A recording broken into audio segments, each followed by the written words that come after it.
The Odyssey by Homer. Translated by Samuel Butler. Book 1. The Gods in Council. Minerva's Visit to Ithaca. The Challenge from Telemachus to the Suitors.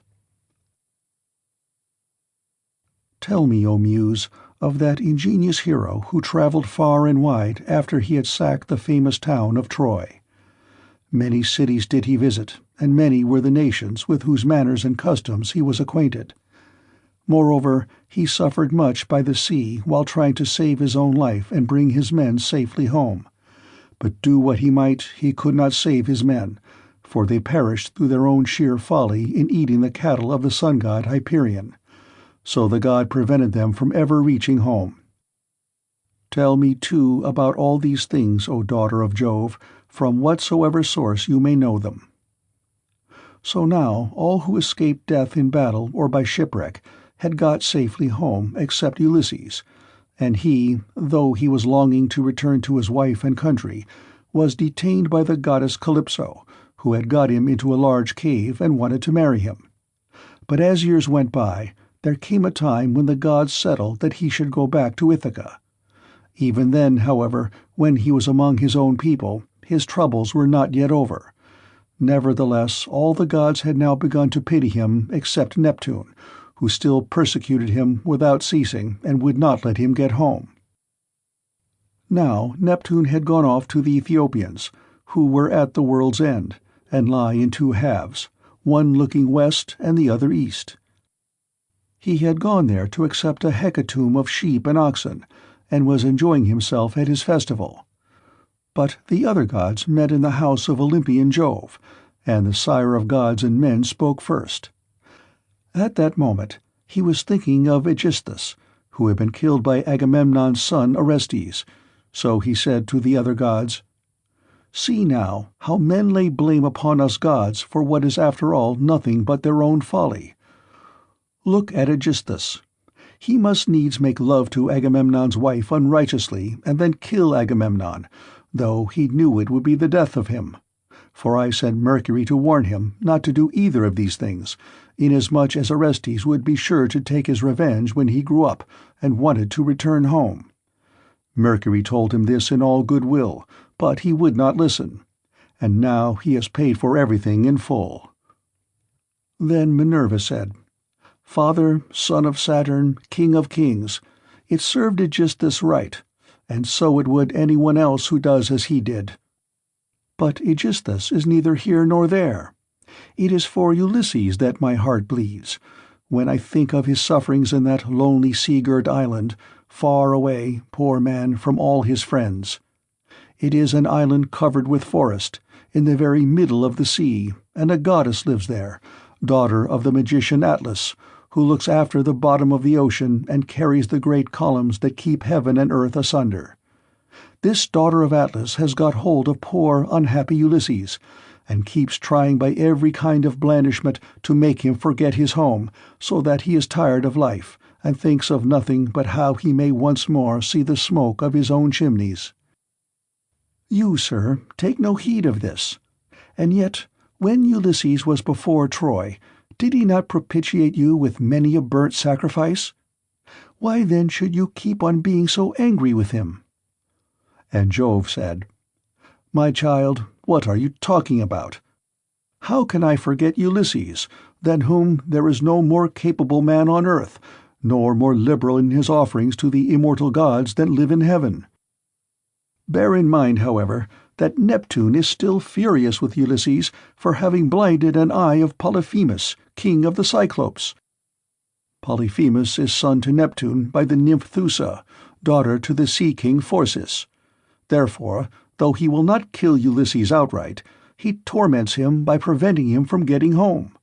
Still, let us lay our heads together and see how we can help him to return. Neptune will then be pacified, for if we are all of a mind, he can hardly stand out against us."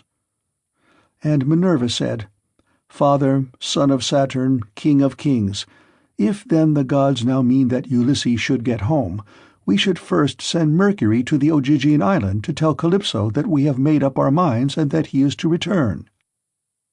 In the meantime, I will go to Ithaca, to put heart into Ulysses' son Telemachus. I will embolden him to call the Achaeans in assembly, and speak out to the suitors of his mother Penelope, who persist in eating up any number of his sheep and oxen. I will also conduct him to Sparta and to Pylos, to see if he can hear anything about the return of his dear father, for this will make people speak well of him." So saying, she bound on her glittering golden sandals imperishable, with which she can fly like the wind over land or sea. She grasped the redoubtable bronze-shod spear, so stout and sturdy and strong, wherewith she quells the ranks of heroes who have displeased her. And down she darted from the topmost summits of Olympus, whereon forthwith she was in Ithaca, at the gateway of Ulysses' house, disguised as a visitor, Mentes, chief of the Taphians, and she held a bronze spear in her hand. There she found the lordly suitors seated on hides of the oxen which they had killed and eaten, and playing draughts in front of the house. Men-servants and pages were bustling about to wait upon them, some mixing wine with water in the mixing bowls, some cleaning down the tables with wet sponges and laying them out again, and some cutting up great quantities of meat. Telemachus saw her long before anyone else did. He was sitting moodily among the suitors, thinking about his brave father, and how he would send them flying out of the house, if he were to come to his own again and be honored as in days gone by. Thus brooding, as he sat among them, he caught sight of Minerva and went straight to the gate, for he was vexed that a stranger should be kept waiting for admittance. He took her right hand in his own, and bade her give him her spear. "Welcome," said he, "to our house, and when you have partaken of food, you shall tell us what you have come for." He led the way as he spoke, and Minerva followed him. When they were within, he took her spear and set it in the spear-stand against a strong bearing-post, along with the many other spears of his unhappy father, and he conducted her to a richly decorated seat under which he threw a cloth of damask. There was a footstool also for her feet, and he set another seat near her for himself, away from the suitors, that she might not be annoyed while eating by their noise and insolence, and that he might ask her more freely about his father. A maidservant then brought them water in a beautiful golden ewer, and poured it into a silver basin for them to wash their hands, and she drew a clean table beside them. An upper servant brought them bread, and offered them many good things of what there was in the house. The carver fetched them plates of all manner of meats, and set cups of gold by their side, and a manservant brought them wine and poured it out for them. Then the suitors came in and took their places on the benches and seats. Forthwith men-servants poured water over their hands, maids went round with the bread-baskets, pages filled the mixing bowls with wine and water, and they laid their hands upon the good things that were before them. As soon as they had had enough to eat and drink, they wanted music and dancing, which were the crowning embellishments of a banquet. So a servant brought a lyre to Phemius, whom they compelled perforce to sing to them. As soon as he touched his lyre and began to sing, Telemachus spoke low to Minerva, with his head close to hers that no man might hear. "I hope, sir," said he, "that you will not be offended with what I am going to say. Singing comes cheap to those who do not pay for it, and all this is done at the cost of one whose bones lie rotting in some wilderness or grinding to powder in the surf. If these men were to see my father come back to Ithaca, they would pray for longer legs rather than a longer purse, for money would not serve them. But he, alas, has fallen on an ill fate, and even when people do sometimes say that he is coming, we no longer heed them. We shall never see him again. And now, sir, tell me and tell me true. Who are you, and where do you come from? Tell me of your town and parents, what manner of ship you came in, how your crew brought you to Ithaca, and of what nation they declared themselves to be, for you cannot have come by land. Tell me also truly, for I want to know, are you a stranger to this house, or have you been here in my father's time? In the old days we had many visitors, for my father went about much himself." And Minerva answered, "I will tell you truly and particularly all about it, I am Mentes, son of AEOLUS, and I am king of the Taphians. I have come here with my ship and crew, on a voyage to men of a foreign tongue, being bound for Temesa, with a cargo of iron, and I shall bring back copper. As for my ship, it lies over yonder off the open country, away from the town, in the harbour Rhythron, under the wooded mountain Neritum. Our fathers were friends before us, as old Laertes will tell you, if you will go and ask him. They say, however, that he never comes to town now, and lives by himself in the country, faring hardly, with an old woman to look after him and get his dinner for him, when he comes in tired from pottering about his vineyard. They told me your father was at home again, and that was why I came, but it seems the gods are still keeping him back, for he is not dead yet, not on the mainland. It is more likely he is on some sea-girt island in mid-ocean, or a prisoner among savages who are detaining him against his will.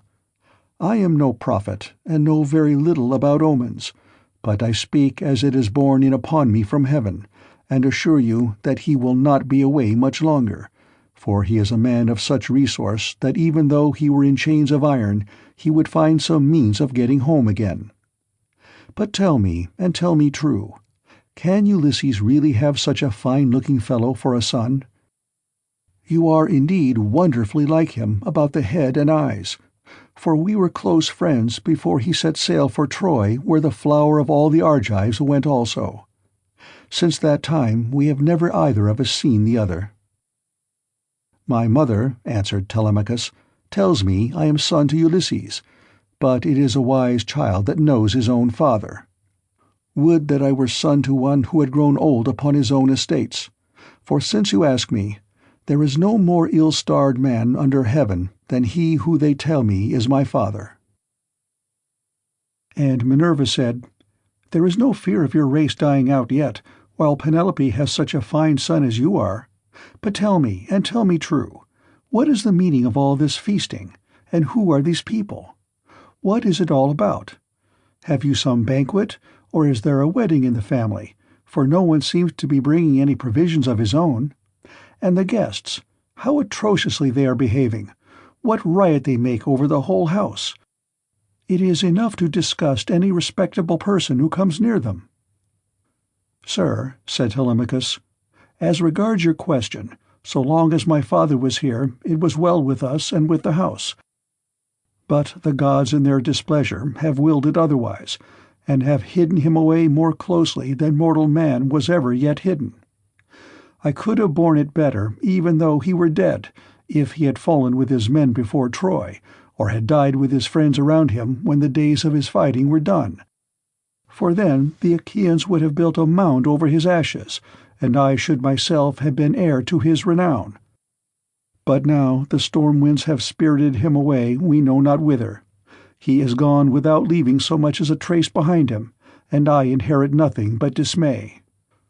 Nor does the matter end simply with grief for the loss of my father. Heaven has laid sorrows upon me of yet another kind.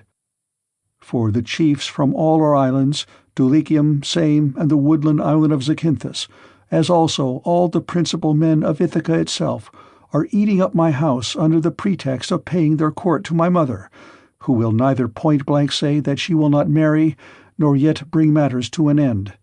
So they are making havoc of my estate, and before long will do so also with myself." "Is that so?" exclaimed Minerva. "Then you indeed want Ulysses home again. Give him his helmet, shield, and a couple of lances, and if he is the man he was when I first knew him in our house, drinking and making merry, he would soon lay his hands about these rascally suitors, were he to stand once more upon his own threshold." He was then coming from Ephyra, where he had been to beg poison for his arrows from Ilus, son of Murmerus. Ilus feared the ever-living gods, and would not give him any, but my father let him have some, for he was very fond of him. If Ulysses is the man he then was, these suitors will have a short shrift and a sorry wedding. But there, it rests with heaven to determine whether he is to return, and take his revenge in his own house or no. I would, however, urge you to set about trying to get rid of these suitors at once. Take my advice, call the Achaean heroes in assembly tomorrow morning. Lay your case before them, and call heaven to bear you witness. Bid the suitors take themselves off, each to his own place, and if your mother's mind is set on marrying again, let her go back to her father, who will find her a husband and provide her with all the marriage gifts that so dear a daughter may expect. As for yourself, let me prevail upon you to take the best ship you can get, with a crew of 20 men, and go in quest of your father, who has so long been missing. Someone may tell you something, or, and people often hear things in this way, some heaven-sent message may direct you. First, go to PYLOS and ask Nestor. Thence go on to Sparta and visit Menelaus, for he got home last of all the Achaeans. If you hear that your father is alive and on his way home, you can put up with the waste of these suitors will make for yet another 12 months. If, on the other hand, you hear of his death, come home at once, celebrate his funeral rites with all due pomp, build a barrow to his memory, and make your mother marry again. Then, having done all this, think it well over in your mind how, by fair means or foul, you may kill these suitors in your own house. You are too old to plead infancy any longer. Have you not heard how people are singing Orestes' praises for having killed his father's murderer, Aegisthus? You are a fine, smart-looking fellow. Show your mettle, then, and make yourself a name in story. Now, however, I must go back to my ship and to my crew, who will be impatient if I keep them waiting longer. Think the matter over for yourself, and remember what I have said to you." "Sir," answered Telemachus, "it has been very kind of you to talk to me in this way, as though I were your own son, and I will do all you tell me. I know you want to be getting on with your voyage, but stay a little longer till you have taken a bath and refreshed yourself. I will then give you a present, and you shall go on your way rejoicing. I will give you one of great beauty and value, a keepsake such as only dear friends give to one another." Minerva answered, "Do not try to keep me, for I would be on my way at once. As for any present you may be disposed to make me, keep it till I come again, and I will take it home with me. You shall give me a very good one, and I will give you one of no less value in return." With these words she flew away like a bird into the air, but she had given Telemachus courage, and had made him think more than ever about his father. He felt the change, wondered at it, and knew that the stranger had been a god, so he went straight to where the suitors were sitting. Phemius was still singing, and his hearer sat wrapped in silence as he told the sad tale of the return from Troy, and the ills Minerva had laid upon the Achaeans. Penelope, daughter of Icarius, heard his song from her room upstairs, and came down by the great staircase, not alone, but attended by 2 of her handmaids. When she reached the suitors, she stood by one of the bearing-posts that supported the roof of the cloisters, with a staid maiden on either side of her. She held a veil, moreover, before her face, and was weeping bitterly. "Phemius," she cried, "you know many another feat of gods and heroes, such as poets love to celebrate. Sing the suitors some one of these, and let them drink their wine in silence, but cease this sad tale, for it breaks my sorrowful heart, and reminds me of my lost husband, whom I mourn ever without ceasing, and whose name was great all over Hellas and middle Argos." "Mother," answered Telemachus, "let the bard sing what he has a mind to. Bards do not make the ills they sing of. It is Jove, not they, who makes them, and who sends weal or woe upon mankind according to his own good pleasure. This fellow means no harm by singing the ill-fated return of the Danaans, for people always applaud the latest songs most warmly. Make up your mind to it and bear it. Ulysses is not the only man who never came back from Troy, but many another went down as well as he. Go then within the house and busy yourself with your daily duties, your loom, your distaff, and the ordering of your servants. For speech is man's matter, and mine above all others, for it is I who am master here." She went wondering back into the house, and laid her son saying in her heart. Then, going upstairs with her handmaids into her room, She mourned her dear husband till Minerva shed sweet sleep over her eyes. But the suitors were clamorous throughout the covered cloisters, and prayed each one that he might be her bedfellow. Then Telemachus spoke. "Shameless," he cried, "and insolent suitors! Let us feast at our pleasure now, and let there be no brawling, for it is a rare thing to hear a man with such a divine voice as Phemius has. But in the morning meet me in full assembly, that I may give you formal notice to depart, and feast at one another's houses, turn and turn about, at your own cost. If, on the other hand, you choose to persist in sponging upon one man, heaven help me, but Jove shall reckon with you in full, and when you fall in my father's house, there shall be no man to avenge you." The suitors bit their lips as they heard him, and marvelled at the boldness of his speech. Then Antinous, son of Eupeithes, said, "The gods seem to have given you lessons in bluster and tall talking. May Jove never grant you to be chief in Ithaca, as your father was before you." Telemachus answered, "Antinous, do not chide with me, but God willing, I will be chief too if I can. Is this the worst fate you can think of for me? It is no bad thing to be a chief, for it brings both riches and honor. Still, now that Ulysses is dead, there are many great men in Ithaca, both old and young, and some other may take the lead among them. Nevertheless, I will be chief in my own house, and will rule those whom Ulysses has won for me." Then Eurymachus, son of Polybus, answered, "It rests with heaven to decide who shall be chief among us, but you shall be master in your own house and over your own possessions. No one, while there is a man in Ithaca, shall do you violence nor rob you. And now, my good fellow, I want to know about this stranger. What country does he come from? Of what family is he, and where is his estate? Has he brought you news about the return of your father, or was he on business of his own?" He seemed a well-to-do man, but he hurried off so suddenly that he was gone in a moment before we could get to know him. "My father is dead and gone," answered Telemachus, "and even if some rumor reaches me, I put no more faith in it now.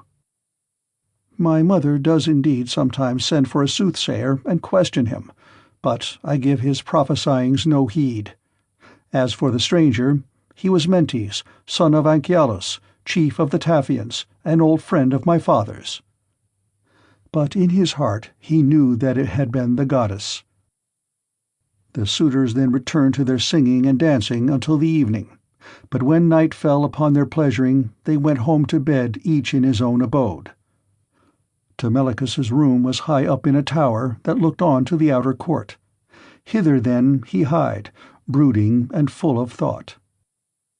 A good old woman, Euryclea, daughter of Ops, the son of Pisenor, went before him with a couple of blazing torches. Laertes had bought her with his own money when she was quite young. He gave the worth of 20 oxen for her, and showed as much respect to her in his household as he did to his own wedded wife, but he did not take her to his bed, for he feared his wife's resentment. She it was who now lighted Telemachus to his room, and she loved him better than any of the other women in the house did, for she had nursed him when he was a baby. He opened the door of his bedroom and sat down upon the bed. As he took off his shirt, he gave it to the good old woman, who folded it tidily up and hung it for him over a peg by his bedside, after which she went out, pulled the door to by a silver catch, and drew the bolt home by means of the strap. But Telemachus, as he lay covered with a woolen fleece, kept thinking all night through of his intended voyage and of the counsel that Minerva had given him. End of Book 1. Book 2. Assembly of the People of Ithaca. Speeches of Telemachus and of the suitors. Telemachus makes his preparations and starts for Pylos with Minerva disguised as Mentor. Now when the child of morning, rosy-fingered dawn, appeared, Telemachus rose and dressed himself. He bound his sandals onto his comely feet, girded his sword about his shoulder, and left his room looking like an immortal god. He at once sent the criers round to call the people in assembly, so they called them, and the people gathered thereon. Then, when they were got together, he went to the place of assembly spear in hand, not alone, for his 2 hounds went with him. Minerva endowed him with a presence of such divine comeliness that all marveled at him as he went by, and when he took his place in his father's seat, even the oldest counselors made way for him. Aegyptius, a man bent double with age and of infinite experience, was the first to speak. His son Antiphus had gone with Ulysses to Ilius, land of noble steeds, but the savage Cyclops had killed him when they were all shut up in the cave, and had cooked his last dinner for him. He had 3 sons left, of whom 2 still worked on their father's land, while the third, Eurynomus, was one of the suitors. Nevertheless, their father could not get over the loss of Antiphus, and was still weeping for him when he began his speech. "Men of Ithaca," he said, "hear my words. From the day Ulysses left us, there has been no meeting of our counselors until now. Who then can it be, whether old or young, that finds it so necessary to convene us? Has he got wind of some host approaching, and does he wish to warn us, or would he speak upon some other matter of public moment?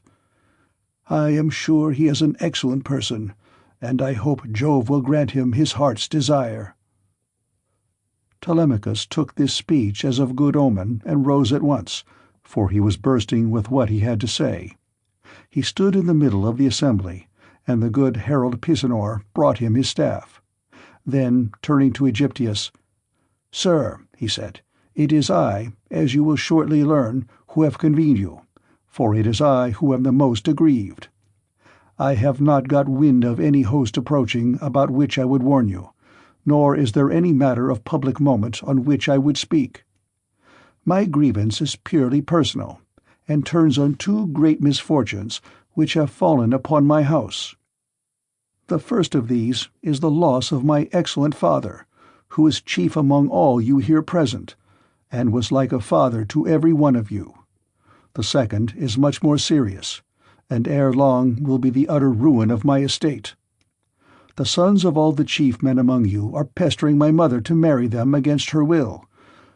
They are afraid to go to her father Icarius, asking him to choose the one he likes best, and to provide marriage gifts for his daughter, but day by day they keep hanging about my father's house, sacrificing our oxen, sheep, and fat goats for their banquets, and never giving so much as a thought to the quantity of wine they drink. No estate can stand such recklessness. We have now no Ulysses to ward off harm from our doors, and I cannot hold my own against them. I shall never all my days be as good a man as he was. Still, I would indeed defend myself if I had power to do so, for I cannot stand such treatment any longer. My house is being disgraced and ruined. Have respect, therefore, to your own consciences and to public opinion. Fear, too, the wrath of heaven, lest the gods should be displeased and turn upon you. I pray you, by Jove and Themis, who is the beginning and end of counsels, do not hold back, my friends, and leave me single-handed, unless it be that my brave father Ulysses did some wrong to the Achaeans which you would now avenge on me, by aiding and abetting these suitors. Moreover, if I am to be eaten out of house and home at all, I had rather you did the eating yourselves, for I could then take action against you to some purpose, and serve you with notices from house to house till I got paid in full, whereas now I have no remedy."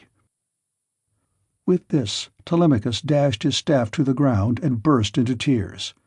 Everyone was very sorry for him, but they all sat still, and no one ventured to make him an angry answer, only Antinous, who spoke thus: "Telemachus, insolent braggart that you are, how dare you try to throw the blame upon us suitors?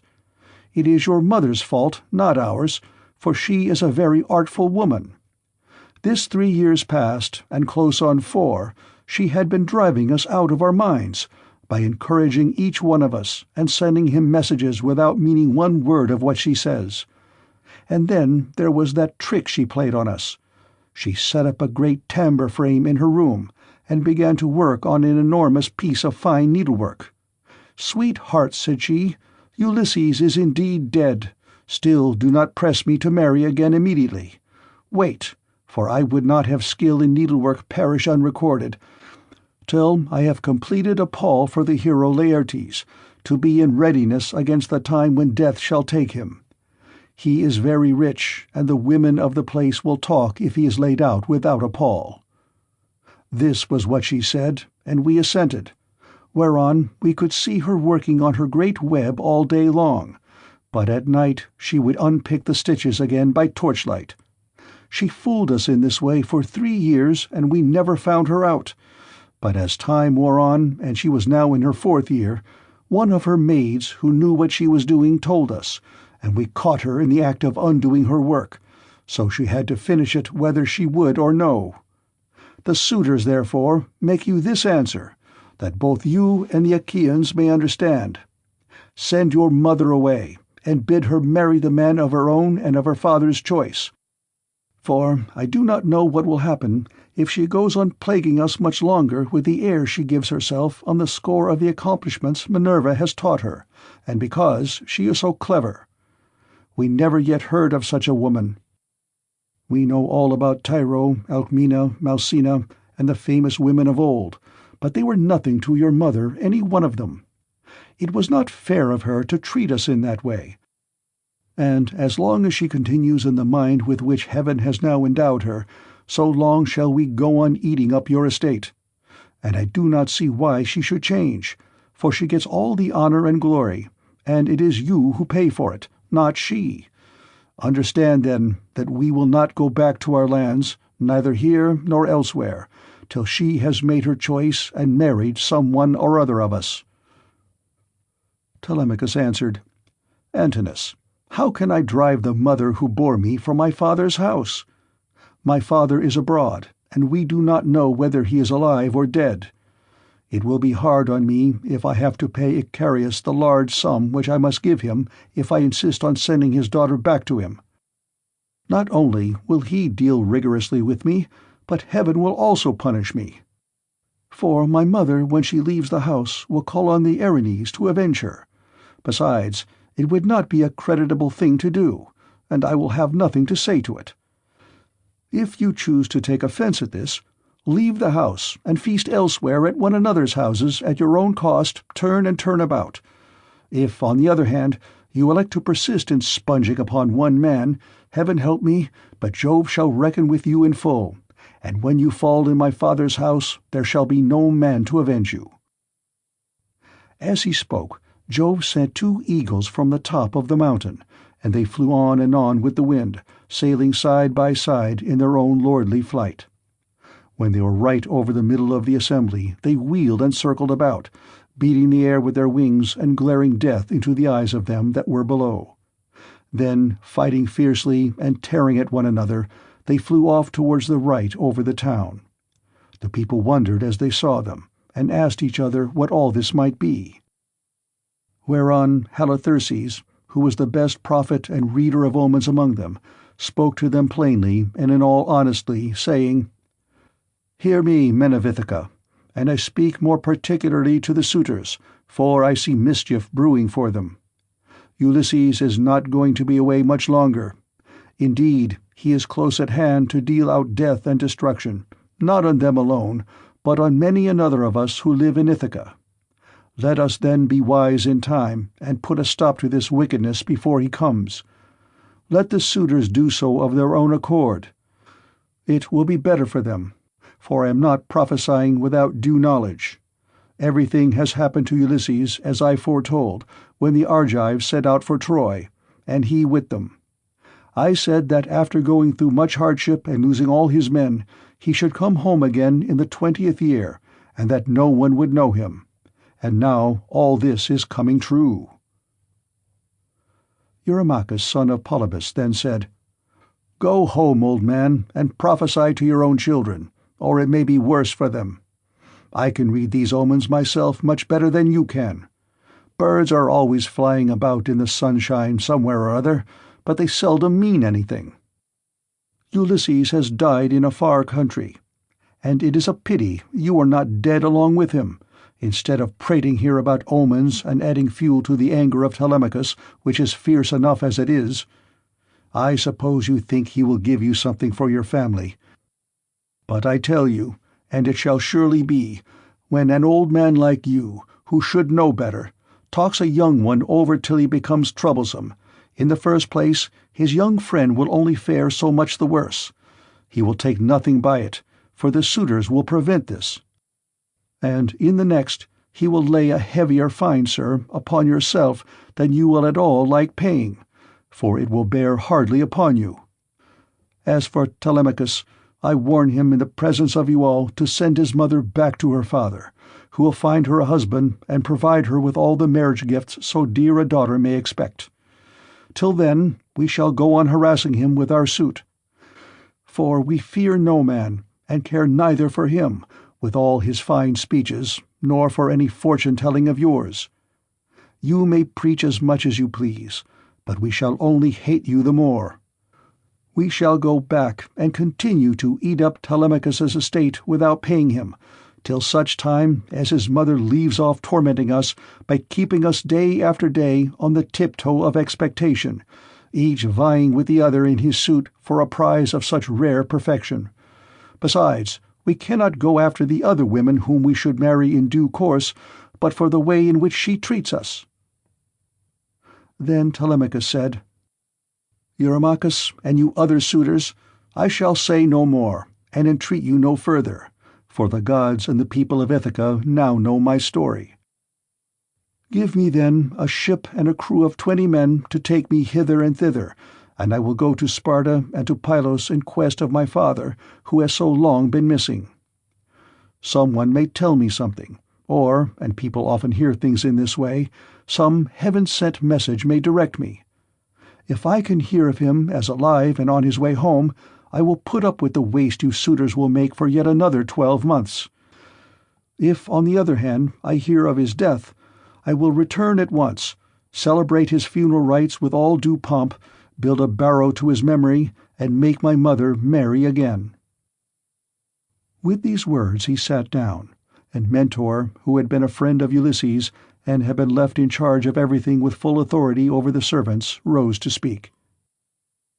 He then, plainly and in all honesty, addressed them thus: "Hear me, men of Ithaca. I hope that you may never have a kind and well-disposed ruler any more, nor one who will govern you equitably. I hope that all your chiefs henceforward may be cruel and unjust, for there is not one of you but has forgotten Ulysses, who ruled you as though he were your father. I am not half so angry with the suitors, for if they choose to do violence in the naughtiness of their hearts, and wager their heads that Ulysses will not return, they can take the high hand and eat up his estate. But as for you others, I am shocked at the way in which you all sit still without even trying to stop such scandalous goings-on, which you could do if you chose, for you are many and they are few." Leocritus, son of Evenor, answered him, saying, "Mentor, what folly is all this, that you should set the people to stay us? It is a hard thing for one man to fight with many about his victuals. Even though Ulysses himself were to set upon us while we are feasting in his house, and do his best to oust us, his wife, who wants him back so very badly, would have small cause for rejoicing, and his blood would be upon his own head if he fought against such great odds. There is no sense in what you have been saying.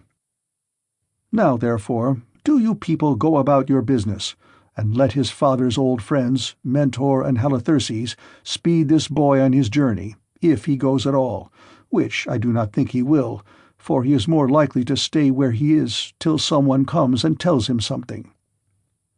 On this he broke up the assembly, and every man went back to his own abode, while the suitors returned to the house of Ulysses.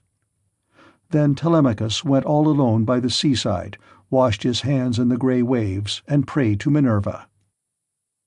"Hear me," he cried, "you god who visited me yesterday and bade me sail the seas in search of my father who has so long been missing. I would obey you, but the Achaeans, and more particularly the wicked suitors, are hindering me that I cannot do so. As thus he prayed, Minerva came close up to him in the likeness and with the voice of Mentor. "Telemachus," said she, "if you are made of the same stuff as your father, you will be neither fool nor coward henceforward, for Ulysses never broke his word nor left his work half done.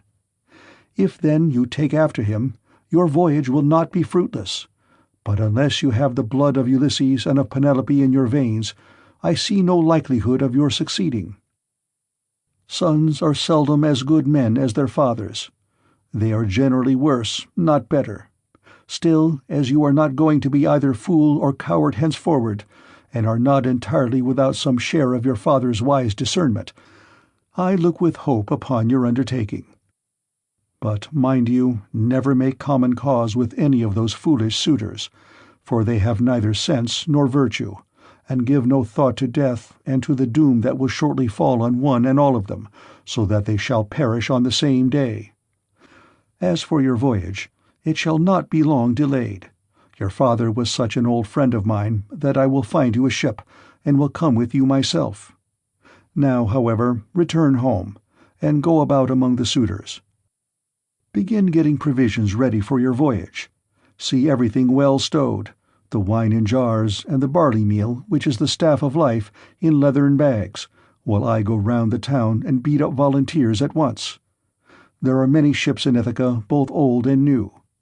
I will run my eye over them for you, and will choose the best. We will get her ready, and will put out to sea without delay." Thus spoke Minerva, daughter of Jove, and Telemachus lost no time in doing as the goddess told him. He went moodily home, and found the suitors flaying goats and singeing pigs in the outer court. Antinous came up to him at once and laughed as he took his hand in his own, saying, "Telemachus, my fine fire-eater, bear no more ill blood, neither in word nor deed, but eat and drink with us as you used to do. The Achaeans will find you in everything, a ship and a picked crew to boot, so that you can set sail for Pylos at once and get news of your noble father." "Antinous," answered Telemachus, "I cannot eat in peace, nor take pleasure of any kind with such men as you are. Was it not enough that you should waste so much good property of mine while I was yet a boy?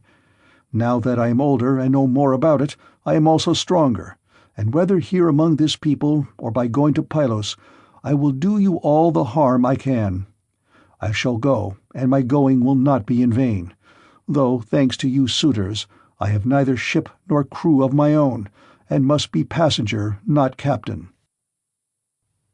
As he spoke, he snatched his hand from that of Antinous. Meanwhile the others went on getting dinner ready about the buildings, jeering at him tauntingly as they did so. "Telemachus," said one youngster, "means to be the death of us. I suppose he thinks he can bring friends to help him from Pylos, or again from Sparta, where he seems bent on going. Or will he go to Ephyra as well, for poison to put in our wine and kill us?" Another said, "Perhaps if Telemachus goes on board ship, he will be like his father and perish far from his friends.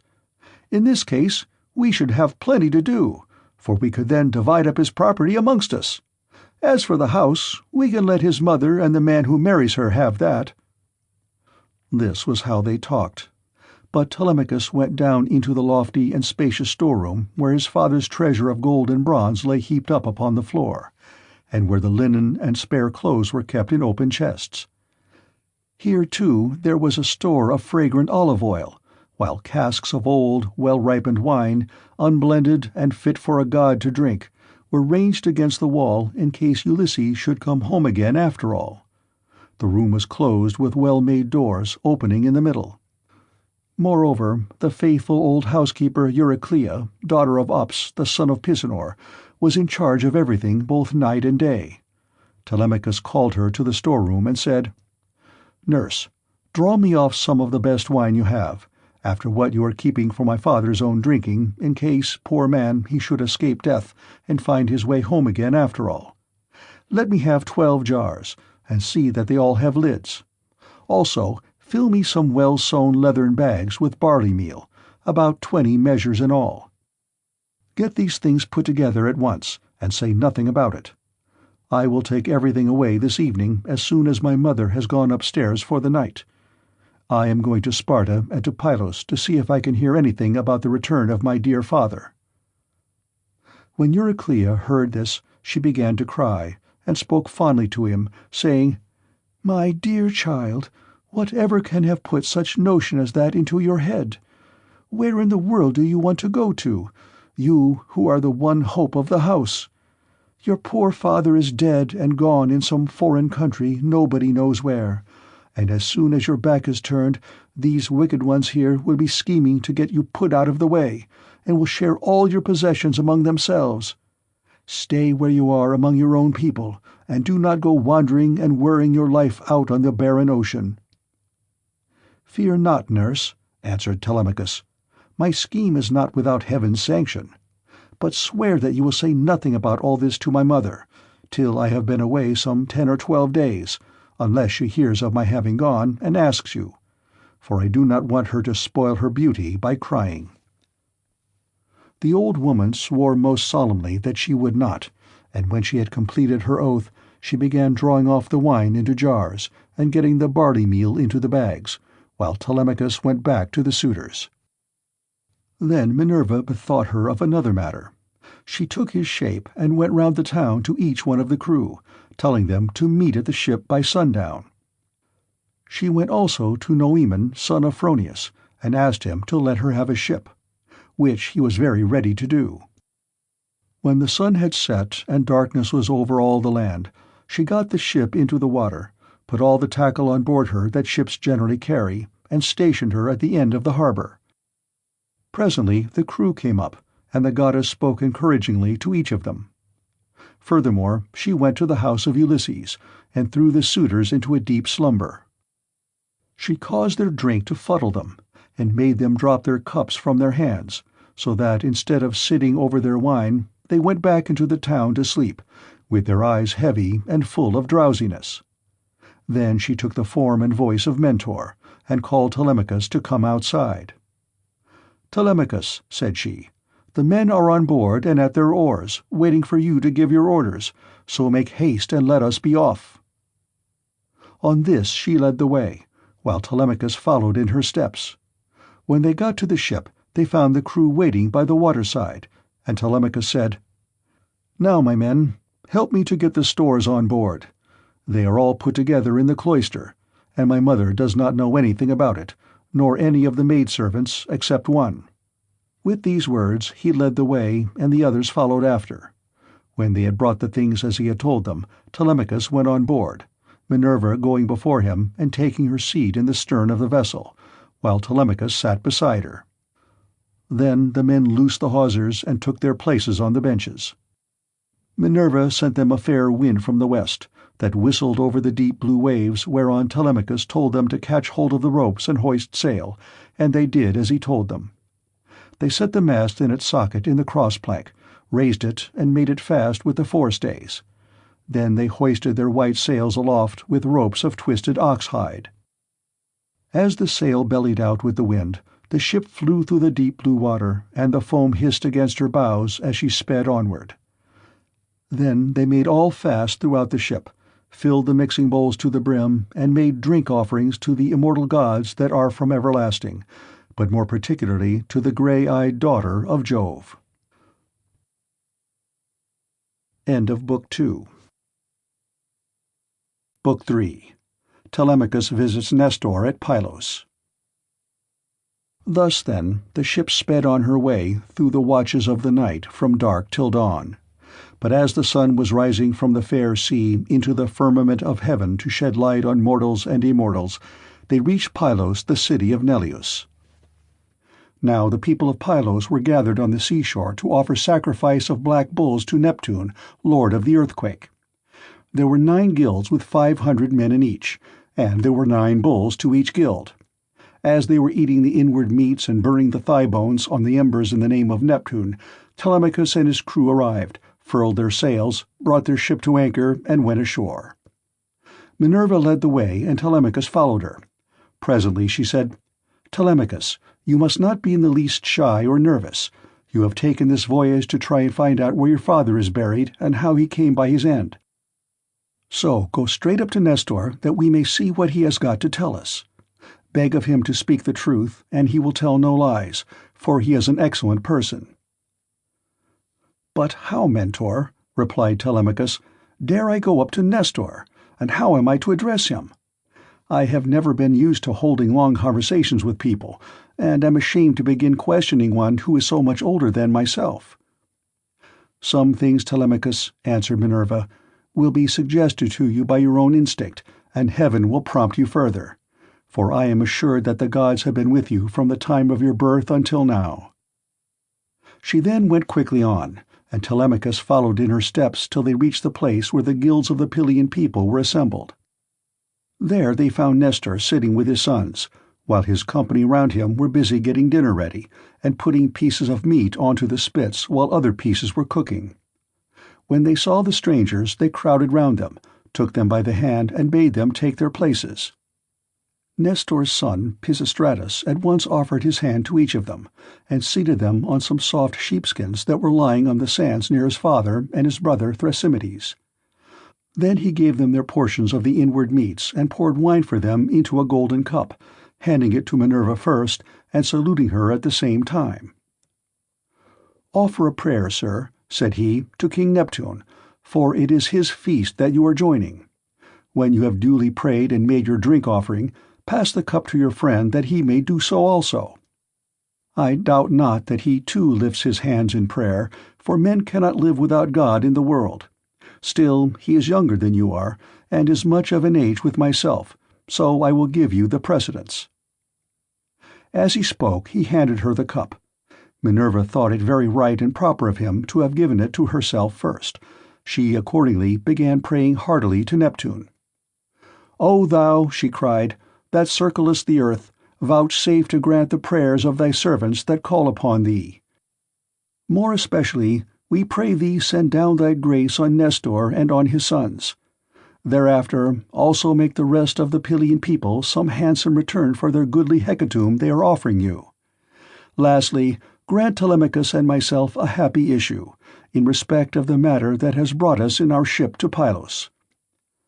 When she had thus made an end of praying, she handed the cup to Telemachus, and he prayed likewise. By and by, when the outer meats were roasted and had been taken off the spits, the carvers gave every man his portion, and they all made an excellent dinner. As soon as they had had enough to eat and drink, Nestor, knight of Gerene, began to speak. "Now," said he, "that our guests have done their dinner, it will be best to ask them who they are. Who then, sir strangers, are you, and from what port have you sailed? Are you traders? Or do you sail the seas as rovers, with your hand against every man, and every man's hand against you?" Telemachus answered boldly, for Minerva had given him courage to ask about his father and get himself a good name. "Nestor," said he, "son of Neleus, honour to the Achaean name, you ask whence we come, and I will tell you. We come from Ithaca under Neritum, and the matter about which I would speak is of private, not public import. I seek news of my unhappy father Ulysses, who is said to have sacked the town of Troy in company with yourself. We know what fate befell each one of the other heroes who fought at Troy, but as regards Ulysses, heaven has hidden from us the knowledge even that he is dead at all, for no one can certify us in what place he perished, nor say whether he fell in battle, on the mainland, or was lost at sea amid the waves of Amphitrite. Therefore I am suppliant at your knees, if haply you may be pleased to tell me of his melancholy end, whether you saw it with your own eyes, or heard it from some other traveller, for he was a man born to trouble. Do not soften things out of any pity for me, but tell me in all plainness exactly what you saw. If my brave father Ulysses ever did you loyal service, either by word or deed, when you Achaeans were harassed among the Trojans, bear it in mind now as in my favour, and tell me truly all." "My friend," answered Nestor, "you recall a time of much sorrow to my mind, for the brave Achaeans suffered much both at sea, while privateering under Achilles, and when fighting before the great city of King Priam. Our best men all of them fell there, Ajax, Achilles, Patroclus, peer of gods in council, and my own dear son Antilochus, a man singularly fleet of foot and in fight valiant. But we suffered much more than this. What mortal tongue indeed could tell the whole story? Though you were to stay here and question me for 5 years, or even 6, I could not tell you all that the Achaeans suffered, and you would turn homeward weary of my tale before it ended. 9 long years did we try every kind of stratagem, but the hand of heaven was against us. During all this time there was no one who could compare with your father in subtlety, if indeed you are his son. I can hardly believe my eyes. And you talk just like him too. No one would say that people of such different ages could speak so much alike. He and I never had any kind of difference from first to last, neither in camp nor council. But in singleness of heart and purpose, we advised the Argives how all might be ordered for the best. When, however, we had sacked the city of Priam and were setting sail in our ships as heaven had dispersed us, then Jove saw fit to vex the Argives on their homeward voyage. For they had not all been either wise or understanding, and hence many came to a bad end through the displeasure of Jove's daughter Minerva, who brought about a quarrel between the 2 sons of Atreus. The sons of Atreus called a meeting which was not as it should be, for it was sunset and the Achaeans were heavy with wine. When they explained why they had called the people together, it seemed that Menelaus was for sailing homeward at once, and this displeased Agamemnon, who thought that we should wait till we had offered hecatombs to appease the anger of Minerva. Fool that he was, he might have known that he would not prevail with her, for when the gods have made up their minds, they do not change them lightly. So the 2 stood bandying hard words, whereon the Achaeans sprang to their feet with a cry that rent the air, and were of 2 minds as to what they should do. That night we rested and nursed our anger, for Jove was hatching mischief against us.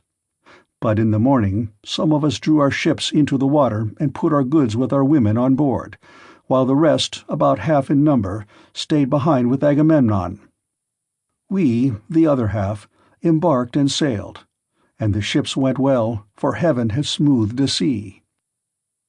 When we reached Tenedos, we offered sacrifices to the gods, for we were longing to get home.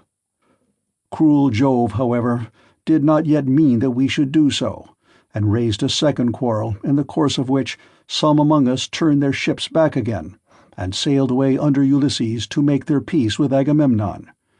But I, and all the ships that were with me, pressed forward, for I saw that mischief was brewing. The son of Tydeus went on also with me, and his crews with him. Later on, Menelaus joined us at Lesbos, and found us making up our minds about our course, for we did not know whether to go outside Chios by the island of Syra, keeping this to our left, or inside Chios over against the stormy headland of Mimas.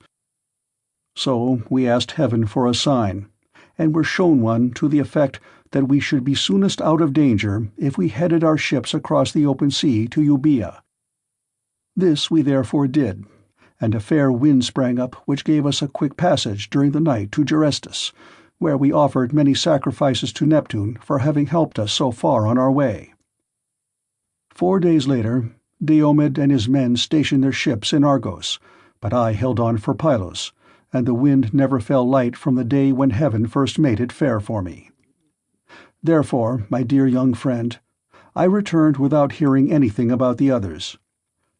I know neither who got home safely, nor who were lost, but as in duty bound, I will give you without reserve the reports that have reached me since I have been here in my own house. They say the Myrmidons returned home safely under Achilles' son Neoptolemus. So also did the valiant son of Poias, Philoctetes. Idomeneus again lost no men at sea, and all his followers who escaped death in the field got safe home with him to Crete. No matter how far out of the world you live, you will have heard of Agamemnon and the bad end he came to at the hands of Aegisthus, and a fearful reckoning did Aegisthus presently pay. See what a good thing it is for a man to leave a son behind him to do as Orestes did, who killed false Aegisthus, the murderer of his noble father. You too, then, for you are a tall, smart-looking fellow. Show your mettle and make yourself a name in story." "Nestor, son of Neleus," answered Telemachus. "Honor to the Achaean name. The Achaeans applaud Orestes, and his name will live through all time, for he has avenged his father nobly. Would that heaven might grant me to do like vengeance on the insolence of the wicked suitors, who are ill-treating me and plotting my ruin. But the gods have no such happiness in store for me and my father, so we must bear it as best we may."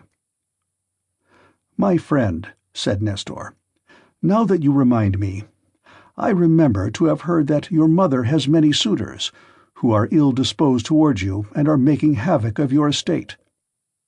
Do you submit to this tamely, or are public feeling and the voice of heaven against you?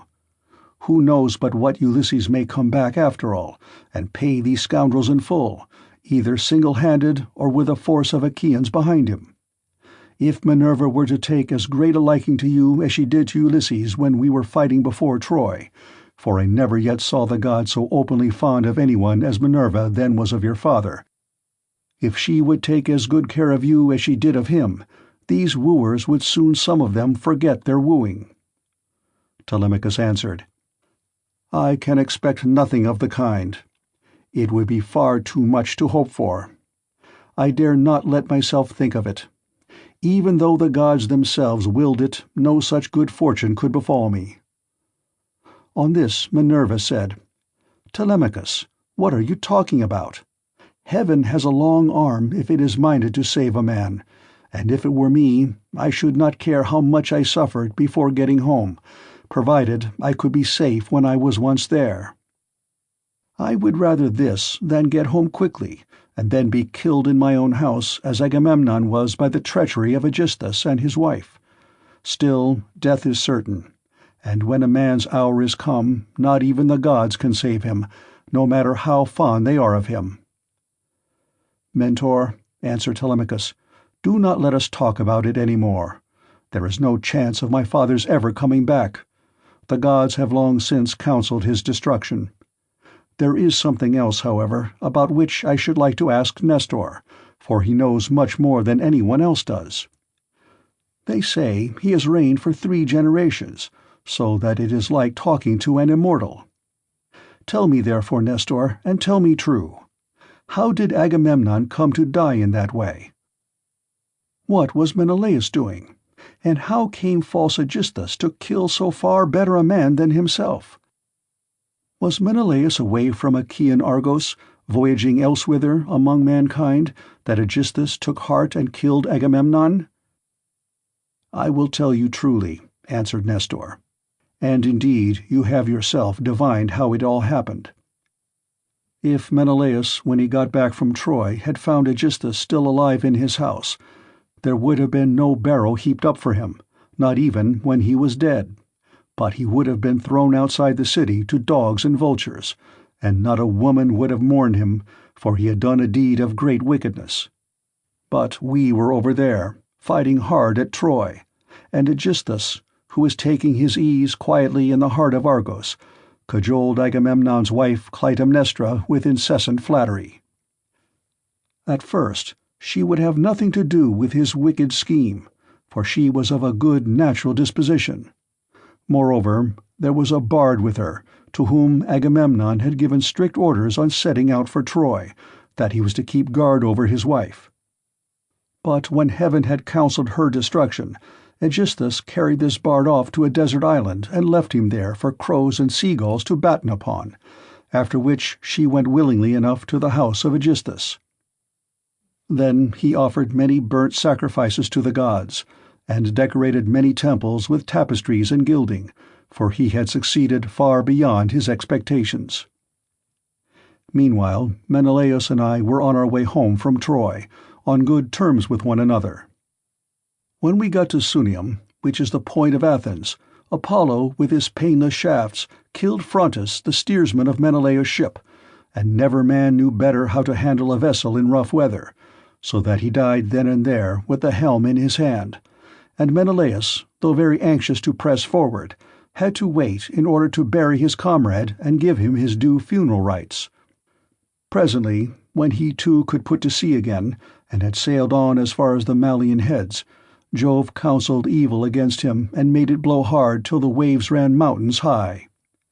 Here he divided his fleet and took the one half towards Crete, where the Sidonians dwell round about the waters of the river Iardanus.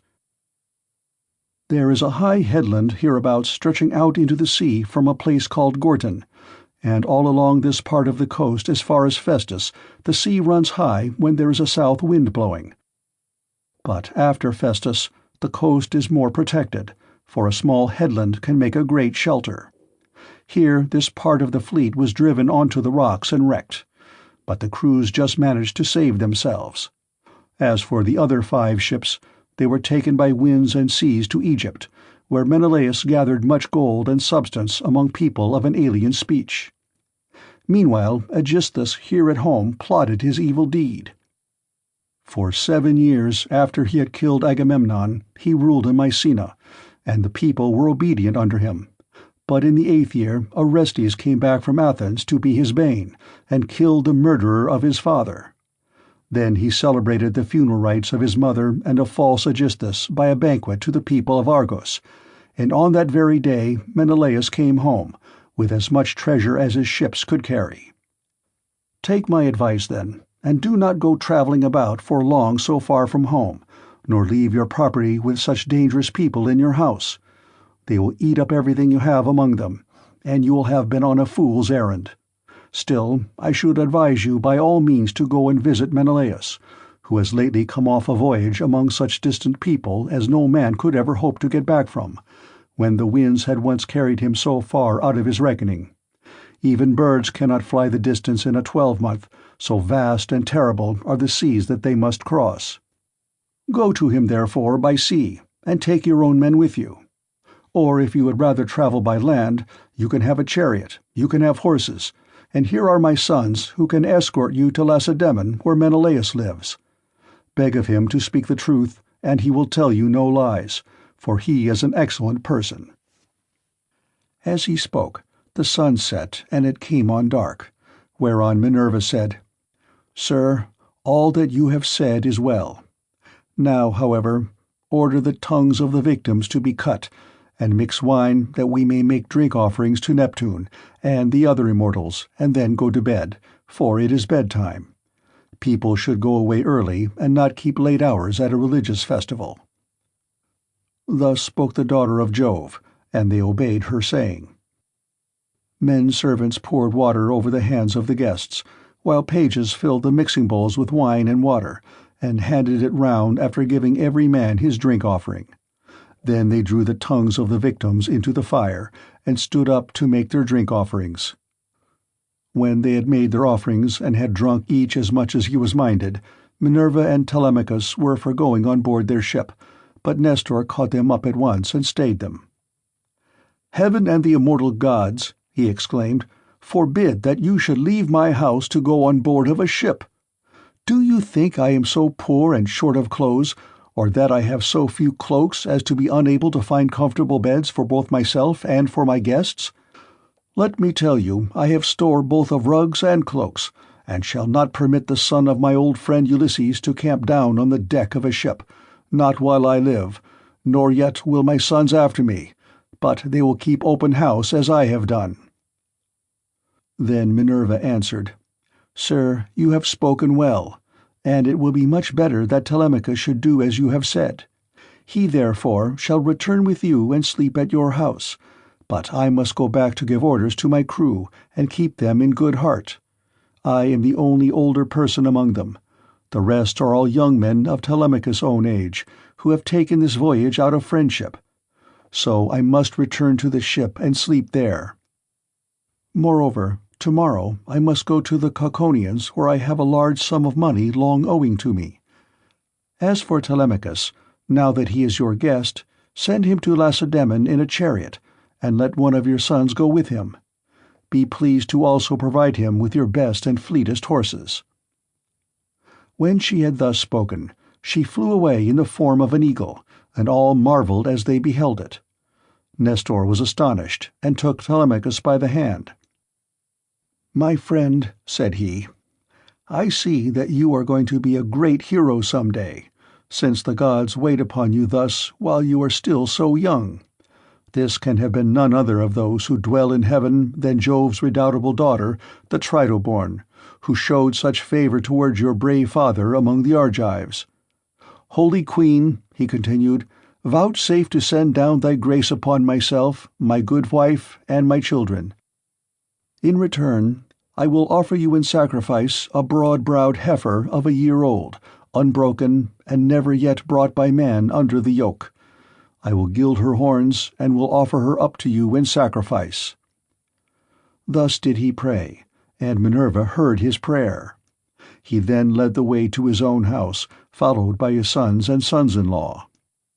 When they had got there and had taken their places on the benches and seats, he mixed them a bowl of sweet wine that was 11 years old, when the housekeeper took the lid off the jar that held it. As he mixed the wine, he prayed much and made drink offerings to Minerva, daughter of aegis-bearing Jove.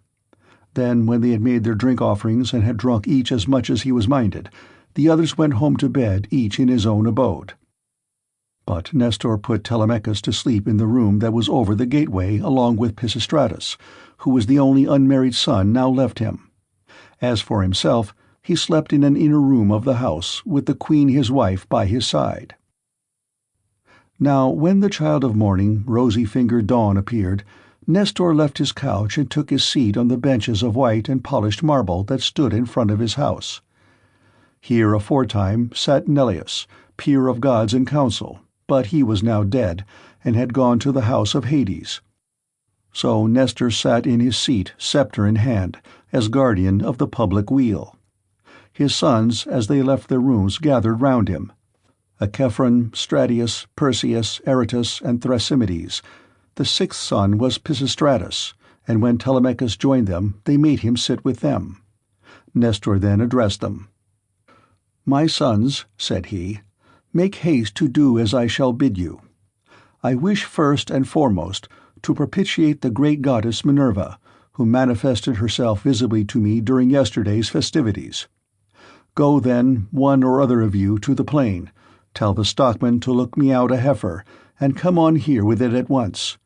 Another must go to Telemachus' ship, and invite all the crew, leaving 2 men only in charge of the vessel. Someone else will run and fetch Laertius, the goldsmith, to gild the horns of the heifer.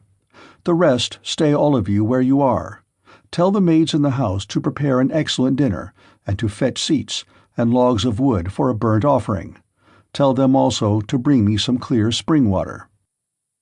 On this they hurried off on their several errands. The heifer was brought in from the plain, and Telemachus's crew came from the ship. The goldsmith brought the anvil, hammer, and tongs with which he worked his gold, and Minerva herself came to accept the sacrifice. Nestor gave out the gold, and the smith gilded the horns of the heifer, that the goddess might have pleasure in their beauty. Then Stratius and Achephron brought her in by the horns. Aratus fetched water from the house in a ewer that had a flower pattern on it, and in his other hand he held a basket of barley meal. Sturdy Thrasymedes stood by with a sharp axe, ready to strike the heifer, while Perseus held a bucket. Then Nestor began with washing his hands and sprinkling the barley meal, and he offered many a prayer to Minerva as he threw a lock from the heifer's head upon the fire. When they had done praying and sprinkling the barley meal, Thrasymedes dealt his blow, and brought the heifer down with a stroke that cut through the tendons at the base of her neck, whereon the daughters and daughters-in-law of Nestor, and his venerable wife Eurydice, she was eldest daughter to Clymenus, screamed with delight. Then they lifted the heifer's head from off the ground, and Pisistratus cut her throat. When she had done bleeding and was quite dead, they cut her up. They cut out the thigh bones in all due course, wrapped them round in 2 layers of fat, and set some pieces of raw meat on the top of them. Then Nestor laid them upon the wood fire and poured wine over them, while the young men stood near him with 5-pronged spits in their hands. When the thighs were burned and they had tasted the inward meats, They cut the rest of the meat up small, put the pieces on the spits, and toasted them over the fire. Meanwhile, lovely Polycasta, Nestor's youngest daughter, washed Telemachus. When she had washed him and anointed him with oil, she brought him a fair mantle and shirt, and he looked like a god as he came from the bath and took his seat by the side of Nestor. When the outer meats were done, they drew them off the spits and sat down to dinner, where they were waited upon by some worthy henchmen, who kept pouring them out their wine in cups of gold. As soon as they had had enough to eat and drink, Nestor said, "Sons, put Telemachus's horses to the chariot, that he may start at once." Thus did he speak, and they did even as he had said, and yoked the fleet horses to the chariot. The housekeeper packed them up a provision of bread, wine, and sweetmeats fit for the sons of princes. Then Telemachus got into the chariot, while Pisistratus gathered up the reins and took his seat beside him. He lashed the horses on, and they flew forward nothing loth into the open country, leaving the high citadel of Pylos behind them. All that day did they travel, swaying the yoke upon their necks till the sun went down and darkness was over all the land. Then they reached Pheræ, where Diocles lived, who was son to Ortilochus and grandson to Alpheus. Here they passed the night, and Diocles entertained them hospitably. When the child of morning, rosy-fingered dawn, appeared, they again yoked their horses and drove out through the gateway under the echoing gatehouse. Pisistratus lashed the horses on, and they flew forward nothing loth. Presently they came to the cornlands of the open country, and in the course of time completed their journey, so well did their steeds take them. End of Book 3. Book 4. The visit to King Menelaus, who tells his story. Meanwhile, the suitors in Ithaca plot against Telemachus. Now, when the sun had set and darkness was over the land, they reached the low-lying city of LACEDAEMON, where they drove straight to the abode of Menelaus, and found him in his own house, feasting with his many clansmen in honor of the wedding of his son, and also of his daughter, whom he was marrying to the son of that valiant warrior Achilles. He had given his consent and promised her to him while he was still at Troy, and now the gods were bringing the marriage about. So he was sending her with chariots and horses to the city of the Myrmidons, over whom Achilles' son was reigning. For his only son he had found a bride from Sparta, the daughter of Elector. This son, Megapenthes, was born to him of a bondwoman, for heaven vouchsafed Helen no more children after she had borne Hermione, who was fair as golden Venus herself. So the neighbors and kinsmen of Menelaus were feasting and making merry in his house. There was a bard also to sing to them and play his lyre, while 2 tumblers went about performing in the midst of them when the man struck up with his tune. Telemachus and the son of Nestor stayed their horses at the gate, whereon Eteoneus, servant to Menelaus, came out, and as soon as he saw them ran hurrying back into the house to tell his master. He went close up to him and said, "Menelaus, there are some strangers come here, 2 men, who look like sons of Jove." "What are we to do? Shall we take their horses out, or tell them to find friends elsewhere as best they can?" Menelaus was very angry, and said, "Eteoneus, son of Bethus, you never used to be a fool, but now you talk like a simpleton. Take their horses out, of course, and show the strangers in that they may have supper. You and I stayed often enough at other people's houses before we got back here, where heaven grant that we may rest in peace henceforward." So Eteoneus bustled back and bade the other servants come with him. They took their sweating steeds from under the yoke, made them fast to the mangers, and gave them a feed of oats and barley mixed. Then they leaned the chariot against the end wall of the courtyard, and led the way into the house. Telemachus and Pisistratus were astonished when they saw it, for its splendor was as that of the sun and moon. Then, when they had admired everything to their heart's content, they went into the bathroom and washed themselves. When the servants had washed them and anointed them with oil, they brought them woolen cloaks and shirts, and the 2 took their seats by the side of Menelaus. A maidservant brought them water in a beautiful golden ewer, and poured it into a silver basin for them to wash their hands, and she drew a clean table beside them. An upper servant brought them bread, and offered them many good things of what there was in the house, while the carver fetched them plates of all manner of meats and set cups of gold by their side. Menelaus then greeted them, saying, "Fall to and welcome. When you have done supper, I shall ask you who you are, for the lineage of such men as you cannot have been lost. You must be descended from a line of sceptre-bearing kings, for poor people do not have such sons as you are." On this he handed them a piece of fat roast loin, which had been set near him as being a prime part, and they laid their hands on the good things that were before them. As soon as they had had enough to eat and drink, Telemachus said to the son of Nestor, with his head so close that no one might hear, "Look, Pisistratus, man after my own heart, see the gleam of bronze and gold, of amber, ivory, and silver. Everything is so splendid that it is like seeing the palace of Olympian Jove. I am lost in admiration." Menelaus overheard him and said, "No one, my sons, can hold his own with Jove, for his house and everything about him is immortal. But among mortal men, well, there may be another who has as much wealth as I have, or there may not, but at all events I have travelled much and have undergone much hardship, for it was nearly 8 years before I could get home with my fleet. I went to Cyprus, Phoenicia, and the Egyptians. I went also to the Ethiopians and the Sidonians, and the Erembians, and to Libya, where the lambs have horns as soon as they are born, and the sheep lamb down there 3 times a year. Every one in that country, whether master or man, has plenty of cheese, meat, and good milk, for the ewes yield all the year round. But while I was travelling and getting great riches among these people, my brother was secretly and shockingly murdered through the perfidy of his wicked wife, so that I have no pleasure in being lord of all this wealth. Whoever your parents may be, they must have told you about all this, and of my heavy loss in the ruin of a stately mansion fully and magnificently furnished. Would that I had only 1/3 of what I now have, so that I had stayed at home, and all those were living who perished on the plain of Troy, far from Argos. I often grieve, as I sit here in my house, for one and all of them.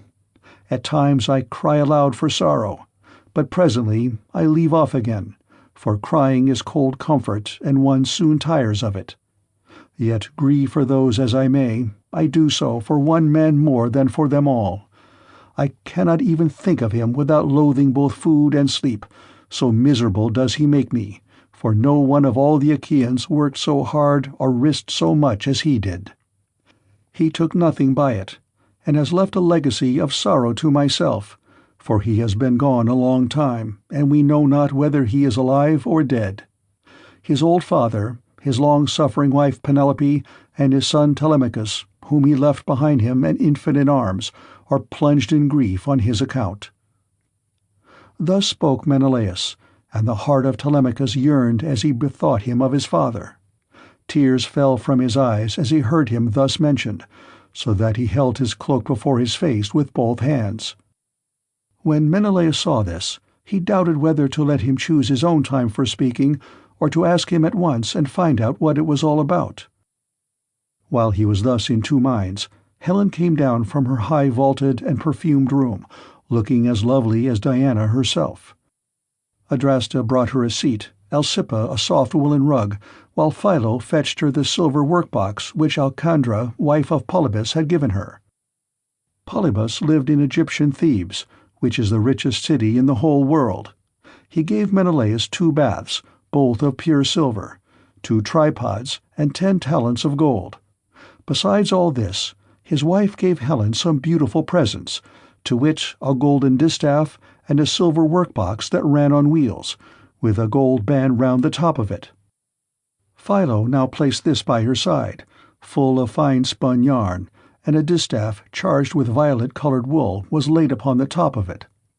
Then Helen took her seat, put her feet upon the footstool, and began to question her husband. "Do we know, Menelaus," said she, "the names of these strangers who have come to visit us? Shall I guess right or wrong? But I cannot help saying what I think. Never yet have I seen either man or woman so like somebody else, Indeed, when I look at him I hardly know what to think, as this young man is like Telemachus, whom Ulysses left as a baby behind him, when you Achaeans went to Troy with battle in your hearts, on account of my most shameless self." "My dear wife," replied Menelaus, "I see the likeness just as you do. His hands and feet are just like Ulysses. So is his hair, with the shape of his head and the expression of his eyes.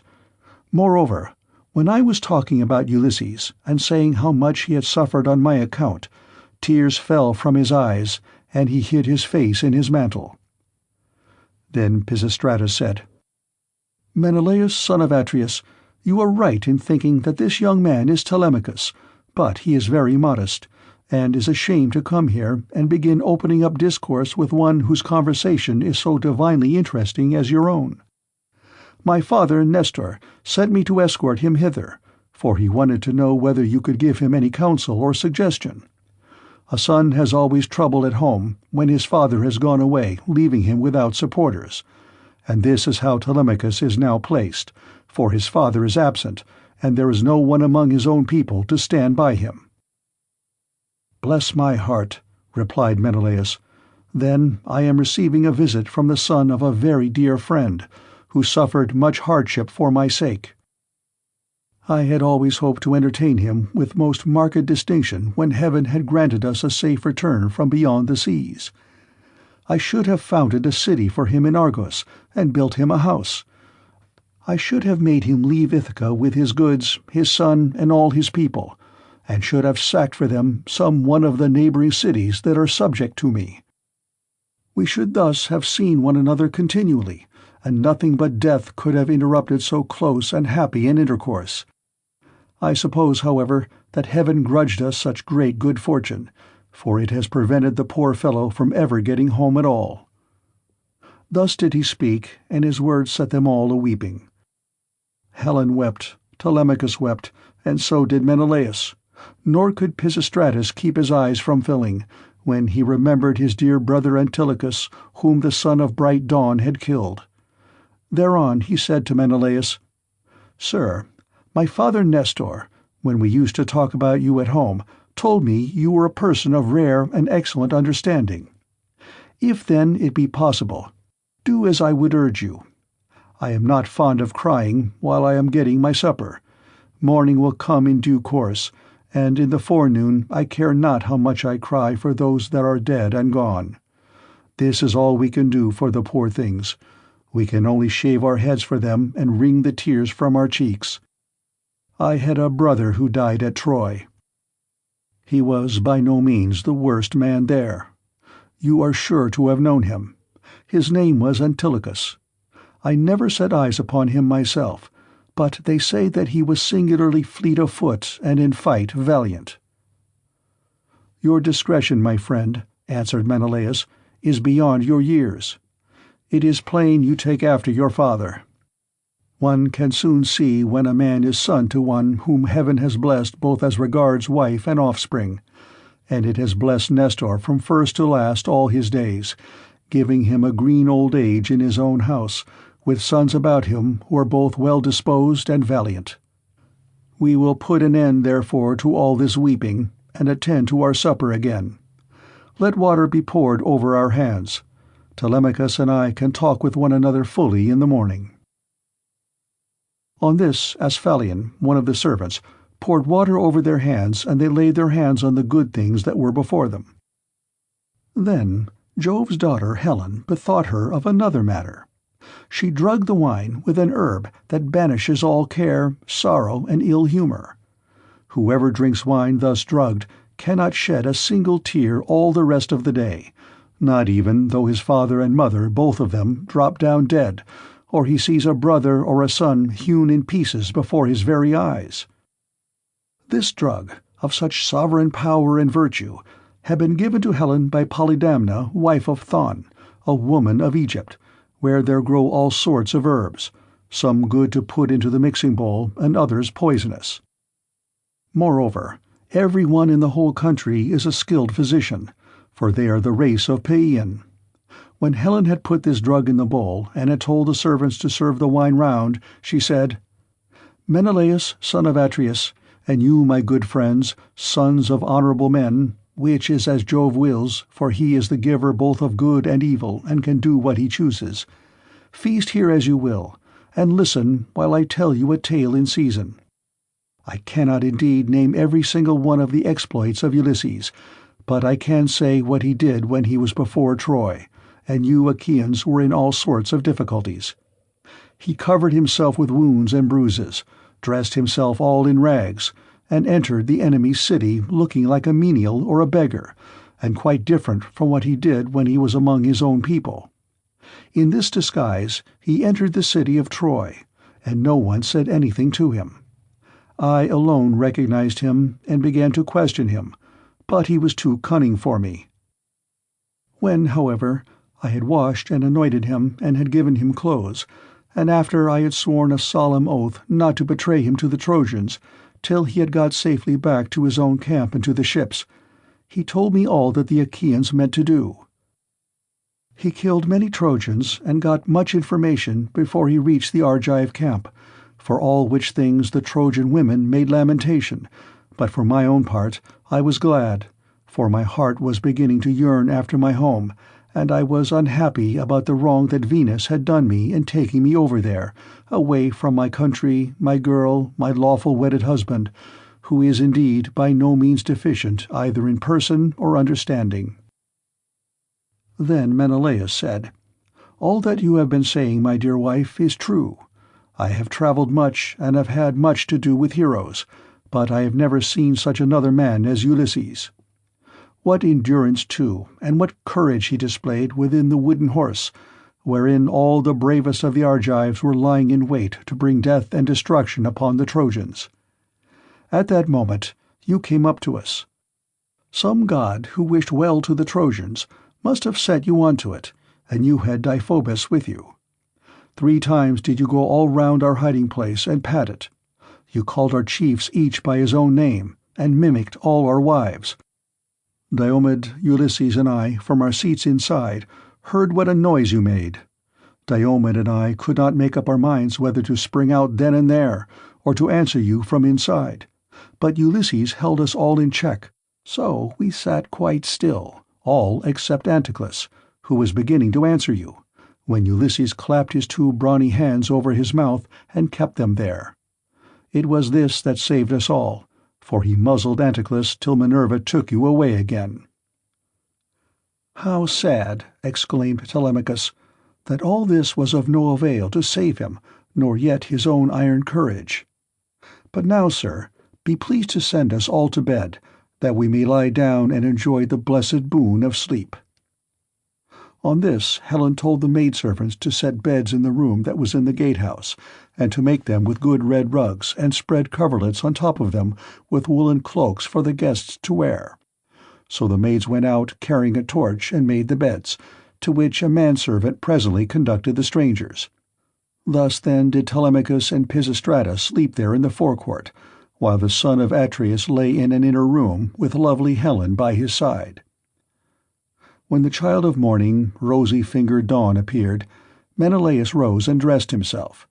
He bound his sandals onto his comely feet, girded his sword about his shoulders, and left his room looking like an immortal god. Then, taking a seat near Telemachus, he said, "And what, Telemachus, has led you to take this long sea voyage to Lacedaemon? Are you on public or private business? Tell me all about it." "I have come, sir," replied Telemachus, "to see if you can tell me anything about my father. I am being eaten out of house and home. My fair estate is being wasted, and my house is full of miscreants who keep killing great numbers of my sheep and oxen, on the pretence of paying their addresses to my mother. Therefore I am suppliant at your knees if haply you may tell me about my father's melancholy end, whether you saw it with your own eyes, or heard it from some other traveller, for he was a man born to trouble. Do not soften things out of any pity for myself, but tell me in all plainness exactly what you saw. If my brave father Ulysses ever did you loyal service either by word or deed, when you Achaeans were harassed by the Trojans, bear it in mind now as in my favour, and tell me truly all." Menelaus, on hearing this, was very much shocked. "So," he exclaimed, "these cowards would usurp a brave man's bed?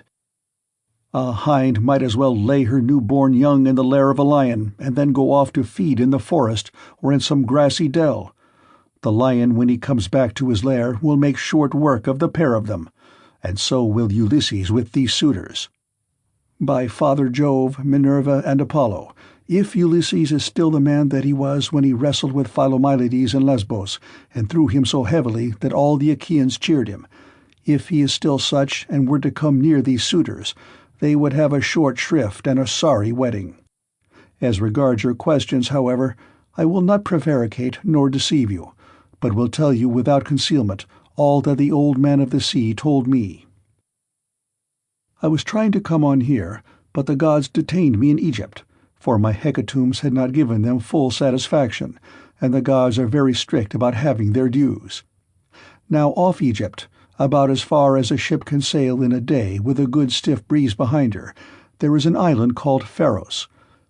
It has a good harbor, from which vessels can get out into open sea when they have taken in water, and here the gods becalmed me 20 days without so much as a breath of fair wind to help me forward. We should have run clean out of provisions, and my men would have starved, if a goddess had not taken pity upon me and saved me in the person of Idothea, daughter to Proteus, the old man of the sea, for she had taken a great fancy to me.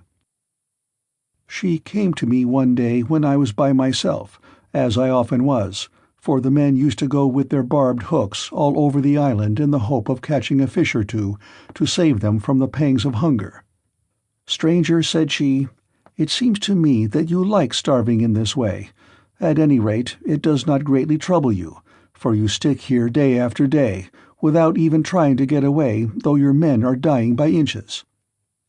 "Let me tell you," said I, "whichever of the goddesses you may happen to be, that I am not staying here of my own accord, but must have offended the gods that live in heaven. Tell me, therefore, for the gods know everything, which of the immortals it is that is hindering me in this way, and tell me also how I may sail the sea so as to reach my home." "Stranger," replied she, "I will make it all quite clear to you. There is an old immortal who lives under the sea hereabouts, and whose name is Proteus. He is an Egyptian, and people say he is my father. He is Neptune's head man and knows every inch of ground all over the bottom of the sea.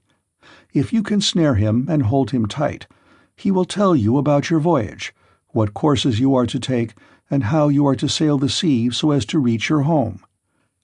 He will also tell you, if you so will, all that has been going on at your house, both good and bad, while you have been away on your long and dangerous journey." "Can you show me," said I, "some stratagem by means of which I may catch this old god without his suspecting it and finding me out? For a god is not easily caught, not by a mortal man." "Stranger," said she, "I will make it all quite clear to you. About the time when the sun shall have reached mid-heaven, the old man of the sea comes up from under the waves, heralded by the west wind that furs the water over his head. As soon as he has come up, he lies down and goes to sleep in a great sea cave, where the seals, Halosydnes chickens as they call them, come up also from the grey sea and go to sleep in shoals all round him. And a very strong and fish-like smell do they bring with them. Early tomorrow morning I will take you to this place and will lay you in ambush. Pick out, therefore, the 3 best men you have in your fleet, and I will tell you all the tricks that the old man will play you. First, he will look over all his seals and count them. Then, when he has seen them and tallied them on his 5 fingers, he will go to sleep among them, as a shepherd among his sheep. The moment you see that he is asleep, seize him.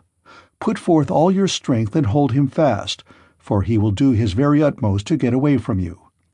He will turn himself into every kind of creature that goes upon earth, and will become also both fire and water. But you must hold him fast and grip him tighter and tighter, till he begins to talk to you and comes back to what he was when you saw him go to sleep. Then you may slacken your hold and let him go. You can ask him which of the gods it is that is angry with you, and what you must do to reach your home over the seas." Having so said, she dived under the waves, whereon I turned back to the place where my ships were ranged upon the shore, and my heart was clouded with care as I went along. When I reached my ship, we got supper ready, for night was falling, and camped down upon the beach. When the child of morning, rosy-fingered dawn appeared, I took the 3 men on whose prowess of all kinds I could most rely, and went along by the seaside, praying heartily to heaven. Meanwhile the goddess fetched me up 4 sealskins from the bottom of the sea, all of them just skinned, for she meant playing a trick upon her father. She then dug 4 pits for us to lie in, and sat down to wait till we should come up. When we were close to her, she made us lie down in the pits one after the other, and threw a sealskin over each of us. Our ambuscade would have been intolerable, for the stench of the fishy seals was most distressing. Who would go to bed with a sea monster if he could help it?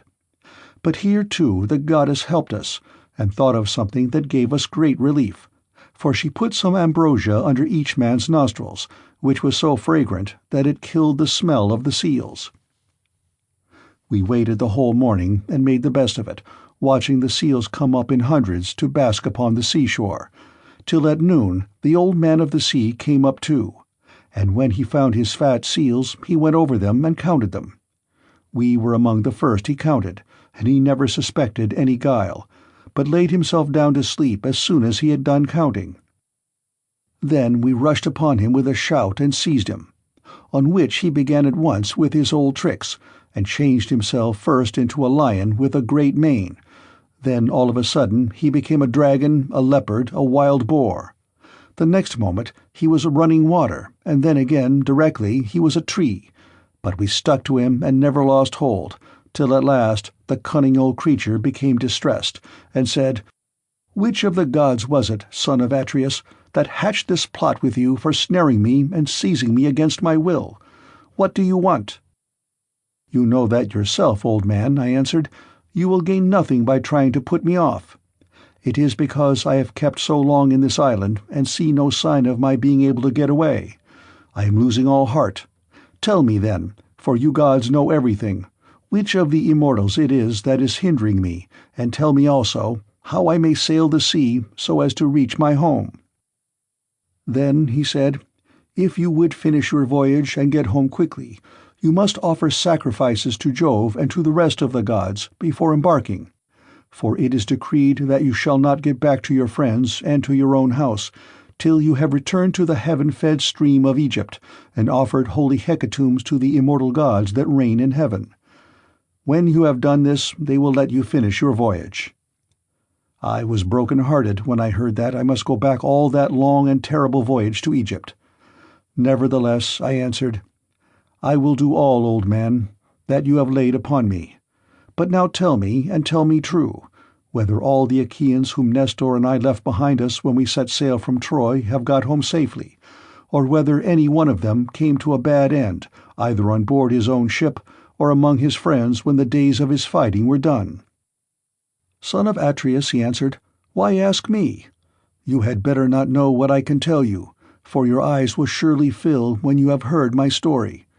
Many of those about whom you ask are dead and gone, but many still remain, and only 2 of the chief men among the Achaeans perished during their return home. As for what happened on the field of battle, you were there yourself.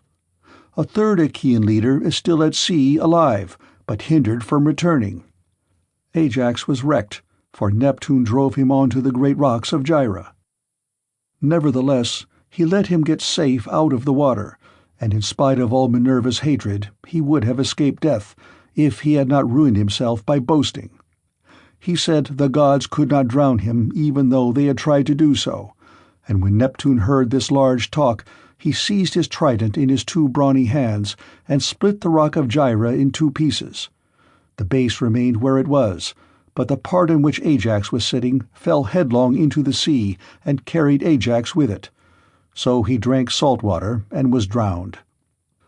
Your brother and his ships escaped, for Juno protected him.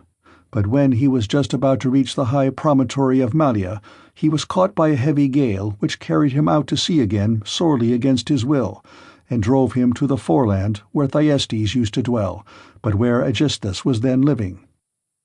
By and by, however, it seemed as though he was to return safely after all, for the gods backed the wind into its old quarter, and they reached home, whereon Agamemnon kissed his native soil and shed tears of joy at finding himself in his own country. Now there was a watchman whom Aegisthus kept always on the watch, and to whom he had promised 2 talents of gold. This man had been looking out for a whole year to make sure that Agamemnon did not give him the slip and prepare war. When, therefore, this man saw Agamemnon go by, he went and told Aegisthus, who at once began to lay a plot for him. He picked 20 of his bravest warriors and placed them in ambuscade on one side of the cloister, while on the opposite side he prepared a banquet. Then he sent his chariots and horsemen to Agamemnon, and invited him to the feast, but he met foul play. He got him there, all unsuspicious of the doom that was awaiting him, and killed him when the banquet was over, as though he were butchering an ox in the shambles.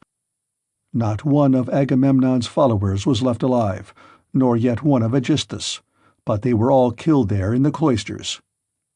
Thus spoke Proteus, and I was broken-hearted as I heard him. I sat down upon the sands and wept. I felt as though I could no longer bear to live nor look upon the light of the sun.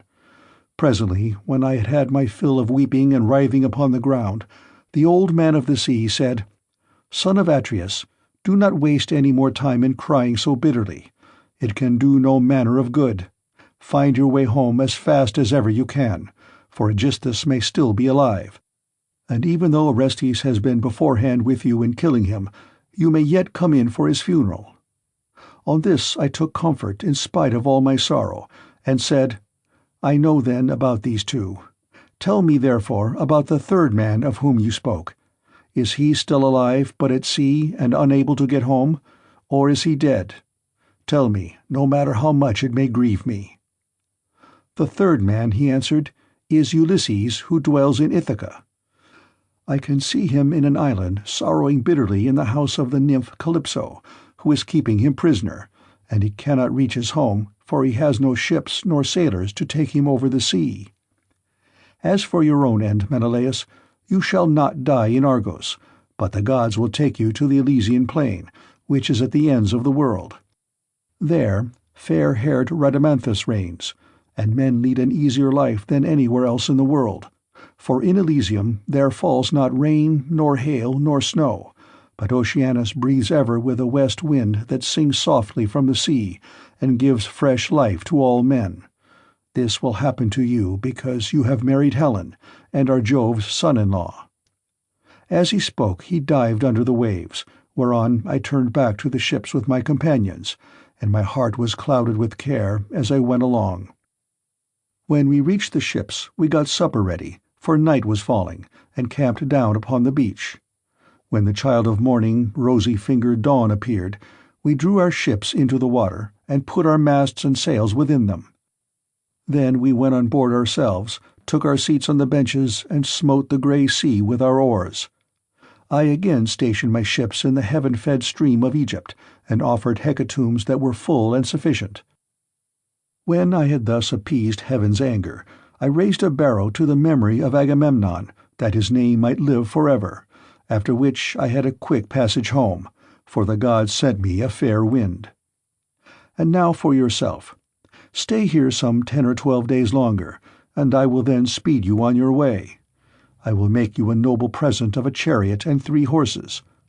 I will also give you a beautiful chalice, that so long as you live you may think of me whenever you make a drink-offering to the immortal gods." "Son of Atreus," replied Telemachus, "do not press me to stay longer. I should be contented to remain with you for another 12 months. I find your conversation so delightful that I should never once wish myself at home with my parents. But my crew, whom I have left at Pylos, are already impatient, and you are detaining me from them. As for any present you may be disposed to make me, I had rather that it should be a piece of plate. I will take no horses back with me to Ithaca, but will leave them to adorn your own stables, for you have much flat ground in your kingdom where lotus thrives, as also meadow sweet and wheat and barley, and oats with their white and spreading ears. Whereas in Ithaca we have neither open fields nor racecourses, and the country is more fit for goats than horses, and I like it the better for that. None of our islands have much level ground, suitable for horses, and Ithaca least of all." Menelaus smiled and took Telemachus's hand with his own. "What you say," said he, "shows that you come of good family. I both can and will make this exchange for you, by giving you the finest and most precious piece of plate in all my house. It is a mixing bowl by Vulcan's own hand, of pure silver except the rim, which is inlaid with gold. Phaedimus, king of the Sidonians, gave it me in the course of a visit which I paid him when I returned thither on my homeward journey. I will make you a present of it." Thus did they converse, and guests kept coming to the king's house. They brought sheep and wine, while their wives had put up bread for them to take with them. So they were busy cooking their dinners in the courts. Meanwhile the suitors were throwing discs or aiming with spears at a mark on the level ground in front of Ulysses' house, and were behaving with all of their old insolence. Antinous and Eurymachus, who were their ringleaders and much the foremost among them all, were sitting together when Naaman son of Phronius came up and said to Antinous, "Have we any idea, Antinous, on what day Telemachus returns from Pylos? He has a ship of mine, and I want it, to cross over to Elis. I have 12 broodmares there with yearling mule foals by their side, not yet broken in, and I want to bring one of them over here and break him." They were astounded when they heard this, for they had made sure that Telemachus had not gone to the city of Neleus. They thought he was only away somewhere on the farms, and was with the sheep or with the swineherd. So Antinous said, "When did he go? Tell me truly, and what young men did he take with him? Were they freemen or his own bondsmen? For he might manage that too. Tell me also, did you let him have the ship of your own free will because he asked you, or did he take it without your leave?" "I lent it him," answered Noëmon. "What else could I do when a man of his position said he was in a difficulty and asked me to oblige him? I could not possibly refuse. As for those who went with him, they were the best young men we have, and I saw Mentor go on board as captain, or some god who was exactly like him. I cannot understand it, for I saw Mentor here myself yesterday morning, and yet he was then setting out for Pylos." Noëmon then went back to his father's house, but Antinous and Eurymachus were very angry. They told the others to leave off playing and to come and sit down along with themselves. When they came, Antinous son of Eupeithes spoke in anger. His heart was black with rage, and his eyes flashed fire as he said, "Good heavens, this voyage of Telemachus is a very serious matter. We had made sure that it would come to nothing, but the young fellow has got away in spite of us, and with a picked crew too. He will be giving us trouble presently. May Jove take him before he is full grown. Find me a ship, therefore, with a crew of 20 men, and I will lie in wait for him in the straits between Ithaca and Samos. He will then rue the day that he set out to try and get news of his father." Thus did he speak, and the others applauded his saying. They then all of them went inside the buildings. It was not long ere Penelope came to know what the suitors were plotting, for a manservant, Medon, overheard them from outside the outer court as they were laying their schemes within, and went to tell his mistress. As he crossed the threshold of her room, Penelope said, "Medon, what have the suitors sent you here for? Is it to tell the maids to leave their master's business and cook dinner for them? I wish they may neither woo nor dine henceforward, neither here nor anywhere else. But let this be the very last time, for the waste you all make of my son's estate. Did not your fathers tell you when you were children how good Ulysses had been to them, never doing anything high-handed or speaking harshly to anybody? Kings may say things sometimes, and they may take fancy to one man and dislike another, but Ulysses never did an unjust thing by anybody, which shows what bad hearts you have, and that there is no such thing as gratitude left in this world." Then Medon said, "I wish, madam, that this were all, but they are plotting something much more dreadful now. May heaven frustrate their design. They are going to try and murder Telemachus as he is coming home from Pylos and LACEDAEMON, where he has been to get news of his father." Then Penelope's heart sank within her, and for a long time she was speechless, Her eyes filled with tears, and she could find no utterance. At last, however, she said, "Why did my son leave me? What business had he to go sailing off in ships that make long voyages over the ocean like sea-horses? Does he want to die without leaving anyone behind him to keep up his name?" "I do not know," answered Medon, "whether some god set him on to it, or whether he went on his own impulse to see if he could find out if his father was dead or alive and on his way home." Then he went downstairs again, leaving Penelope in an agony of grief. There were plenty of seats in the house, but she had no heart for sitting on any one of them. She could only fling herself on the floor of her own room and cry. Whereon all the maids in the house, both old and young, gathered round her and began to cry too, till at last, in a transport of sorrow, she exclaimed, "My dears, heaven has been pleased to try me with more affliction than any other woman of my age and country. First, I lost my brave and lion-hearted husband, who had every good quality under heaven, and whose name was great over all Hellas and Middle Argos. And now my darling son is at the mercy of the winds and waves, without my having heard one word about his leaving home. You hussies, there was not one of you would so much as think of giving me a call out of my bed, though you all of you very well knew what he was starting. If I had known he meant taking this voyage, he would have had to give it up, no matter how much he was bent upon it, or leave me a corpse behind him, one or other. Now, however, go some of you and call old Dolius, who was given me by my father on my marriage, and who is my gardener.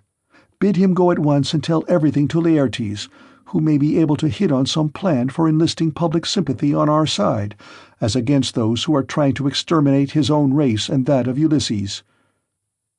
Then the dear old nurse Euryclea said, "You may kill me, madam, or let me live on in your house, whichever you please, but I will tell you the real truth. I knew all about it, and gave him everything he wanted in the way of bread and wine, but he made me take my solemn oath that I would not tell you anything for some 10 or 12 days, unless you asked or happened to hear of his having gone, for he did not want to spoil your beauty by crying. And now, madam, wash your face, change your dress, and go upstairs with your maids to offer prayers to Minerva, daughter of aegis-bearing Jove, for she can save him even though he be in the jaws of death. Do not trouble Laertes, he has trouble enough already. Besides, I cannot think that the gods hate the race of the son of Arcesius so much, but there will be a son left to come up after him, and inherit both the house and the fair fields that lie far all around it." With these words she made her mistress leave off crying, and dried the tears from her eyes. Penelope washed her face, changed her dress, and went upstairs with her maids. She then put some bruised barley into a basket and began praying to Minerva. "Hear me," she cried, "daughter of aegis-bearing Jove unweariable. If ever Ulysses, while he was here, burned you fat thigh-bones of sheep or heifer, bear it in mind now as in my favour, and save my darling son from the villainy of the suitors." She cried aloud as she spoke, and the goddess heard her prayer. Meanwhile the suitors were clamorous throughout the covered cloister, and one of them said, "The queen is preparing her marriage with one or other of us. Little does she dream that her son has now been doomed to die." This was what they said, but they did not show what was going to happen. Then Antinous said, "Comrades, let there be no loud talking, lest some of it get carried inside. Let us be up and do that in silence, about which we are all of a mind." He then chose 20 men, and they went down to their ship and to the seaside. They drew the vessel into the water and got her mast and sails inside her. They bound the oars to the thole-pins with twisted thongs of leather all in due course, and spread the white sails aloft, while their fine servants brought them their armour. Then they made the ship fast a little way out, came on shore again, got their suppers, and waited till night should fall. But Penelope lay in her own room upstairs, unable to eat or drink, and wondering whether her brave son would escape, or be overpowered by the wicked suitors. Like a lioness caught in the toils with huntsmen hemming her in on every side, she thought and thought till she sank into a slumber, and lay on her bed bereft of thought and motion. Then Minerva bethought her of another matter, and made a vision in the likeness of Penelope's sister Iphtime, daughter of Icarius, who had married EUMAEUS and lived in Pheræ. She told the vision to go to the house of Ulysses, and to make Penelope leave off crying, so it came into her room by the hole through which the thong went for pulling the door to, and hovered over her head, saying, "You are asleep, Penelope. The gods who live at ease will not suffer you to weep and be so sad. Your son has done them no wrong, so he will yet come back to you." Penelope, who was sleeping sweetly at the gates of dreamland, answered, "Sister, why have you come here? You do not come very often, but I suppose that is because you live such a long way off. Am I, then, to leave off crying and refrain from all the sad thoughts that torture me? I, who have lost my brave and lion-hearted husband, who had every good quality under heaven, and whose name was great all over Hellas and middle Argos.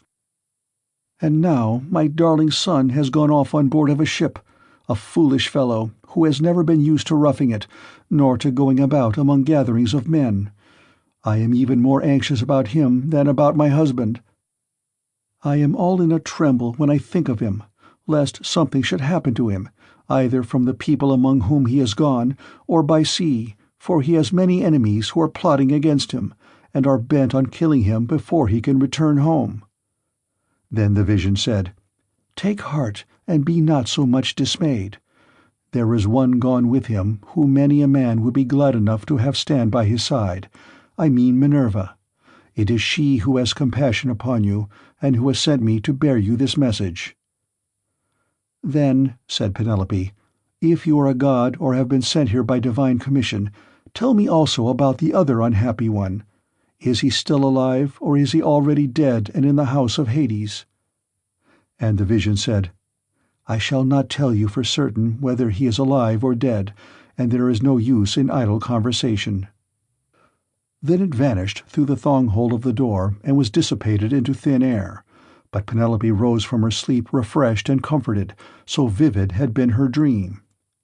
Meantime the suitors went on board and sailed their ways over the sea, intent on murdering Telemachus. Now there is a rocky islet called Asteris, of no great size, in mid-channel between Ithaca and Samos, and there is a harbour on either side of it where a ship can lie. Here then the Achaeans placed themselves in ambush. End of Book 4. Book 5. Calypso. Ulysses reaches Scheria on a raft. And now, as dawn rose from her couch beside Tithonus, harbinger of light alike to mortals and immortals, the gods met in council, and with them Jove, the Lord of Thunder, who is their king. Thereon Minerva began to tell them of the many sufferings of Ulysses, for she pitied him away there in the house of the nymph Calypso. "Father Jove," said she, "and all you other gods that live in everlasting bliss, I hope there may never be such a thing as a kind and well-disposed ruler any more, nor one who will govern equitably. I hope they will be all henceforth cruel and unjust, for there is not one of his subjects but has forgotten Ulysses, who ruled them as though he were their father. There he is, lying in great pain in an island where dwells the nymph Calypso, who will not let him go, and he cannot get back to his own country, for he can find neither ships nor sailors to take him over the sea. Furthermore, wicked people are now trying to murder his only son Telemachus, who is coming home from Pylos and Lacedaemon, where he has been to see if he can get news of his father." "What, my dear, are you talking about?" replied her father. "Did you not send him there yourself, because you thought it would help Ulysses to get home and punish the suitors? Besides, you are perfectly able to protect Telemachus and to see him safely home again, while the suitors have to come hurry-scurrying back without having killed him." When he had thus spoken, he said to his son Mercury, "Mercury, you are our messenger. Go therefore and tell Calypso we have decreed that poor Ulysses is to return home. He is to be convoyed neither by gods nor men, but after a perilous voyage of 20 days upon a raft, he is to reach fertile Scheria, the land of the Phaeacians, who are near of kin to the gods, and will honor him as though he were one of ourselves. They will send him in a ship to his own country, and will give him more bronze and gold and raiment than he would have brought back from Troy, if he had had all his prize money and had got home without disaster. This is how we have settled that he shall return to his country and his friends." Thus he spoke, and Mercury, guide and guardian, slayer of Argus, did as he was told. Forthwith he bound on his glittering golden sandals with which he could fly like the wind over land and sea. He took the wand with which he seals men's eyes in sleep or wakes them just as he pleases, and flew, holding it in his hand over Pieria. Then he swooped down through the firmament till he reached the level of the sea, whose waves he skimmed like a cormorant that flies fishing every hole and corner of the ocean and drenching its thick plumage in the spray. He flew and flew over many a weary wave, but when at last he got to the island, which was his journey's end, he left the sea and went on by land, till he came to the cave where the nymph CALYPSO lived. He found her at home. There was a large fire burning on the hearth, and one could smell from far the fragrant reek of burning cedar and sandalwood. As for herself, she was busy at her loom, shooting her golden shuttle through the warp and singing beautifully. Round her cave there was a thick wood of alder, poplar, and sweet-smelling cypress trees, wherein all kinds of great birds had built their nests, owls, hawks, and chattering sea-crows that occupy their business in the waters. A vine loaded with grapes was trained and grew luxuriantly about the mouth of the cave. There were also 4 running rills of water in channels cut pretty close together, and turned hither and thither so as to irrigate the beds of violets and luscious herbage over which they flowed. Even a god could not help being charmed with such a lovely spot, so Mercury stood still and looked at it. But when he had admired it sufficiently, he went inside the cave. Calypso knew him at once, for the gods all know each other, no matter how far they live from one another, but Ulysses was not within. He was on the seashore as usual, looking out upon the barren ocean with tears in his eyes, groaning and breaking his heart for sorrow. Calypso gave Mercury a seat and said, "Why have you come to see me, Mercury, honored and ever welcome, for you do not visit me often? Say what you want. I will do it for you at once if I can, and if it can be done at all. But come inside and let me set refreshment before you." As she spoke, she drew a table loaded with ambrosia beside him and mixed him some red nectar, so Mercury ate and drank till he had had enough, and then said, "We are speaking god and goddess to one another, and you ask me why I have come here, and I will tell you truly, as you would have me do. Jove sent me. It was no doing of mine. Who could possibly want to come all this way over the sea where there are no cities full of people to offer me sacrifices or choice hecatombs? Nevertheless, I had to come, for none of us other gods can cross Jove, nor transgress his orders. He says that you have here the most ill-starred of all those who fought 9 years before the city of King Priam, and sailed home in the 10th year after having sacked it. On their way home they sinned against Minerva, who raised both wind and waves against them, so that all his brave companions perished, and he alone was carried hither by wind and tide. Jove says that you are to let this man go at once, for it is decreed that he shall not perish here, far from his own people, but shall return to his house and country and see his friends again." Calypso trembled with rage when she heard this. "You gods," she exclaimed, "ought to be ashamed of yourselves. You are always jealous, and hate seeing a goddess take a fancy to a mortal man, and live with him in open matrimony. So when rosy-fingered Dawn made love to Orion, you precious gods were all of you furious, till Diana went and killed him in Ortygia. So again, when Ceres fell in love with Aeation, and yielded to him in a thrice-ploughed fallow field, Jove came to hear of it before so very long, and killed Aeation with his thunderbolts. And now you are angry with me too, because I have a man here. I found the poor creature sitting all alone astride of a keel, for Jove had struck his ship with lightning and sunk it in mid-ocean, so that all his crew were drowned, while he himself was driven by wind and waves on to my island. I got fond of him and cherished him, and had set my heart on making him immortal, so that he should never grow old all his days. Still, I cannot cross Jove, nor bring his counsels to nothing. Therefore, if he insists upon it, let the man go beyond the seas again. But I cannot send him anywhere myself, for I have neither ships nor men who can take him.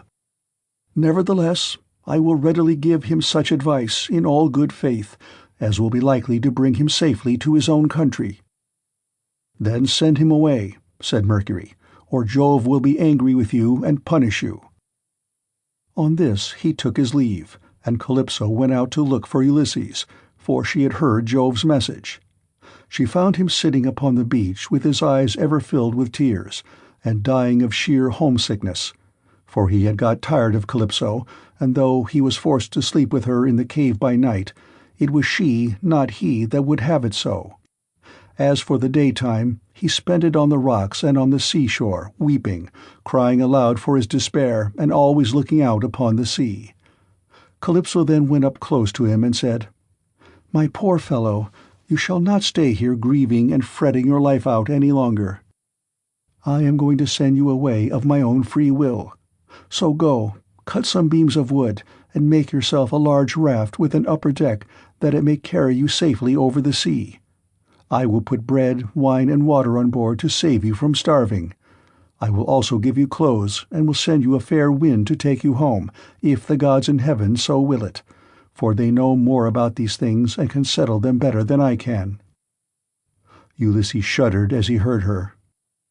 "Now, goddess," he answered, "there is something behind all this. You cannot be really meaning to help me home, when you bid me do such a dreadful thing as put to sea on a raft. Not even a well-found ship with a fair wind could venture on such a distant voyage. Nothing that you can say or do shall make me go on board a raft unless you first solemnly swear that you mean me no mischief." Calypso smiled at this and caressed him with her hand. "You know a great deal," said she, "but you are quite wrong here.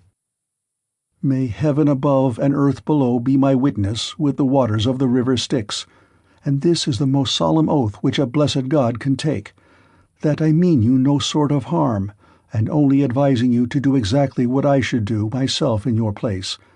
I am dealing with you quite straightforwardly. My heart is not made of iron, and I am very sorry for you." When she had thus spoken, she led the way rapidly before him, and Ulysses followed in her steps. So the pair, goddess and man, went on and on till they came to Calypso's cave, where Ulysses took the seat that Mercury had just left. Calypso set meat and drink before him of the food that mortals eat, but her maids brought ambrosia and nectar for herself, and they laid their hands on the good things that were before them. When they had satisfied themselves with meat and drink, Calypso spoke, saying, "Ulysses, noble son of Laertes, so you would start home to your own land at once? Good luck go with you. But if you could only know how much suffering is in store for you before you get back to your own country, you would stay where you are, keep house along with me, and let me make you immortal, no matter how anxious you may be to see this wife of yours, of whom you are thinking all the time day after day.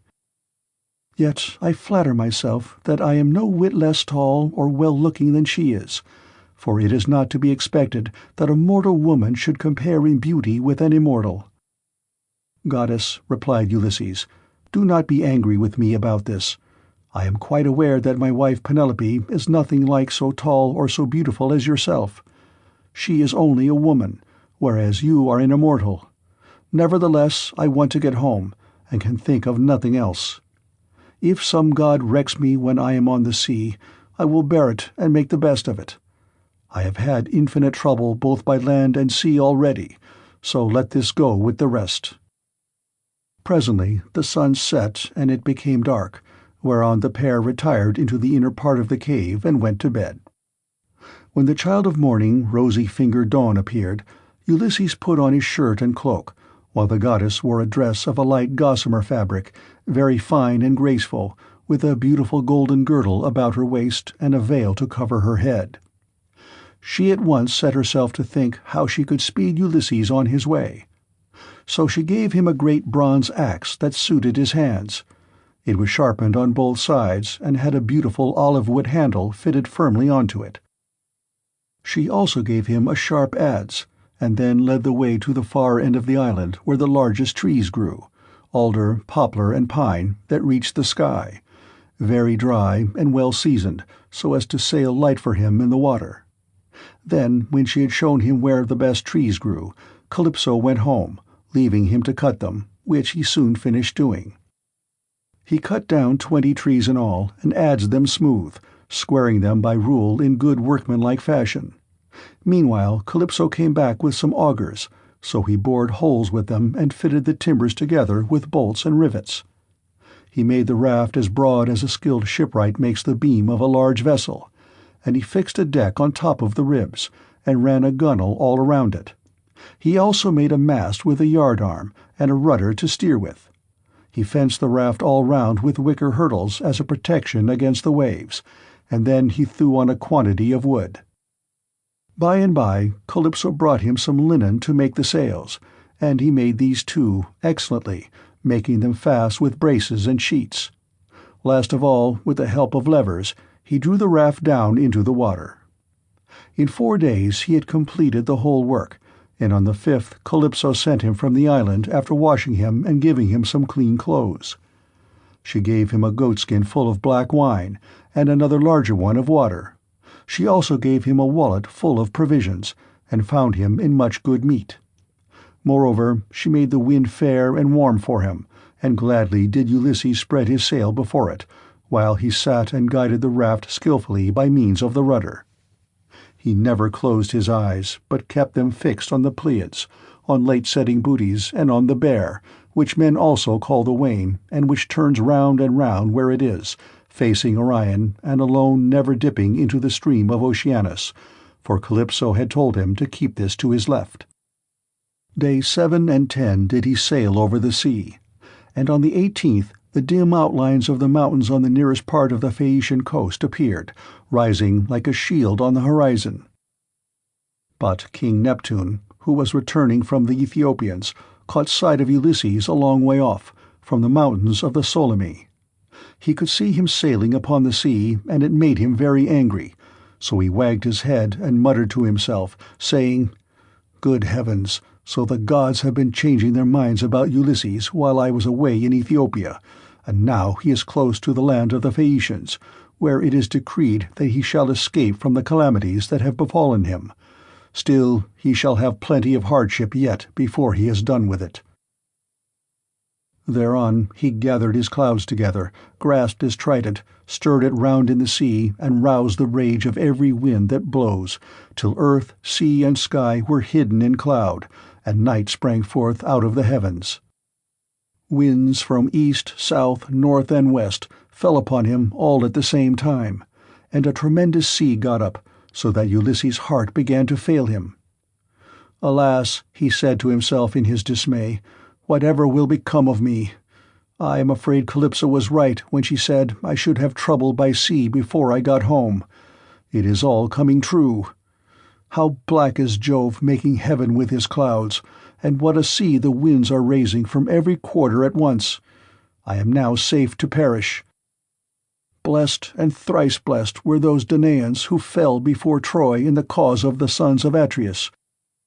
Would that I had been killed on the day when the Trojans were pressing me so sorely about the dead body of Achilles, for then I should have had due burial, and the Achaeans would have honored my name. But now it seems that I shall come to a most pitiable end." As he spoke, a sea broke over him with such terrific fury that the raft reeled again, and he was carried overboard a long way off.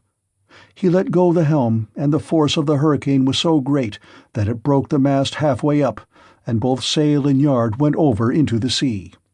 For a long time Ulysses was under water, and it was all he could do to rise to the surface again, for the clothes Calypso had given him weighed him down.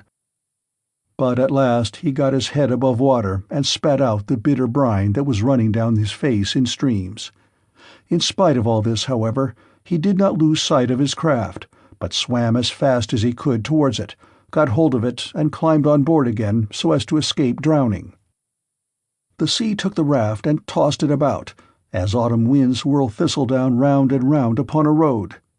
It was as though the south, north, east, and west winds were all playing battledore and shuttlecock with it at once. When he was in this plight, Ino, daughter of Cadmus, also called Leucothea, saw him. She had formerly been a mere mortal, but had since raised to the rank of a marine goddess. Seeing in what great distress Ulysses now was, she had compassion upon him, and, rising like a seagull from the waves, took her seat upon the raft. "My poor good man," said she, "why is Neptune so furiously angry with you? He is giving you a great deal of trouble, but for all his bluster he will not kill you. You seem to be a sensible person. Do then as I bid you.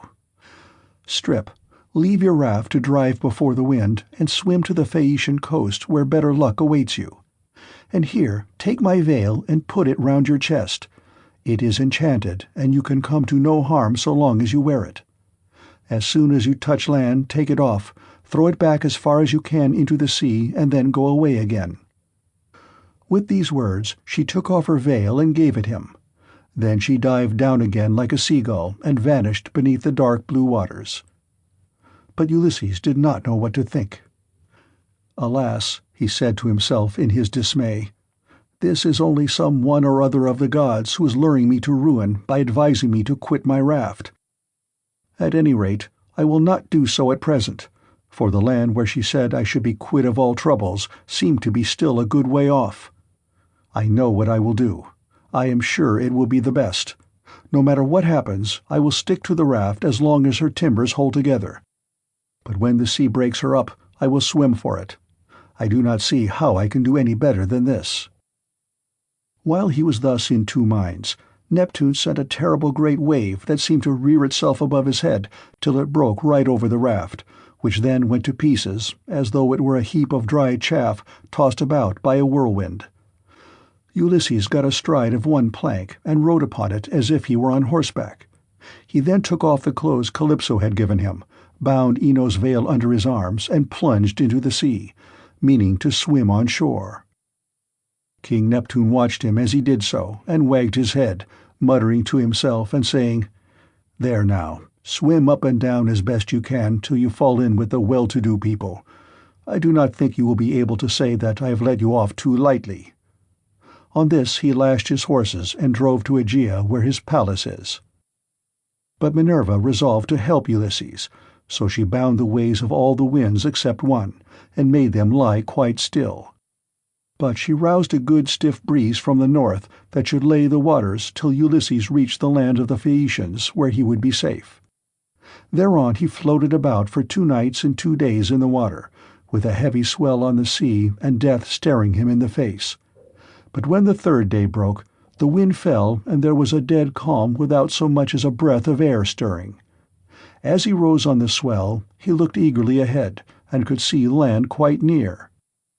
Then, as children rejoice when their dear father begins to get better, after having for a long time borne sore affliction sent him by some angry spirit, but the gods deliver him from evil, so was Ulysses thankful when he again saw land and trees, and swam on with all his strength that he might once more set foot upon dry ground. When, however, he got within earshot, he began to hear the surf thundering up against the rocks, for the swell still broke against them with a terrific roar. Everything was enveloped in spray. There were no harbors where a ship might ride, nor shelter of any kind, but only headlands, low-lying rocks, and mountain-tops. Ulysses' heart now began to fail him, and he said despairingly to himself, "Alas, Jove has let me see land after swimming so far that I have given up all hope, but I can find no landing place, for the coast is rocky and surf-beaten.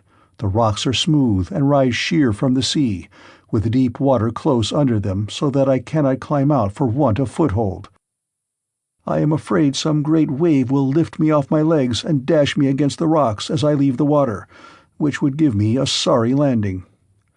If, on the other hand, I swim further in search of some shelving beach or harbor, a hurricane may carry me out to sea again sorely against my will, or heaven may send some great monster of the deep to attack me, for Amphitrite breeds many such, and I know that Neptune is very angry with me."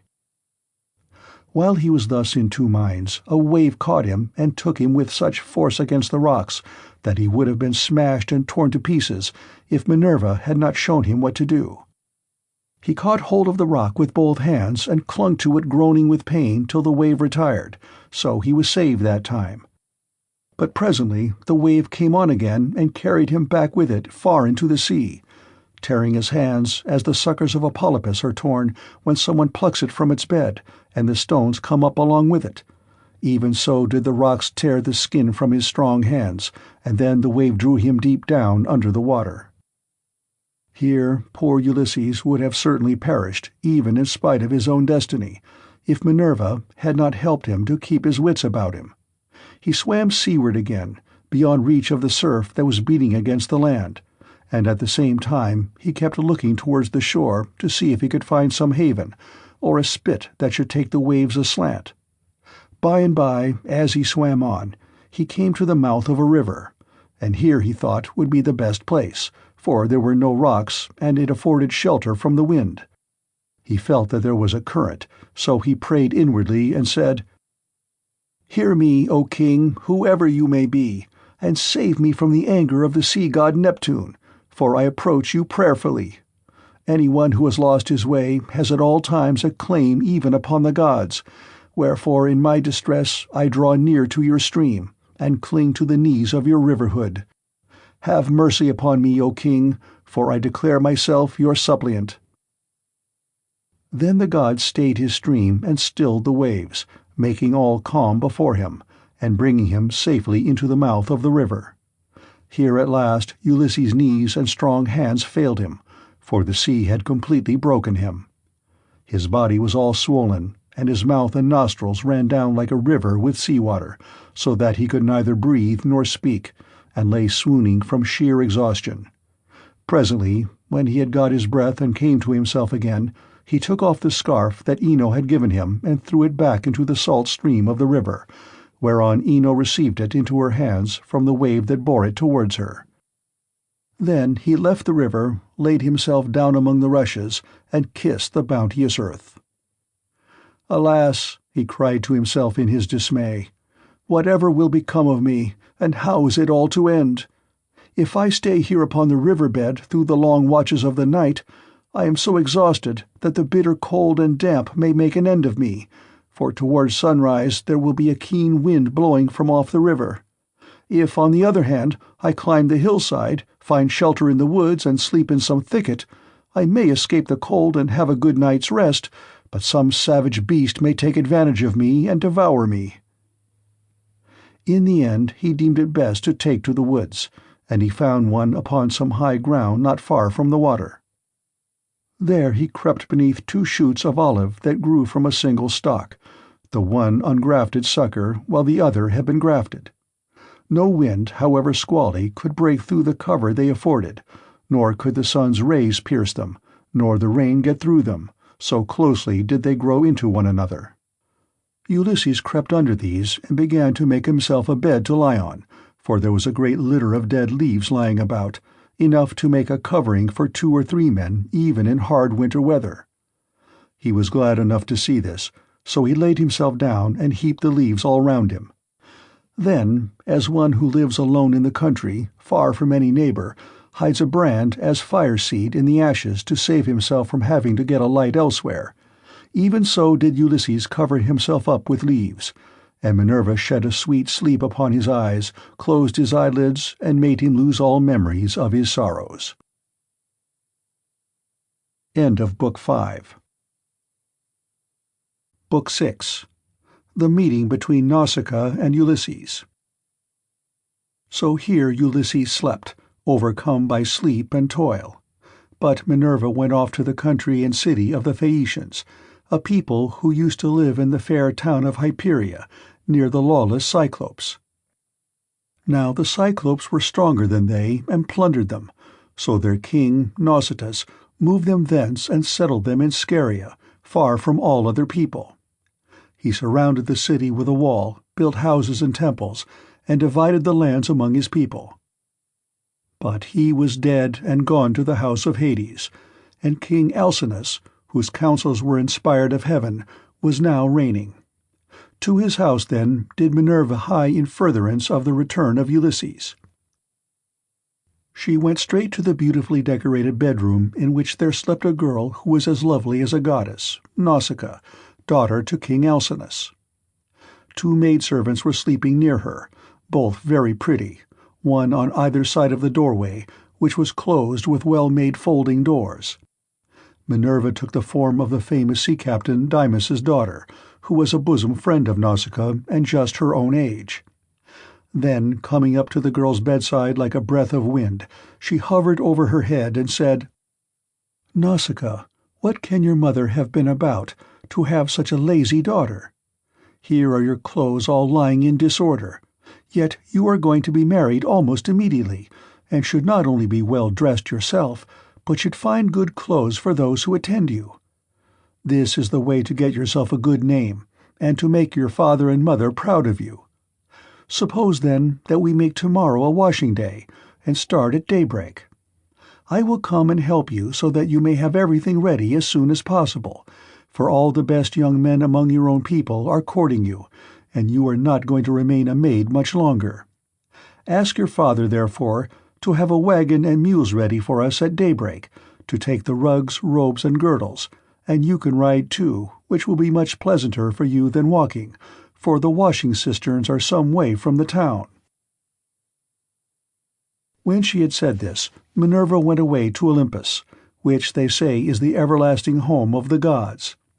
Here no wind beats roughly, and neither rain nor snow can fall, but it abides in everlasting sunshine and in a great peacefulness of light, wherein the blessed gods are illumined forever and ever. This was the place to which the goddess went when she had given instructions to the girl. By and by morning came and woke Nausicaa, who began wondering about her dream. She therefore went to the other end of the house to tell her father and mother all about it, and found them in their own room.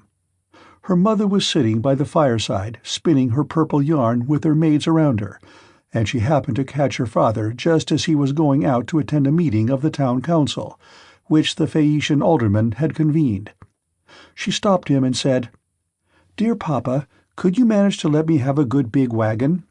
I want to take all our dirty clothes to the river and wash them. You are the chief man here, so it is only right that you should have a clean shirt when you attend meetings of the council.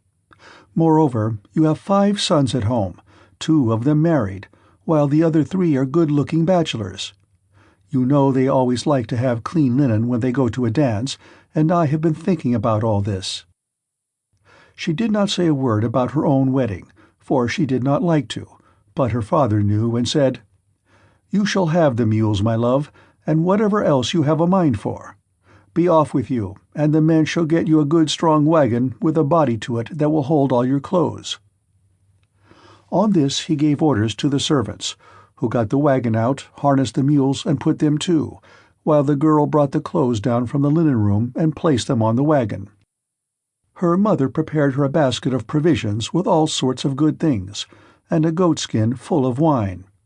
The girl now got into the wagon, and her mother gave her also a golden cruse of oil, that she and her women might anoint themselves. Then she took the whip and reins and lashed the mules on, whereon they set off, and their hoofs clattered on the road. They pulled without flagging, and carried not only Nausicaa and her wash of clothes, but the maids also who were with her. When they reached the waterside, they went to the washing cisterns, through which there ran at all times enough pure water to wash any quantity of linen, no matter how dirty. Here they unharnessed the mules and turned them out to feed on the sweet juicy herbage that grew by the waterside. They took the clothes out of the wagon, put them in the water, and vied with one another in treading them in the pits to get the dirt out. After they had washed them and got them quite clean, they laid them out by the seaside, where the waves had raised a high beach of shingle, and set about washing themselves and anointing themselves with olive oil. Then they got their dinner by the side of the stream, and waited for the sun to finish drying the clothes. When they had done dinner, they threw off the veils that covered their heads, and began to play at ball, while Nausicaa sang for them. As the huntress Diana goes forth upon the mountains of Taygetus or Erymanthus to hunt wild boars or deer, and the wood-nymphs, daughters of aegis-bearing Jove, take their sport along with her. Then is Leto proud at seeing her daughter stand a full head taller than the others, and eclipse the loveliest amid a whole bevy of beauties. Even so did the girl outshine her handmaids. When it was time for them to start home, and they were folding the clothes and putting them into the wagon, Minerva began to consider how Ulysses should wake up and see the handsome girl who was to conduct him to the city of the Phaeacians. The girl, therefore, threw a ball at one of the maids, which missed her and fell into deep water. On this they all shouted, and the noise they made woke Ulysses, who sat up in his bed of leaves and began to wonder what it might all be. "Alas," he said to himself, "what kind of people have I come amongst? Are they cruel, savage, and uncivilized, or hospitable and humane? I seem to hear the voices of young women, and they sound like those of the nymphs that haunt mountain-tops, or springs of rivers and meadows of green grass. At any rate, I am among a race of men and women. Let me try if I cannot manage to get a look at them." As he said this, he crept from under his bush, and broke off a bough covered with thick leaves to hide his nakedness. He looked like some lion of the wilderness that stalks about exulting in his strength and defying both wind and rain. His eyes glare as he prowls in quest of oxen, sheep, or deer, for he is famished, and will dare break even into a well-fenced homestead, trying to get at the sheep. Even such did Ulysses seem to the young women as he drew near to them, all naked as he was, for he was in great want. On seeing one so unkempt and so begrimed with salt water, the others scampered off along the spits that jutted out into the sea. But the daughter of Alcinous stood firm, for Minerva put courage into her heart and took away all fear from her. She stood right in front of Ulysses, and he doubted whether he should go up to her, throw himself at her feet, and embrace her knees as a suppliant, or stay where he was and entreat her to give him some clothes and show him the way to the town. In the end he deemed it best to entreat her from a distance, in case the girl should take offense at his coming near enough to clasp her knees, so he addressed her in honeyed and persuasive language. "O Queen," he said, "I implore your aid. But tell me, are you a goddess or are you a mortal woman? If you are a goddess and dwell in heaven, I can only conjecture that you are Jove's daughter Diana, for your face and figure resemble none but hers. If, on the other hand, you are a mortal and live on earth, thrice happy are your father and mother. Thrice happy, too, are your brothers and sisters. How proud and delighted they must feel when they see so fair a scion as yourself go out to a dance. Most happy, however, of all, will he be whose wedding gifts have been the richest, and who takes you to his own home. I never yet saw anyone so beautiful, neither man nor woman, and am lost in admiration as I behold you. I can only compare you to a young palm tree, which I saw when I was at Delos growing near the altar of Apollo, for I was there, too, with much people after me, when I was on that journey which has been the source of all my troubles. Never yet did such a young plant shoot out of the ground as that was, and I admired and wondered at it exactly as I now admire and wonder at yourself. I dare not clasp your knees, but I am in great distress. Yesterday made the 20th day that I have been tossing about upon the sea. The winds and waves have taken me all the way from the Ogygian island, and now fate has flung me upon this coast that I may endure still further suffering. For I do not think that I have yet come to the end of it, but rather that heaven has still much evil in store for me. And now, O Queen, have pity upon me, for you are the first person I have met, and I know no one else in this country. Show me the way to your town, and let me have anything that you may have brought hither to wrap your clothes in. May heaven grant you in all things your heart's desire, husband, house, and a happy, peaceful home, for there is nothing better in this world than that man and wife should be of one mind in a house. It discomfits their enemies, makes their hearts of their friends glad, and they themselves know more about it than anyone." To this Nausicaa answered, "Stranger, you appear to be a sensible, well-disposed person. There is no accounting for luck. Jove gives prosperity to rich and poor just as he chooses, so you must take what he has seen fit to send you, and make the best of it. Now, however, that you have come to this our country, you shall not want for clothes, nor for anything else that a foreigner in distress may reasonably look for. I will show you the way to the town, and will tell you the name of our people. We are called Phaeacians, and I am daughter to Alcinous, in whom the whole power of the state is vested." Then she called her maids and said, "Stay where you are, you girls. Can you not see a man without running away from him? Do you take him for a robber or a murderer? Neither he nor anyone else can come here to do us Phoenicians any harm, for we are dear to the gods and live apart on a land's end that juts into the sounding sea, and have nothing to do with any other people.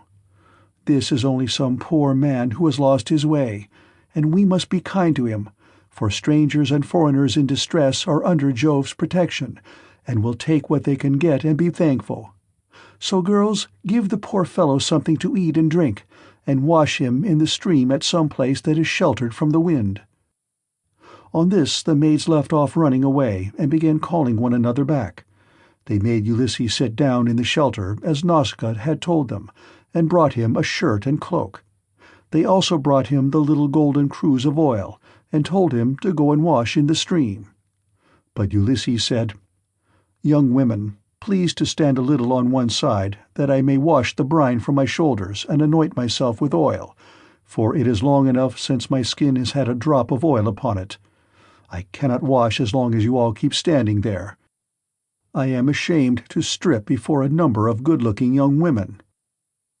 Then they stood on one side and went to tell the girl, while Ulysses washed himself in the stream and scrubbed the brine from his back and from his broad shoulders. When he had thoroughly washed himself and had got the brine out of his hair, he anointed himself with oil, and put on the clothes which the girl had given him. Minerva then made him look taller and stronger than before.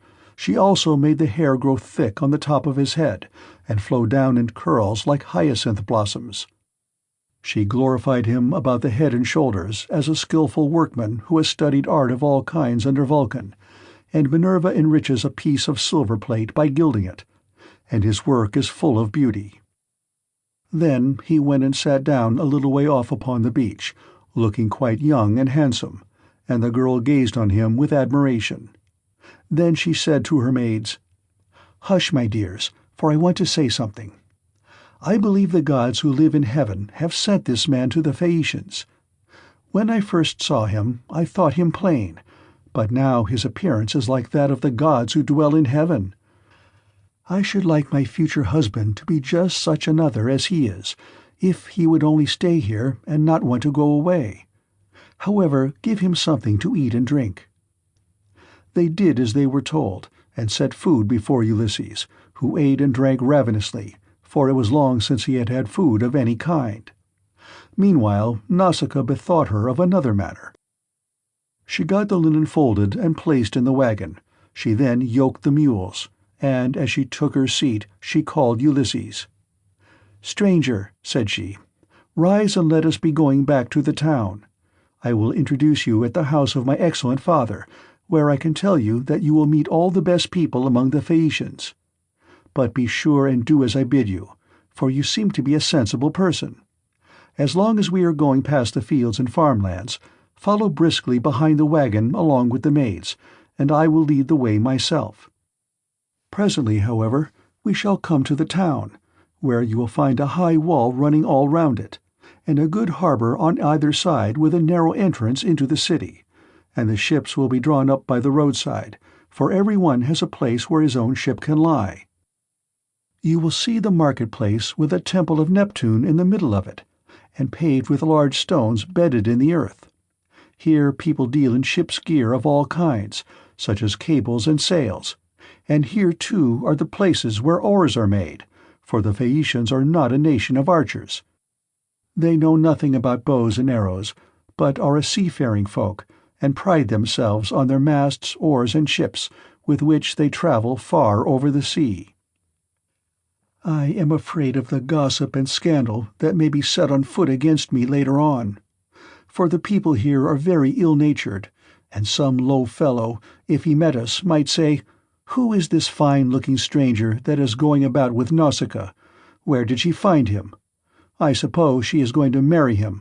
Perhaps he is a vagabond sailor whom she has taken from some foreign vessel, for we have no neighbors. Or some god has at last come down from heaven in answer to her prayers, and she is going to live with him all the rest of her life. It would be a good thing if she would take herself off and find a husband somewhere else, for she will not look at one of the many excellent young Phaeacians who are in love with her.' This is the kind of disparaging remark that would be made about me, and I could not complain, for I should myself be scandalized at seeing any other girl do the like, and go about with men in spite of everything, while her father and mother were still alive, and without having been married in the face of all the world. If, therefore, you want my father to give you an escort and to help you home, do as I bid you. You will see a beautiful grove of poplars by the roadside, dedicated to Minerva. It has a well in it and a meadow all round it. Here my father has a field of rich garden ground, about as far from the town as a man's voice will carry. Sit down there and wait for a while till the rest of us can get into the town and reach my father's house. Then, when you think we must have done this, come into the town and ask the way to the house of my father Alcinous. You will have no difficulty in finding it. Any child will point it out to you, for no one else in the whole town has anything like such a fine house as he has. When you have got past the gates and through the outer court, go right across the inner court till you come to my mother. You will find her sitting by the fire and spinning her purple wool by firelight. It is a fine sight to see her as she leans back against one of the bearing-posts with her maids all ranged behind her. Close to her seat stands that of my father, on which he sits and topes like an immortal god. Never mind him, but go up to my mother, and lay your hands upon her knees, if you would get home quickly. If you can gain her over, you may hope to see your own country again, no matter how distant it may be." So saying, she lashed the mules with her whip, and they left the river. The mules drew well, and their hoofs went up and down upon the road. She was careful not to go too fast for Ulysses and the maids who were following on foot along with the wagon, so she plied her whip with judgment. As the sun was going down, they came to the sacred grove of Minerva, and there Ulysses sat down and prayed to the mighty daughter of Jove. "Hear me," he cried, "daughter of aegis-bearing Jove unweariable, hear me now, for you gave no heed to my prayers when Neptune was wrecking me. Now, therefore, have pity upon me, and grant that I may find friends and be hospitably received by the Phaeacians." Thus did he pray, and Minerva heard his prayer, but she would not show herself to him openly, for she was afraid of her uncle Neptune, who was still furious in his endeavors to prevent Ulysses from getting home. End of Book 6. Book 7. Reception of Ulysses at the palace of King Alcinous. Thus then did Ulysses wait and pray, but the girl drove on to the town. When she reached her father's house she drew up at the gateway, and her brothers, comely as the gods, gathered round her, took the mules out of the wagon, and carried the clothes into the house, while she went to her own room, where an old servant, Eurymedusa of Ephyra, lit the fire for her. This old woman had been brought by sea from Ephyra, and had been chosen as a prize for Alcinous, because he was king over the Phaeacians, and the people obeyed him as though he were a god. She had been nurse to Nausicaa, and had now lit the fire for her, and brought her supper for her into her own room. Presently Ulysses got up to go towards the town, and Minerva shed a thick mist all round him, to hide him in case any of the proud Phaeacians who met him should be rude to him, or ask him who he was. Then, as he was just entering the town, she came towards him in the likeness of a little girl carrying a pitcher. She stood right in front of him, and Ulysses said, "My dear, will you be so kind as to show me the house of King Alcinous? I am an unfortunate foreigner in distress, and do not know one in your town and country." Then Minerva said, "Yes, father stranger, I will show you the house you want, for Alcinous lives quite close to my own father. I will go before you and show the way, But say not a word as you go, and do not look at any man, nor ask him questions, for the people here cannot abide strangers, and do not like men who come from some other place. They are a seafaring folk, and sail the seas by the grace of Neptune in ships that glide along like thought, or as a bird in the air." On this she led the way, and Ulysses followed in her steps. But not one of the Phaeacians could see him as he passed through the city in the midst of them, for the great goddess Minerva, in her good will towards him, had hidden him in a thick cloud of darkness. He admired their harbours, ships, places of assembly, and the lofty walls of the city, which, with the palisade on top of them, were very striking. And when they reached the king's house, Minerva said, "This is the house, Father Stranger, which you would have me show you. You will find a number of great people sitting at table, but do not be afraid. Go straight in, for the bolder a man is, the more likely he is to carry his point, even though he is a stranger. First find the queen. Her name is Arete, and she comes of the same family as her husband Alcinous. They both descend originally from Neptune, who is father to Nausicaa by Parabia, a woman of great beauty. Parabia was the youngest daughter of Eurymedon, who at one time reigned over the giants, but he ruined his ill-fated people and lost his own life to boot. Neptune, however, lay with his daughter, and she had a son by him, the great Nausicaa, who reigned over the Phaeacians. Nausicaa had 2 sons, Rhexenor and Alcinous. Apollo killed the first of them while he was still a bridegroom, and without male issue. But he left a daughter, Arete, whom Alcinous married, and honors as no other woman is honored of all those that keep house along with their husbands. Thus she both was, and still is, respected beyond measure by her children, by Alcinous himself, and by the whole people, who look upon her as a goddess, and greet her whenever she goes about the city, for she is a thoroughly good woman both in head and heart, and when any women are friends of hers, she will help their husbands also to settle their disputes. If you can gain her goodwill, you may have every hope of seeing your friends again, and getting safely back to your home and country." Then Minerva left Scheria and went away over the sea.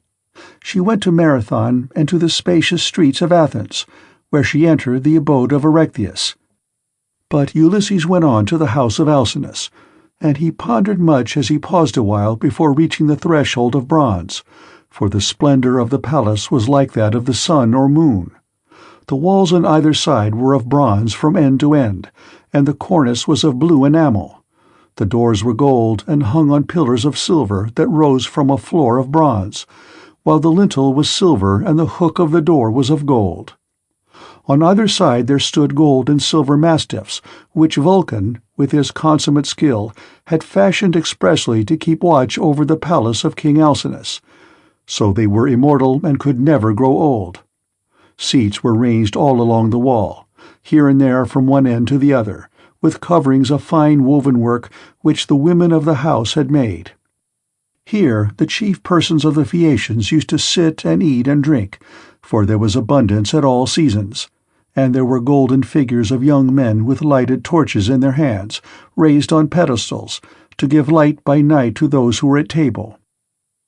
There are 50 maidservants in the house, some of whom are always grinding rich yellow grain at the mill, while others work at the loom, or sit and spin, and their shuttles go backwards and forwards like the fluttering of aspen leaves, while the linen is so closely woven that it will turn oil.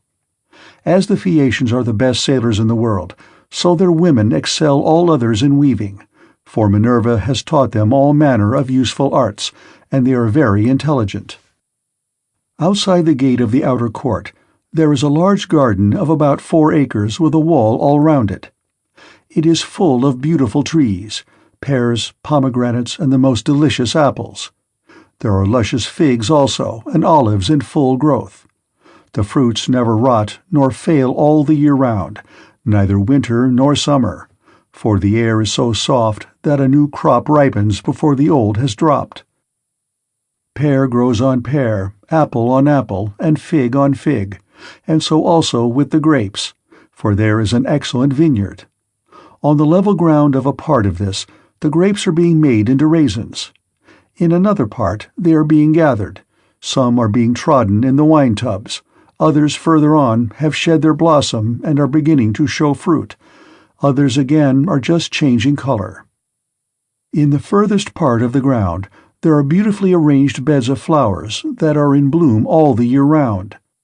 2 streams go through it, the one turned in ducts throughout the whole garden, while the other is carried under the ground of the outer court to the house itself, and the townspeople draw water from it. Such then were the splendors with which the gods had endowed the house of King Alcinous. So here Ulysses stood for a while and looked about him, but when he had looked long enough he crossed the threshold and went within the precincts of the house. There he found all the chief people among the Phaeacians making their drink offerings to Mercury, which they always did the last thing before going away for the night. He went straight through the court, still hidden by the cloak of darkness in which Minerva had enveloped him, till he reached Arete and King Alcinous. Then he laid his hands upon the knees of the queen, and at that moment the miraculous darkness fell away from him and he became visible. Everyone was speechless with surprise at seeing a man there, but Ulysses began at once with his petition. "Queen Arete," he exclaimed, "daughter of the great Rhexenor, in my distress I humbly pray you, as also your husband and these your guests, whom may heaven prosper with long life and happiness, and may they leave their possessions to their children and all the honors conferred upon them by the state, to help me home to my own country as soon as possible, for I have been long in trouble and away from my friends."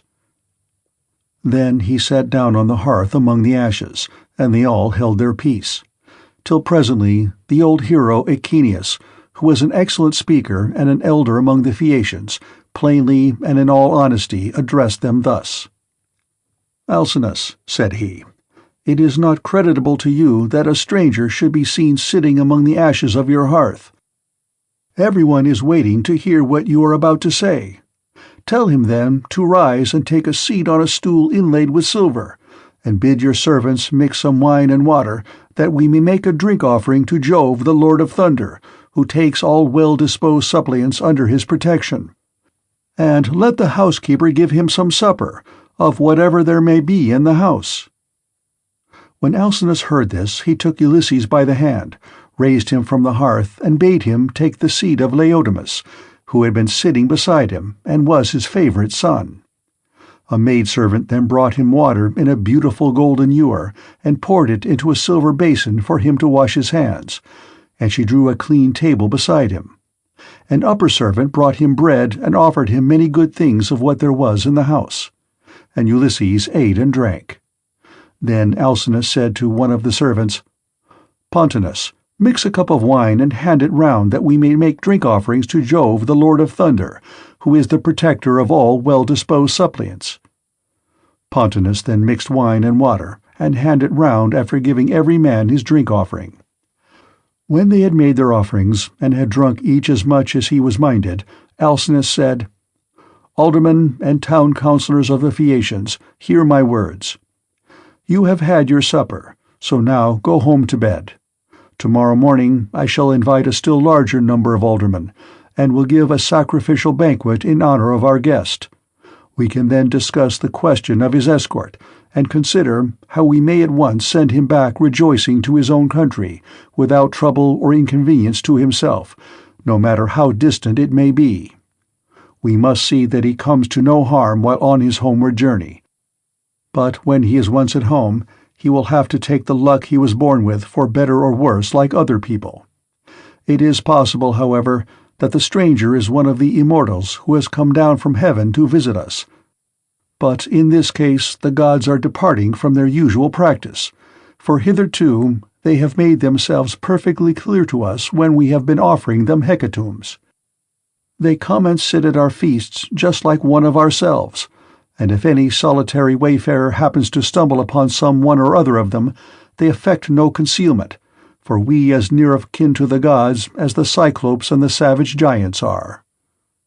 Then Ulysses said, "Pray, Alcinous, do not take any such notion into your head.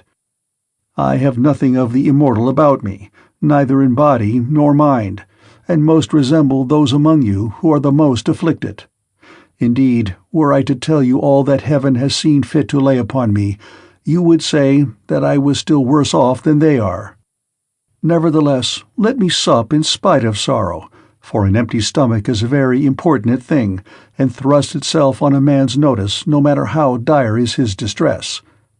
I am in great trouble, yet it insists that I shall eat and drink, bids me lay aside all memory of my sorrows and dwell only on the due replenishing of itself. As for yourselves, do as you propose, and at break of day set about helping me to get home. I shall be content to die if I may first once more behold my property, my bondsmen, and all the greatness of my house." Thus did he speak. Every one approved his saying, and agreed that he should have his escort inasmuch as he had spoken reasonably.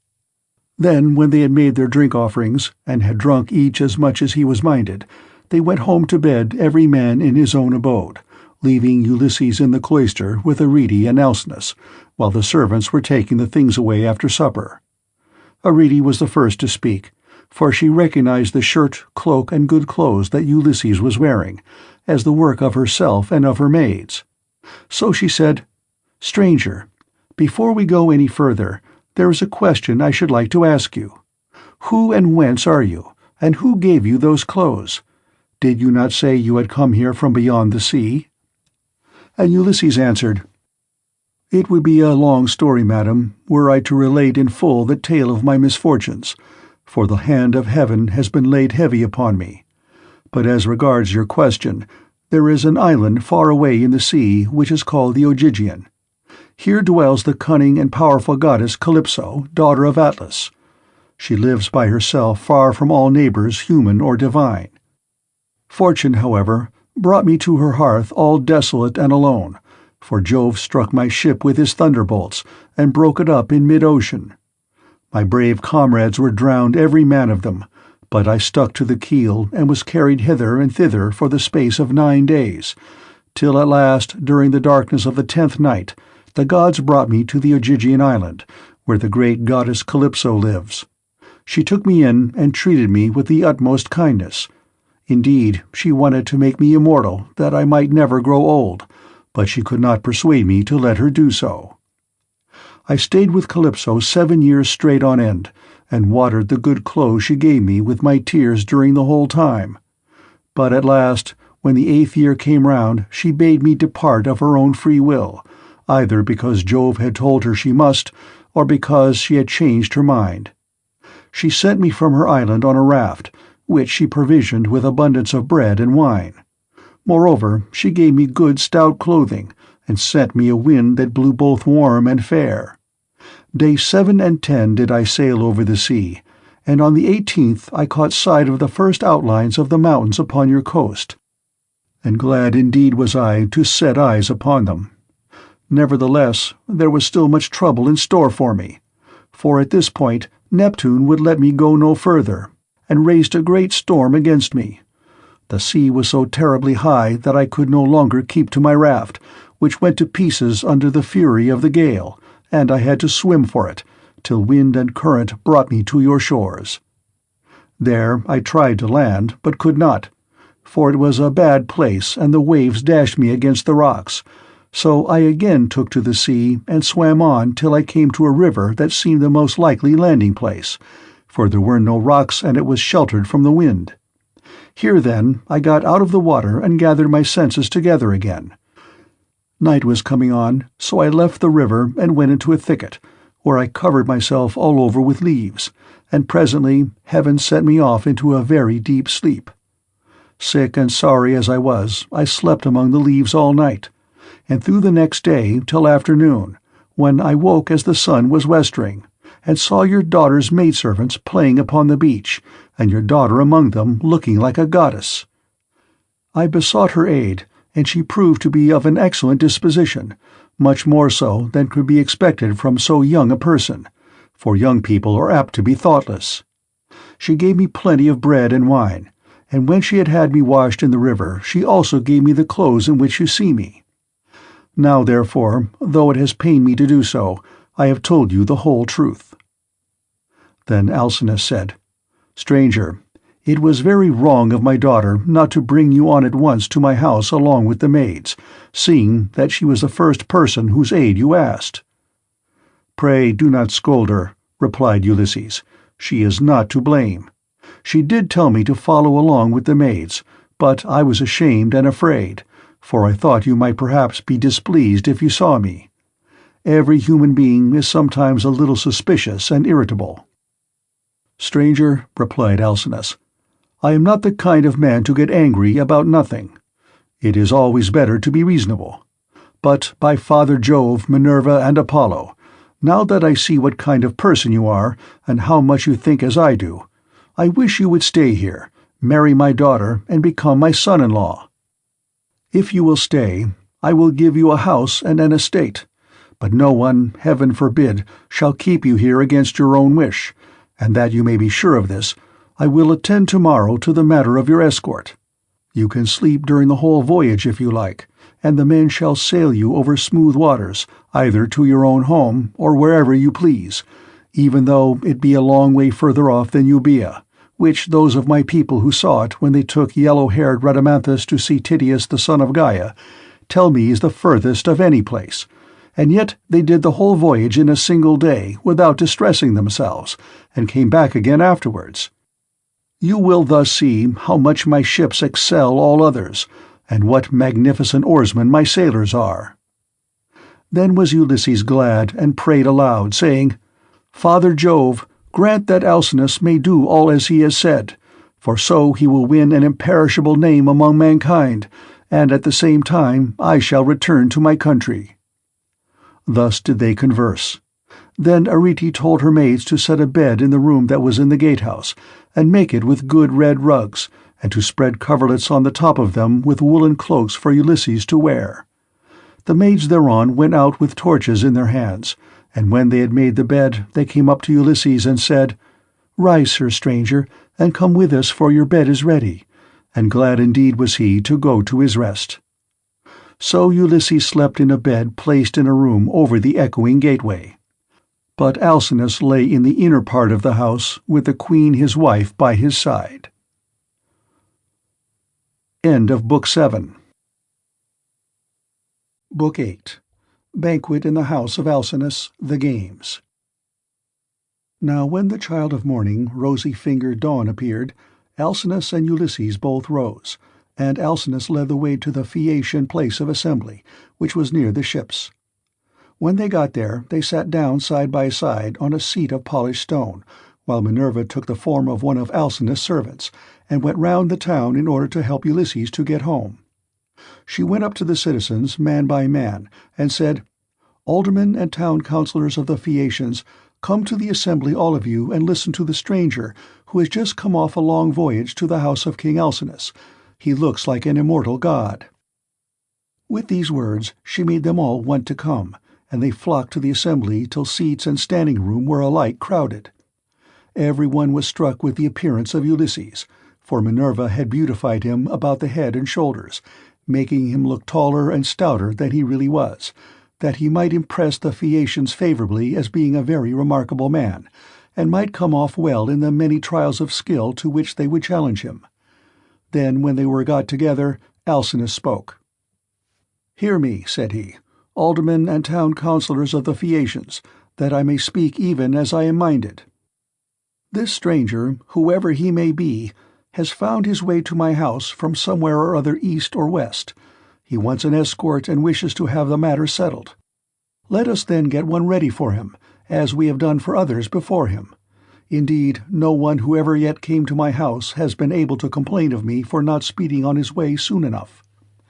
Let us draw a ship into the sea, one that has never yet made a voyage, and man her with 52 of our smartest young sailors. Then, when you have made fast your oars each by his own seat, leave the ship and come to my house to prepare a feast. I will find you in everything. I am giving these instructions to the young men who will form the crew, for as regards you aldermen and town councillors, you will join me in entertaining our guest in the cloisters. I can take no excuses, and we will have Demodocus to sing to us, for there is no bard like him whatever he may choose to sing about." Alcinous then led the way, and the others followed after, while a servant went to fetch Demodocus. The 52 picked oarsmen went to the seashore as they had been told, and when they got there they drew the ship into the water, got her mast and sails inside her, bound the oars to the thole-pins with twisted thongs of leather, all in due course, and spread the white sails aloft. They moored the vessel a little way out from the land, and then came on shore and went to the house of King Alcinous. The outhouses, yards, and all the precincts were filled with crowds of men in great multitudes, both old and young. And Alcinous killed them 12 sheep, 8 full-grown pigs, and 2 oxen. These they skinned and dressed so as to provide a magnificent banquet. A servant presently led in the famous bard Demodocus, whom the Muse had dearly loved, but to whom she had given both good and evil, for though she had endowed him with a divine gift of song, she had robbed him of his eyesight. Pontonous set a seat for him among the guests, leaning it up against a bearing-post. He hung the lyre for him on a peg over his head, and showed him where he was to feel for it with his hands. He also set a fair table with a basket of victuals by his side, and a cup of wine from which he might drink whenever he was so disposed. The company then laid their hands upon the good things that were before them, but as soon as they had had enough to eat and drink, the Muse inspired Demodocus to sing the feats of heroes, and more especially a matter that was then in the mouths of all men, to wit the quarrel between Ulysses and Achilles, and the fierce words that they heaped on one another as they sat together at a banquet. But Agamemnon was glad when he heard his chieftains quarreling with one another, for Apollo had foretold him this at Pytho, when he crossed the stone floor to consult the oracle. Here was the beginning of the evil that by the will of Jove fell both upon Danaans and Trojans. Thus sang the bard, but Ulysses drew his purple mantle over his head and covered his face, for he was ashamed to let the Phaeacians see that he was weeping.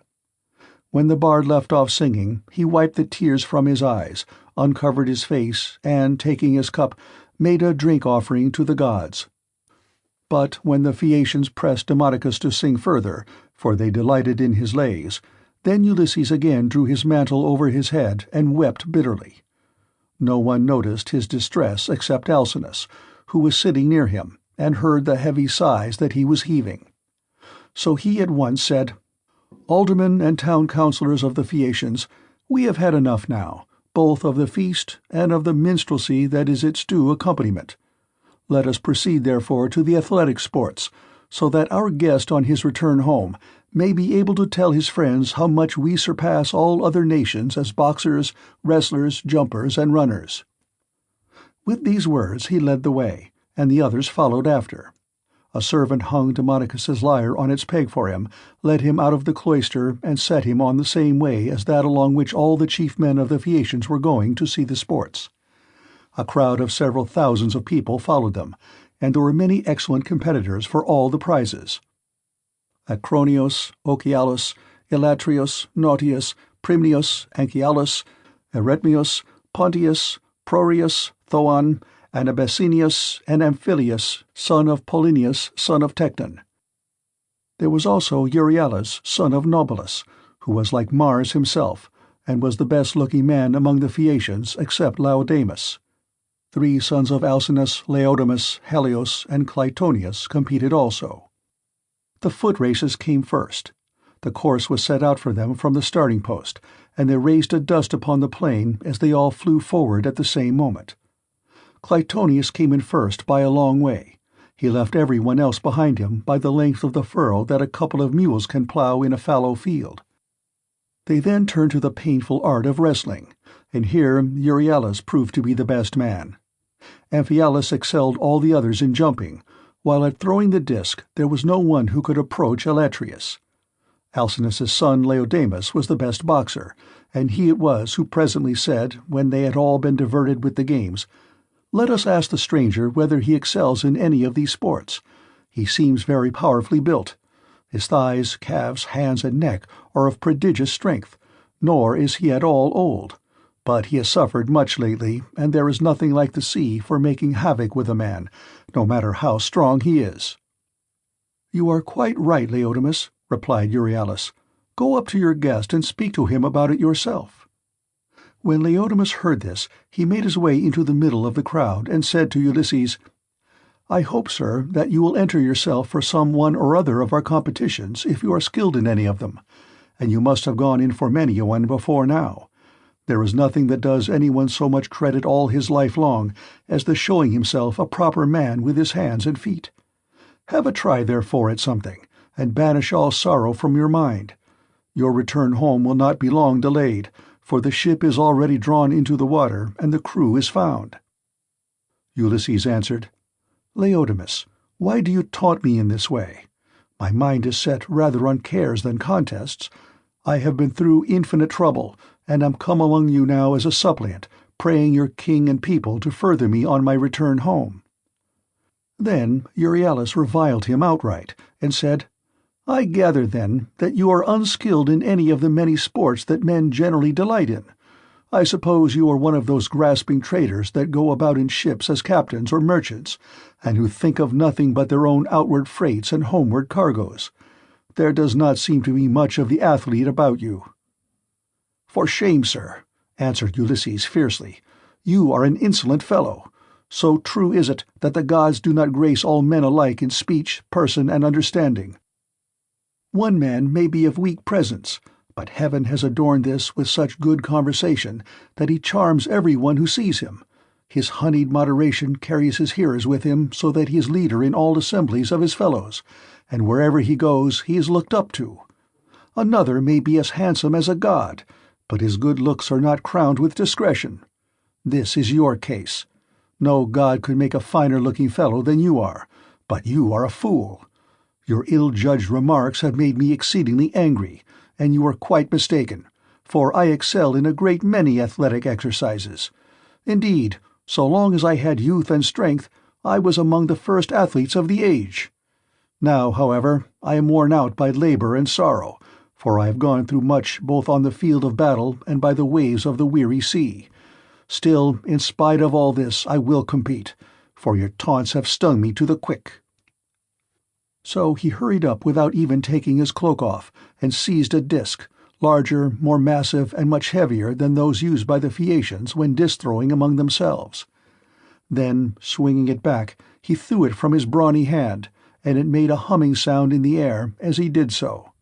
The Phaeacians quailed beneath the rushing of its flight as it sped gracefully from his hand, and flew beyond any mark that had been made yet.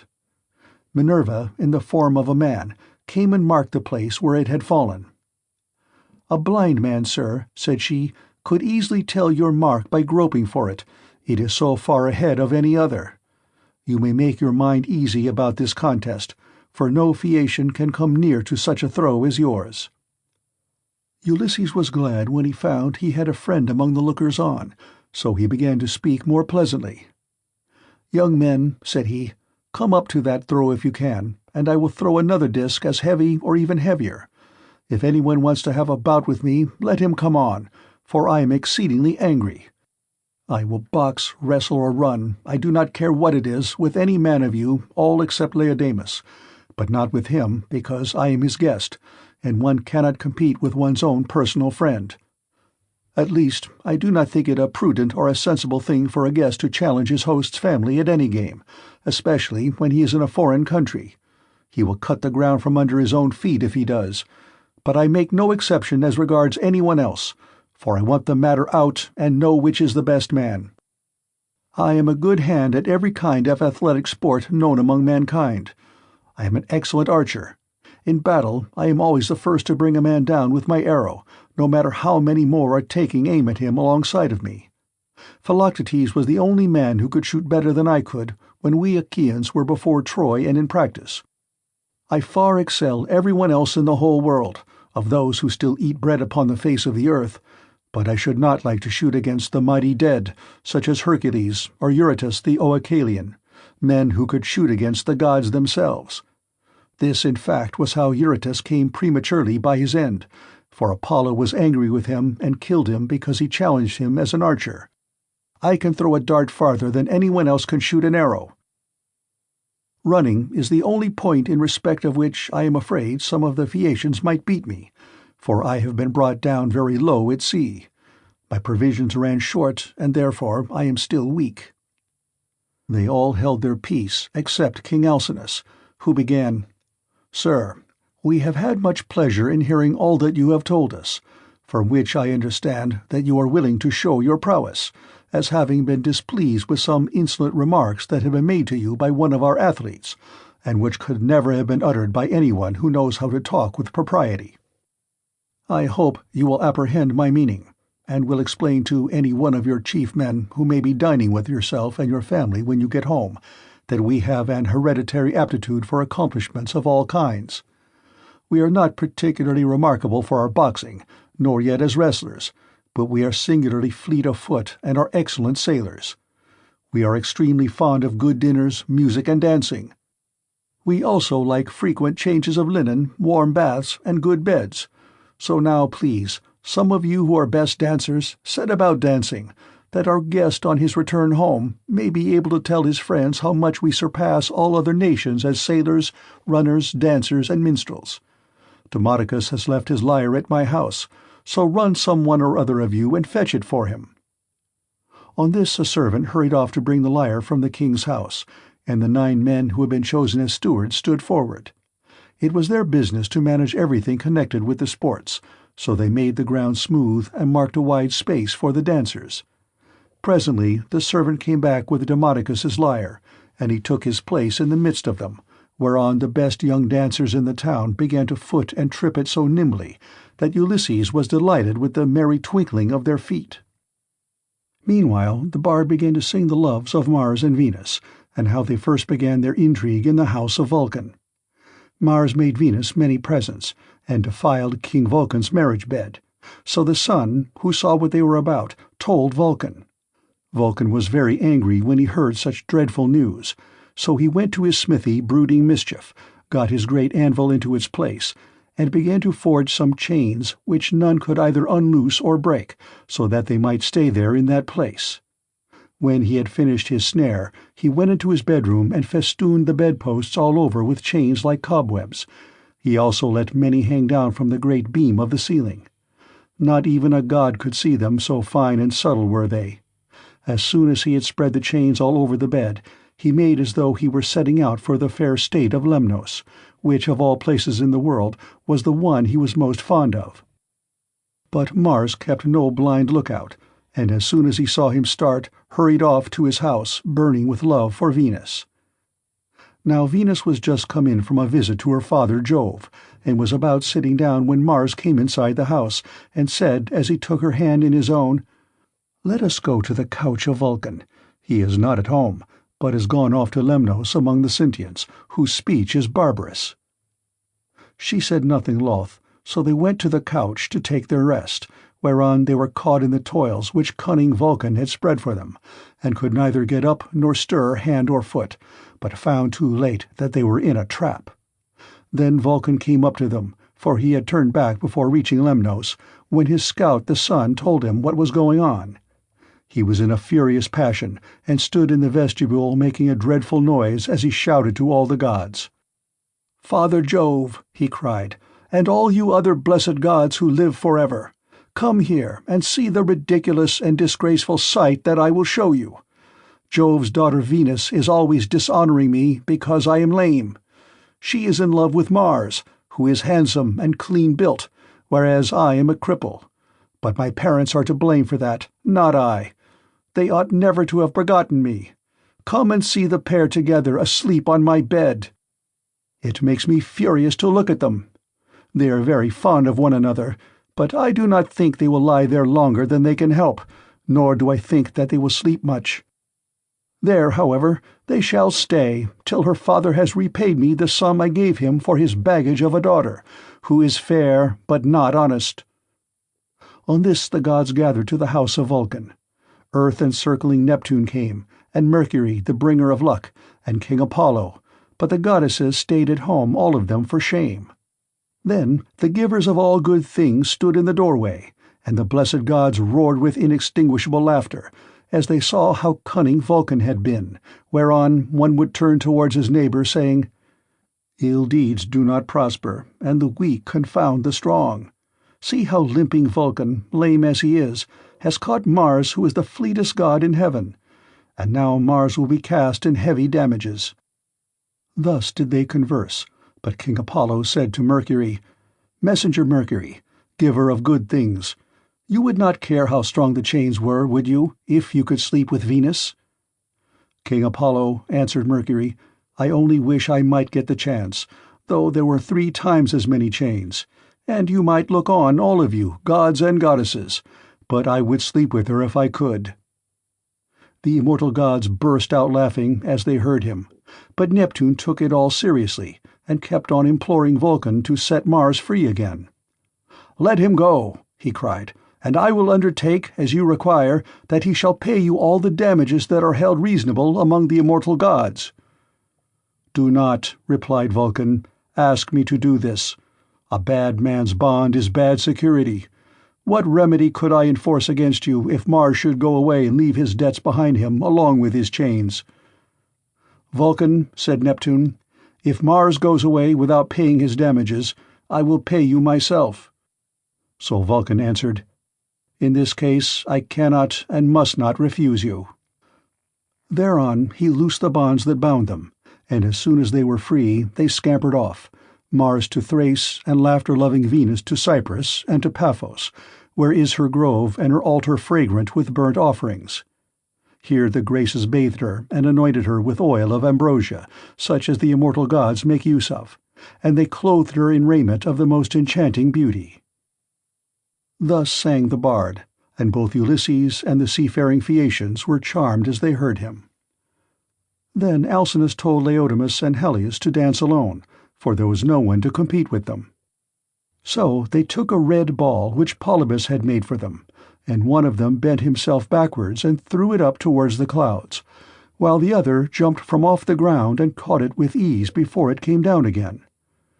When they had done throwing the ball straight up into the air, they began to dance, and at the same time kept on throwing it backwards and forwards to one another, while all the young men in the ring applauded and made a great stamping with their feet.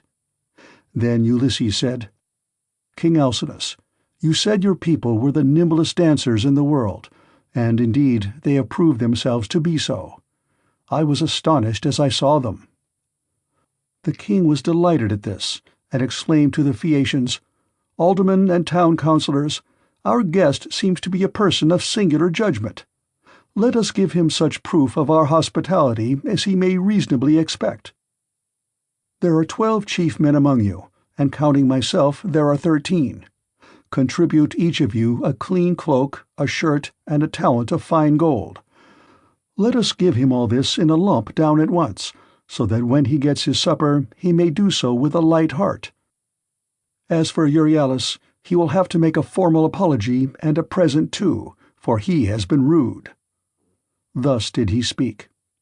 The others all of them applauded his saying, and sent their servants to fetch the presents. Then Euryalus said, "King Alcinous, I will give the stranger all the satisfaction you require. He shall have my sword, which is of bronze, all but the hilt, which is of silver. I will also give him the scabbard of newly sawn ivory into which it fits. It will be worth a great deal to him." As he spoke, he placed the sword in the hands of Ulysses, and said, "Good luck to you, father stranger. If anything has been said amiss, may the winds blow it away with them, and may heaven grant you a safe return, for I understand you have been long away from home, and have gone through much hardship." To which Ulysses answered, "Good luck to you too, my friend, and may the gods grant you every happiness. I hope you will not miss the sword you have given me along with your apology." With these words he girded the sword about his shoulders, and towards sundown the presents began to make their appearance, as the servants of the donors kept bringing them to the house of King Alcinous. Here his sons received them, and placed them under their mother's charge. Then Alcinous led the way to the house and bade his guests take their seats. "Wife," said he, turning to Queen Arete, "go, fetch the best chest we have, and put a clean cloak and shirt in it. Also, set a copper on the fire and heat some water. Our guest will take a warm bath. See also to the careful packing of the presents that the noble Phaeacians have made him. He will thus better enjoy both his supper and the singing that will follow. I shall myself give him this golden goblet, which is of exquisite workmanship, that he may be reminded of me for the rest of his life whenever he makes a drink offering to Jove or to any of the gods." Then Arete told her maids to set a large tripod upon the fire as fast as they could, whereon they set a tripod full of bath-water onto a clear fire. They threw on sticks to make it blaze, and the water became hot as the flame played about the belly of the tripod. Meanwhile, Arete brought a magnificent chest from her own room, and inside it she packed all the beautiful presents of gold and raiment which the Phaeacians had brought. Lastly, she added a cloak and a good shirt from Alcinous, and said to Ulysses, "See to the lid yourself, and have the whole bound round at once, for fear anyone should rob you by the way when you are asleep in your ship." When Ulysses heard this, he put the lid on the chest and made it fast with a bond that Circe had taught him. He had done so before an upper servant told him to come to the bath and wash himself. He was very glad of a warm bath, for he had had no one to wait upon him ever since he left the house of CALYPSO, who, as long as he remained with her, had taken as good care of him as though he had been a god. When the servants had done washing and anointing him with oil, and had given him a clean cloak and shirt, he left the bathroom and joined the guests who were sitting over their wine. Lovely Nausicaa stood by one of the bearing posts supporting the roof of the cloister, and admired him as she saw him pass. "Farewell, stranger," said she. "Do not forget me when you are safe at home again, for it is to me first that you owe a ransom for having saved your life."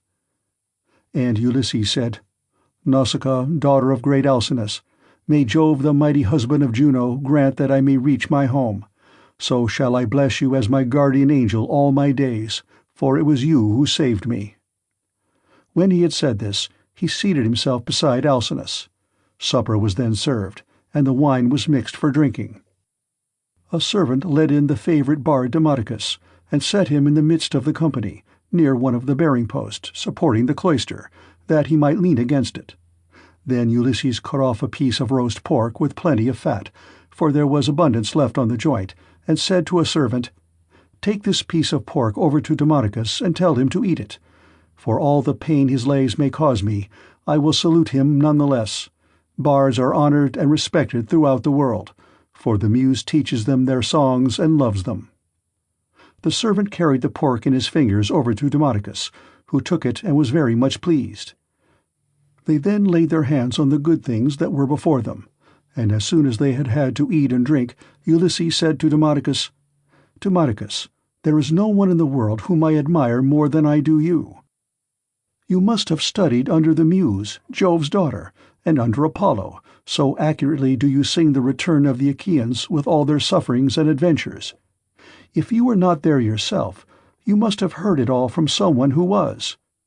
Now, however, change your song and tell us of the wooden horse which Epeus made with the assistance of Minerva, and which Ulysses got by stratagem into the fort of Troy after freighting it with the men, who afterwards sacked the city. If you will sing this tale aright, I will tell all the world how magnificently heaven has endowed you." The bard inspired of heaven took up the story at the point where some of the Argives set fire to their tents and sailed away, while others, hidden within the horse, were waiting with Ulysses in the Trojan place of assembly. For the Trojans themselves had drawn the horse into their fortress, and it stood there while they sat in council round it, and were in 3 minds as to what they should do. Some were for breaking it up then and there. Others would have dragged it to the top of the rock on which the fortress stood, and then thrown it down the precipice, while yet others were for letting it remain as an offering and propitiation for the gods. And this was how they settled it in the end, for the city was doomed when it took in that horse, within which were all the bravest of the Argives waiting to bring death and destruction on the Trojans. Anon he sang how the sons of the Achaeans issued from the horse and sacked the town, breaking out from their ambuscade. He sang how they overran the city hither and thither, and ravaged it, and how Ulysses went raging like Mars along with Menelaus to the house of Deiphobus. It was there that the fight raged most furiously. Nevertheless, by Minerva's help, he was victorious. All this he told, but Ulysses was overcome as he heard him, and his cheeks were wet with tears. He wept as a woman weeps when she throws herself on the body of her husband, who has fallen before his own city and people, fighting bravely in defense of his home and children. She screams aloud and flings her arms about him as he lies gasping for breath and dying, but her enemies beat her from behind about the back and shoulders and carry her off into slavery, to a life of labor and sorrow, and the beauty fades from her cheeks. Even so piteously did Ulysses weep, but none of those present perceived his tears except Alcinous, who was sitting near him, and could hear the sobs and sighs that he was heaving. The king therefore at once rose and said, "Aldermen and town councillors of the Phaeacians, let Demodocus cease his song, for there are those present who do not seem to like it. From the moment that we had done supper and Demodocus began to sing, our guest has been all the time groaning and lamenting. He is evidently in great trouble, so let the bard leave off, that we may enjoy ourselves, hosts and guests alike. This will be much more as it should be, for all these festivities, with the escort and the presents that we are making with so much good will, are wholly in his honor, and anyone with even a moderate amount of right feeling knows that he ought to treat a guest and a suppliant as though he were his own brother. Therefore, sir, do you on your part affect no more concealment nor reserve in the matter about which I shall ask you. It will be more polite in you to give me a plain answer. Tell me the name by which your father and mother over yonder used to call you, and by which you were known among your neighbors and fellow citizens. There is no one, neither rich nor poor, who is absolutely without any name whatever, for people's fathers and mothers give them names as soon as they are born. Tell me also your country, nation, and city, that our ships may shape their purpose accordingly and take you there. For the Phaeacians have no pilots. Their vessels have no rudders, as those of other nations have, but the ships themselves understand what it is that we are thinking about and want. They know all the cities and countries in the whole world, and can traverse the sea just as well even when it is covered with mist and cloud, so that there is no danger of being wrecked or coming to any harm. Still, I do remember hearing my father say that Neptune was angry with us for being too easy-going in the matter of giving people escorts. He said that one of these days he should wreck a ship of ours as it was returning from having escorted someone, and bury our city under a high mountain. This is what my father used to say, but whether the god will carry out his threat or no is a matter which he will decide for himself. And now tell me, and tell me true. Where have you been wandering, and in what countries have you traveled? Tell us of the peoples themselves and of their cities, who were hostile, savage, and uncivilized, and who, on the other hand, hospitable and humane. Tell us also why you are made so unhappy on hearing about the return of the Argive Danaans from Troy. The gods arranged all this, and sent them their misfortunes in order that future generations might have something to sing about. Did you lose some brave kinsman of your wife's when you were before Troy, a son-in-law or father-in-law, which are the nearest relations a man has outside his own flesh and blood? Or was it some brave and kindly-natured comrade, for a good friend is as dear to a man as his own brother? End of Book 8. Book 9. Ulysses declares himself and begins his story. The CICONS, LOTOPHAGI, and CYCLOPES. And Ulysses answered, King Alcinous, it is a good thing to hear a bard with such a divine voice as this man has. There is nothing better or more delightful than when a whole people make merry together, with the guests sitting orderly to listen, while the table is loaded with bread and meats, and the cup-bearer draws wine and fills his cup for every man. This is, indeed, as fair a sight as a man can see. Now, however, since you are inclined to ask the story of my sorrows, and rekindle my own sad memories in respect of them, I do not know how to begin, nor yet how to continue and conclude my tale, for the hand of heaven has been laid heavily upon me. Firstly, then, I will tell you my name, that you too may know it, and one day, if I outlive this time of sorrow, may become my guests, though I live so far away from all of you. I am Ulysses, son of Laertes, renowned among mankind for all manner of subtlety, so that my fame ascends to heaven. I live in Ithaca, where there is a high mountain called Neritum, covered with forests. and not far from it there is a group of islands very near to one another, Dulichium, Sami, and the wooded island of Zakynthos.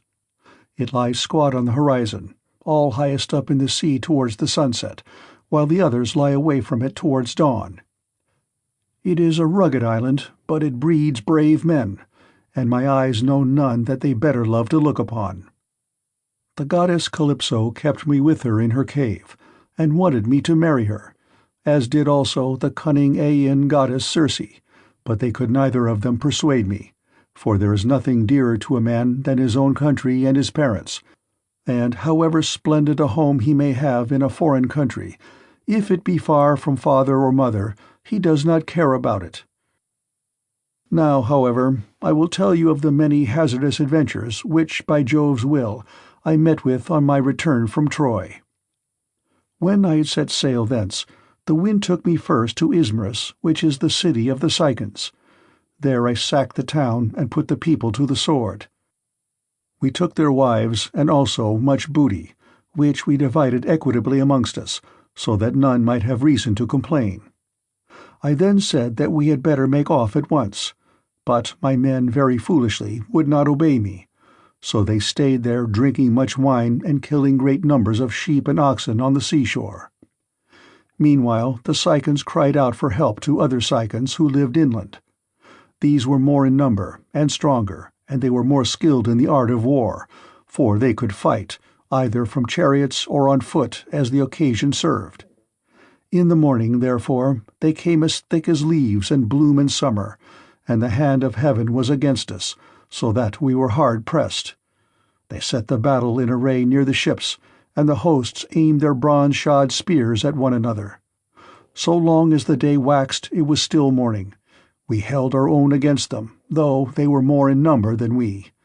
But as the sun went down, towards the time when men lose their oxen, the CICONS got the better of us, and we lost 6 men from every ship we had, so we got away with those that were left. Thence we sailed onward with sorrow in our hearts, but glad to have escaped death, though we had lost our comrades. Nor did we leave till we had thrice invoked each one of the poor fellows who had perished by the hands of the CICONS. Then Jove raised the north wind against us, till it blew a hurricane, so that land and sky were hidden in thick clouds, and night sprang forth out of the heavens. We let the ships run before the gale, but the force of the wind tore our sails to tatters, so we took them down for fear of shipwreck, and rowed our hardest towards the land. There we lay 2 days and 2 nights, suffering much alike from toil and distress of mind. But on the morning of the 3rd day we again raised our masts, set sail, and took our places, letting the wind and steersman direct our ship. I should have got home at that time unharmed, had not the north wind and the currents been against me as I was doubling Cape Malea, and set me off my course hard by the island of Cythera. I was driven thence by foul winds for a space of 9 days upon the sea, but on the 10th day we reached the land of the lotus-eaters, who live on a food that comes from a kind of flower. Here we landed to take in fresh water, and our crews got their midday meal on the shore near the ships. When they had eaten and drunk, I sent 2 of my company to see what manner of men the people of the place might be, and they had a 3rd man under them. They started at once and went about among the lotus-eaters, who did them no hurt, but gave them to eat of the lotus, which was so delicious that those who ate of it left off caring about home, and did not even want to go back and say what had happened to them, but were for staying and munching lotus with the lotus-eaters without thinking further of their return. Nevertheless, though they wept bitterly, I forced them back to the ships, and made them fast under the benches. Then I told the rest to go on board at once, lest any of them should taste of the lotus and leave off wanting to get home, so they took their places and smote the grey sea with their oars. We sailed hence, always in much distress, till we came to the land of the lawless and inhuman Cyclopes. Now the Cyclopes neither plant nor plough, but trust in Providence, and live on such wheat, barley, and grapes as grow wild without any kind of tillage, and their wild grapes yield them wine as the sun and the rain may grow them. They have no laws nor assemblies of the people, but live in caves on the tops of high mountains. Each is lord and master in his family, and they take no account of their neighbors. Now off their harbor there lies a wooded and fertile island not quite close to the land of the Cyclopes, but still not far.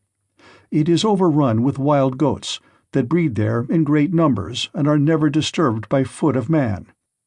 For sportsmen, who as a rule will suffer so much hardship in forest or among mountain precipices, do not go there, nor yet again is it ever ploughed or fed down, but it lies a wilderness untilled and unsown from year to year, and has no living thing upon it but only goats.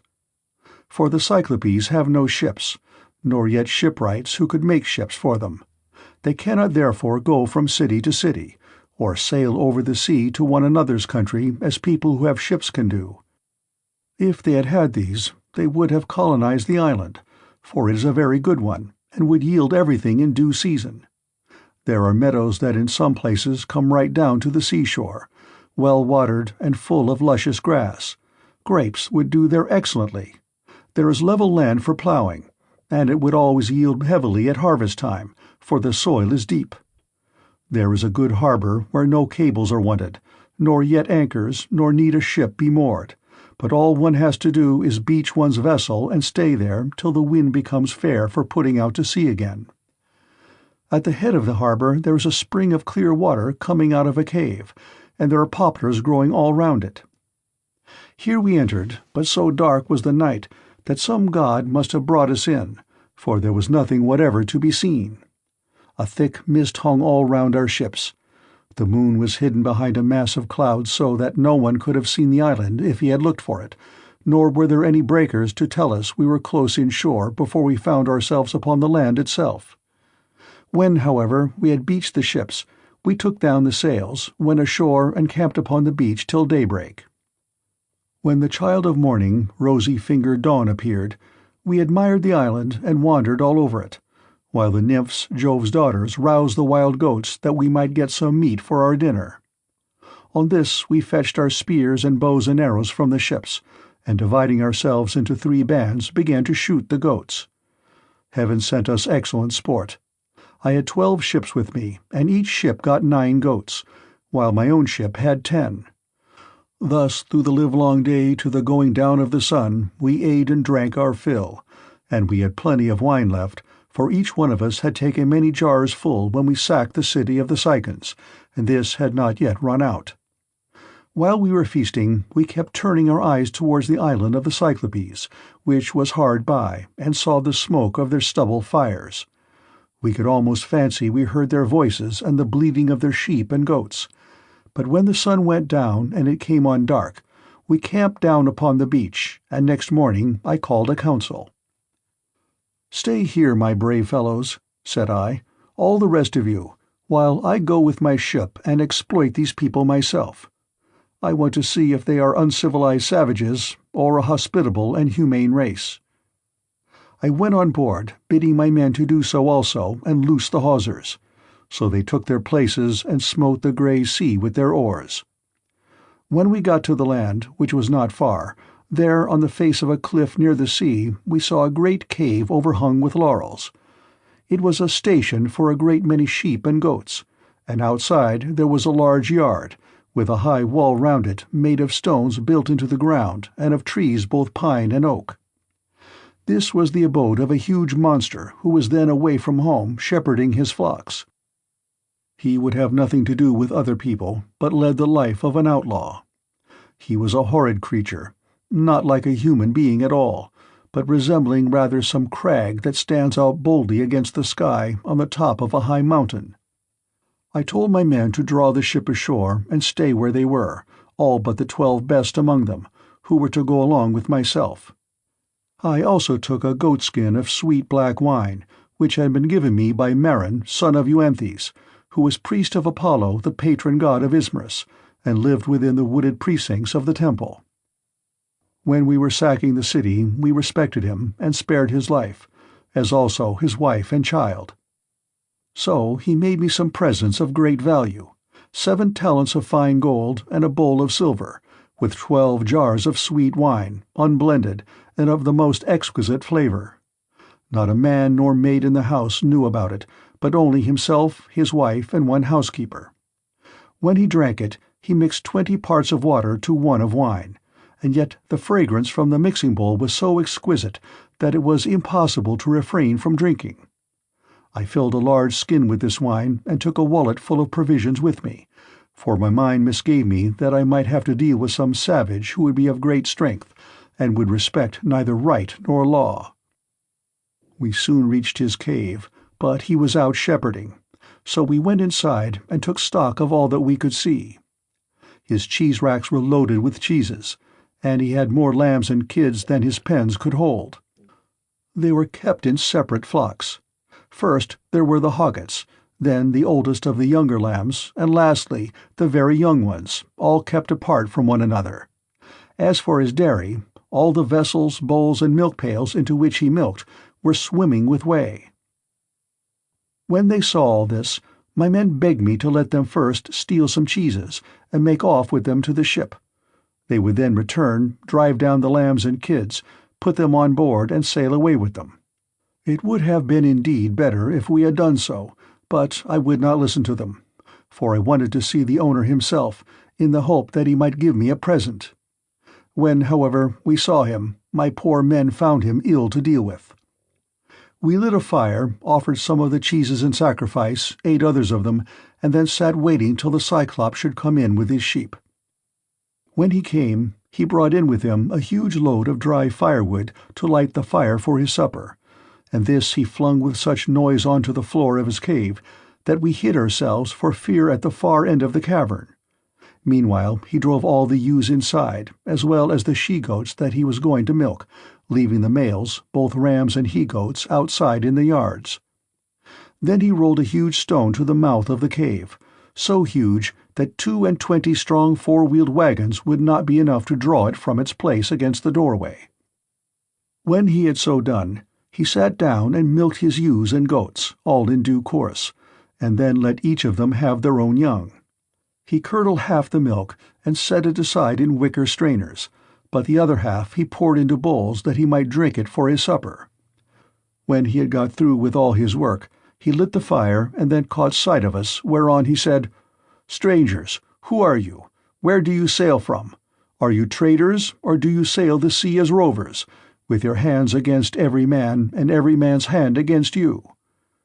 We were frightened out of our senses by his loud voice and monstrous form, but I managed to say, "We are Achaeans on our way home from Troy, but by the will of Jove and stress of weather, we have been driven far out of our course.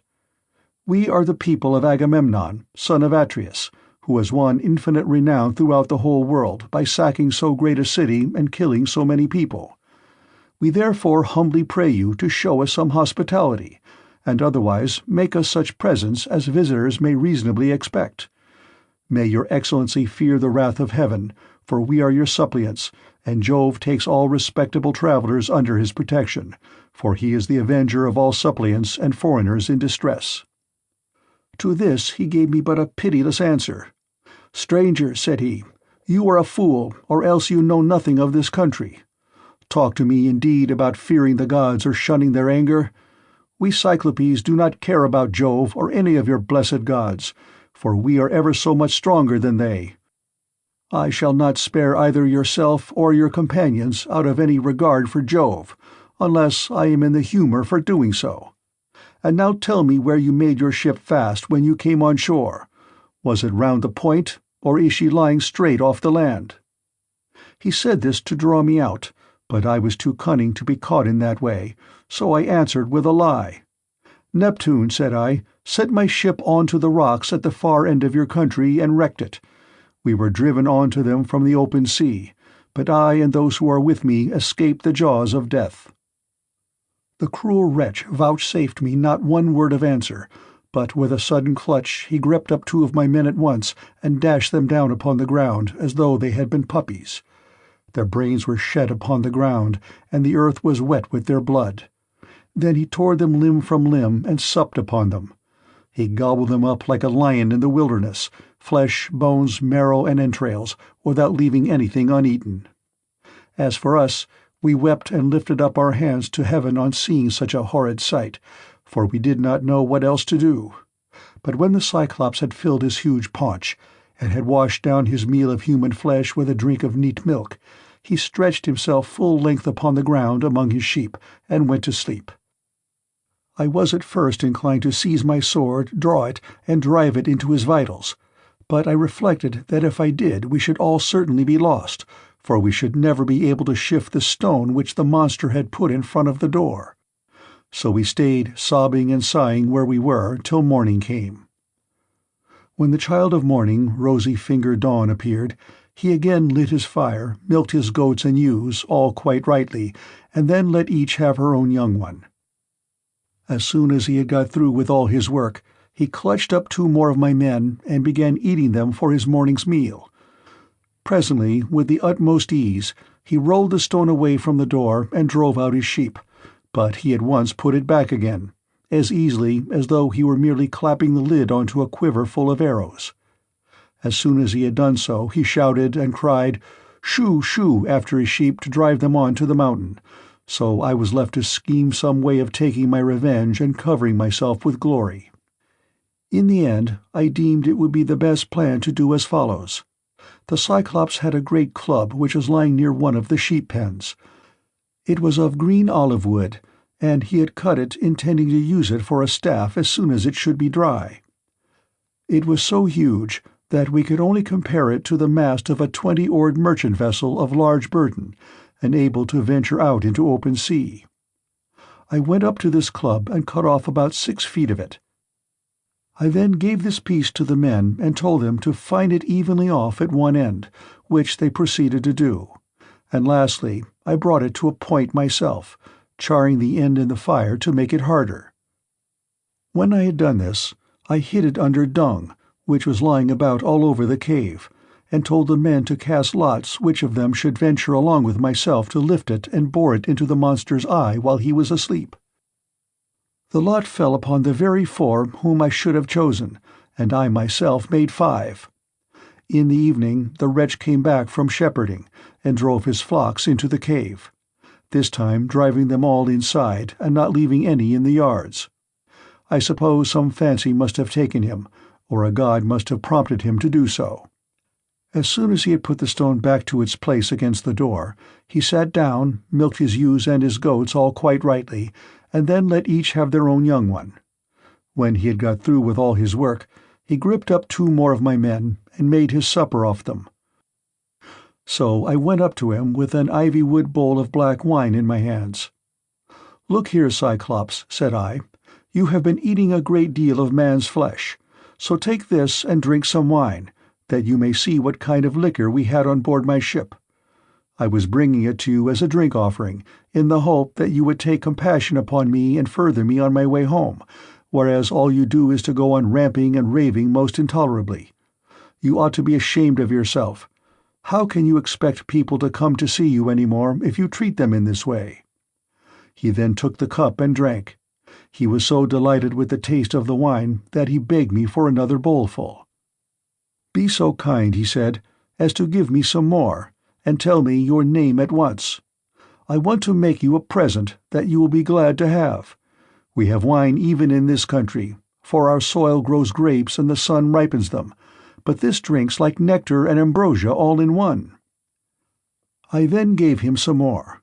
3 times did I fill the bowl for him, and 3 times did he drain it without thought or heed. Then, when I saw that the wine had got into his head, I said to him as plausibly as I could, "Cyclops, you ask my name, and I will tell you. Give me, therefore, the present you promised me. My name is Noman. This is what my father and mother and my friends have always called me." But the cruel wretch said, "Then I will eat all No Man's comrades before No Man himself, and will keep No Man for the last. This is the present that I will make him." As he spoke he reeled, and fell sprawling face upwards on the ground. His great neck hung heavily backwards, and a deep sleep took hold upon him. Presently he turned sick, and threw up both wine and the goblets of human flesh on which he had been gorging, for he was very drunk. Then I thrust the beam of wood far into the embers to heat it, and encouraged my men lest any of them should turn faint-hearted. When the wood, green though it was about to blaze, I drew it out of the fire glowing with heat, and my men gathered round me, for heaven had filled their hearts with courage. We drove the sharp end of the beam into the monster's eye, and bearing upon it with all my weight, I kept turning it round and round, as though I were boring a hole in a ship's plank with an auger, which 2 men with a wheel and strap can keep on turning as long as they choose. Even thus did we bore the red-hot beam into his eye, till the boiling blood bubbled all over it as we worked it round and round, so that the steam from the burning eyeball scalded his eyelids and eyebrows, and the roots of the eye sputtered in the fire. As a blacksmith plunges an axe or hatchet into cold water to temper it, for it is this that gives strength to the iron, and it makes a great hiss as he does so, even thus did the Cyclops' eye hiss round the beam of olive wood, and his hideous yells made the cave ring again. We ran away in a fright, but he plucked the beam all besmirched with gore from his eye and hurled it from him in a frenzy of rage and pain, shouting as he did so to the other Cyclopes who lived on the bleak headlands near him. So they gathered from all quarters round his cave when they heard him crying, and asked what was the matter with him. "What ails you, Polyphemus?" said they, "that you make such a noise, breaking the stillness of the night and preventing us from being able to sleep? Surely no man is carrying off your sheep. Surely no man is trying to kill you either by fraud or by force." But Polyphemus shouted to them from inside the cave, "No man is killing me by fraud. No man is killing me by force." Then said they, "If no man is attacking you, you must be ill. When Jove makes people ill, there is no help for it, and you had better pray to your father Neptune." Then they went away, and I laughed inwardly at the success of my clever stratagem. But the Cyclops, groaning and in an agony of pain, felt about with his hands till he found the stone and took it from the door. Then he sat in the doorway and stretched his hands in front of it to catch anyone going out with the sheep, for he thought I might be foolish enough to attempt this. As for myself, I kept on puzzling to think how I could best save my own life and those of my companions. I schemed and schemed as one who knows that his life depends upon it, for the danger was very great.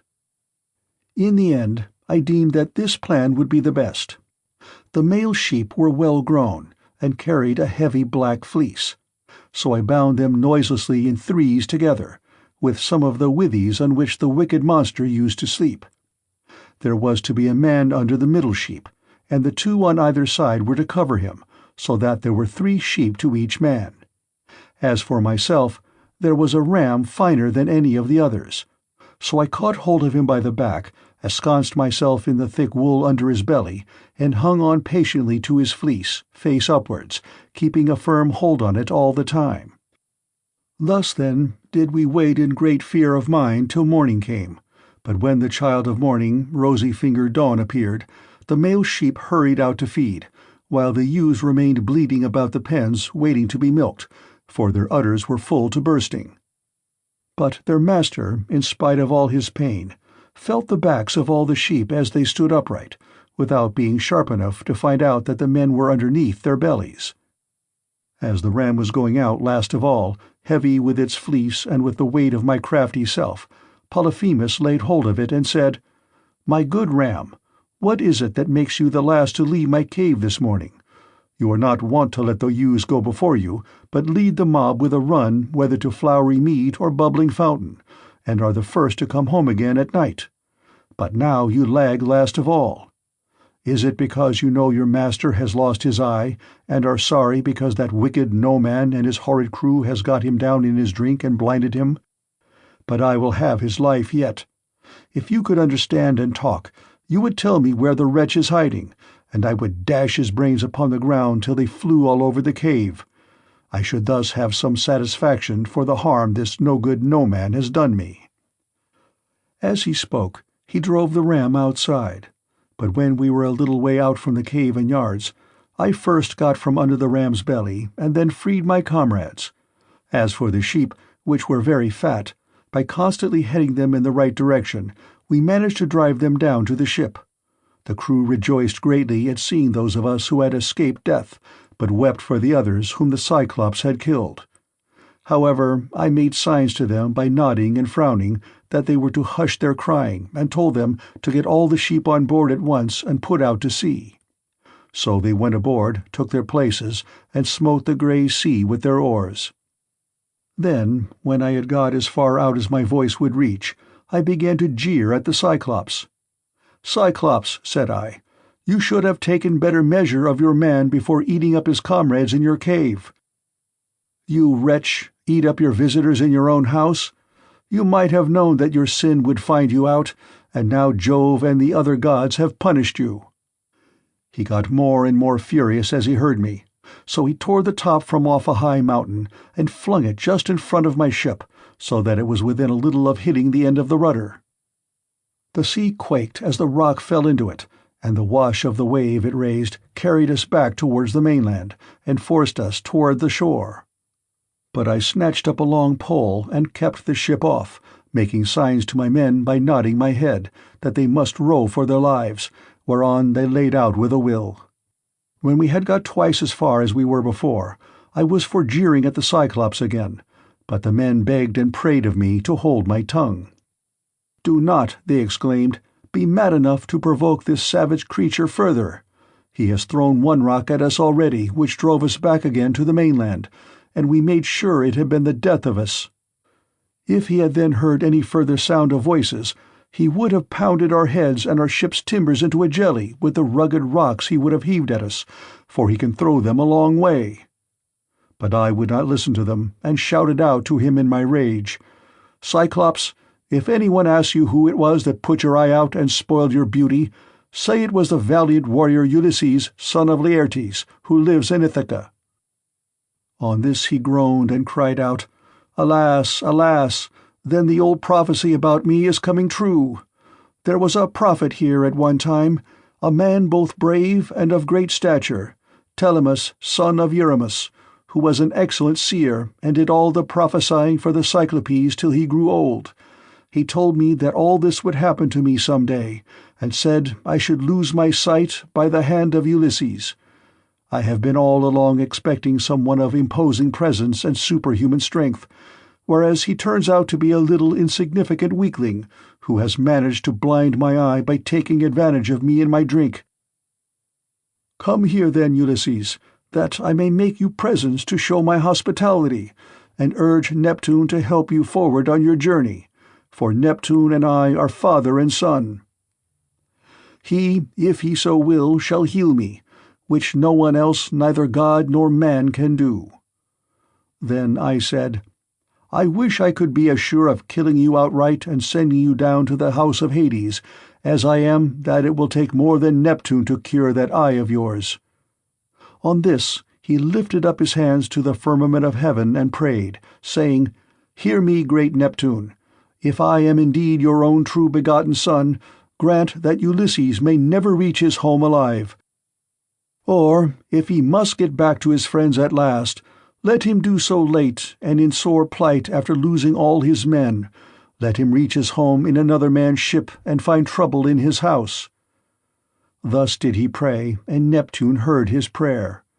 Then he picked up a rock much larger than the first, swung it aloft, and hurled it with prodigious force. It fell just short of the ship, but was within a little of hitting the end of the rudder. The sea quaked as the rock fell into it, and the wash of the wave it raised drove us onwards on our way towards the shore of the island. When, at last, we got to the island where we had left the rest of our ships, we found our comrades lamenting us and anxiously awaiting our return. We ran our vessel upon the sands and got out of her onto the seashore. We also landed the Cyclops sheep, and divided them equitably amongst us, so that none might have reason to complain. As for the ram, my companions agreed that I should have it as an extra share, so I sacrificed it on the seashore and burned its thigh bones to Jove, who is the lord of all. But he heeded not my sacrifice, and only thought how he might destroy both my ships and my comrades. Thus through the livelong day to the going down of the sun we feasted our fill on meat and drink, but when the sun went down and it came on dark, we camped upon the beach. When the child of morning, rosy-fingered dawn, appeared, I bade my men on board and loosed the hawsers.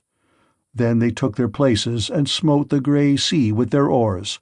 So we sailed on with a sorrow in our hearts, but glad to have escaped death, though we had lost our comrades. End of Book 9. Book 10. AEOLUS, the LAESTRYGONES, CIRCE. Thence we went on to the Aeolian island, where lives AEOLUS son of Hippotas, dear to the immortal gods. It is an island that floats, as it were, upon the sea, iron-bound with a wall that girds it. Now AEOLUS has 6 daughters and 6 lusty sons, so he made the sons marry the daughters, and they all live with their dear father and mother, feasting and enjoying every conceivable kind of luxury. All day long the atmosphere of the house is loaded with the savour of roasting meats till it groans again, yard and all. But by night they sleep on their well-made bedsteads, each with his own wife between the blankets. These were the people among whom we had now come. AEOLUS entertained me for a whole month, asking me questions all the time about Troy, the Argive fleet, and the return of the Achaeans. I told him exactly how everything had happened, and when I said I must go, and asked him to further me on my way, he made no sort of difficulty, but set about doing so at once. Moreover, he flayed me a prime ox-hide to hold the waves of the roaring winds, which he shut up in the hide as in a sack, for Jove had made him captain over the winds, and he could stir or still each one of them according to his own pleasure. He put the sack in the ship and bound the mouth so tightly with a silver thread that not even a breath of a side-wind could blow from any quarter. The west wind, which was fair for us, did he alone let blow as it chose. But it all came to nothing, for we were lost through our own folly. 9 days and 9 nights did we sail, and on the 10th day our native land showed on the horizon. We got so close in that we could see the stubble fires burning, and I, being then dead beat, fell into a light sleep, for I had never let the rudder out of my hands, that we might get home the faster. On this the men fell to talking among themselves, and said I was bringing back gold and silver in the sack that AEOLUS had given me. "Bless my heart," would one turn to his neighbour, saying, "how this man gets honoured and makes friends to whatever city or country he may go. See what fine prizes he has taken home from Troy, while we, who have travelled just as far as he has, come back with hands as empty as we set out with. And now AEOLUS has given him ever so much more. Quick, let us see what it all is, and how much gold and silver there is in the sack he gave him." Thus they talked, and evil counsels prevailed. They loosed the sack, whereupon the wind flew howling forth, and raised a storm that carried us weeping out to sea and away from our own country. Then I awoke, and knew not whether to throw myself into the sea, or to live on and make the best of it. But I bore it, covered myself up, and lay down in the ship, while the men lamented bitterly as the fierce winds bore our fleet back to the Aeolian island. When we reached it, we went ashore to take in water, and dined hard by the ships. Immediately after dinner I took a herald and one of my men and went straight to the house of AEOLUS, where I found him feasting with his wife and family. So we sat down as suppliants on the threshold. They were astounded when they saw us, and said, "Ulysses, what brings you here? What god has been ill-treating you? We took great pains to further you on your way home to Ithaca, or wherever it was that you wanted to go." Thus did they speak, but I answered sorrowfully, "My men have undone me. They and cruel sleep have ruined me. My friends, mend me this mischief, for you can if you will." I spoke as movingly as I could, but they said nothing, till their father answered, "Vilest of mankind, get you gone at once out of the island. Him whom heaven hates will I no wise help. Be off, for you come here as one aboard of heaven." And with these words he sent me sorrowing from his door. Thence we sailed sadly on till the men were worn out with long and fruitless rowing, for there was no longer any wind to help them. 6 days, night and day, did we toil, and on the 7th day we reached the rocky stronghold of Lamus, Telepolis, the city of the LAESTRYGONES, where the shepherd who is driving in his sheep and goats to be milked salutes him who is driving out his flock to feed, and this last answered the salute. In that country a man who could do without sleep might earn double wages, one as a herdsman of cattle, and another as a shepherd, for they work much the same by night as they do by day. When we reached the harbor, we found it landlocked under steep cliffs, with a narrow entrance between two headlands. My captains took all their ships inside, and made them fast close to one another, for there was never so much as a breath of wind inside, but it was always dead calm. I kept my own ship outside, and moored it to a rock at the very end of the point. Then I climbed a high rock to reconnoiter, but could see no sign neither of man nor cattle, only some smoke rising from the ground. So I sent 2 of my company with an attendant to find out what sort of people the inhabitants were. The men, when they got on shore, followed a level road by which the people draw their firewood from the mountains into the town, till presently they met a young woman who had come outside to fetch water, and who was daughter to a Laestrygonian named Antiphates. She was going to the fountain Artatia from which the people bring in their water, and when my men had come close up to her, they asked her who the king of that country might be, and over what kind of people he ruled. So she directed them to her father's house. But when they got there, they found his wife to be a giantess as huge as a mountain, and they were horrified at the sight of her. She at once called her husband Antiphates from the place of assembly, and forthwith he set about killing my men. He snatched up one of them, and began to make his dinner off him then and there, whereon the other 2 ran back to the ships as fast as ever they could. But Antiphates raised a hue and cry after them, and thousands of sturdy Laestrygonians sprang up from every quarter. Ogres, not men. They threw vast rocks at us from the cliffs as though they had been mere stones, and I heard the horrid sound of the ships crunching up against one another, and the death cries of my men, as the Laestrygonians speared them like fishes, and took them home to eat them. While they were thus killing my men within the harbor, I drew my sword, cut the cable of my own ship, and told my men to row with all their might if they too would not fare like the rest. So they laid out for their lives, and were thankful enough when we got into the open water out of reach of the rocks they hurled at us. As for the others, there was not one of them left. Thence we sailed sadly on, glad to have escaped death, though we had lost our comrades, and came to the Aeaean island, where Circe lives, a great and cunning goddess, who is own sister to the magician Aeetes, for they are both children of the sun by Perse, who is daughter to Oceanus. We brought our ship into a safe harbor without a word, for some god guided us thither, and having landed, we lay there for 2 days and 2 nights, worn out in body and mind. When the morning of the 3rd day came, I took my spear and my sword, and went away from the ship to reconnoiter, and see if I could discover signs of human handiwork, or hear the sound of voices. Climbing to the top of a high lookout, I espied the smoke of Circe's house rising upwards amid a dense forest of trees, and when I saw this I doubted whether, having seen the smoke, I would not go on at once and find out more, but in the end I deemed it best to go back to the ship, give the men their dinners, and send some of them instead of going myself. When I had nearly got back to the ship, some god took pity upon my solitude and sent a fine antlered stag right into the middle of my path. He was coming down his pasture in the forest to drink of the river, for the heat of the sun drove him, and as he passed I struck him in the middle of the back. The bronze point of the spear went clean through him, and he lay groaning in the dust until the life went out of him. Then I set my foot upon him, drew my spear from the wound, and laid it down.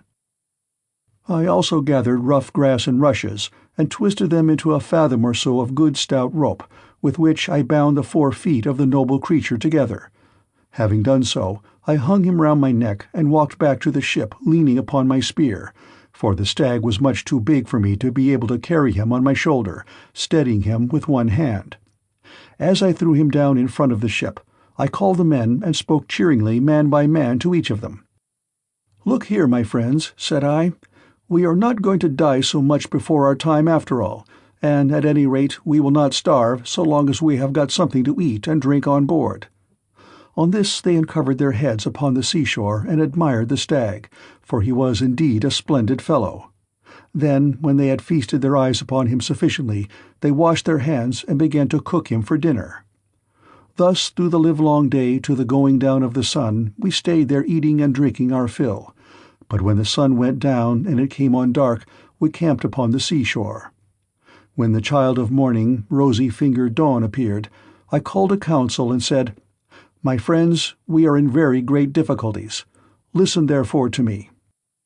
We have no idea where the sun either sets or rises, so that we do not even know east from west. I see no way out of it. Nevertheless, we must try and find one. We are certainly on an island, for I went as high as I could this morning and saw the sea reaching all round it to the horizon. It lies low, but towards the middle I saw smoke rising from out of a thick forest of trees." Their hearts sank as they heard me, for they remembered how they had been treated by the Laestrygonian Antiphates, and by the savage ogre Polyphemus. They wept bitterly in their dismay, but there was nothing to be got by crying, so I divided them into 2 companies and set a captain over each. I gave one company to Eurylochus, while I took command of the other myself. Then we cast lots in a helmet, and the lot fell upon Eurylochus. So he set out with his 22 men, and they wept, as also did we who were left behind. When they reached Circe's house, they found it built of cut stones, on a site that could be seen from far, in the middle of the forest. There were wild mountain wolves and lions prowling all round it, poor bewitched creatures whom she had tamed by her enchantments and drugged into subjection. They did not attack my men, but wagged their great tails, fawned upon them, and rubbed their noses lovingly against them. As hounds crowd round their master when they see him coming from dinner, for they know he will bring them something, even so did these wolves and lions with their great claws fawn upon my men, but the men were terribly frightened at seeing such strange creatures. Presently they reached the gates of the goddess's house, and as they stood there they could hear Circe within, singing most beautifully as she worked at her loom, making a web so fine, so soft, and of such dazzling colors as no one but a goddess could weave. On this Polites, whom I valued and trusted more than any other of my men, said, "There is someone inside working at a loom and singing most beautifully. The whole place resounds with it. Let us call her and see whether she is woman or goddess." They called her, and she came down, unfastened the door, and bade them enter. They, thinking no evil, followed her, all except Eurylochus, who suspected mischief and stayed outside. When she had got them into her house, she set them upon benches and seats and mixed them a mess with cheese, honey meal, and Pramnian wine, but she drugged it with wicked poisons to make them forget their homes. And when they had drunk, she turned them into pigs by a stroke of her wand, and shut them up in her pigsties. They were like pigs, head, hair, and all, and they grunted just as pigs do, but their senses were the same as before, and they remembered everything. Thus then were they shut up squealing, and Circe threw them some acorns and beech mast such as pigs eat, but Eurylochus hurried back to tell me about the sad fate of our comrades. He was so overcome with dismay that though he tried to speak, he could find no words to do so. His eyes filled with tears, and he could only sob and sigh, till at last we forced his story out of him, and he told us what had happened to the others. "We went," said he, "as you told us, through the forest, and in the middle of it there was a fine house built with cut stones in a place that could be seen from far. There we found a woman, or else she was a goddess, working at her loom and singing sweetly. So the men shouted to her and called her, whereon she at once came down, opened the door, and invited us in. The others did not suspect any mischief, so they followed her into the house, but I stayed where I was, for I thought there might be some treachery. From that moment I saw them no more, for not one of them ever came out, though I sat a long time watching for them. Then I took my sword of bronze and slung it over my shoulders. I also took my bow and told Eurylochus to come back with me and show me the way. But he laid hold of me with both his hands and spoke piteously, saying, "Sir, do not force me to go with you, but let me stay here, for I know you will not bring one of them back with you, nor even return alive yourself. Let us rather see if we cannot escape at any rate with the few that are left us, for we may still save our lives."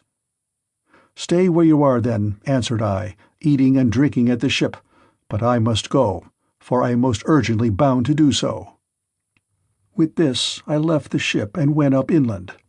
When I got through the charmed grove and was near the great house of the enchantress Circe, I met Mercury with his golden wand, disguised as a young man in the heyday of his youth and beauty, with the down just coming upon his face. He came up to me and took my hand within his own, saying, "My poor unhappy man, whither are you going over this mountain-top, alone and without knowing the way?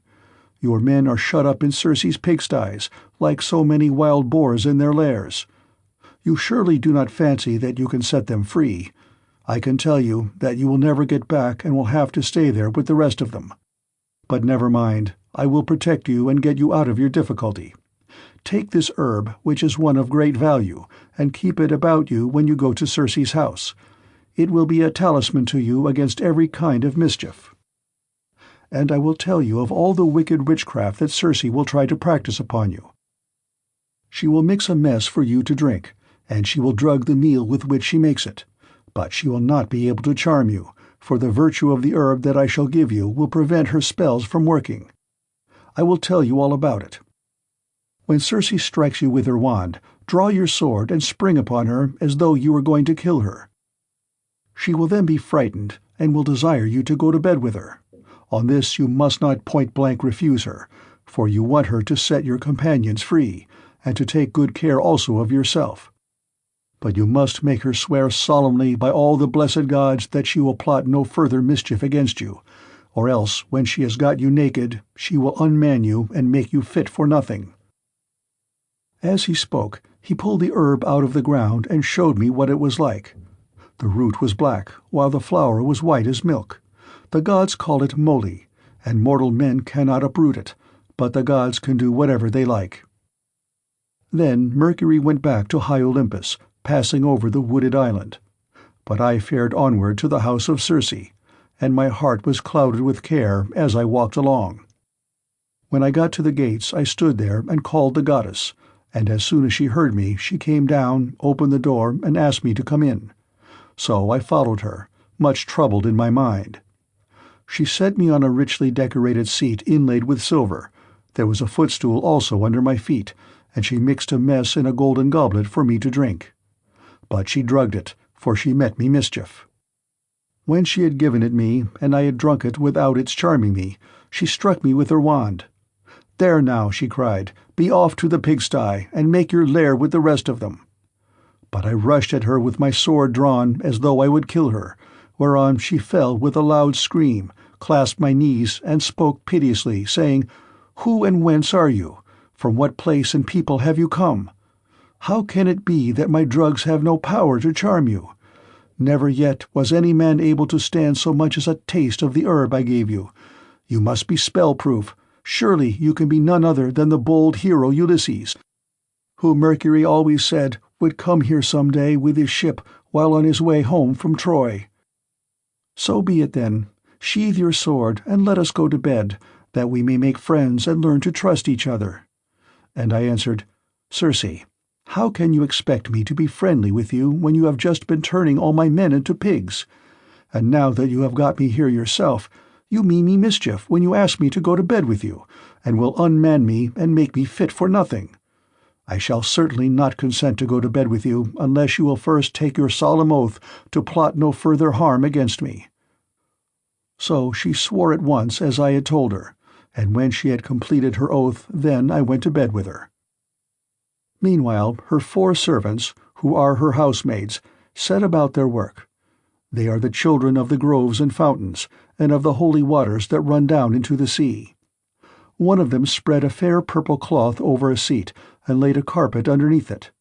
Another brought tables of silver up to the seats, and set them with baskets of gold. A third mixed some sweet wine with water in a silver bowl, and put golden cups upon the tables, while the fourth brought in water and set it to boil in a large cauldron over a good fire which she had lighted. When the water in the cauldron was boiling, she poured cold into it until it was just as I liked, and then she set me in a bath and began washing me from the cauldron about the head and shoulders, to take the tire and stiffness out of my limbs. As soon as she was done washing me and anointing me with oil, She arrayed me in a good cloak and shirt and led me to a richly decorated seat inlaid with silver. There was a footstool also under my feet.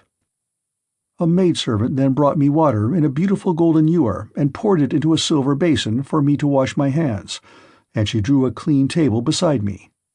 An upper servant brought me bread and offered me many things of what there was in the house, and then Circe bade me eat. But I would not, and sat without heeding what was before me, still moody and suspicious. When Circe saw me sitting there without eating, and in great grief, she came to me and said, "Ulysses, why do you sit like that, as though you were dumb, gnawing at your own heart, and refusing both meat and drink? Is it that you are still suspicious? You ought not to be, for I have already sworn solemnly that I will not hurt you." And I said, "Circe, no man with any sense of what is right can think of either eating or drinking in your house until you have set his friends free and let him see them. If you want me to eat and drink, you must free my men and bring them to me that I may see them with mine own eyes." When I had said this, she went straight through the court with her wand in her hand and opened the pigsty doors. My men came out like so many prime hogs and stood looking at her. But she went about among them and anointed each with a second drug, whereon the bristles that the bad drug had given them fell off, and they became men again, younger than they were before, and much taller and better looking. They knew me at once, seized me each of them by the hand, and wept for joy till the whole house was filled with the sound of their hullabalooing, and Circe herself was so sorry for them that she came up to me and said, "Ulysses, noble son of Laertes, go back at once to the sea where you have left your ship, and first draw it onto the land. Then hide all your ship's gear and property in some cave and come back here with your men." I agreed to this, so I went back to the seashore and found the men at the ship weeping and wailing most piteously. When they saw me, the silly blubbering fellows began frisking round me as calves break out and gambol round their mothers, when they see them coming home to be milked after they have been feeding all day, and the homestead resounds with their lowing. They seemed as glad to see me as though they had got back to their own rugged Ithaca, where they had been born and bred. "Sir," said the affectionate creatures, "we are as glad to see you back as though we had got safe home to Ithaca. But tell us all about the fate of our comrades." I spoke comfortingly to them and said, "We must draw our ship onto the land and hide the ship's gear with all our property in some cave. Then come with me all of you as fast as you can to Circe's house, where you will find your comrades eating and drinking in the midst of great abundance." On this the men would have come with me at once, but Eurylochus tried to hold them back and said, "Alas, poor wretches that we are, what will become of us? Rush not on your ruin by going to the house of Circe, who will turn us all into pigs or wolves or lions, and we shall have to keep guard over her house. Remember how the Cyclops treated us when our comrades went inside his cave, and Ulysses with them. It was all through his sheer folly that those men lost their lives." When I heard him, I was in two minds whether or no to draw the keen blade that hung by my sturdy thigh and cut his head off in spite of his being a near relation of my own. But the men interceded for him and said, "Sir, if it may so be, let this fellow stay here and mind the ship, but take the rest of us with you to Circe's house." On this we all went inland, and Eurylochus was not left behind after all, but came on too, for he was frightened by the severe reprimand that I had given him. Meanwhile Circe had been seeing that the men who had been left behind were washed and anointed with olive oil. She had also given them woolen cloaks and shirts, and when we came we found them all comfortably at dinner in her house. As soon as the men saw each other face to face and knew one another, they wept for joy and cried aloud till the whole palace rang again. Thereon Circe came up to me and said, "Ulysses, noble son of Laertes, tell your men to leave off crying. I know how much you all of you have suffered at sea, and how ill you have fared among cruel savages on the mainland, but that is over now. So stay here, and eat and drink till you are once more as strong and hardy as you were when you left Ithaca. For at present you are weakened both in body and mind. You keep all the time thinking of the hardships you have suffered during your travels, so that you have no more cheerfulness left in you." Thus did she speak, and we assented. We stayed with Circe for a whole 12-month, feasting upon an untold quantity both of meat and wine. But when the year had passed and the waning of moons and the long days had come round, my men called me apart and said, "Sir, it is time you began to think about going home, if so be you are to be spared to see your house and native country at all." Thus did they speak, and I assented. Thereon, through the livelong day to the going down of the sun, we feasted our fill on meat and wine, but when the sun went down and it came on dark, the men laid themselves down to sleep in the covered cloisters. I, however, after I had got into bed with Circe, besought her by her knees, and the goddess listened to what I had got to say. "Circe," said I, "please to keep the promise you made me about furthering me on my homeward voyage. I want to get back, and so do my men. They are always pestering me with their complaints as soon as ever your back is turned." And the goddess answered, "Ulysses, noble son of Laertes, you shall none of you stay here any longer if you do not want to. But there is another journey which you have got to take before you can sail homewards. You must go to the house of Hades and of dread Proserpina to consult the ghost of the blind Theban prophet Tiresias, whose reason is still unshaken. To him alone has Proserpina left his understanding even in death, but the other ghosts flit about aimlessly." I was dismayed when I heard this. I sat up in bed and wept, and would gladly have lived no longer to see the light of the sun. But presently, when I was tired of weeping and tossing myself about, I said, "And who shall guide me upon this voyage? For the house of Hades is a port that no ship can reach." "You will want no guide," she answered. "Raise your mast, set your white sails, sit quite still, and the north wind will blow you there of itself. When your ship has traversed the waters of Oceanus, you will reach the fertile shore of Proserpina's country, with its groves of tall poplars and willows that shed their fruit untimely. Here beach your ship upon the shore of Oceanus, and go straight on to the dark abode of Hades. You will find it near the place where the rivers Periphlagathon and Cocytus, which is a branch of the river Styx, flow into Acheron, and you will see a rock near it, just where two roaring rivers run into one another. When you have reached this spot, as I now tell you, dig a trench of a cubit or so in length, breadth, and depth, and pour into it as a drinking offering to all the dead, first honey mixed with milk, then wine, and in the third place water, sprinkling white barley meal over the whole. Moreover, you must offer many prayers to the poor feeble ghosts, and promise them that when you get back to Ithaca you will sacrifice a barren heifer to them, the best you have, and will load the pyre with good things. More particularly, you must promise that Tiresias shall have a black sheep all to himself, the finest in all your flocks. When you shall have thus besought the ghosts with your prayers, offer them a ram and a black ewe, bending their heads towards Erebus, but yourself turn away from them as though you would make towards the river. On this many dead men's ghosts will come to you, and you must tell your men to skin the 2 sheep that you have just killed, and offer them as a burnt sacrifice with prayers to Hades and to Proserpina. Then draw your sword and sit there, so as to prevent any other poor ghost from coming near the spilt blood before Tiresias shall have answered your questions. The seer will presently come to you, and will tell you about your voyage, what stages you are to make, and how you are to sail the sea so as to reach your home." It was daybreak by the time she had done speaking, so she dressed me in my shirt and cloak. As for herself, she threw a beautiful light gossamer fabric over her shoulders, fastening it with a golden girdle round her waist, and she covered her head with a mantle. Then I went about among the men everywhere all over the house, and spoke kindly to each of them man by man. "You must not lie sleeping here any longer," said I to them. "We must be going, for Circe has told me all about it." And on this they did as I bade them. Even so, however, I did not get them away without misadventure.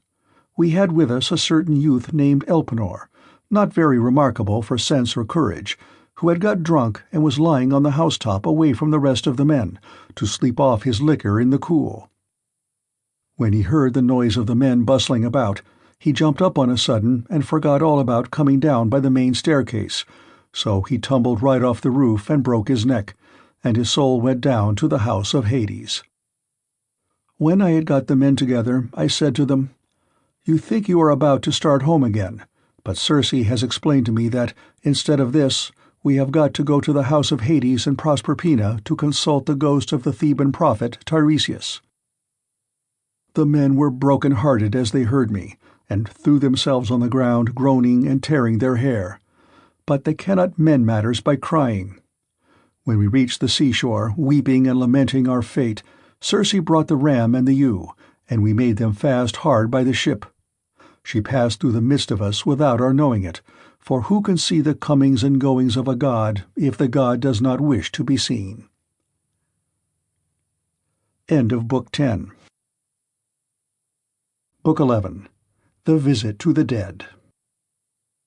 Then, when we had got down to the seashore, we drew our ship into the water and got her mast and sails into her. We also put the sheep on board and took our places, weeping and in great distress of mind. Circe, that great and cunning goddess, sent us a fair wind that blew dead aft and stayed steadily with us, keeping our sails all the time well filled. So we did whatever wanted doing to the ship's gear and let her go as the wind and helmsman headed her. All day long her sails were full as she held her course over the sea, but when the sun went down and darkness was over all the earth, we got into the deep waters of the river Oceanus, where lie the land and city of the Cimmerians, who live enshrouded in mist and darkness, which the rays of the sun never pierce, neither at his rising nor as he goes down again out of the heavens, but the poor wretches live in one long melancholy night. When we got there, we beached the ship, took the sheep out of her, and went along by the waters of Oceanus till we came to the place of which Circe had told us. Here Perimedes and Eurylochus held the victims, while I drew my sword and dug the trench a cubit each way. I made a drink offering to all the dead, first with honey and milk, then with wine, and thirdly with water. And I sprinkled white barley meal over the whole, praying earnestly to the poor feckless ghosts, and promising them that when I got back to Ithaca I would sacrifice a barren heifer for them, the best I had, and would load the pyre with good things. I also particularly promised that Tiresias should have a black sheep to himself, the best in all my flocks. When I had prayed sufficiently to the dead, I cut the throats of the 2 sheep, and let the blood run into the trench, whereon the ghosts came trooping up from Erebus, brides, young bachelors, old men worn out with toil, maids who had been crossed in love, and brave men who had been killed in battle, with their armor still smirched with blood. They came from every quarter and flitted round the trench with a strange kind of screaming sound that made me turn pale with fear. When I saw them coming, I told the men to be quick and flay the carcasses of the 2 dead sheep and make burnt offerings of them, and at the same time to repeat prayers to Hades and to Persephone. But I sat where I was with my sword drawn and would not let the poor feckless ghosts come near the blood till Tiresias should have answered my questions. The first ghost that came was that of my comrade Elpenor, for he had not yet been laid beneath the earth. We had left his body unwaked and unburied in Circe's house, for we had had too much else to do. I was very sorry for him, and cried when I saw him. "Elpenor," said I, "how did you come down here into this gloom and darkness? You have got here on foot quicker than I have with my ship."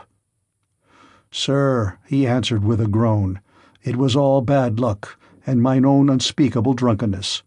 I was lying asleep on the top of Circe's house, and never thought of coming down again by the great staircase, but fell right off the roof and broke my neck, so my soul came down to the house of Hades.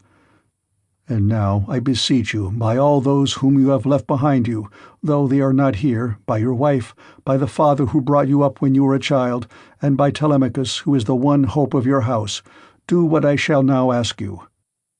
I know that when you leave this limbo, you will again hold your ship for the Aeaean island.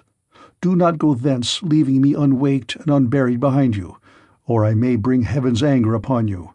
But burn me with whatever armor I have, build a barrow for me on the seashore, that may tell people in days to come what a poor unlucky fellow I was, and plant over my grave the oar I used to row with, when I was yet alive and with my messmates." And I said, "My poor fellow, I will do all that you have asked of me."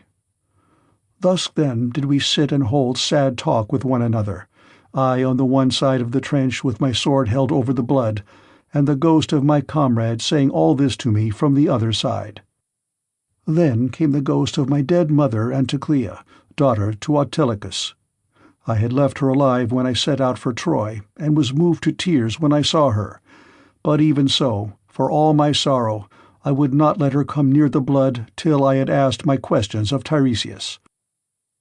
Then came also the ghost of Theban Tiresias, with his golden sceptre in his hand. He knew me and said, "Ulysses, noble son of Laertes, why, poor man, have you left the light of day and come down to visit the dead in this sad place? Stand back from the trench and withdraw your sword, that I may drink of the blood and answer your questions truly." So I drew back and sheathed my sword, whereon, when he had drank of the blood, he began with his prophecy. "You want to know," said he, "about your return home, but heaven will make this hard for you. I do not think that you will escape the eye of Neptune, who still nurses his bitter grudge against you for having blinded his son. Still, after much suffering, you may get home if you can restrain yourself and your companions when your ship reaches the Thrinacian island, where you will find the sheep and cattle belonging to the sun, who sees and gives ear to everything. If you leave these flocks unharmed and think of nothing but getting home, you may yet, after much hardship, reach Ithaca. But if you harm them, then I forewarn you of the destruction both of your ship and of your men. Even though you may yourself escape, you will return in bad plight after losing all your men, in another man's ship, and you will find trouble in your house, which will be overrun by high-handed people, who are devouring your substance under the pretext of paying court and making presents to your wife. When you get home, you will take revenge on these suitors, and after you have killed them by force or fraud in your own house, you must take a well-made oar and carry it on, till you come to a country where the people have never heard of the sea, and do not even mix salt with their food, nor do they know anything about ships, and oars that are as the wings of a ship. I will give you this certain token, which cannot escape your notice. A wayfarer will meet you, and will say it must be a winnowing shovel that you have got upon your shoulder. On this you must fix the oar in the ground and sacrifice a ram, a bull, and a boar to Neptune. Then go home and offer hecatombs to all the gods in heaven, one after the other. As for yourself, death shall come to you from the sea, and your life shall ebb away very gently when you are full of years and peace of mind, and your people shall bless you. All that I have said will come true." "This," I answered, "must be as it may please heaven. But tell me, and tell me, and tell me true. I see my poor mother's ghost close by us. She is sitting by the blood without saying a word, and though I am her own son, she does not remember me and speak to me. Tell me, sir, how can I make her know me?" "That," said he, "I can soon do. Any ghost that you let taste of the blood will talk to you like a reasonable being, but if you do not let them have any blood, they will go away again." On this the ghost of Tiresias went back to the house of Hades, for his prophesyings had now been spoken, but I sat where I was until my mother came up and tasted the blood. Then she knew me at once and spoke fondly to me, saying, "My son, how did you come down to this abode of darkness while you are still alive? It is a hard thing for the living to see these places, for between us and them there are great and terrible waters, and there is Oceanus, which no man can cross on foot, but he must have a good ship to take him. Are you all this time trying to find your way home from Troy, and have you never yet got back to Ithaca, nor seen your wife in your own house?" "Mother," said I was forced to come here to consult the ghost of the Theban prophet Tiresias. I have never yet been near the Achaean land nor set foot on my native country.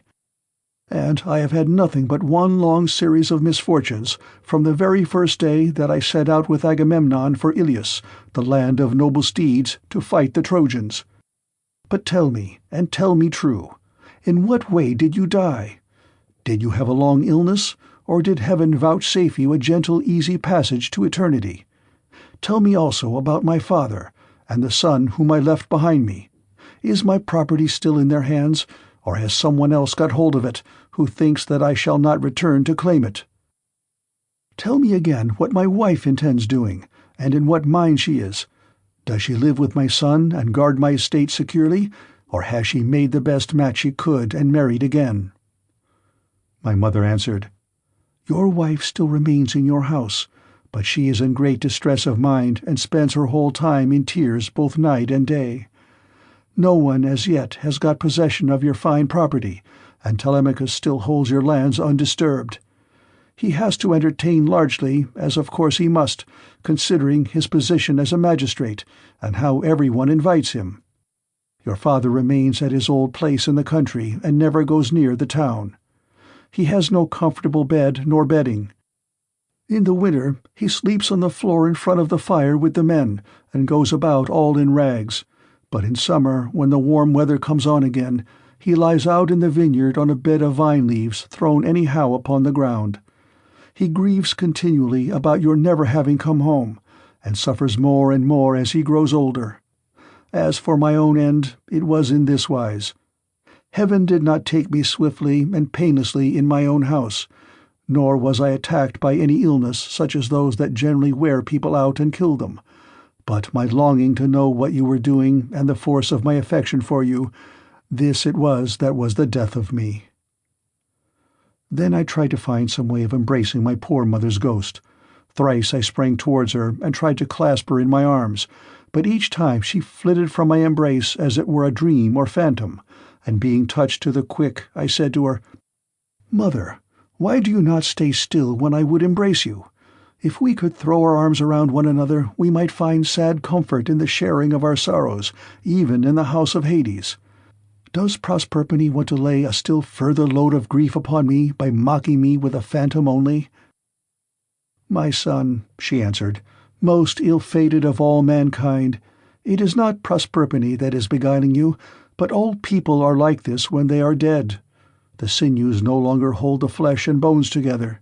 These perish in the fierceness of consuming fire as soon as life has left the body, and the soul flits away as though it were a dream.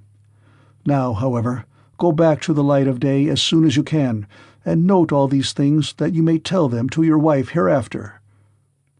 Thus did we converse, and anon Proserpine sent up the ghosts of the wives and daughters of all the most famous men. They gathered in crowds about the blood, and I considered how I might question them severally. In the end, I deemed that it would be best to draw the keen blade that hung by my sturdy thigh and keep them from all drinking the blood at once. So they came up one after the other, and each one as I questioned her told me her race and lineage. The first I saw was Tyro. She was daughter of Salmoneus and wife of Cretheus, the son of AEOLUS. She fell in love with the river Enipeus, who is much the most beautiful river in the whole world. Once, when she was taking a walk by his side as usual, Neptune, disguised as her lover, lay with her at the mouth of the river, and a huge blue wave arched itself like a mountain over them to hide both woman and god, whereon he loosed her virgin girdle and laid her in a deep slumber. When the god had accomplished the deed of love, he took her hand in his own and said, "Tyro, rejoice in all good will. The embraces of the gods are not fruitless, and you will have fine twins about this time 12 months. Take great care of them. I am Neptune, so now go home, but hold your tongue and do not tell anyone." Then he dived under the sea, and she, in due course, bore Peleus and Neleus, who both of them served Jove with all their might. Peleus was a great breeder of sheep and lived in Iolcus, but the other lived in Pylos. The rest of her children were by Cretheus, namely Aeson, Pheres, and Amathaon, who was a mighty warrior and charioteer. Next to her I saw Antiope, daughter to Asopus, who could boast of having slept in the arms of even Jove himself, and who bore him 2 sons, Amphion and Zethus. These founded Thebes with its 7 gates, and built a wall all round it, for strong though they were, they could not hold Thebes till they had walled it. Then I saw Alcmena, the wife of Amphitryon, who also bore to Jove indomitable Hercules, and Megara, who was the daughter to great King Creon, and married the redoubtable son of Amphitryon. I also saw fair Epicaste, mother of King Antipodes, whose awful lot it was to marry her own son without suspecting it. He married her after having killed his father, but the gods proclaimed the whole story to the world, whereon he remained king of Thebes, in great grief for the spite the gods had borne him. But Epicaste went to the house of the mighty jailer Hades, having hanged herself for grief, and the avenging spirits haunted him as for an outraged mother, to his ruing bitterly thereafter. Then I saw Chloris, whom Neleus married for her beauty, having given priceless presents for her. She was youngest daughter to Amphion, son of Iasus, and king of Minion Orchomenus, and was queen in Pylos. She bore Nestor, Chromius, and Periclymenus, and she also bore that marvellously lovely woman Pero, who was wooed by all the country round. But Neleus would only give her to him who should raid the cattle of Iphicles from the grazing grounds of Phylace, and this was a hard task. The only man who would undertake to raid them was a certain excellent seer, but the will of heaven was against him, for the rangers of the cattle caught him and put him in prison. Nevertheless, when a full year had passed and the same season came round again, Iphicles set him at liberty, after he had expounded all the oracles of heaven. Thus then was the will of Jove accomplished. And I saw Leda, the wife of Tyndarus, who bore him 2 famous sons, Castor, breaker of horses, and Pollux, the mighty boxer. Both these heroes are lying under the earth, though they are still alive, for by a special dispensation of Jove, they die and come to life again, each one of them every other day throughout all time, and they have the rank of gods. After her I saw Iphimedeia, wife of Alius, who boasted the embrace of Neptune. She bore 2 sons, Otus and Ephialtes, but both were short-lived. They were the finest children that were ever born in this world, and the best-looking, Orion only excepted. For at 9 years old they were 9 fathoms high, and measured 9 cubits around the chest. They threatened to make war with the gods in Olympus, and tried to set Mount Ossa on the top of Mount Olympus, and Mount Pelion on the top of Ossa, that they might scale heaven itself. And they would have done it too, if they had been grown up. But Apollo, son of Leto, killed both of them, before they had got so much as a sign of hair upon their cheeks or chin. Then I saw Phaedra and Procrus, and fair Ariadne, daughter of the magician Minos, whom Theseus was carrying off from Crete to Athens, but he did not enjoy her, for before he could do so, Diana killed her in the island of Dia on account of what Bacchus had said against her. I also saw Mera and Clymene and hateful Eriphyle, who sold her own husband for gold. But it would take me all night if I were to name every single one of the wives and daughters of heroes whom I saw, and it was time for me to go to bed, either on board ship with my crew or here. As for my escort, heaven and yourselves will see to it." Here he ended, and the guests sat all of them enthralled and speechless throughout the covered cloister. Then Arete said to them, "What do you think of this man, O Phaeacians? Is he not tall and good-looking, and is he not clever? True, he is my own guest, but all of you share in the distinction. Do not be in a hurry to send him away, nor niggardly in the presents you make to one who is in such great need, for heaven has blessed all of you with great abundance." Then spoke the aged hero Achenius, who was one of the oldest men among them. "My friends," said he, "what our august queen has just said to us is both reasonable and to the purpose. Therefore, be persuaded by it. But the decision whether in word or deed rests ultimately with King Alcinous." "The thing shall be done," exclaimed Alcinous, "as surely as I still live and reign over the Phaeacians. Our guest is indeed very anxious to get home. Still we must persuade him to remain with us until tomorrow, by which time I shall be able to get together the whole sum that I mean to give him. As regards his escort, it will be a matter for you all, and mine above all others as the chief person among you." And Ulysses answered, "King Alcinous, if you were to bid me to stay here for a whole 12 months, and then speed me on my way, loaded with your noble gifts, I should obey you gladly, and it would redound greatly to my advantage, for I should return fuller-handed to my own people, and should thus be more respected and beloved by all who see me when I get back to Ithaca." "Ulysses," replied Alcinous, "not one of us who sees you has any idea that you are a charlatan or a swindler. I know there are many people going about who tell such plausible stories that it is very hard to see through them, but there is a style about your language which assures me of your good disposition. Moreover, you have told the story of your own misfortune, and those of the Argives, as though you were a practised bard. But tell me, and tell me true, whether you saw any of the mighty heroes who went to Troy at the same time with yourself, and perished there.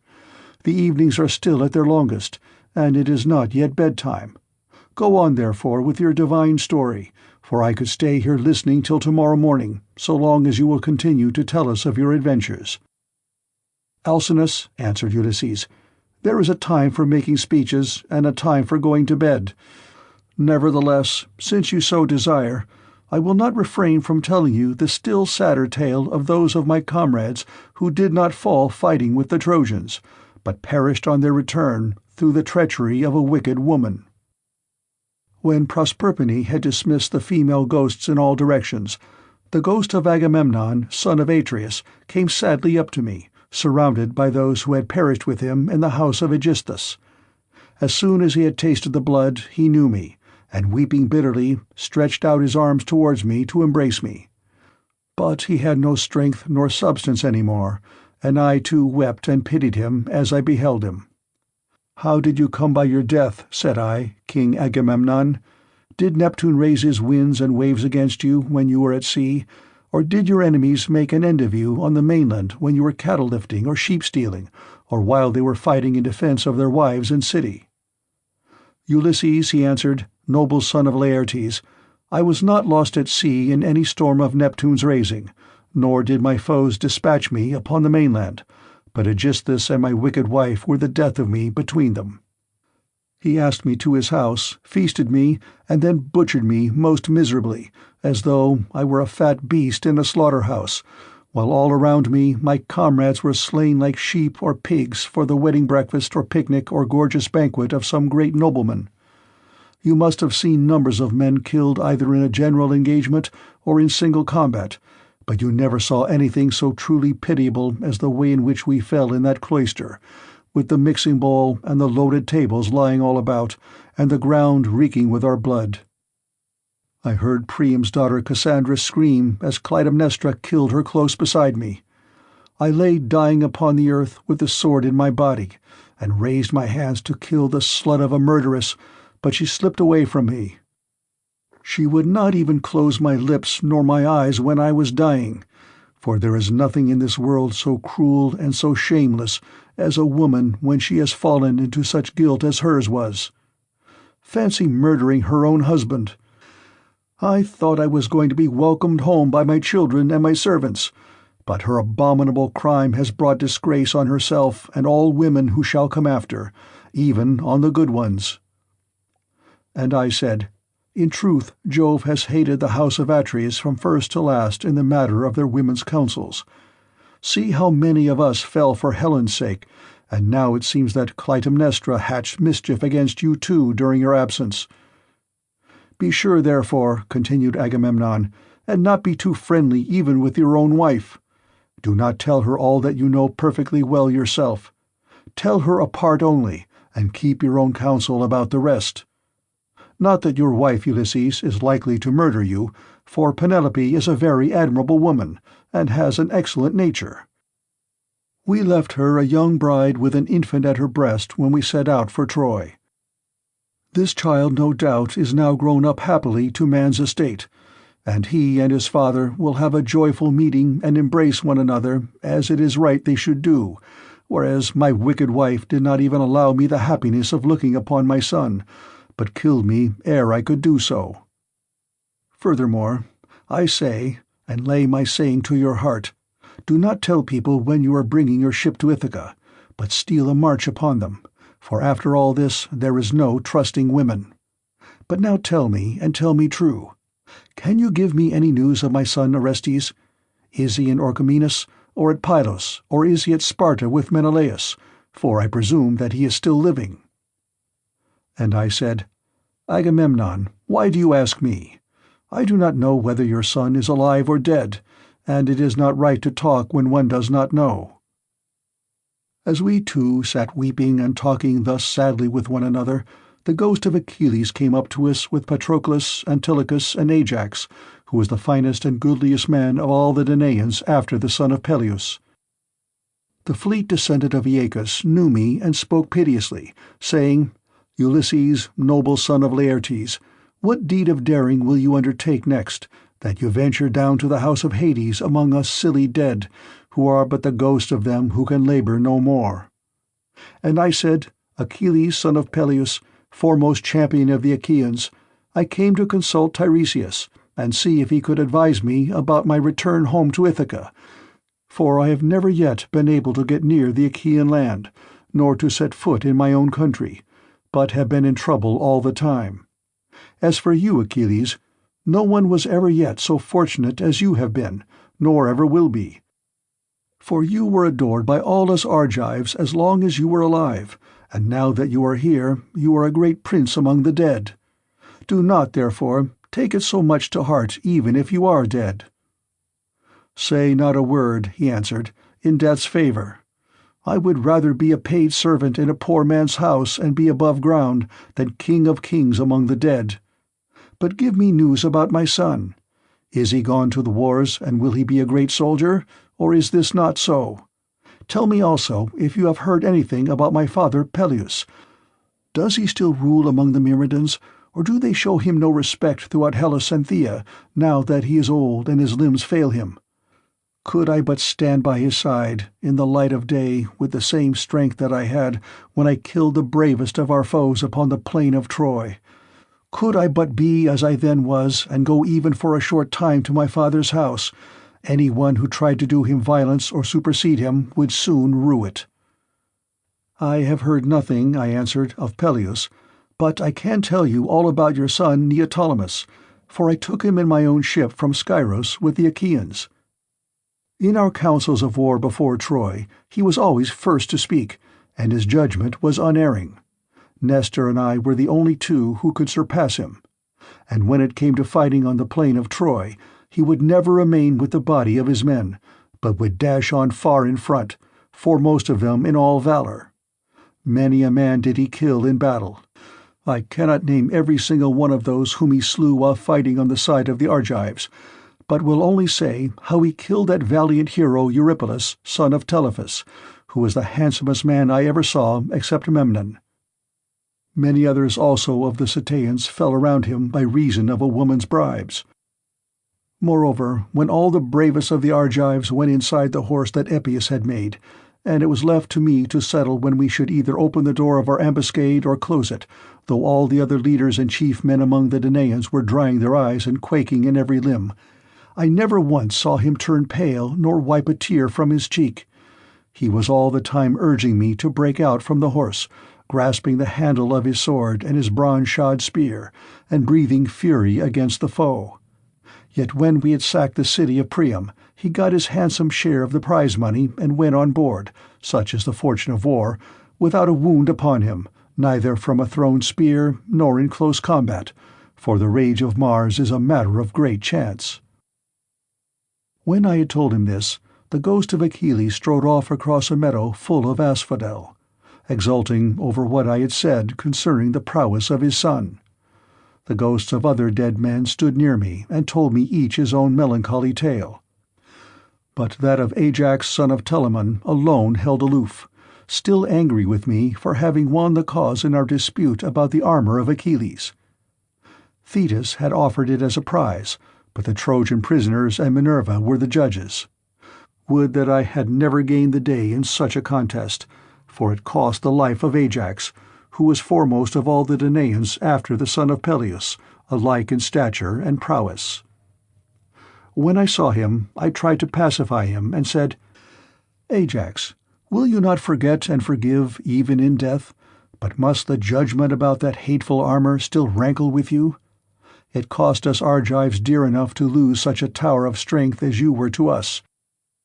We mourned you as much as we mourned Achilles, son of Peleus himself, nor can the blame be laid on anything but on the spite which Jove bore against the Danaans, for it was this that made him counsel your destruction. Come hither, therefore, bring your proud spirit into subjection, and hear what I can tell you." He would not answer, but turned away to Erebus and to the other ghosts. Nevertheless, I should have made him talk to me in spite of his being so angry, or I should have gone on talking to him, only that there were still others among the dead whom I desired to see. Then I saw Minos, son of Jove, with his golden sceptre in his hand, sitting in judgment on the dead, and the ghosts were gathered sitting and standing round him in the spacious house of Hades, to learn his sentences upon them. After him I saw a huge Orion in a meadow full of asphodel driving the ghosts of the wild beasts that he had killed upon the mountains, and he had a great bronze club in his hand, unbreakable for ever and ever. And I saw Tydeus, son of Gaia, stretched upon the plain and covering some 9 acres of ground. 2 vultures on either side of him were digging their beaks into his liver, and he kept on trying to beat them off with his hands, but could not. For he had violated Jove's mistress Leto as she was going through Panopeus on her way to Pytho. I saw also the dreadful fate of Tantalus, who stood in a lake that reached his chin. He was dying to quench his thirst, but could never reach the water, for whenever the poor creature stooped to drink, it dried up and vanished, so that there was nothing but dry ground, parched by the spite of heaven. There were tall trees, moreover, that shed their fruit over his head, pears, pomegranates, apples, sweet figs, and juicy olives, but whenever the poor creature stretched out his hand to take some, the wind tossed the branches back again to the clouds.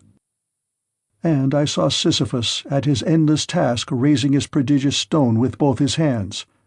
With hands and feet he tried to roll it up to the top of the hill, but always, just before he could roll it over onto the other side, its weight would be too much for him, and the pitiless stone would come thundering down again onto the plain. Then he would begin trying to push it uphill again, and the sweat ran off him and the steam rose after him. After him I saw mighty Hercules, but it was his phantom only, for he is feasting ever with the immortal gods, and has lovely Hebe to wife, who is daughter of Jove and Juno. The ghosts were screaming round him like scared birds flying all whithers. He looked black as night, with his bare bow in his hands and his arrow on the string, glaring around as though ever on the point of taking aim. About his breast there was a wondrous golden belt adorned in the most marvelous fashion with bears, wild boars, and lions with gleaming eyes. There was also war, battle, and death. The man who made that belt, do what he might, would never be able to make another like it. Hercules knew me at once when he saw me, and spoke piteously, saying, "My poor Ulysses, noble son of Laertes, are you too leading the same sorry kind of life that I did when I was above ground? I was son of Jove, but I went through an infinity of suffering, for I became bondsman to one who was far beneath me, a low fellow who set me all manner of labours. He once sent me here to fetch the hell-hound, for he did not think he could find anything harder for me than this, but I got the hound out of Hades and brought him to him, for Mercury and Minerva helped me." On this Hercules went down again into the house of Hades, but I stayed where I was in case some other of the mighty dead should come to me. And I should have seen still other of them that are gone before, whom I would fain have seen, Theseus and Peritus, glorious children of the gods. But so many thousands of ghosts came round me and uttered such appalling cries, that I was panic-stricken lest Proserpine should send up from the house of Hades the head of that awful monster Gorgon. On this I hastened back to my ship and ordered my men to go on board at once and loose the hawsers. So they embarked and took their places, whereon the ship went down the stream of the river Oceanus. We had to row at first, but presently a fair wind sprang up. End of Book 11. Book 12. The Sirens, Scylla and Charybdis, the Cattle of the Sun. After we were clear of the river Oceanus, and had got out into the open sea, we went on till we reached the Aeaean island, where there is dawn and sunrise as in other places. We then drew our ship onto the sands and got out of her onto the shore, where we went to sleep and waited till day should break. Then, when the child of morning, rosy-fingered dawn appeared, I sent some men to Circe's house to fetch the body of Elpenor. We cut firewood from a wood where the headland jutted out into the sea, and after we had wept over him and lamented him, we performed his funeral rites. When his body and armor had been burned to ashes, we raised a cairn, set a stone over it, and at the top of the cairn we fixed the oar that he had been used to row with. While we were doing all this, Circe, who knew that we had got back from the house of Hades, dressed herself and came to see us as fast as she could, and her maidservants came with her bringing us bread, meat, and wine. Then she stood in the midst of us and said, "You have done a bold thing in going down alive to the house of Hades, and you will have died twice, to other peoples once. Now then, stay here for the rest of the day, feast your fill, and go on with your voyage at daybreak tomorrow morning. In the meantime I will tell Ulysses about your course, and will explain everything to him, so as to prevent your suffering from misadventure either by land or sea." We agreed to do as she had said, and feasted through the livelong day to the going down of the sun, but when the sun had set and it came on dark, the men laid themselves down to sleep by the stern cables of the ship. Then Circe took me by the hand and bade me be seated away from the others, while she reclined by my side and asked me all about our adventures. "So far so good," said she, when I had ended my story. "And now pay attention to what I am about to tell you. Heaven itself indeed will recall it to your recollection. First, you will come to the Sirens, who enchant all who come near them. If anyone unwarily draws in too close and hears the singing of the Sirens, his wife and children will never welcome him home again, for they sit in a green field and warble him to death with the sweetness of their song. There is a great heap of dead men's bones lying all around, with the flesh still rotting off them. Therefore pass these Sirens by, and stop your men's ears with wax, that none of them may hear. But if you like, you can listen yourself, for you may get the men to bind you as you stand upright on a crosspiece halfway up the mast, and they must lash the rope's ends to the mast itself, that you may have the pleasure of listening. If you beg and pray the men to unloose you, then they must bind you faster. When your crew have taken you past these Sirens, I cannot give you coherent directions as to which of two courses you are to take. I will lay the two alternatives before you, and you must consider them for yourself. On the one hand, there are some overhanging rocks against which the deep blue waves of Amphitrite beat with terrific fury. The blessed gods call these rocks the Wanderers. Here not even a bird may pass, no, not even the timid doves that bring ambrosia to Father Jove, but the sheer rock always carries off one of them, and Father Jove has to send another to make up their number.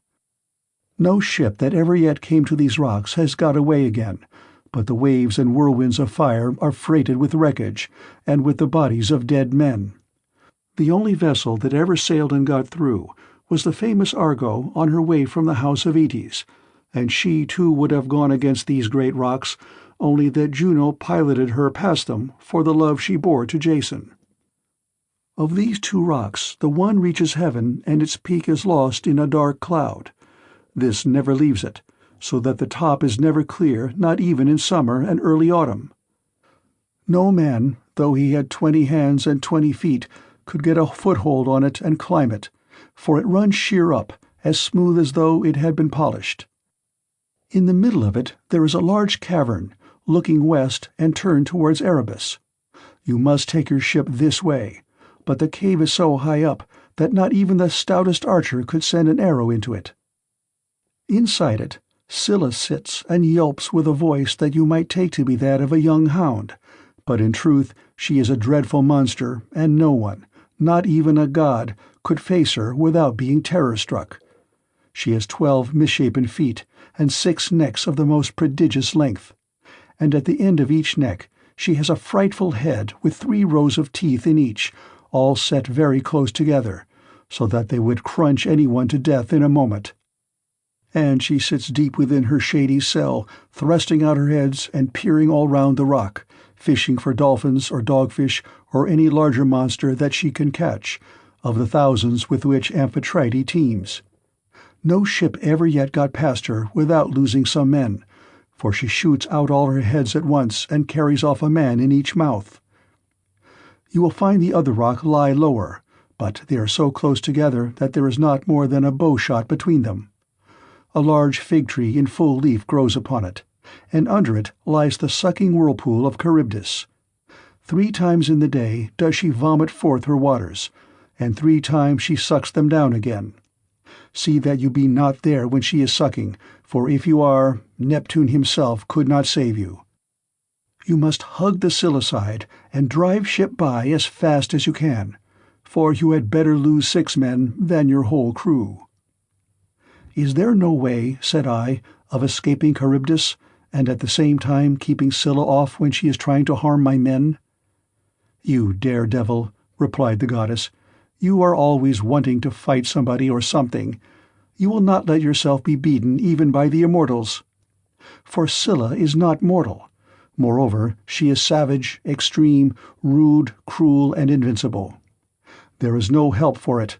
Your best chance will be to get by her as fast as ever you can, for if you dawdle about her rock while you are putting on your armor, she may catch you with a second cast of her 6 heads, and snap up another 6 of your men. So drive your ship past her at full speed, and roar out lustily to Crataeis, who is Scylla's dam, bad luck to her. She will then stop her from making a second raid upon you. You will now come to the Thrinacian island, and here you will see many herds of cattle and flocks of sheep belonging to the sun god, 7 herds of cattle and 7 flocks of sheep, with 50 head in each flock.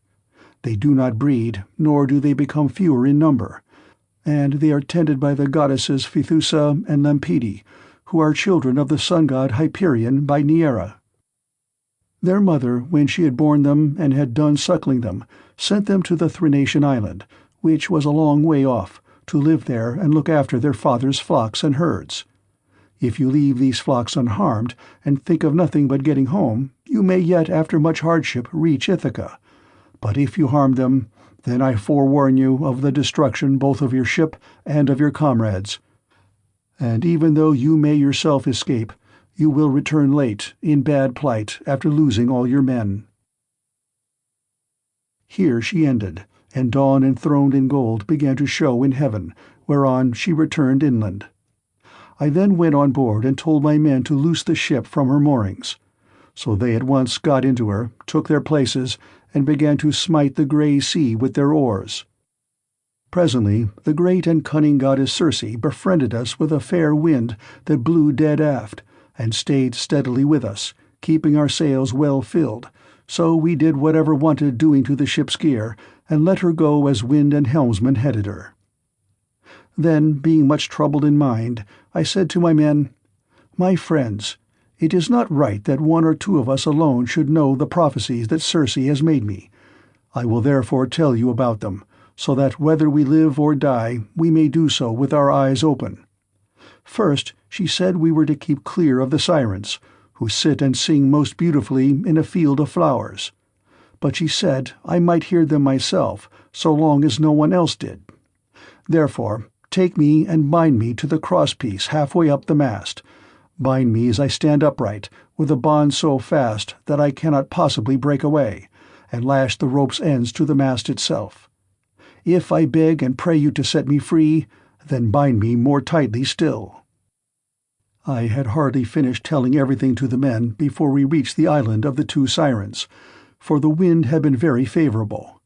Then all of a sudden it fell dead calm. There was not a breath of wind nor ripple upon the water, so the men furled the sails and stowed them. Then, taking to their oars, they whitened the water with the foam they raised in rowing. Meanwhile I took a large wheel of wax and cut it up small with my sword. Then I kneaded the wax in my strong hands till it became soft, which it soon did between the kneading and the rays of the sun god's son of Hyperion. Then I stopped the ears of all my men, and they bound me hands and feet to the mast as I stood upright on the crosspiece. But they went on rowing themselves. When we had got within earshot of the land, and the ship was going at a good rate, the Sirens saw that we were getting inshore and began with their singing. "Come here," they sang, "renowned Ulysses, honor to the Achaean name, and listen to our two voices. No one ever sailed past us without staying to hear the enchanting sweetness of our song, and he who listens will go on his way not only charmed but wiser, for we know all the ills that the gods laid upon the Argives and the Trojans before Troy, and can tell you everything that is going to happen over the whole world." They sang these words most musically, and as I longed to hear them further, I made signs by frowning to my men that they should set me free. But they quickened their stroke, and Eurylochus and Perimedes bound me with still stronger bonds, till we had got out of hearing of the sirens' voices. Then my men took the wax from their ears and unbound me. Immediately after we had got past the island, I saw a great wave from which spray was rising, and I heard a loud roaring sound. The men were so frightened that they loosed hold of their oars, for the whole sea resounded with the rushing of the waters, but the ship stayed where it was, for the men had left off rowing. I went round, therefore, and exhorted them man by man not to lose heart. "My friends," said I, "this is not the first time that we have been in danger, and we are in nothing like so bad a case as when the Cyclops shut us up in his cave. Nevertheless, my courage and wise counsel saved us then, and we shall live to look back on all this as well. Now, therefore, let us all do as I say, trust in Jove, and row on with might and main. As for you, coxswain, these are your orders. Attend to them, for the ship is in your hands.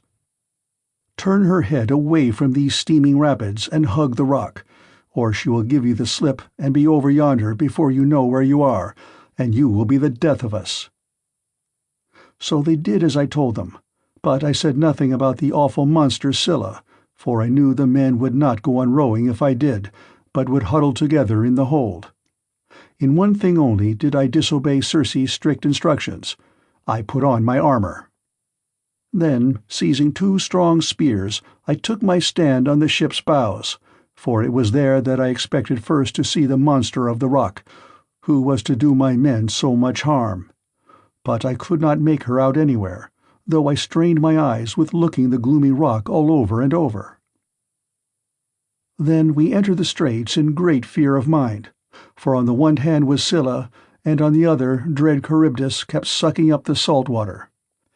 As she vomited it up, it was like the water in a cauldron when it is boiling over upon a great fire, and the spray reached the top of the rocks on either side. When she began to suck again, we could see the water all inside whirling round and round, and it made a deafening sound as it broke against the rocks. We could see the bottom of the whirlpool all black with sand and mud, and the men were at their wits' ends for fear. While we were taken up with this, and were expecting each moment to be our last, Scylla pounced down suddenly upon us and snatched up my 6 best men. I was looking at once after both ship and men, and in a moment I saw their hands and feet ever so high above me, struggling in the air as Scylla was carrying them off, and I heard them all call out my name in one last despairing cry. As a fisherman, seated, spear in hand, upon some jutting rock, throws bait into the water to deceive the poor little fishes, and spears them with the ox's horn with which his spear is shod, throwing them gasping onto the land as he catches them one by one. Even so did Scylla land these panting creatures on her rock and munch them up at the mouth of her den, while they screamed and stretched out their hands to me in their mortal agony. This was the most sickening sight that I saw throughout all my voyages. When we had passed the wandering rocks, with Scylla and terrible CHARYBDIS, we reached the noble island of the sun god, where were the goodly cattle and sheep belonging to the sun Hyperion. While still at sea in my ship, I could hear the cattle lowing as they came home to the yards, and the sheep bleating. Then I remembered what the blind Theban prophet Tiresias had told me, and how carefully and Circe had warned me to shun the island of the blessed sun god. So being much troubled, I said to the men, "My men, I know you are hard pressed, but listen while I tell you the prophecy that Tiresias made me, and how carefully and Circe warned me to shun the island of the blessed sun god. For it was here, she said, that our worst danger would lie. Head the ship, therefore, away from the island." The men were in despair at this, and Eurylochus at once gave me an insolent answer. "Ulysses," said he, "you are cruel. You are very strong yourself, and never get worn out. You seem to be made of iron, and now, though your men are exhausted with toil and want of sleep, you will not let them land and cook themselves a good supper upon this island, but bid them put out to sea and go faring fruitlessly on through the watches of the flying night. It is by night that the winds blow hardest and do so much damage. How can we escape should one of those sudden squalls spring up from southwest or west, which so often wreck a vessel when our lords the gods are unpropitious? Now, therefore, let us obey the behests of night and prepare our supper here hard by the ship. Tomorrow morning we will go on board again and put out to sea." Thus spoke Eurylochus, and the men approved his words. I saw that heaven meant us mischief, and said, "You force me to yield, for you are many against one. But at any rate each one of you must take his solemn oath that if he meet with a herd of cattle or a large flock of sheep, he will not be so mad as to kill a single head of either, but will be satisfied with the food that Circe has given us." They all swore as I bade them, and when they had completed their oath, we made the ship fast in a harbor that was near a stream of fresh water, and the men went ashore and cooked their suppers. As soon as they had had enough to eat and drink, they began talking about their poor comrades whom Scylla had snatched up and eaten. This set them weeping, and they went on crying till they fell off into a sound sleep. In the third watch of the night, when the stars had shifted their places, Jove raised a great gale of wind that flew a hurricane, so that land and sea were covered with thick clouds, and night sprang forth out of the heavens. When the child of morning, rosy-fingered Dawn appeared, we brought the ship to land and drew her into a cave wherein the sea-nymphs hold their courts and dances, and I called the men together in council. "My friends," said I, "we have meat and drink in the ship. Let us mind, therefore, and not touch the cattle, or we shall suffer for it. For these cattle and sheep belong to the mighty sun, who sees and gives ear to everything." And again they promised that they would obey. For a whole month the wind blew steadily from the south, and there was no other wind but only south and east. As long as corn and wine held out, the men did not touch the cattle when they were hungry. When, however, they had eaten all there was in the ship, they were forced to go further afield with hook and line, catching birds and taking whatever they could lay their hands on, for they were starving. One day, therefore, I went up inland that I might pray heaven to show me some means of getting away. When I had gone far enough to be clear of all my men, and had found a place that was well sheltered from the wind, I washed my hands and prayed to all the gods in Olympus till by and by they sent me off into a sweet sleep. Meanwhile, Eurylochus had been giving evil counsel to the men. "Listen to me," said he, "my poor comrades. All deaths are bad enough, but there is none so bad as famine. Why should not we drive in the best of these cows and offer them in sacrifice to the immortal gods? If we ever get back to Ithaca, we can build a fine temple to the sun god and enrich it with every kind of ornament. If, however, he is determined to sink our ship out of revenge for these homed cattle, and the other gods are of the same mind, I for one would rather drink salt water once for all and have done with it, than be starved to death by inches in such a desert island as this is." Thus spoke Eurylochus, and the men approved his words. Now the cattle, so fair and goodly, were feeding not far from the ship. The men, therefore, drove in the best of them, and they all stood round them saying their prayers and using young oak shoots instead of barley meal, for there was no barley left. When they had done praying, they killed the cows and dressed their carcasses. They cut out the thigh bones, wrapped them round in 2 layers of fat, and set some pieces of raw meat on top of them.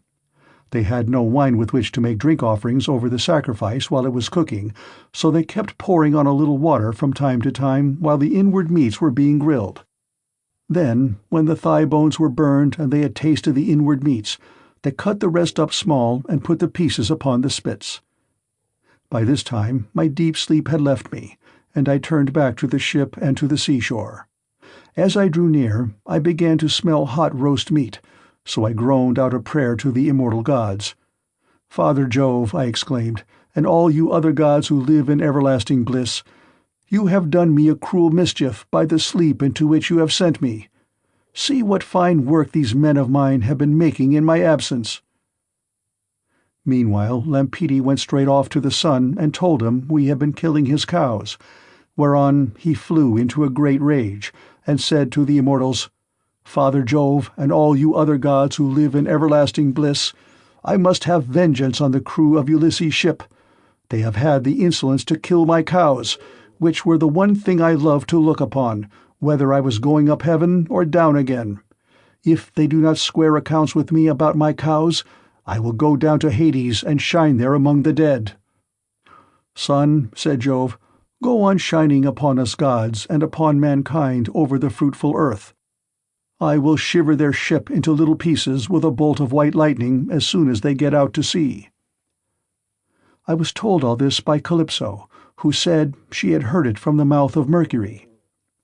As soon as I got down to my ship and to the seashore, I rebuked each one of the men separately, but we could see no way out of it, for the cows were dead already. And indeed the gods began at once to show signs and wonders among us, for the hides of the cattle crawled about, and the joints upon the spits began to low like cows, and the meat, whether cooked or raw, kept on making a noise just as cows do. For 6 days my men kept driving in the best cows and feasting upon them, but when Jove the son of Saturn had added a 7th day, the fury of the gale abated. We therefore went on board, raised our masts, spread sail, and put out to sea. As soon as we were well away from the island, and could see nothing but sky and sea, the son of Saturn raised a black cloud over our ship, and the sea grew dark beneath it. We did not get on much further, for in another moment we were caught by a terrific squall from the west that snapped the forestays of the mast so that it fell aft, while all the ship's gear tumbled about at the bottom of the vessel. The mast fell upon the head of the helmsman in the ship's stern, so that the bones of his head were crushed to pieces, and he fell overboard as though he were diving, with no more life left in him. Then Jove let fly with his thunderbolts, and the ship went round and round, and was filled with fire and brimstone as the lightning struck it. The men all fell into the sea. They were carried about in the water round the ship, looking like so many seagulls, but the god presently deprived them of all chance of getting home again. I stuck to the ship till the sea knocked her sides from her keel, which drifted about by itself, and struck the mast out of her in the direction of the keel. But there was a backstay of stout ox thongs still hanging about it, and with this I lashed the mast and keel together, and getting astride of them was carried wherever the winds chose to take me. The gale from the west had now spent its force, and the wind got into the south again, which frightened me, lest I should be taken back to the terrible whirlpool of Charybdis. This indeed was what actually happened, for I was borne along by the waves all night, and by sunrise had reached the rock of Scylla and the whirlpool. She was then sucking down the salt sea water, but I was carried aloft toward the fig tree, which I caught hold of and clung on to like a bat. I could not plant my feet anywhere so as to stand securely, for the roots were a long way off, and the boughs that overshadowed the whole pool were too high, too vast, and too far apart for me to reach them. So I hung patiently on, waiting till the pool should discharge my mast and raft again, and a very long while it seemed. A juryman is not more glad to get home to supper after having been long detained in court by troublesome cases, than I was to see my raft beginning to work its way out of the whirlpool again. At last I let go with my hands and feet, and fell heavily into the sea, hard by my raft, on which I then got, and began to row with my hands. As for Scylla, the father of gods and men would not let her get further sight of me, otherwise I should have certainly been lost. Hence I was carried along for 9 days, till on the 10th night the gods stranded me on the Ogygian island, where dwells the great and powerful goddess CALYPSO. She took me in and was kind to me, but I need say no more about this, for I told you and your noble wife all about it yesterday, and I hate saying the same thing over and over again. End of Book 12. Book 13. Ulysses leaves Scheria and returns to Ithaca. Thus did he speak, and they all held their peace throughout the covered cloister, enthralled by the charm of his story, till presently Alcinous began to speak. "Ulysses," said he, "now that you have reached my house, I doubt not you will get home without further misadventure, no matter how much you have suffered in the past. To you others, however, who come here night after night to drink my choicest wine and listen to my bard, I would insist as follows. Our guest has already packed up the clothes, wrought gold, and other valuables which you have brought for his acceptance. Let us now, therefore, present him further, each one of us, with a large tripod and a cauldron. We will recoup ourselves by the levy of a general rate, for private individuals cannot be expected to bear the burden of such a handsome present." Everyone approved of this, and then they went home to bed each in his own abode. When the child of morning, rosy-fingered Dawn appeared, they hurried down to the ship and brought their cauldrons with them. Alcinous went on board and saw everything so securely stowed under the ship's benches that nothing could break adrift and injure the rowers. Then they went to the house of Alcinous to get dinner, and he sacrificed a bull for them in honor of Jove, who is the lord of all. They set the steaks to grill and made an excellent dinner, after which the inspired bard Demodocus, who was a favorite with everyone, sang to them. But Ulysses kept on turning his eyes towards the sun, as though to hasten its setting, for he was longing to be on his way.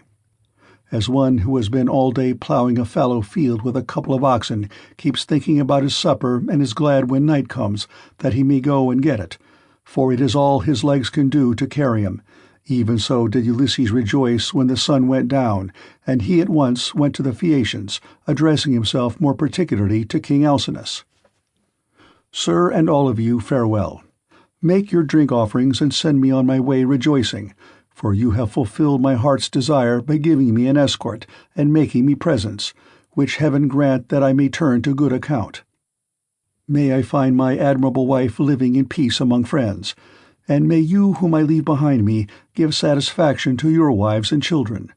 May heaven vouchsafe you every good grace, and may no evil thing come among your people." Thus did he speak. His hearers all of them approved his saying, and agreed that he should have his escort inasmuch as he had spoken reasonably. Alcinous therefore said to his servant, "Pontonous, mix some wine and hand it round to everybody, that we may offer a prayer to Father Jove, and speed our guest upon his way." Pontonous mixed the wine, and handed it to every one in turn. The others each from his own seat made a drink-offering to the blessed gods that live in heaven, but Ulysses rose and placed the double cup in the hands of Queen Arete. "Farewell, Queen," said he, "henceforward and forever, till age and death, the common lot of mankind, lay their hands upon you. I now take my leave. Be happy in this house with your children, your people, and with King Alcinous." As he spoke, he crossed the threshold, and Alcinous sent a man to conduct him to his ship and to the seashore. Arete also sent some maidservants with him, one with a clean shirt and cloak, another to carry his strong-box, and a third with corn and wine. When they got to the waterside, the crew took these things and put them on board, with all the meat and drink.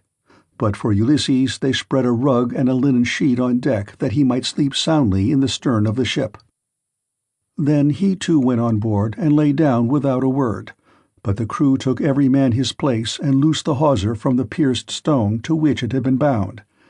Thereon, when they began rowing out to sea, Ulysses fell into a deep, sweet, and almost death-like slumber. The ship bounded forward on her way, as a four-in-hand chariot flies over the course when the horses feel the whip. Her prow curveted as it were the neck of a stallion, and a great wave of dark blue water seethed in her wake. She held steadily on her course, and even a falcon, swiftest of all birds, could not have kept pace with her.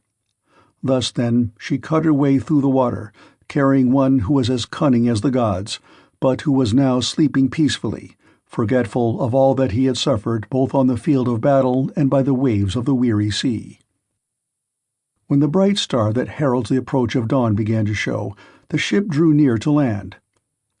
Now there is in Ithaca a haven of the old merman Phorcys, which lies between two points that break the line of the sea and shut the harbour in. These shelter it from the storms of wind and sea that rage outside, so that, when once within it, a ship may lie without being even moored. At the head of this harbor there is a large olive tree, and at no great distance a fine overarching cavern sacred to the nymphs who are called naiads.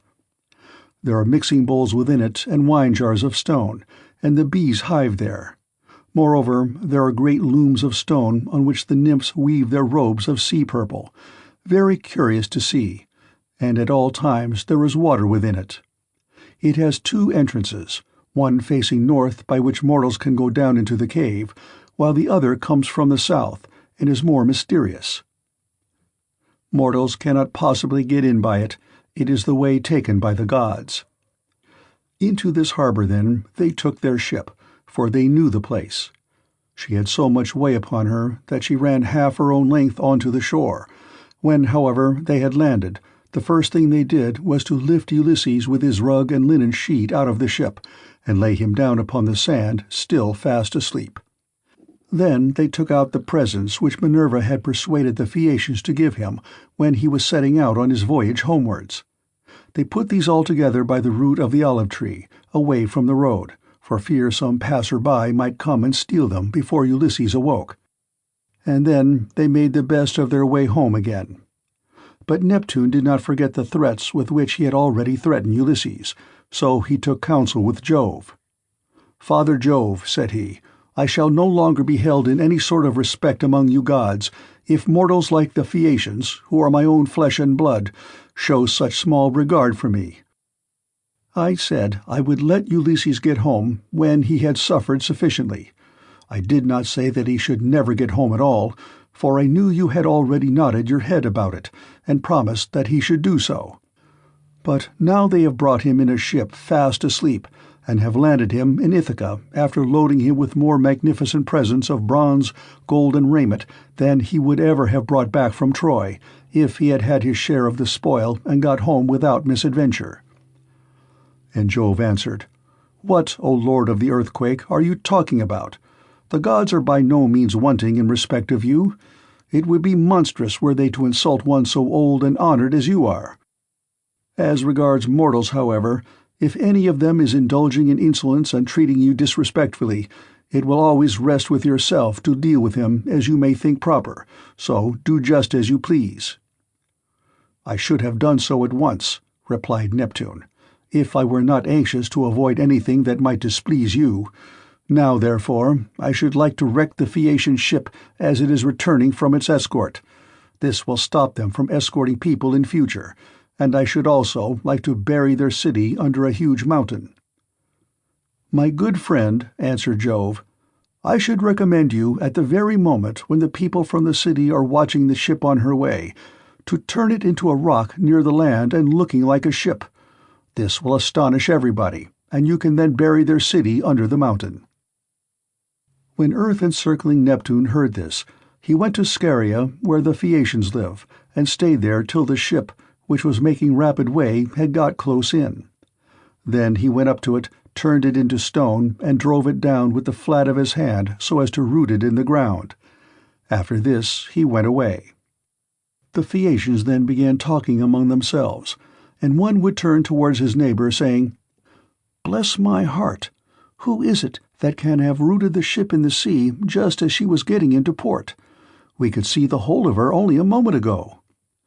This was how they talked, but they knew nothing about it. And Alcinous said, "I remember now the old prophecy of my father. He said that Neptune would be angry with us for taking everyone so safely over the sea, and would one day wreck a Phaeacian ship as it was returning from an escort, and bury our city under a high mountain. This was what my old father used to say, and now it is all coming true.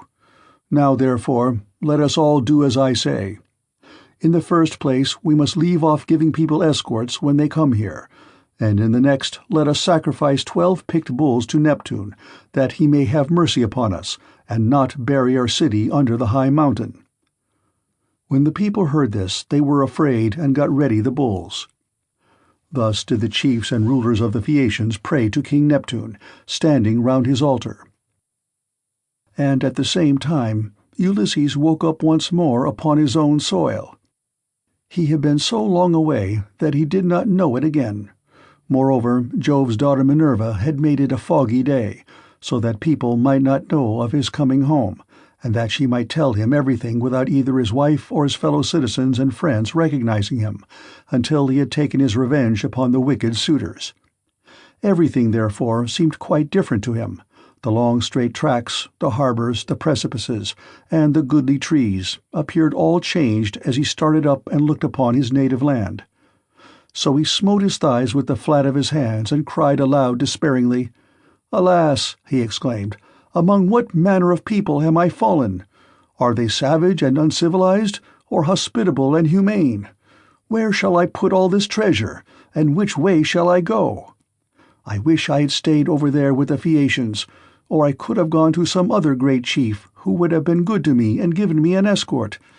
As it is, I do not know where to put my treasure, and I cannot leave it here for fear somebody else should get hold of it.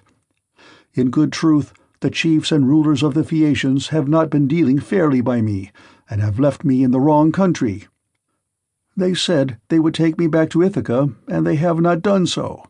May Jove, the protector of suppliants, chastise them, for he watches over everybody and punishes those who do wrong. Still, I suppose I must count my goods and see if the crew have gone off with any of them." He counted his goodly coppers and cauldrons, his gold and all his clothes, but there was nothing missing. Still, he kept grieving about not being in his own country, and wandered up and down by the shore of the sounding sea, bewailing his hard fate. Then Minerva came up to him, disguised as a young shepherd of delicate and princely mien, with a good cloak folded doubly about her shoulders. She had sandals on her comely feet, and held a javelin in her hand. Ulysses was glad when he saw her, and went straight up to her. "My friend," said he, "you are the first person whom I have met with in this country. I salute you, therefore, and beg you to be well disposed towards me. Protect these my goods, and myself too, for I embrace your knees and pray to you as though you were a god. Tell me then, and tell me truly, what land and country is this? Who are its inhabitants? Am I on an island, or is this the seaboard of some continent?"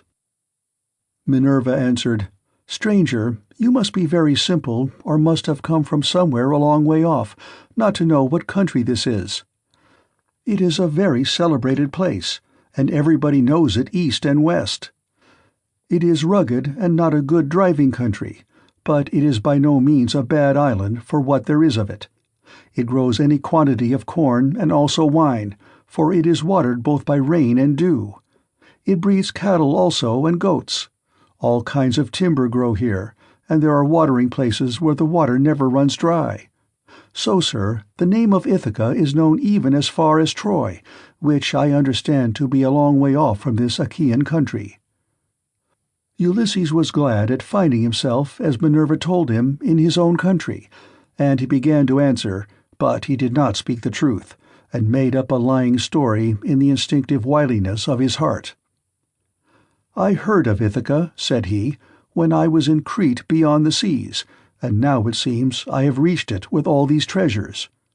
I have left as much more behind me for my children, but am flying because I killed Orsilochus, son of Idomeneus, the fleetest runner in Crete. I killed him because he wanted to rob me of the spoils I had got from Troy with so much trouble and danger both on the field of battle and by the waves of the weary sea.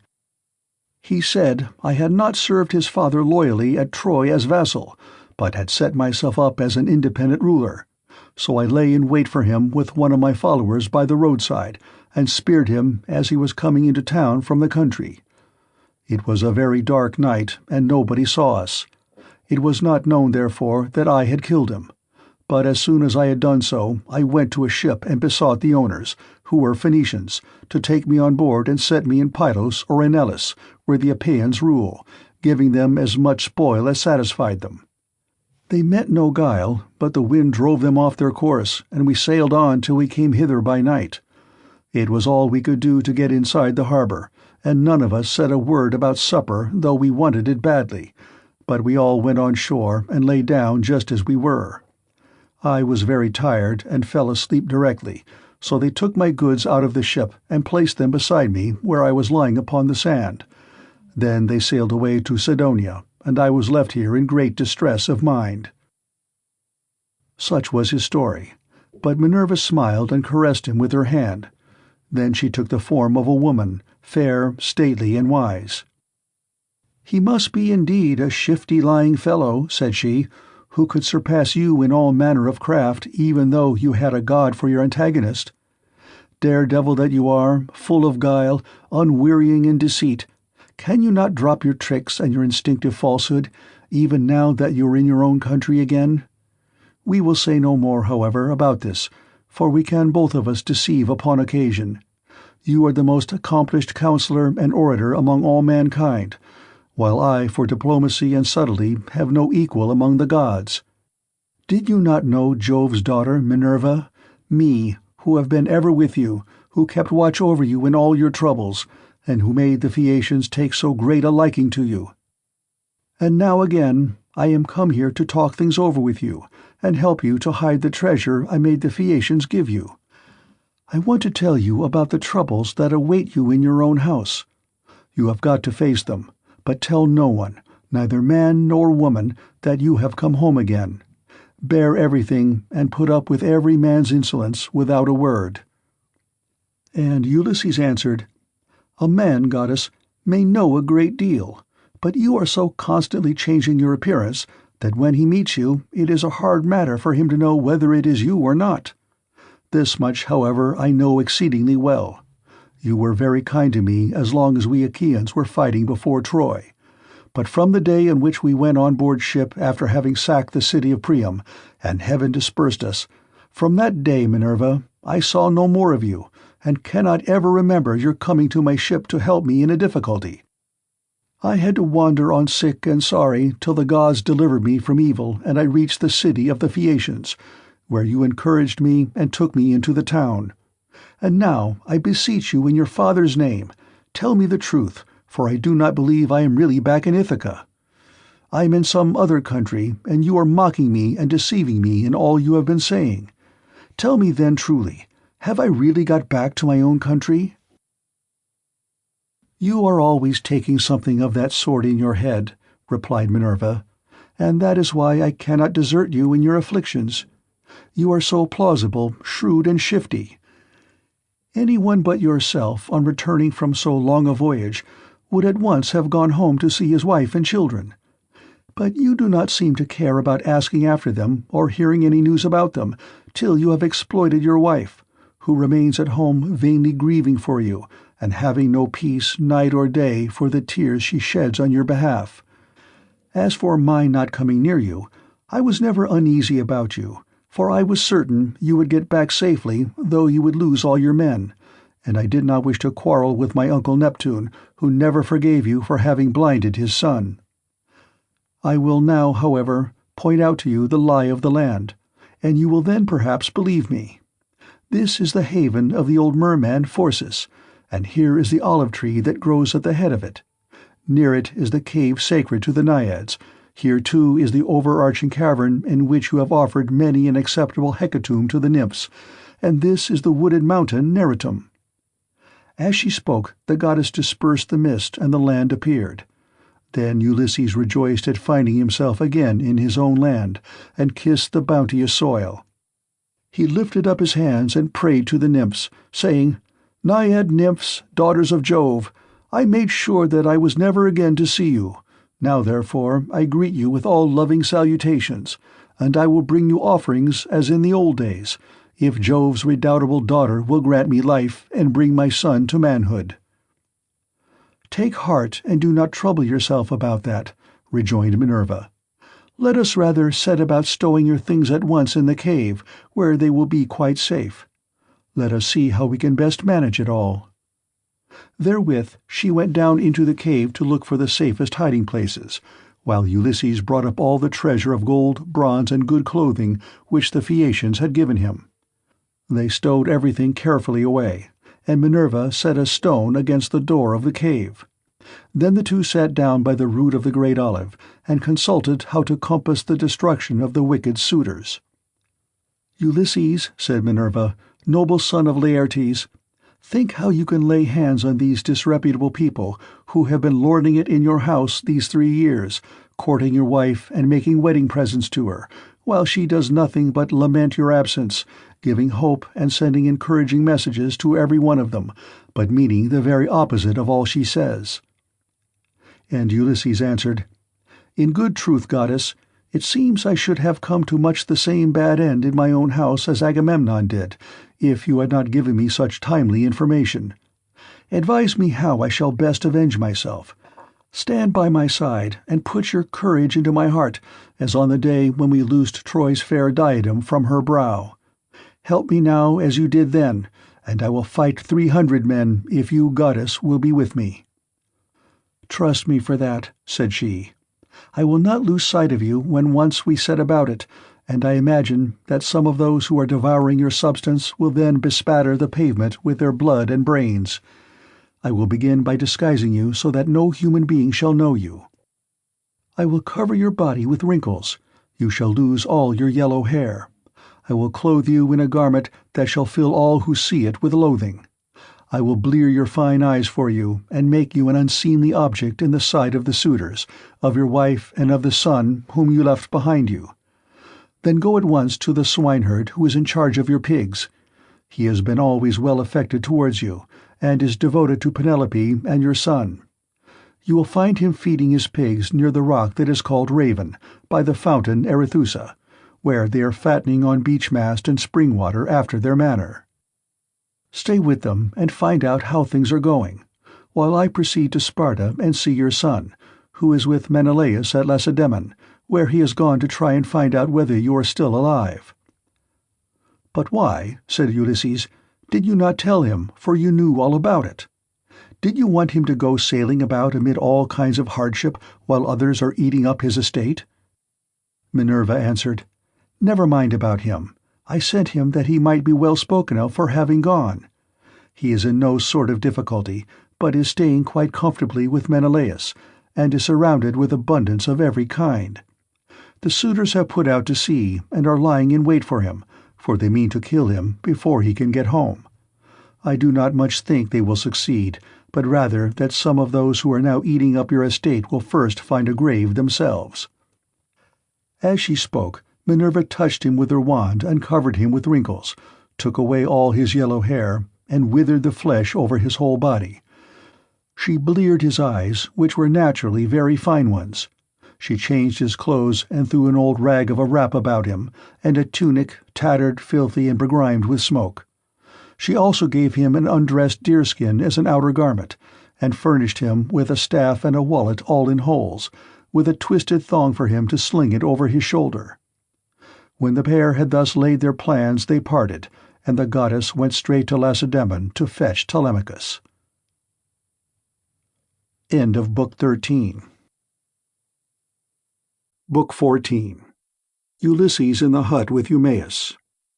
Ulysses now left the haven and took the rough track up through the wooded country and over the crest of the mountain, till he reached the place where Minerva had said that he would find the swineherd, who was the most thrifty servant he had. He found him sitting in front of his hut, which was by the yards that he had built on a site which could be seen from far. He had made them spacious and fair to see, with a free run for the pigs all round them. He had built them during his master's absence, of stones which he had gathered out of the ground, without saying anything to Penelope or Laertes, and he had fenced them on top with thorn bushes. Outside the yard he had run a strong fence of oaken posts, split and set pretty close together, while inside he had built 12 sties near one another for the sows to lie in. There were 50 pigs wallowing in each sty, all of them breeding sows. But the boars slept outside and were much fewer in number, for the suitors kept on eating them, and the swineherd had to send them the best he had continually. There were 360 boar pigs, and the herdsman's 4 hounds, which were as fierce as wolves, slept always with them. The swineherd was at that moment cutting out a pair of sandals from a good stout ox-hide. 3 of his men were out herding the pigs in one place or another, and he had sent the 4th to town with a boar that he had been forced to send the suitors that they might sacrifice it and have their fill of meat. When the hounds saw Ulysses, they set up a furious barking and flew at him, but Ulysses was cunning enough to sit down and loose his hold of the stick that he had in his hand. Still he would have been torn by them in his own homestead, had not the swineherd dropped his ox-hide, rushed full speed through the gate of the yard, and driven the dogs off by shouting and throwing stones at them.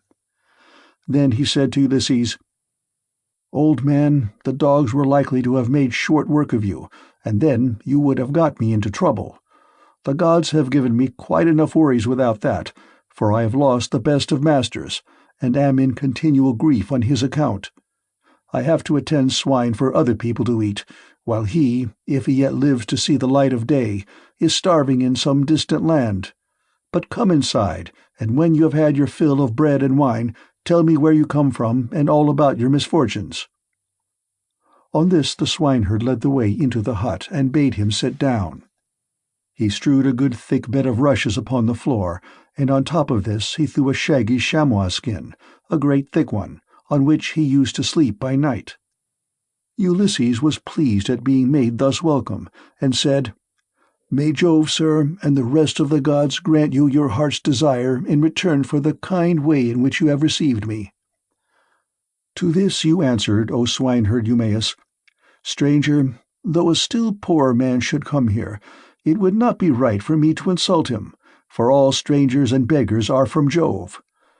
You must take what you can get and be thankful, for servants live in fear when they have young lords for their masters, and this is my misfortune now, for heaven has hindered the return of him who would have been always good to me and given me something of my own, a house, a piece of land, a good-looking wife, and all else that a liberal master allows a servant who has worked hard for him, and whose labor the gods have prospered as they have mine in the situation which I hold. If my master had grown old here, he would have done great things by me.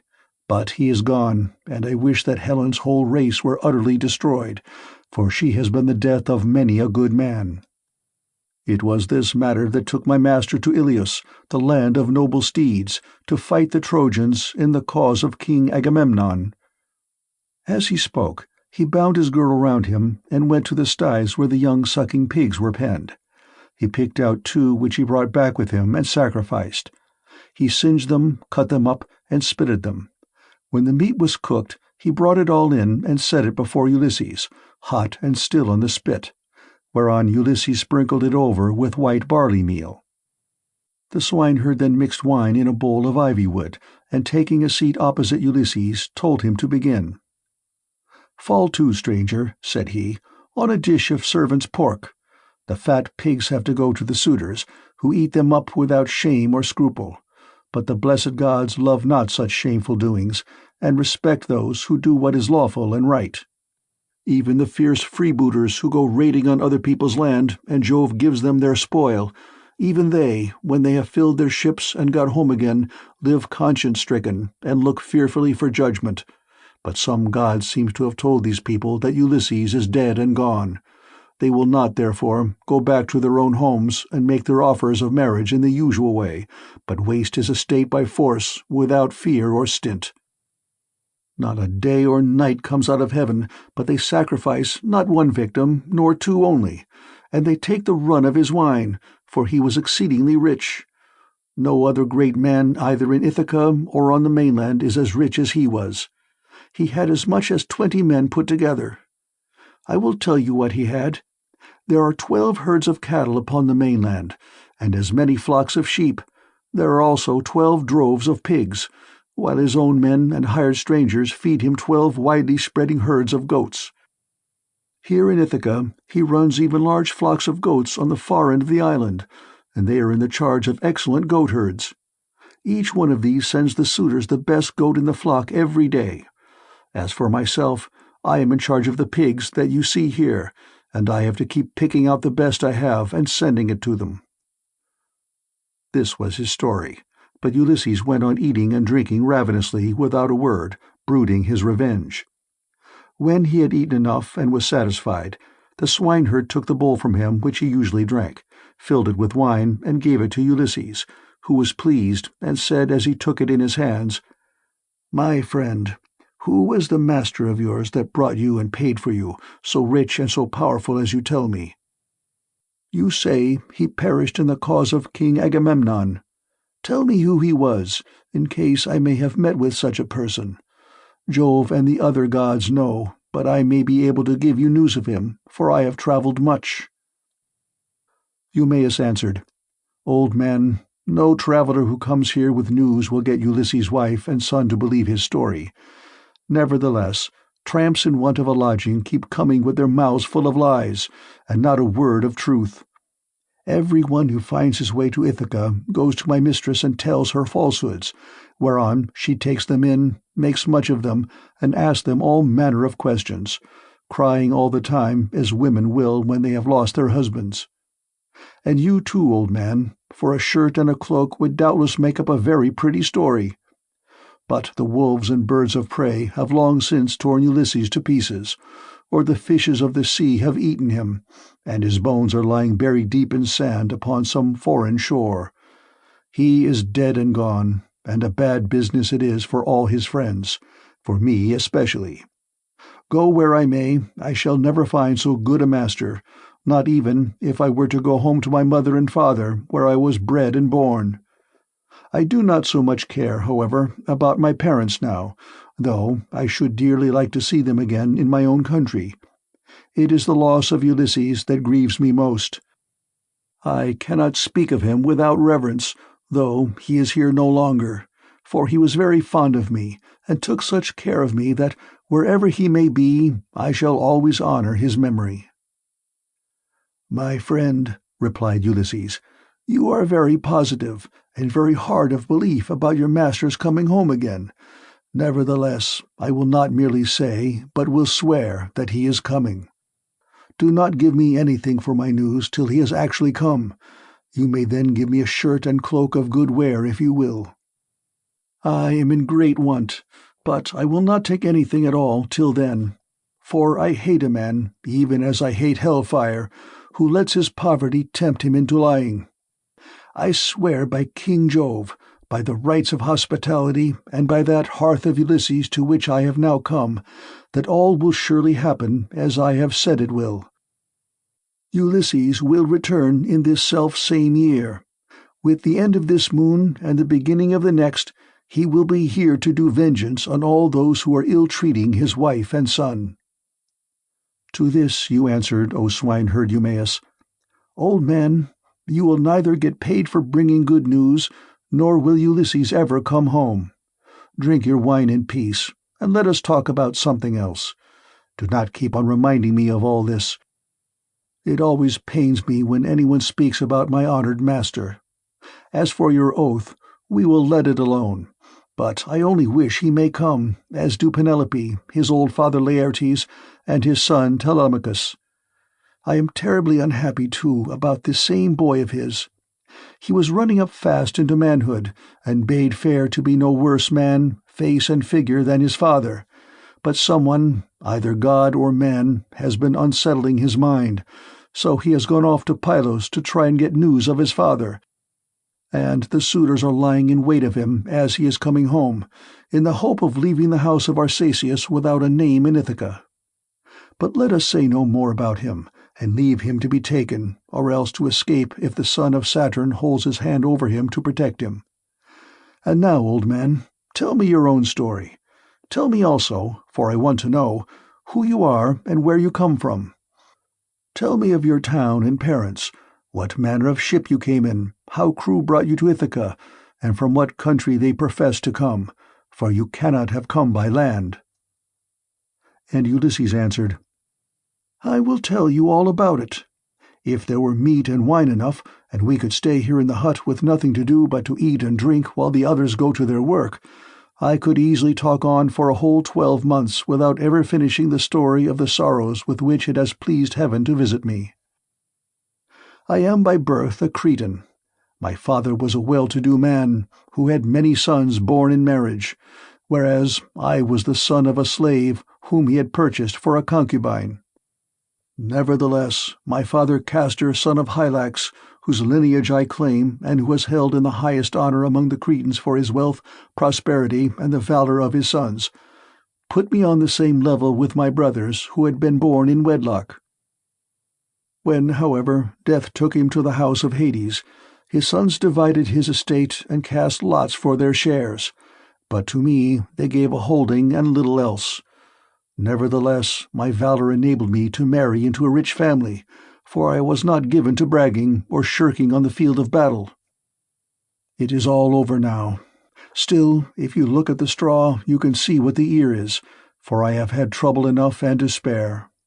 Mars and Minerva made me doughty in war. When I picked my men to surprise the enemy with an ambuscade, I never gave death so much as a thought, but was the first to leap forward and spear all whom I could overtake. Such was I in battle, but I did not care about farm work, nor the frugal home life of those who would bring up children. My delight was in ships, fighting, javelins, and arrows, things that most men shudder to think of. But one man likes one thing, and another, and this was what I was most naturally inclined to. Before the Achaeans went to Troy, 9 times was I in command of men and ships on foreign service, and I amassed much wealth. I had my pick of the spoil in the first instance, and much more was allotted to me later on. My house grew apace, and I became a great man among the Cretans. But when Jove counselled that terrible expedition in which so many perished, the people required me and Idomeneus to lead their ships to Troy, and there was no way out of it, for they insisted on our doing so.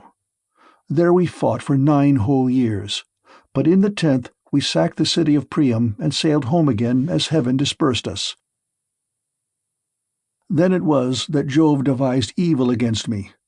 I spent but 1 month happily with my children, wife, and property, and then I conceived the idea of making a descent on Egypt, so I fitted out a fine fleet and manned it.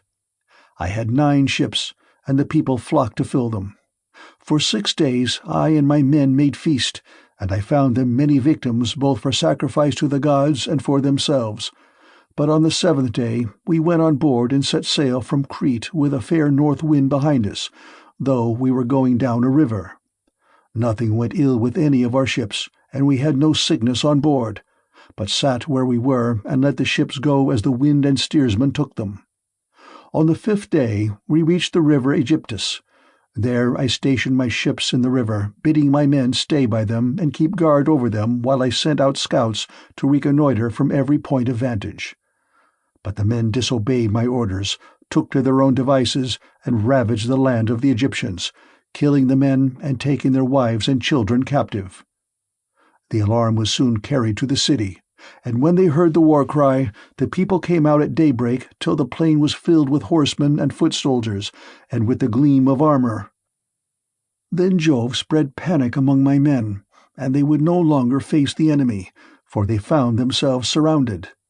The Egyptians killed many of us, and took the rest alive to do forced labor for them. Jove, however, put it in my mind to do thus, and I wish I had died then and there in Egypt instead, for there was much sorrow in store for me. I took off my helmet and shield, and dropped my spear from my hand. Then I went straight up to the king's chariot, clasped his knees and kissed them, whereon he spared my life, bade me get into his chariot, and took me weeping to his own home. Many made at me with their ashen spears and tried to kill me in their fury, but the king protected me, for he feared the wrath of Jove, the protector of strangers, who punishes those who do evil. I stayed there for 7 years, and got together much money among the Egyptians, for they all gave me something. But when it was now going on for 8 years, there came a certain Phoenician, a cunning rascal, who had already committed all sorts of villainy, and this man talked me over into going with him to Phoenicia, where his house and possessions lay. I stayed there for a whole 12 months, but at the end of that time, when months and days had gone by till the same season had come round again, he set me on board a ship bound for Libya, on a pretence that I was to take a cargo along with him to that place, but really that he might sell me as a slave and take the money I fetched. I suspected his intention, but went on board with him, for I could not help it. The ship ran before a fresh north wind till we had reached the sea that lies between Crete and Libya.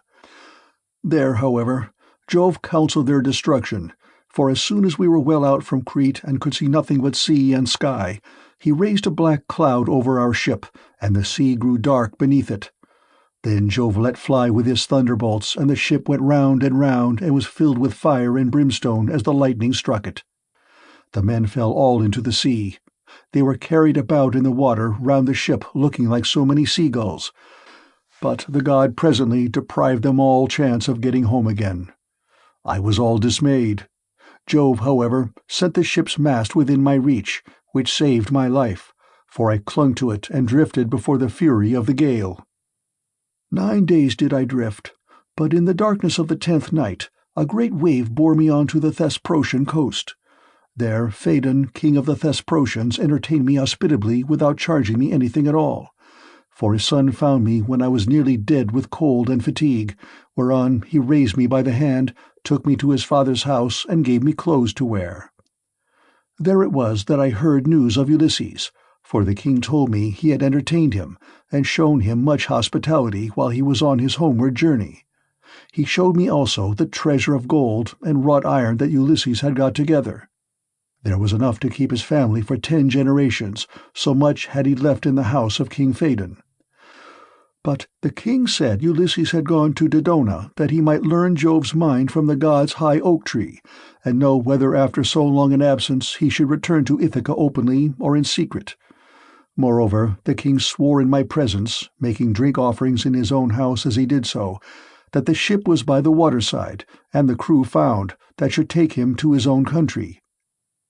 He sent me off, however, before Ulysses returned, for there happened to be a Thesprotian ship sailing for the wheat-growing island of Dulichium, and he told those in charge of her to be sure and take me safely to King Acastus. These men hatched a plot against me that would have reduced me to the very extreme of misery, for when the ship had got some way out from the land, they resolved on selling me as a slave.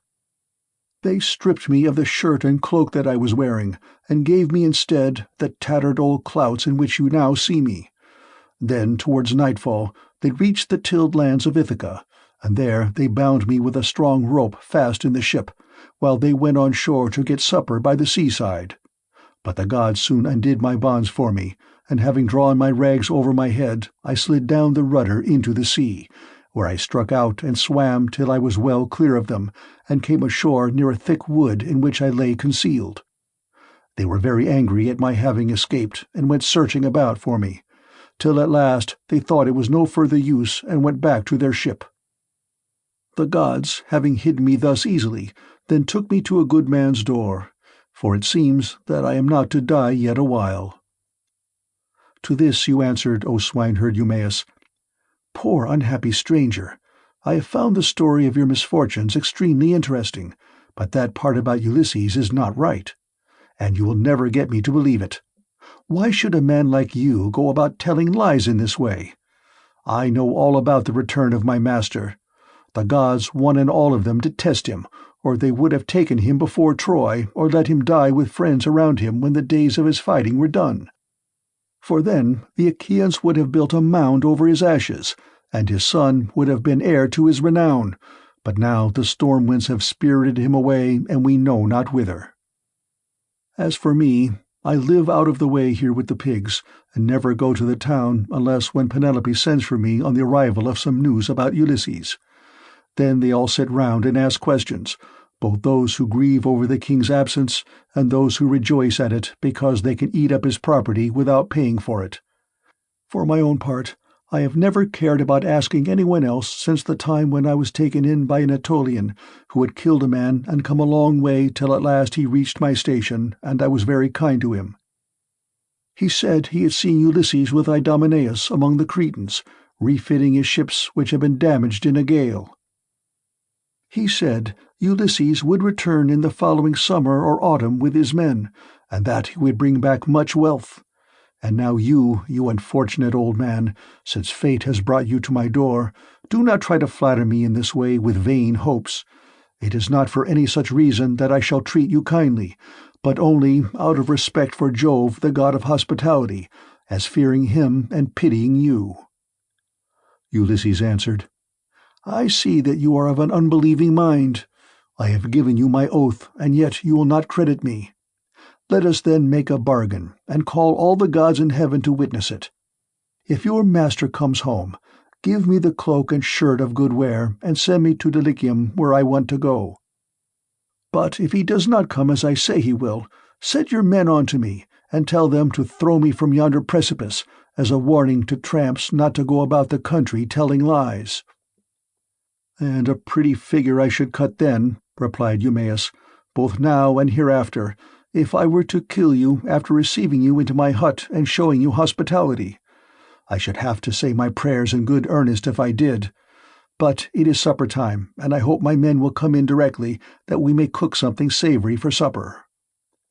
Thus did they converse, and presently the swineherds came up with the pigs, which were then shut up for the night in their sties, and a tremendous squealing they made as they were being driven into them. But Eumaeus called to his men and said, "Bring in the best pig you have, that I may sacrifice him for this stranger, and we will take toll of him ourselves. We have had trouble enough this long time feeding pigs, while others reap the fruit of our labor." Of this he began chopping firewood, while the others brought in a fine fat 5-year-old boar pig, and set it at the altar.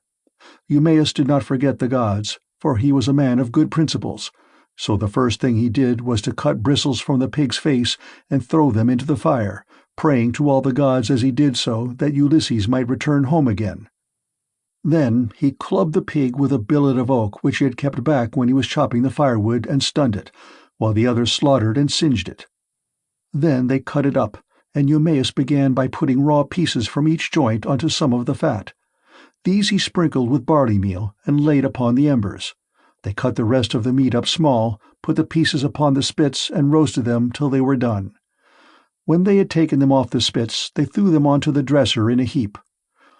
The swineherd, who was a most equitable man, then stood up to give every one his share. He made 7 portions. One of these he set apart for Mercury, the son of Maia, and the nymphs, praying to them as he did so. The others he dealt out to the men man by man. He gave Ulysses some slices cut lengthways down the loin as a mark of especial honor, and Ulysses was much pleased. "I hope, Eumaeus," said he, "that Jove will be as well disposed towards you as I am, for the respect you are showing to an outcast like myself." To this you answered, O swineherd Eumaeus, "Eat, my good fellow, and enjoy your supper, such as it is. God grants this and withholds that, just as he thinks right, for he can do whatever he chooses." As he spoke, he cut off the first piece and offered it as a burnt sacrifice to the immortal gods. Then he made them a drink offering, put the cup in the hands of Ulysses, and sat down to his own portion. Mesaulius brought them their bread. The swineherd had brought this man on his own account from among the Taphians during his master's absence, and had paid for him with his own money without saying anything either to his mistress or Laertes.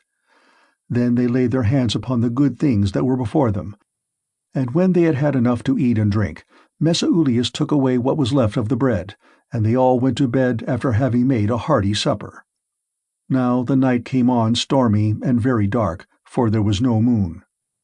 It poured without ceasing, and the wind blew strong from the west, which is a wet quarter, so Ulysses thought he would see whether Eumaeus, in the excellent care he took of him, would take off his own cloak and give it him, or make one of his men give him one. "Listen to me," said he, "Eumaeus and the rest of you. When I have said a prayer, I will tell you something.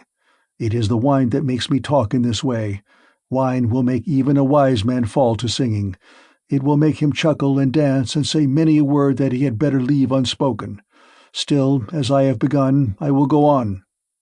Would that I were still young and strong as when we got up an ambuscade before Troy. Menelaus and Ulysses were the leaders, but I was in command also, for the other 2 would have it so.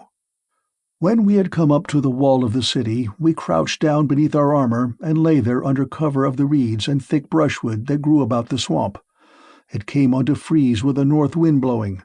The snow fell small and fine like hoarfrost, and our shields were coated thick with rime. The others had all got cloaks and shirts, and slept comfortably enough with their shields about their shoulders, but I had carelessly left my cloak behind me, not thinking that I should be too cold, and had gone off in nothing but my shirt and shield. When the night was 2/3 through and the stars had shifted their places, I nudged Ulysses, who was close to me, with my elbow, and he at once gave me his ear. "Ulysses," said I, "this cold will be the death of me, for I have no cloak. Some god fooled me into setting off with nothing on but my shirt, and I do not know what to do." Ulysses, who was as crafty as he was valiant, hit upon the following plan. "Keep still," said he in a low voice, "or the others will hear you." Then he raised his head on his elbow. "My friends," said he, "I have had a dream from heaven in my sleep. We are a long way from the ships. I wish someone would go down and tell Agamemnon to send us up more men at once." On this, Thoas, son of Adramon, threw off his cloak and set out running to the ships, whereon I took the cloak and lay in it comfortably enough till morning. Would that I were still young and strong as I was in those days, for then some one of you swineherds would give me a cloak both out of good will and for the respect due to a brave soldier. But now people look down upon me because my clothes are shabby." And Eumaeus answered, "Old man, you have told us an excellent story, and have said nothing so far but what is quite satisfactory. For the present, therefore, you shall want neither clothing nor anything else that a stranger in distress may reasonably expect. But tomorrow morning you have to shake your own old rags about your body again, for we have not many spare cloaks nor shirts up here, but every man has only one. When Ulysses' son comes home again, he will give you both cloak and shirt, and send you wherever you may want to go." With this he got up and made a bed for Ulysses by throwing some goatskins and sheepskins on the ground in front of the fire. Here Ulysses lay down, and Eumaeus covered him over with a great heavy cloak that he kept for a change in case of extraordinarily bad weather. Thus did Ulysses sleep, and the young men slept beside him. But the swineherd did not like sleeping away from his pigs, so he got ready to go outside, and Ulysses was glad to see that he looked after his property during his master's absence. First he slung his sword over his brawny shoulders, and put on a thick cloak to keep out the wind. He also took the skin of a large and well-fed goat, and a javelin in case of attack from men or dogs. Thus equipped, he went to his rest where the pigs were camping under an overhanging rock that gave them shelter from the north wind. End of Book 14. Book 15. Minerva summons Telemachus from Lacedaemon. He meets with THEOCLYMENUS at PYLOS and brings him to Ithaca. On landing, he goes to the hut of EUMAEUS. But Minerva went to the fair city of Lacedaemon to tell Ulysses' son that he was to return at once. She found him and Pisistratus sleeping in the forecourt of Menelaus's house. Pisistratus was fast asleep, but Telemachus could get no rest all night for thinking of his unhappy father, so Minerva went close up to him and said, "Telemachus, you should not remain so far away from home any longer, nor leave your property with such dangerous people in your house. They will eat up everything you have among them, and you will have been on a fool's errand. Ask Menelaus to send you home at once if you wish to find your excellent mother still there when you get back. Her father and brothers are already urging her to marry Eurymachus, who has given her more than any of the others, and has been greatly increasing his wedding presents. I hope nothing valuable may be taken from the house in spite of you, but you know what women are. They always want to do the best they can for the man who marries them, and never give another thought to the children of their first husband, nor to their father either when he is dead and done with. Go home, therefore, and put everything in charge of the most respectable woman-servant that you have, until it shall please heaven to send you a wife of your own. Let me tell you also of another matter which you had better attend to. The chief men among the suitors are lying in wait for you in the strait between Ithaca and Samos, and they mean to kill you before you can reach home. I do not much think they will succeed. It is more likely that some of those who are now eating up your property will find a grave themselves. Sail night and day, and keep your ship well away from the islands. The god who watches over you and protects you will send you a fair wind. As soon as you get to Ithaca, send your ship and men on to the town, but yourself go straight to the swineherd who has charge of your pigs. He is well disposed towards you. Stay with him, therefore, for the night, and then send him to Penelope to tell her that you have got back safe from Pylos."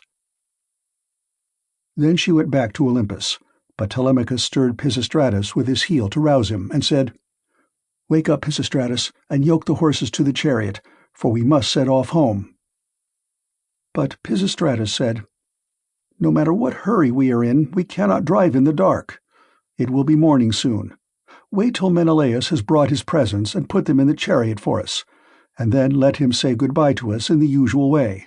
So long as he lives, a guest should never forget a host who has shown him kindness." As he spoke, day began to break, and Menelaus, who had already risen, leaving Helen in bed, came towards them. When Telemachus saw him, he put on his shirt as fast as he could, threw a great cloak over his shoulders, and went out to meet him. "Menelaus," said he, "let me go back now to my own country, for I want to go home." And Menelaus answered, "Telemachus, if you insist on going, I will not detain you. I do not like to see a host either too fond of his guest or too rude to him. Moderation is best in all things, and not letting a man go when he wants to do so is as bad as telling him to go if he would like to stay. One should treat a guest well as long as he is in the house and speed him when he wants to leave it. Wait, then, till I get your beautiful presents into your chariot, until you have yourself seen them. I will tell the women to prepare a sufficient dinner for you of what there may be in the house. It will be at once more proper and cheaper for you to get your dinner before setting out on such a long journey. If, moreover, you have a fancy for making a tour in Hellas or in the Peloponnese, I will yoke my horses and will conduct you myself through all our principal cities. No one will send us away empty-handed. Every one will give us something, a bronze tripod, a couple of mules, or a gold cup." "Menelaus," replied Telemachus, "I want to go home at once, for when I came away I left my property without protection, and fear that while looking for my father I shall come to ruin myself, or find that something valuable has been stolen during my absence." When Menelaus heard this, he immediately told his wife and servants to prepare a sufficient dinner from what there might be in the house. At this moment Eteoneus joined him, for he lived close by and had just got up, so Menelaus told him to light the fire and cook some meat, which he at once did.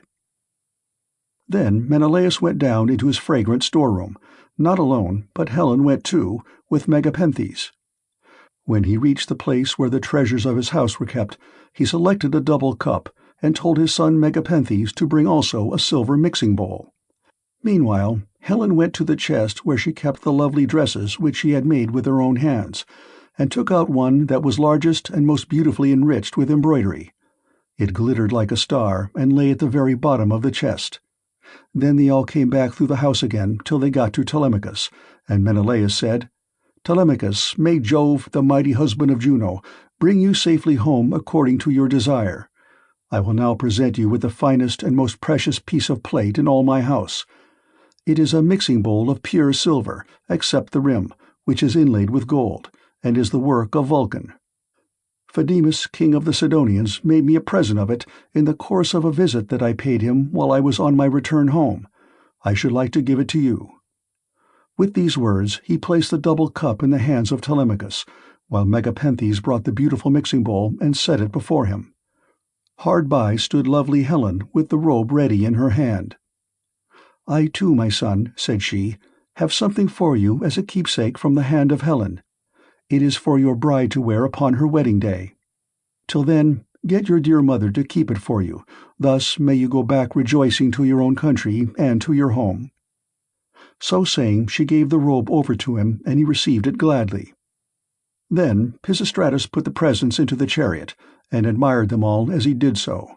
Presently Menelaus took Telemachus and Pisistratus into the house, and they both of them sat down to table.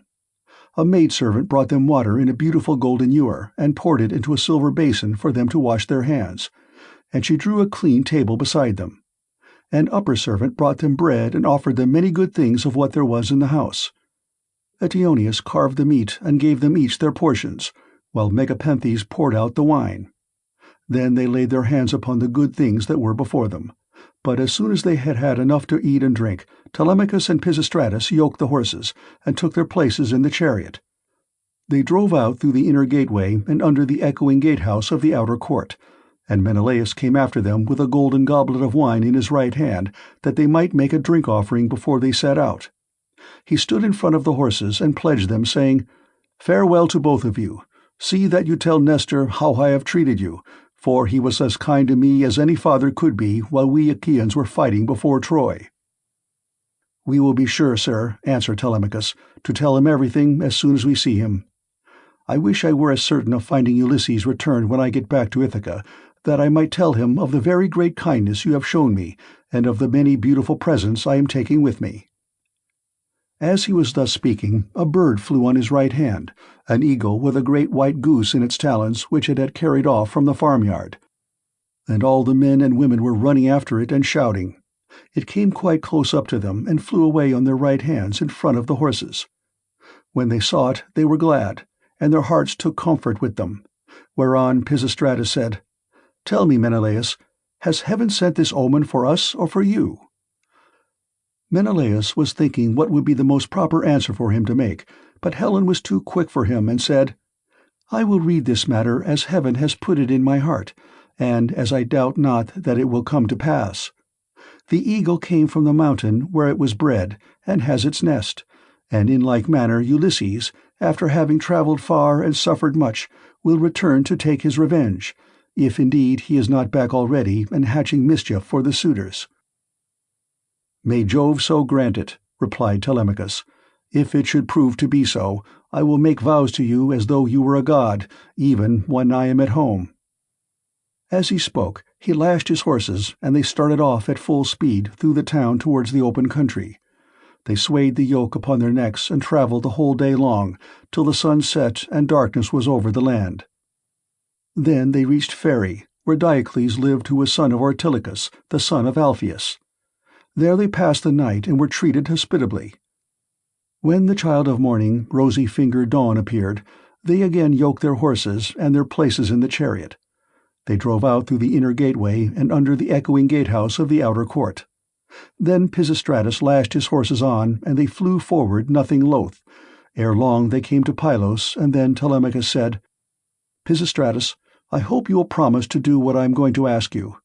You know our fathers were old friends before us. Moreover, we are both of an age, and this journey has brought us together still more closely.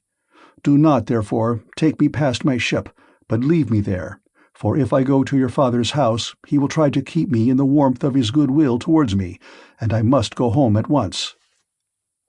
Pisistratus thought how he should do as he was asked, and in the end he deemed it best to turn his horses towards the ship, and put Menelaus's beautiful presents of gold and raiment in the stern of the vessel. Then he said, "Go on board at once and tell your men to do so also before I can reach home to tell my father. I know how obstinate he is, and am sure he will not let you go.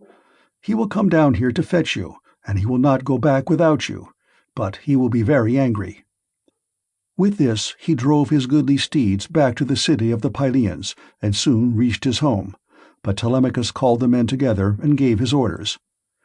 "Now, my men," said he, "get everything in order on board the ship, and let us set out home." Thus did he speak, and they went on board even as he had said.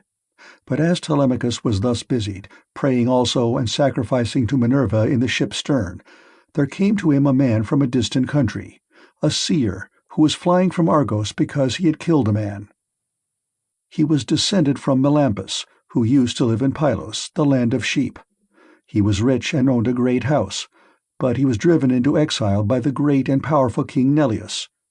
Neleus seized his goods and held them for a whole year, during which he was a close prisoner in the house of King Phylacus, and in much distress of mind both on account of the daughter of Neleus and because he was haunted by a great sorrow that dread Erinnys had laid upon him.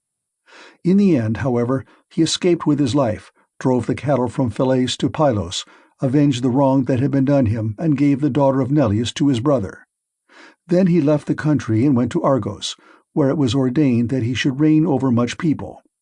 There he married, established himself, and had two famous sons, Antiphates and Mantius. Antiphates became father of Oicleus, and Oicleus of Amphiaraus, who was dearly loved both by Jove and by Apollo, but he did not live to an old age, for he was killed in Thebes by reason of a woman's gifts. His sons were Alcmaeon and Amphilochus. Mantius, the other son of Melampus, was father to Polypheides and Cleitus. Aurora, throned in gold, carried off Cleitus for his beauty's sake, that he might dwell among the immortals. But Apollo made Polypheides the greatest seer in the whole world, now that Amphiaraus was dead. He quarrelled with his father and went to live in Hyperesia, where he remained and prophesied for all men. His son Theoclymenus it was, who now came up to Telemachus as he was making drink offerings and praying in his ship. "Friend," said he, "now that I find you sacrificing in this place, I beseech you by your sacrifices themselves and by the God to whom you make them. I pray you also by your own head and by those of your followers, tell me the truth and nothing but the truth. Who and whence are you? Tell me also of your town and parents." Telemachus said, "I will answer you quite truly. I am from Ithaca, and my father is Ulysses, as surely as that he ever lived. But he has come to some miserable end. Therefore I have taken this ship and got my crew together to see if I can hear any news of him, for he has been away a long time." "I too," answered Theoclymenus, "am an exile, for I have killed a man of my own race. He has many brothers and kinsmen in Argos, and they have great power among the Argives. I am flying to escape death at their hands, and am thus doomed to be a wanderer on the face of the earth. I am your suppliant. Take me, therefore, on board your ship, that they may not kill me, for I know they are in pursuit." "I will not refuse you," replied Telemachus, "if you wish to join us. Come, therefore, and in Ithaca we will treat you hospitably according to what we have." On this he received Theoclymenus' spear and laid it down on the deck of the ship. He went on board and sat in the stern, bidding Theoclymenus sit beside him. Then the men let go the hawsers. Telemachus told them to catch hold of the ropes, and they made all haste to do so. They set the mast in its socket in the cross-plank, raised it and made it fast with the forestays, and they hoisted their white sails with sheets of twisted ox-hide. Minerva sent them a fair wind that blew fresh and strong to take the ship on her course as fast as possible. Thus then they passed by Cruni and Chalcis. Presently the sun set and darkness was over all the land. The vessel made a quick passage to Phia and thence on to Elis, where the Epeans rule. Telemachus then headed her for the flying islands, wondering within himself whether he should escape death or should be taken prisoner. Meanwhile Ulysses and the swineherd were eating their supper in the hut, and the men supped with them. As soon as they had had to eat and drink, Ulysses began trying to prove the swineherd and see whether he would continue to treat him kindly, and ask him to stay on at the station or pack him off to the city. So he said, "Eumaeus and all of you, tomorrow I want to go away and begin begging about the town, so as to be no more trouble to you or to your men. Give me your advice, therefore, and let me have a good guide to go with me and show me the way. I will go round of the city begging, as I needs must, to see if anyone will give me a drink and a piece of bread. I should like also to go to the house of Ulysses and bring news of her husband to Queen Penelope. I could then go about among the suitors and see if out of all their abundance they will give me a dinner. I should soon make them an excellent servant in all sorts of ways. Listen and believe when I tell you that by the blessing of Mercury, who gives grace and good name to the works of all men, there is no one living who would make a more handy servant than I should, to put fresh wood on the fire, chop fuel, carve, cook, pour out wine, and do all those services that poor men have to do for their betters." The swineherd was very much disturbed when he heard this. "Heaven help me," he exclaimed, "whatever can have put such a notion as that into your head? If you go near the suitors, you will be undone to a certainty, for their pride and insolence reach the very heavens. They would never think of taking a man like you for a servant. Their servants are all young men, well dressed, wearing good cloaks and shirts, with well-looking faces and their hair always tidy. The tables are kept quite clean, and are loaded with bread, meat, and wine. Stay where you are, then. You are not in anybody's way. I do not mind your being here, no more do any of the others, and when Telemachus comes home, he will give you a shirt and cloak and will send you wherever you want to go." Ulysses answered, "I hope you may be as clear to the gods as you are to me, for having saved me from going about and getting into trouble. There is nothing worse than being always on the tramp. Still, when men have once got low down in the world, they will go through a great deal on behalf of their miserable bellies. Since, however, you press me to stay here and await the return of Telemachus, tell me about Ulysses' mother and his father, whom he left on the threshold of old age when he set out for Troy. Are they still living, or are they already dead and in the house of Hades?" "I will tell you all about them," replied Eumaeus.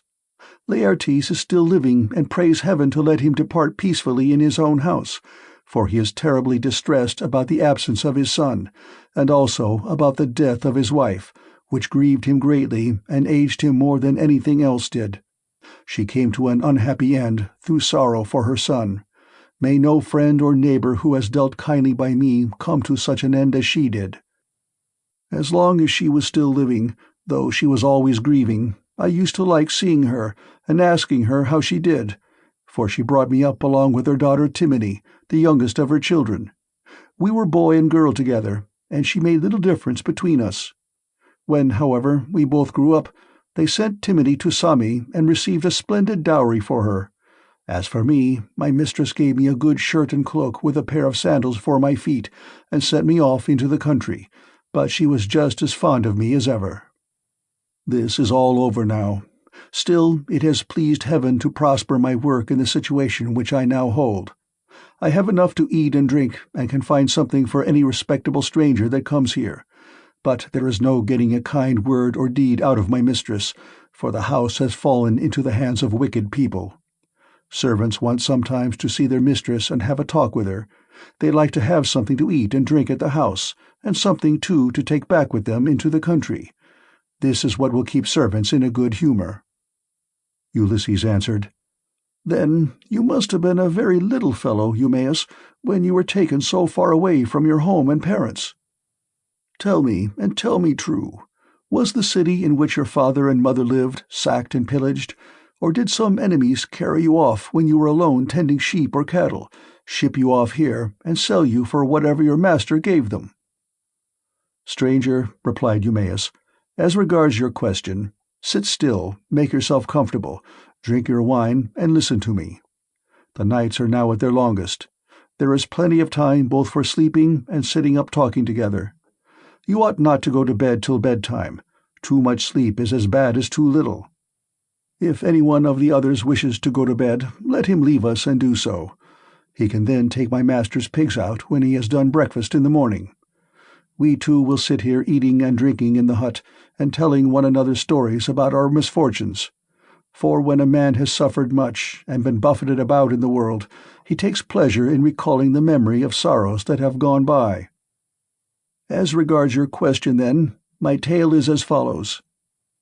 You may have heard of an island called Syra that lives over above Ortygia, where the land begins to turn round and look in another direction.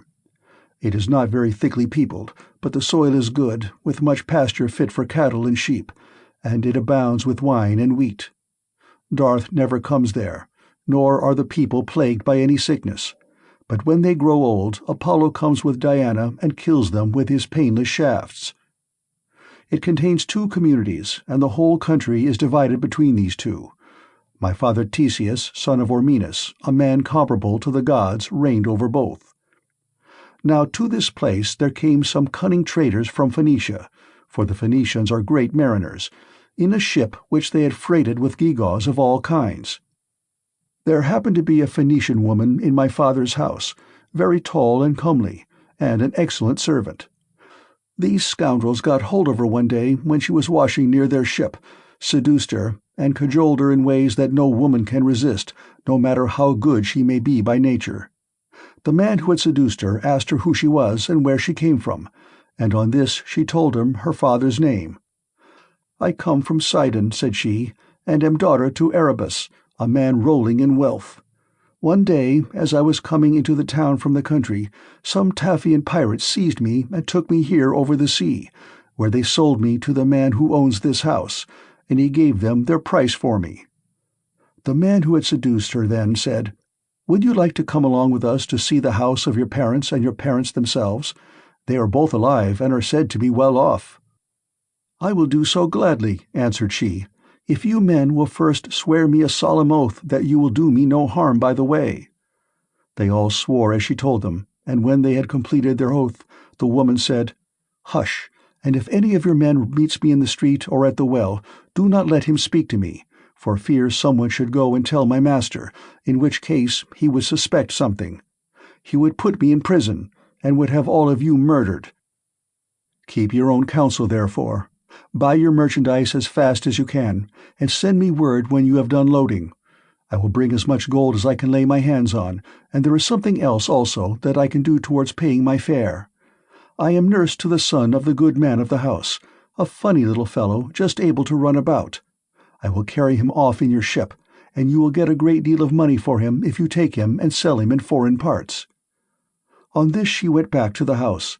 The Phoenicians stayed a whole year till they had loaded their ship with much precious merchandise, and then, when they had got freight enough, they sent to tell the woman. Their messenger, a very cunning fellow, came to my father's house bringing a necklace of gold with amber beads strung among it. And while my mother and the servants had it in their hands admiring it and bargaining about it, he made a sign quietly to the woman and then went back to the ship, whereon she took me by the hand and led me out of the house. In the fore part of the house she saw the table set with the cups of guests who had been feasting with my father, as being in attendance on him. These were now all gone to a meeting of the public assembly. So she snatched up 3 cups and carried them off in the bosom of her dress, while I followed her, for I knew no better. The sun was now set, and darkness was over all the land, so we hurried on as fast as we could till we reached the harbor, where the Phoenician ship was lying. When they had got on board, they sailed their ways over the sea, taking us with them, and Jove sent them a fair wind. 6 days did we sail both night and day, but on the 7th day Diana struck the woman, and she fell heavily down into the ship's hold, as though she were a seagull alighting on the water. So they threw her overboard to the seals and fishes, and I was left all sorrowful and alone. Presently the winds and waves took the ship to Ithaca, where Laertes gave sundry of his chattels for me, and thus it was that ever I came to set eyes upon this country. Ulysses answered, "Eumaeus, I have heard the story of your misfortunes with the most lively interest and pity, but Jove has given you good as well as evil, for in spite of everything you have a good master who sees that you always have enough to eat and drink, and you lead a good life, whereas I am still going about begging my way from city to city." Thus did they converse, and they had only a very little time left for sleep, for it was soon daybreak. In the meantime Telemachus and his crew were nearing land, so they loosed the sails, took down the mast, and rowed the ship into the harbor. They cast out their mooring stones and made fast the hawsers. They then got out upon the seashore, mixed their wine, and got dinner ready. As soon as they had had enough to eat and drink, Telemachus said, "Take the ship on to the town, but leave me here, for I want to look after the herdsmen on one of my farms. In the evening, when I have seen all I want, I will come down to the city, and tomorrow morning, in return for your trouble, I will give you all a good dinner with meat and wine." Then THEOCLYMENUS said, "And what, my dear young friend, is to become of me? To whose house among all your chief men am I to repair? Or shall I go straight to your own house and to your mother?" "At any other time," replied Telemachus, "I should have bidden you to go to my own house, for you would find no want of hospitality. At the present moment, however, you would not be comfortable there, for I shall be away, and my mother will not see you. She does not often show herself even to the suitors, but sits at her loom weaving in an upper chamber, out of their way. But I can tell you a man whose house you can go to. I mean Eurymachus, son of Polybus, who is held in the highest estimation by everyone in Ithaca. He is much the best man and most persistent wooer of all those who are paying court to my mother and trying to take Ulysses' place. Jove, however, in heaven alone knows whether or no they will come to a bad end before the marriage takes place." As he was speaking, a bird flew by upon his right hand, a hawk, Apollo's messenger. It held a dove in its talons, and the feathers, as it tore them off, fell to the ground midway between Telemachus and the ship. On this THEOCLYMENUS called him apart and caught him by the hand. "Telemachus," said he, "that bird did not fly on your right hand without having been sent there by some god. As soon as I saw it, I knew it was an omen. It means that you will remain powerful, and there will be no house in Ithaca more royal than your own." "I wish it may prove so," answered Telemachus. "If it does, I will show you so much goodwill and give you so many presents that all who meet you will congratulate you." Then he said to his friend Piraeus, "Piraeus, son of Clytius, you have throughout shown yourself the most willing to serve me of all those who have accompanied me to Pylos. I wish you would take this stranger to your own house and entertain him hospitably till I can come for him." And Piraeus answered, "Telemachus, you may stay away as long as you please, but I will look after him for you, and he shall find no lack of hospitality." As he spoke he went on board, and bade the others do so also, and loosed the hawsers, so they took their places in the ship. But Telemachus bound on his sandals, and took a long and doughty spear with a head of sharpened bronze from the deck of the ship. Then they loosed the hawsers, thrust the ship off from land, and made on towards the city as they had been told to do, while Telemachus strode on as fast as he could, till he reached the homestead where his countless herds of swine were feeding, and where dwelt the excellent swineherd who was so devoted a servant to his master. End of Book 15. Book 16. Ulysses reveals himself to Telemachus. Meanwhile, Ulysses and the swineherd had lit a fire in the hut and were getting breakfast ready at daybreak, for they had sent the men out with the pigs. When Telemachus came up, the dogs did not bark, but fawned upon him. So Ulysses, hearing the sound of feet and noticing that the dogs did not bark, said to Eumaeus, "Eumaeus, I hear footsteps. I suppose one of your men or some one of your acquaintance is coming here, for the dogs are fawning upon him and not barking." The words were hardly out of his mouth before his son stood at the door. Eumaeus sprang to his feet, and the bowls in which he was mixing wine fell from his hands, as he made towards his master. He kissed his head and both his beautiful eyes, and wept for joy. A father could not be more delighted at the return of an only son, the child of his old age, after 10 years' absence in a foreign country, and after having gone through much hardship. He embraced him, kissed him all over as though he had come back from the dead, and spoke fondly to him, saying, "So you are come, Telemachus, light of my eyes that you are. When I heard you had gone to Pylos, I made sure I was never going to see you any more. Come in, my dear child, and sit down, that I may have a good look at you now you are home again. It is not very often you come into the country to see us herdsmen. You stick pretty close to the town generally. I suppose you think it better to keep an eye on what the suitors are doing." "So be it, old friend," said Telemachus. "But I am come now because I want to see you, and to learn whether my mother is still at her old home, or whether someone else has married her, so that the bed of Ulysses is without bedding and covered with cobwebs." "She is still at the house," replied Eumaeus, "grieving and breaking her heart, and doing nothing but weep, both night and day continually." As he spoke, he took Telemachus' spear, whereon he crossed the stone threshold and came inside. Ulysses rose from his seat to give him place as he entered, but Telemachus checked him. "Sit down, stranger," said he. "I can easily find another seat, and there is one here who will lay it for me." Ulysses went back to his own place, and Eumaeus strewed some green brushwood on the floor and threw a sheepskin on top of it for Telemachus to sit upon. Then the swineherd brought them platters of cold meat, the remains from what they had eaten the day before, and he filled the bread baskets with bread as fast as he could. He mixed wine also in bowls of ivywood, and took his seat facing Ulysses. Then they laid their hands on the good things that were before them, and as soon as they had had enough to eat and drink, Telemachus said to Eumaeus, "Old friend, where does this stranger come from? How did his crew bring him to Ithaca, and who were they? For assuredly he did not come here by land." "To this you answered, O swineherd Eumaeus, 'My son, I will tell you the real truth. He says he is a Cretan, and that he has been a great traveler. At this moment he is running away from a Thesprotian ship, and has taken refuge at my station, so I will put him into your hands. Do whatever you like with him, only remember that he is your suppliant.'" "I am very much distressed," said Telemachus, "by what you have just told me. How can I take this stranger into my house? I am as yet young, and am not strong enough to hold my own if any man attacks me. My mother cannot make up her mind whether to stay where she is and look after the house out of respect for public opinion and the memory of her husband, or whether the time has now come for her to take the best man of those who are wooing her, and the one who will make her the most advantageous offer. Still, as the stranger has come to your station, I will find him a cloak and shirt of good wear, with a sword and sandals, and will send him wherever he wants to go. Or, if you like, you can keep him here at the station, and I will send him clothes and food, that he may be no burden on you and on your men.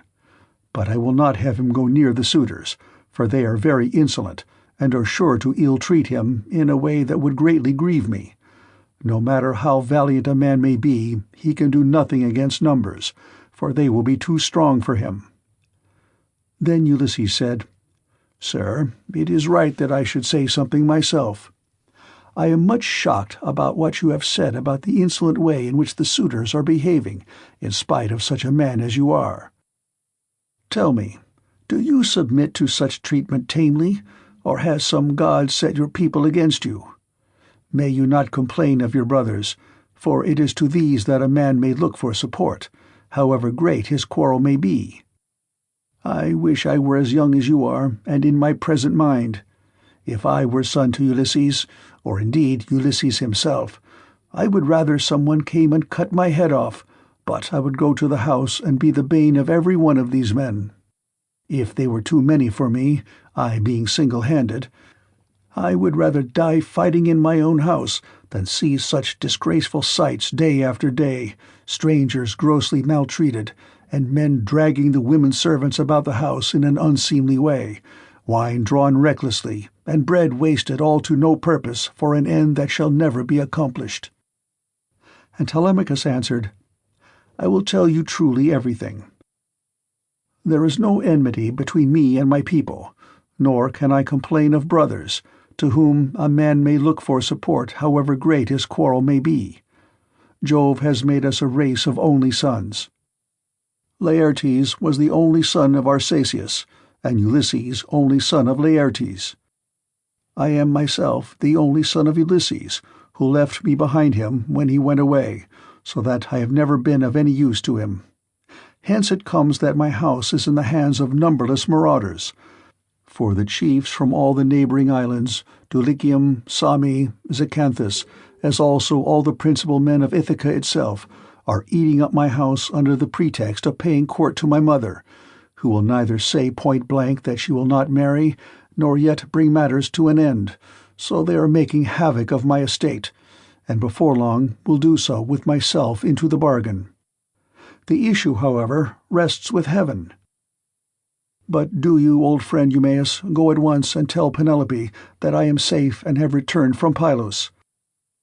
Tell it to herself alone, and then come back here without letting anyone else know, for there are many who are plotting mischief against me." "I understand and heed you," replied Eumaeus. "You need instruct me no further. Only, as I am going that way, say whether I had not better let poor Laertes know that you are returned. He used to superintend the work on his farm in spite of his bitter sorrow about Ulysses, and he would eat and drink at will along with his servants. But they tell me that from the day on which you set out for Pylos, he has neither eaten nor drunk as he ought to, nor does he look after his farm, but sits weeping and wasting the flesh from off his bones." "More's the pity," answered Telemachus. "I am sorry for him, but we must leave him to himself just now. If people could have everything their own way, the first thing I should choose would be the return of my father. But go and give your message. Then make haste back again, and do not turn out of your way to tell Laertes. Tell my mother to send one of her women secretly with the news at once, and let him hear it from her." Thus did he urge the swineherd.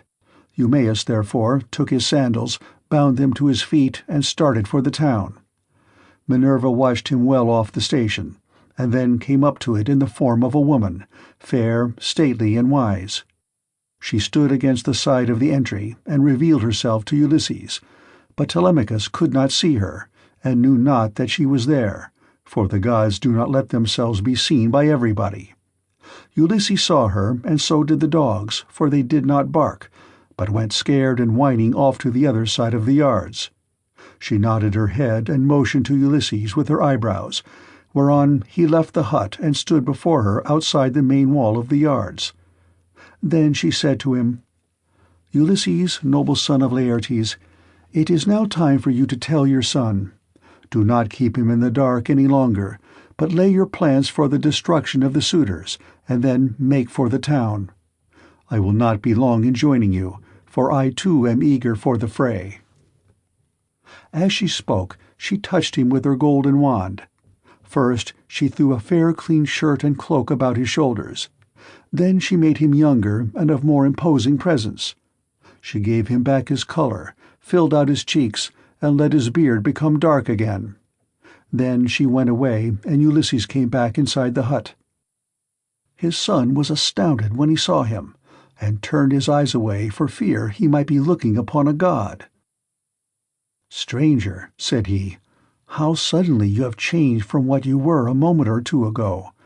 You are dressed differently, and your color is not the same. Are you someone or other of the gods that live in heaven?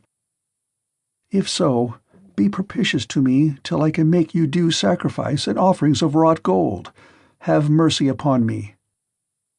And Ulysses said, "I am no god. Why should you take me for one? I am your father, on whose account you grieve and suffer so much at the hands of lawless men." As he spoke, he kissed his son, and a tear fell from his cheek onto the ground, for he had restrained all tears till now. But Telemachus could not yet believe that it was his father, and said, "You are not my father, but some god is flattering me with vain hopes, that I may grieve the more hereafter. No mortal man could of himself contrive to do as you have been doing, and make yourself old and young at a moment's notice, unless a god were with him. A second ago you were old and all in rags, and now you are like some god come down from heaven."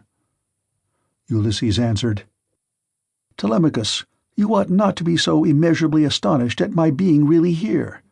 There is no other Ulysses who will come hereafter.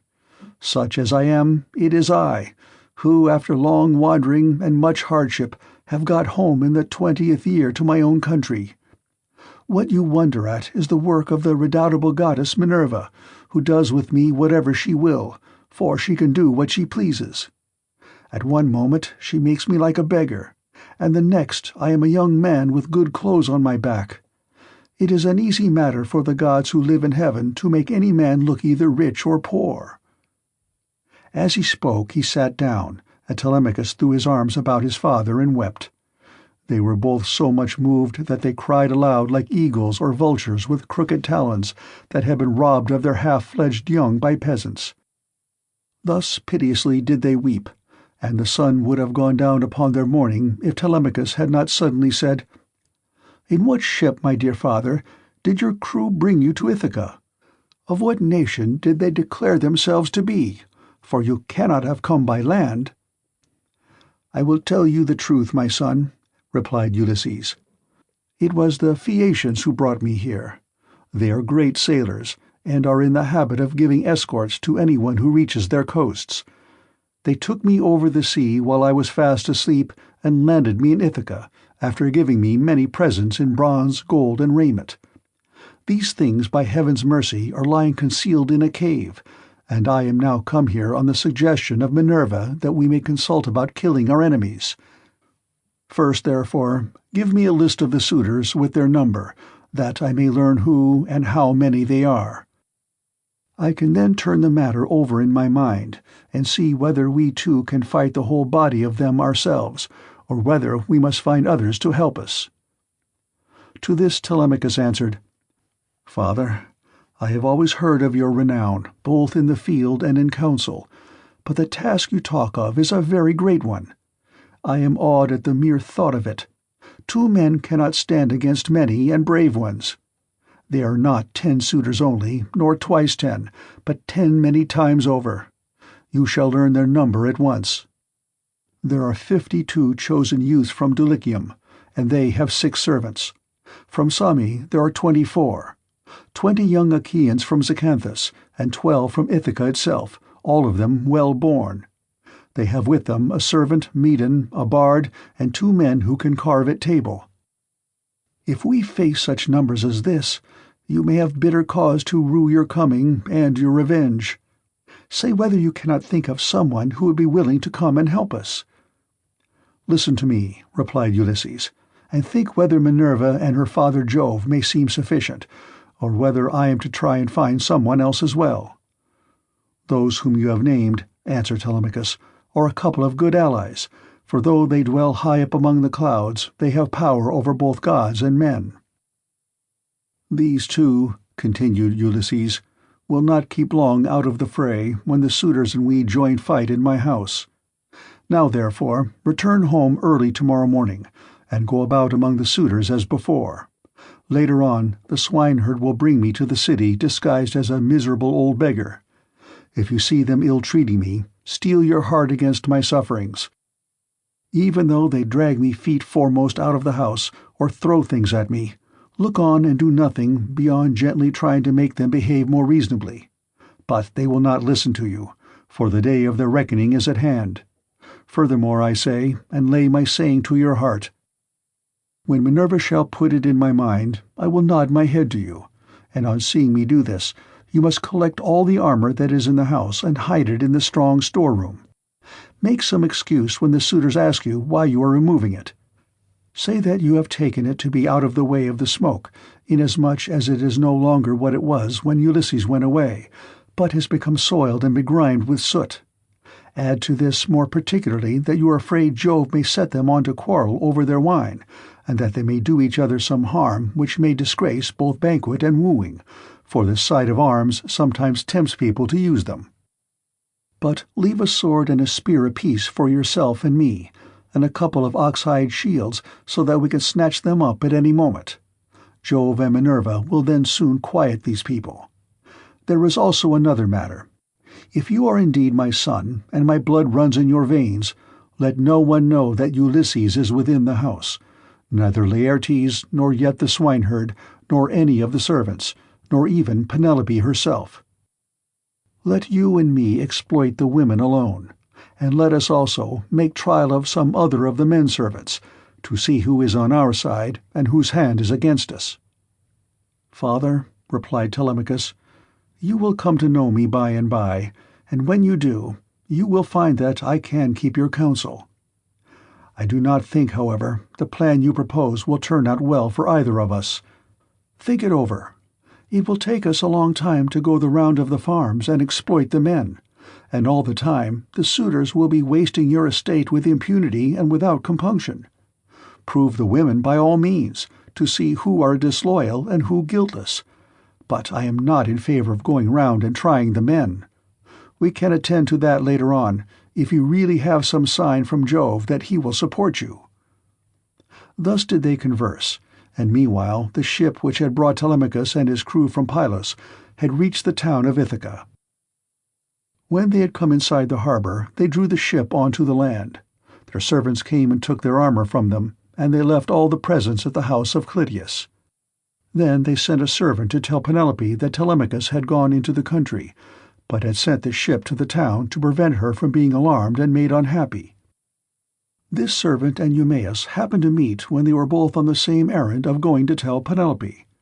When they reached the house, the servant stood up and said to the queen in the presence of the waiting women, "Your son, madam, is now returned from Pylos."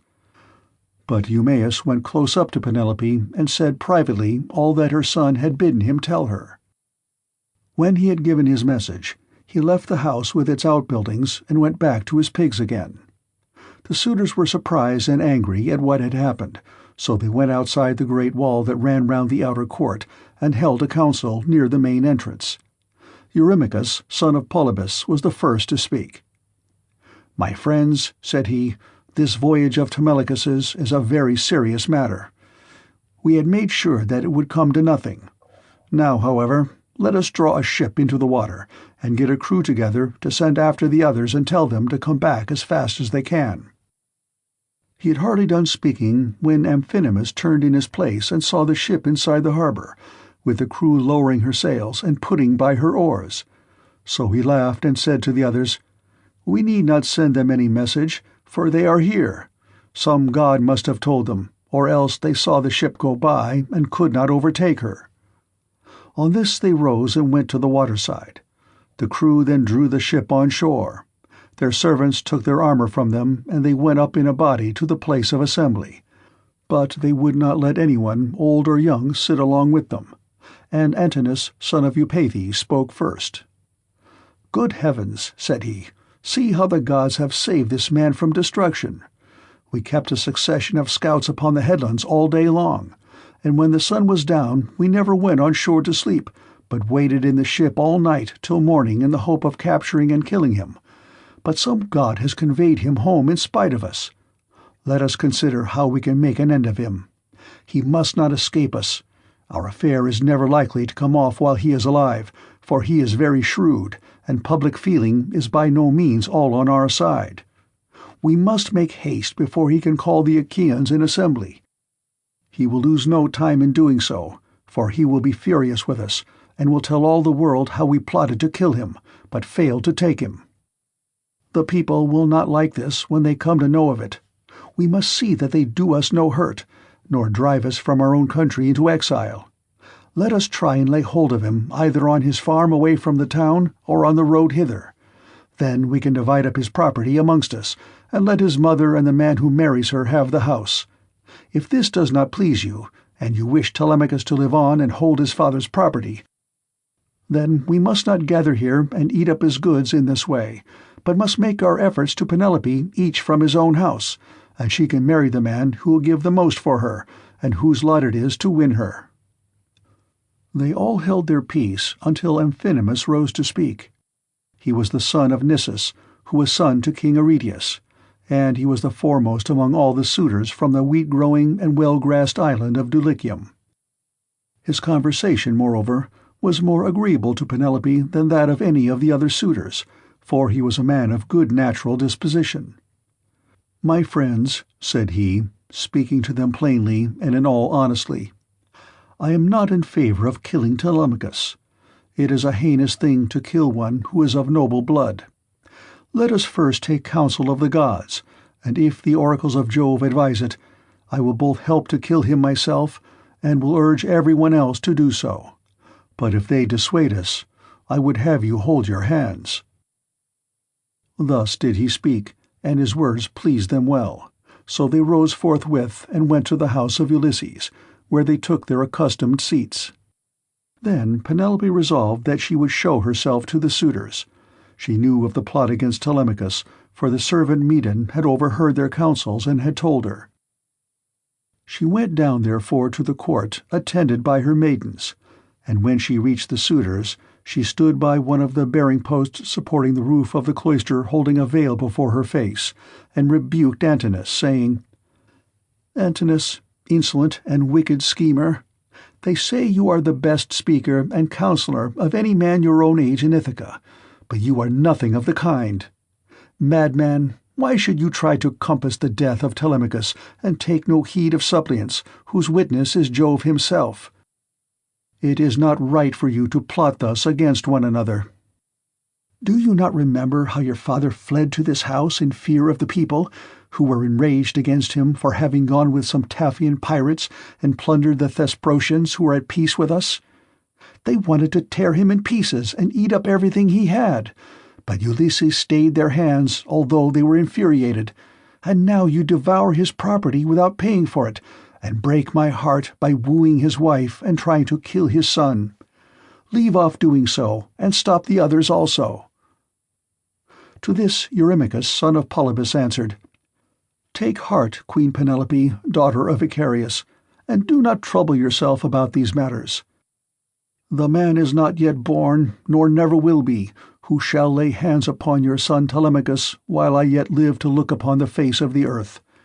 I say, and it shall surely be, that my spear shall be reddened with his blood, for many a time has Ulysses taken me on his knees, held wine up to my lips to drink, and put pieces of meat into my hands. Therefore Telemachus is much the dearest friend I have, and has nothing to fear from the hands of us suitors. Of course, if death comes to him from the gods, he cannot escape it." He said this to quiet her, but in reality he was plotting against Telemachus. Then Penelope went upstairs again, and mourned her husband, till Minerva shed sleep over her eyes. In the evening Eumaeus got back to Ulysses and his son, who had just sacrificed a young pig of a year old and were helping one another to get supper ready. Minerva therefore came up to Ulysses, turned him into an old man with a stroke of her wand, and clad him in his old clothes again, for fear that the swineherd might recognize him and not keep the secret, but go and tell Penelope. Telemachus was the first to speak. "So you have got back, Eumaeus," said he. "What is the news of the town? Have the suitors returned, or are they still waiting over yonder to take me on my way home?" "I did not think of asking about that," replied Eumaeus, "when I was in the town. I thought I would give my message and come back as soon as I could. I met a man sent by those who had gone with you to Pylos, and he was the first to tell the news to your mother, but I can say what I saw with my own eyes. I had just got on to the crest of the hill of Mercury above the town when I saw a ship coming into the harbour with a number of men in her. They had many shields and spears, and I thought it was the suitors, but I cannot be sure." On hearing this, Telemachus smiled to his father, but so that Eumaeus could not see him. Then, when they had finished their work and the meal was ready, they ate it, and every man had his full share, so that all were satisfied. As soon as they had had enough to eat and drink, they lay down to rest and enjoyed the boon of sleep. End of Book 16. Book 17. Telemachus and his mother meet. Ulysses and Eumaeus come down to the town, and Ulysses is insulted by Melanthius. He is recognized by the dog Argos. He is insulted and presently struck by Antinous with a stool. Penelope desires that he shall be sent to her. When the child of morning, rosy-fingered Dawn, appeared, Telemachus bound on his sandals and took a strong spear that suited his hands, for he wanted to go into the city. "Old friend," said he to the swineherd, "I will now go to the town and show myself to my mother, for she will never leave off grieving till she has seen me. As for this unfortunate stranger, take him to the town and let him beg there of anyone who will give him a drink and a piece of bread. I have trouble enough of my own, and cannot be burdened with other people. If this makes him angry, so much the worse for him, but I like to say what I mean." Then Ulysses said, "Sir, I do not want to stay here. A beggar can always do better in town than country, for anyone who likes can give him something. I am too old to care about remaining here at the beck and call of a master. Therefore let this man do as you have just told him, and take me to the town as soon as I have had a warm by the fire, and the day has got a little heat in it. My clothes are wretchedly thin, and this frosty morning I shall be perished with cold, for you say the city is some way off." On this Telemachus strode off through the yards, brooding his revenge upon the suitors. When he reached home, he stood his spear against a bearing-post of the cloister, crossed the stone floor of the cloister itself, and went inside. Nurse Euryclea saw him long before anyone else did. She was putting the fleeces onto the seats, and she burst out crying as she ran up to him. All the other maids came up too, and covered his head and shoulders with their kisses. Penelope came out of her room looking like Diana or Venus, and wept as she flung her arms about her son. She kissed his forehead and both his beautiful eyes. "Light of my eyes," she cried as she spoke fondly to him, "so you are come home again. I made sure I was never going to see you any more. To think of your having gone off to Pylos without saying anything about it, or obtaining my consent. But come, tell me what you saw." "Do not scold me, mother," answered Telemachus, "nor vex me, seeing what a narrow escape I have had, but wash your face, change your dress, go upstairs with your maids, and promise full and sufficient hecatombs to all the gods, if Jove will only grant us our revenge upon the suitors. I must now go to the place of assembly to invite a stranger who has come back with me from Pylos. I sent him on with my crew, and told Piraeus to take him home and look after him till I could come for him myself." She heeded her son's words, washed her face, changed her dress, and vowed full and sufficient hecatombs to all the gods, if they would only vouchsafe her revenge upon the suitors. Telemachus went through and out of the cloisters spear in hand, not alone, for his 2 fleet dogs went with him. Minerva endowed him with a presence of such divine comeliness that all marvelled at him as he went by, and the suitors gathered round him with fair words in their mouths and malice in their hearts. But he avoided them, and went to sit with Mentor, Antiphus, and Halitherses, old friends of his father's house, and they made him tell them all that had happened to him. Then Piraeus came up with THEOCLYMENUS, whom he had escorted through the town to the place of assembly, whereon Telemachus at once joined them. Piraeus was first to speak. "Telemachus," said he, "I wish you would send some of your women to my house to take away the presents Menelaus gave you." "We do not know, Piraeus," answered Telemachus, "what may happen. If the suitors kill me in my own house and divide my property among them, I would rather you had the presents than that of any of those people should get hold of them. If, on the other hand, I manage to kill them, I shall be much obliged if you will kindly bring me my presents." With these words he took THEOCLYMENUS to his own house. When they got there, they laid their cloaks on the benches and seats, went into the baths and washed themselves. When the maids had washed and anointed them, and had given them cloaks and shirts, they took their seats at table. A maidservant then brought them water in a beautiful golden ewer and poured it into a silver basin for them to wash their hands, and she drew a clean table beside them. An upper servant brought them bread and offered them many good things of what there was in the house. Opposite them sat Penelope, reclining on a couch by one of the bearing posts of the cloister and spinning. Then they laid their hands on the good things that were before them, and as soon as they had had enough to eat and drink, Penelope said, "Telemachus, I shall go upstairs and lie down on that sad couch, which I have not ceased to water with my tears, from the day Ulysses set out for Troy with the sons of Atreus.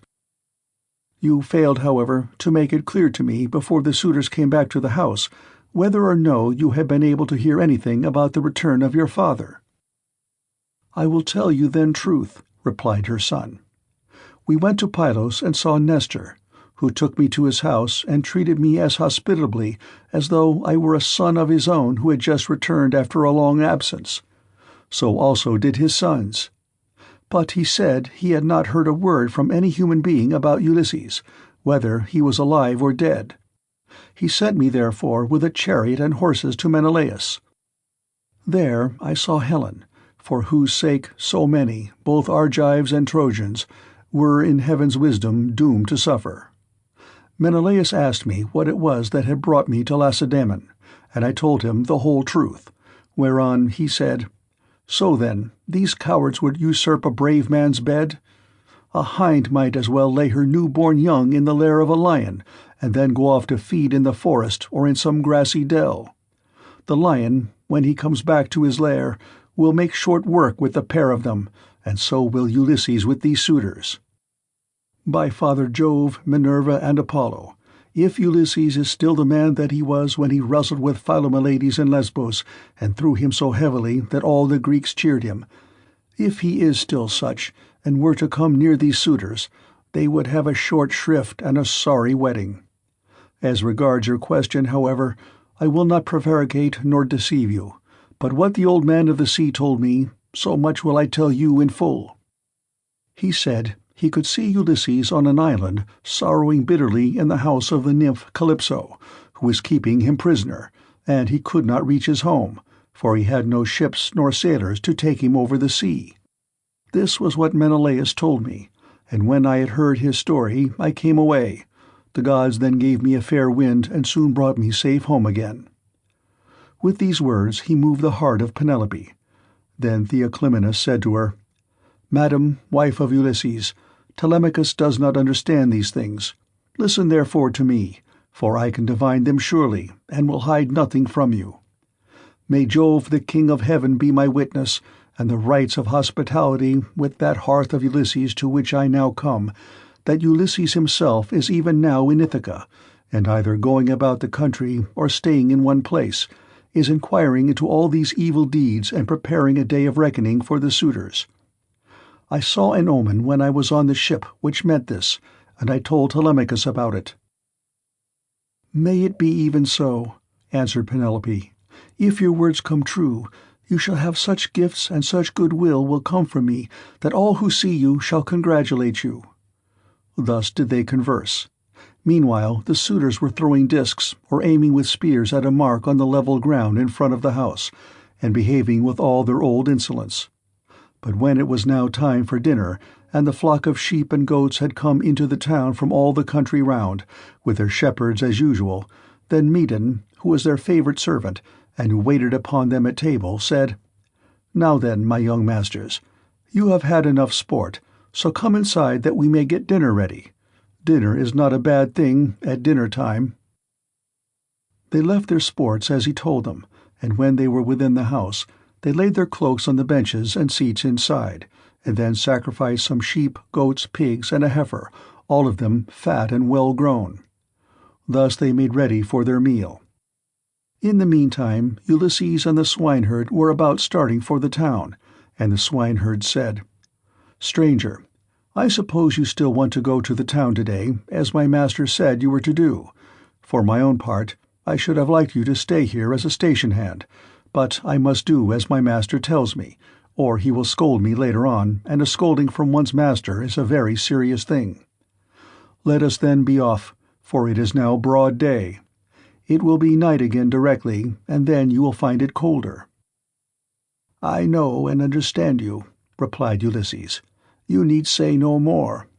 Let us be going. But if you have a stick ready cut, let me have it to walk with, for you say the road is a very rough one." As he spoke, he threw his shabby old tattered wallet over his shoulders by the cord from which it hung, and EUMAEUS gave him a stick to his liking. The two then started, leaving the station in charge of the dogs and herdsmen, who remained behind. The swineherd led the way, and his master followed after, looking like some broken-down old tramp as he leaned upon his staff, and his clothes were all in rags.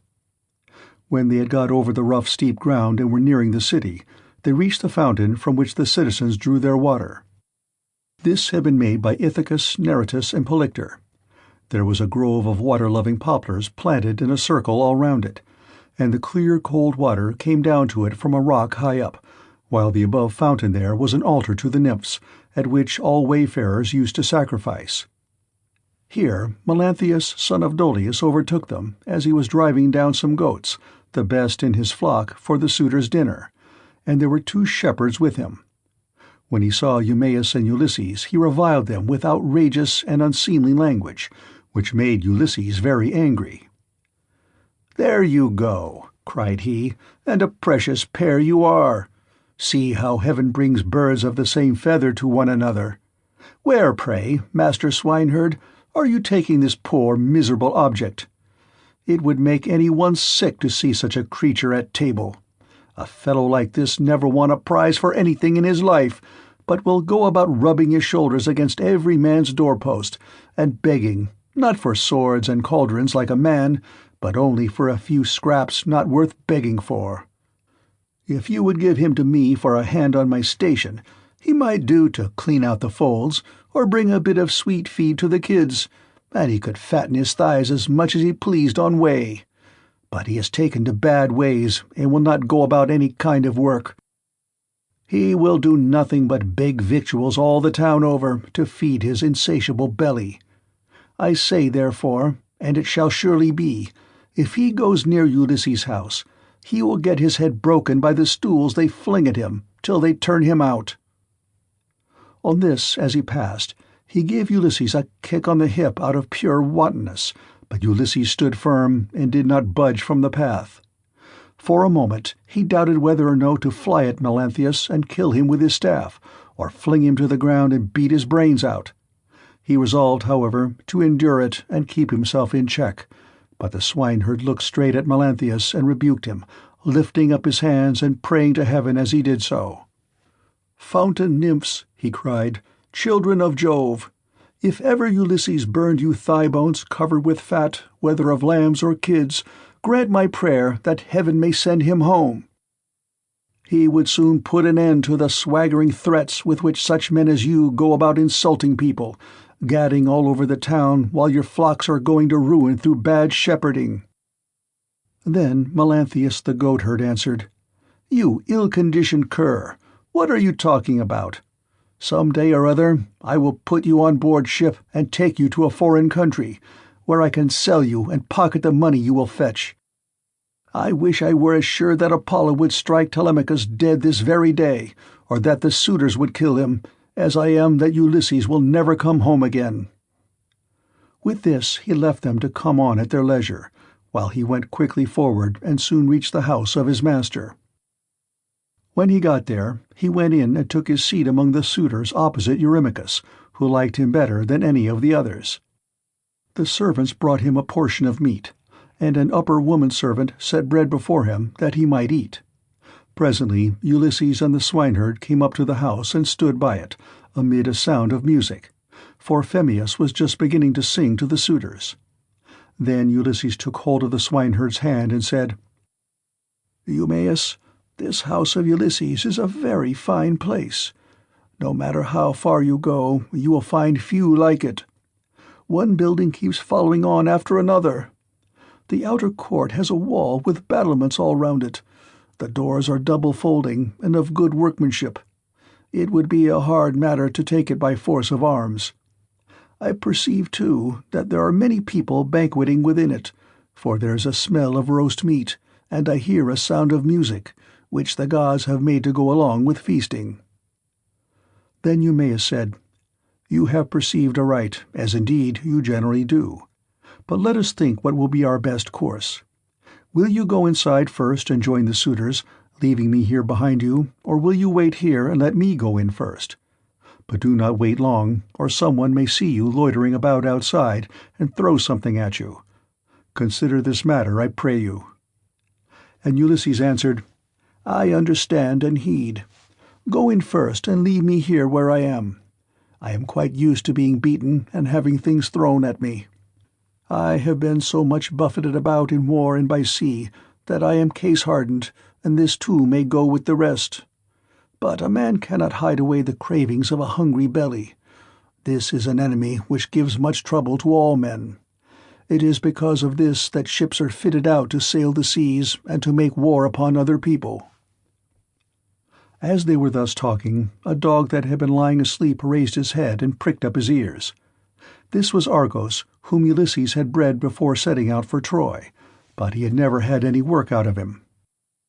In the old days, he used to be taken out by the young men when they went hunting wild goats or deer or hares, but now that his master was gone, he was lying neglected on the heaps of mule and cow dung that lay in front of the stable doors till the men should come and draw it away to manure the great close.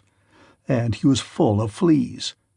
As soon as he saw Ulysses standing there, he dropped his ears and wagged his tail, but he could not get close up to his master. When Ulysses saw the dog on the other side of the yard, he dashed a tear from his eyes without Eumaeus seeing it, and said, "Eumaeus, what a noble hound that is over yonder on the manure heap! His build is splendid. Is he as fine a fellow as he looks? Or is he only one of those dogs that come begging about a table and are kept merely for show?" "This hound," answered Eumaeus, "belonged to him who has died in a far country. If he were what he was when Ulysses left for Troy, he would soon show you what he could do. There was not a wild beast in the forest that could get away from him when he was once on its tracks. But now he has fallen on evil times, for his master is dead and gone, and the women take no care of him. Servants never do their work when their master's hand is no longer over them, for Jove takes half the goodness out of a man when he makes a slave of him." As he spoke, he went inside the buildings to the cloister where the suitors were, but Argos died as soon as he had recognized his master. Telemachus saw Eumaeus long before anyone else did, and beckoned him to come and sit beside him. So he looked about and saw a seat lying near where the carver sat serving out their portions to the suitors. He picked it up, brought it to Telemachus's table, and sat down opposite him. Then the servant brought him his portion, and gave him bread from the bread-basket. Immediately afterwards Ulysses came inside, looking like a poor, miserable old beggar, leaning on his staff and with his clothes all in rags. He sat down upon the threshold of ashwood just inside the doors leading from the outer to the inner court, and against a bearing-post of cypress wood which the carpenter had skilfully planed, and had made to join truly with rule and line. Telemachus took a whole loaf from the bread-basket, with as much meat as he could hold in his 2 hands, and said to EUMAEUS, "Take this to the stranger, and tell him to go the round of the suitors, and beg from them. A beggar must not be shamefaced." So EUMAEUS went up to him and said, "Stranger, Telemachus sends you this, and says you are to go the round of the suitors begging, for beggars must not be shamefaced." Ulysses answered, "May King Jove grant all happiness to Telemachus, and fulfill the desire of his heart." Then with both hands he took what Telemachus had sent him, and laid it on the dirty old wallet at his feet. He went on eating it while the bard was singing, and had just finished his dinner as he left off. The suitors applauded the bard, whereon Minerva went up to Ulysses and prompted him to beg pieces of bread from each one of the suitors, that he might see what kind of people they were, and tell the good from the bad. But come what might, she was not going to save a single one of them. Ulysses, therefore, went on his round, going from left to right, and stretched out his hands to beg as though he were a real beggar. Some of them pitied him, and were curious about him, asking one another who he was and where he came from. Whereon the goatherd Melanthius said, "Suitors of my noble mistress, I can tell you something about him, for I have seen him before. The swineherd brought him here, but I know nothing about the man himself, nor where he comes from." On this Antinous began to abuse the swineherd. "You precious idiot," he cried, "what have you brought this man to town for? Have we not tramps and beggars enough already to pester us as we sit at meat? Do you think it a small thing that such people gather here to waste your master's property? And must you needs bring this man as well?" And EUMAEUS answered, "Antinous, your birth is good, but your words evil. It was no doing of mine that he came here. Who is likely to invite a stranger from a foreign country, unless it be one of those who can do public service as a seer, a healer of hurts, a carpenter, or a bard who can charm us with his singing? Such men are welcome all the world over, but no one is likely to ask a beggar who will only worry him.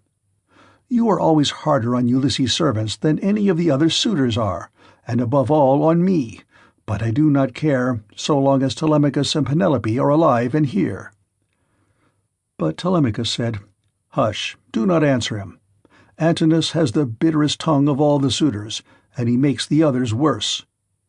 Then, turning to Antinous, he said, "Antinous, you take as much care of my interests as though I were your son. Why should you want to see this stranger turned out of the house? Heaven forbid! Take something and give it him yourself. I do not grudge it. I bid you take it. Never mind my mother, nor any of the other servants in the house. But I know you will not do what I say, for you are more fond of eating things yourself than of giving them to other people." "What do you mean, Telemachus," replied Antinous, "by this swaggering talk? If all the suitors were to give him as much as I will, he would not come here again for another 3 months." As he spoke, he drew the stool on which he rested his dainty feet from under the table, and made as though he would throw it at Ulysses, but the other suitors all gave him something, and filled his wallet with bread and meat.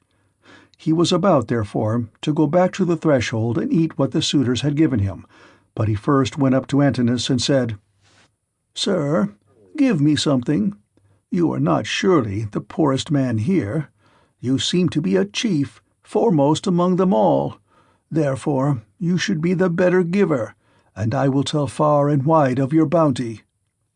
I too was a rich man once, and had a fine house of my own. In those days I gave to many a tramp such as I am now, no matter who he might be, nor what he wanted. I had any number of servants, and all the other things which people have who live well and are accounted wealthy, but it pleased Jove to take all away from me. He sent me with a band of roving robbers to Egypt. It was a long voyage, and I was undone by it. I stationed my ships in the river Aegyptus, and bade my men stay by them and keep guard over them, while I sent out scouts to reconnoiter from every point of vantage. But the men disobeyed my orders, took to their own devices, and ravaged the land of the Egyptians, killing the men and taking their wives and children captives. The alarm was soon carried to the city, and when they heard the war cry, the people came out at daybreak till the plain was filled with soldiers, horse and foot, and with the gleam of armor. Then Jove spread panic among my men, and they would no longer face the enemy, for they found themselves surrounded. The Egyptians killed many of us, and took the rest alive to do forced labor for them. As for myself, they gave me to a friend who met them to take to Cyprus, Demeter by name, son of Iasus, who is a great man in Cyprus. Thence I am come hither in a state of great misery." Then Antinous said, "What god can have sent such a pestilence to plague us during our dinner? Get out, into the open part of the court, or I will give you Egypt and Cyprus over again for your insolence and importunity.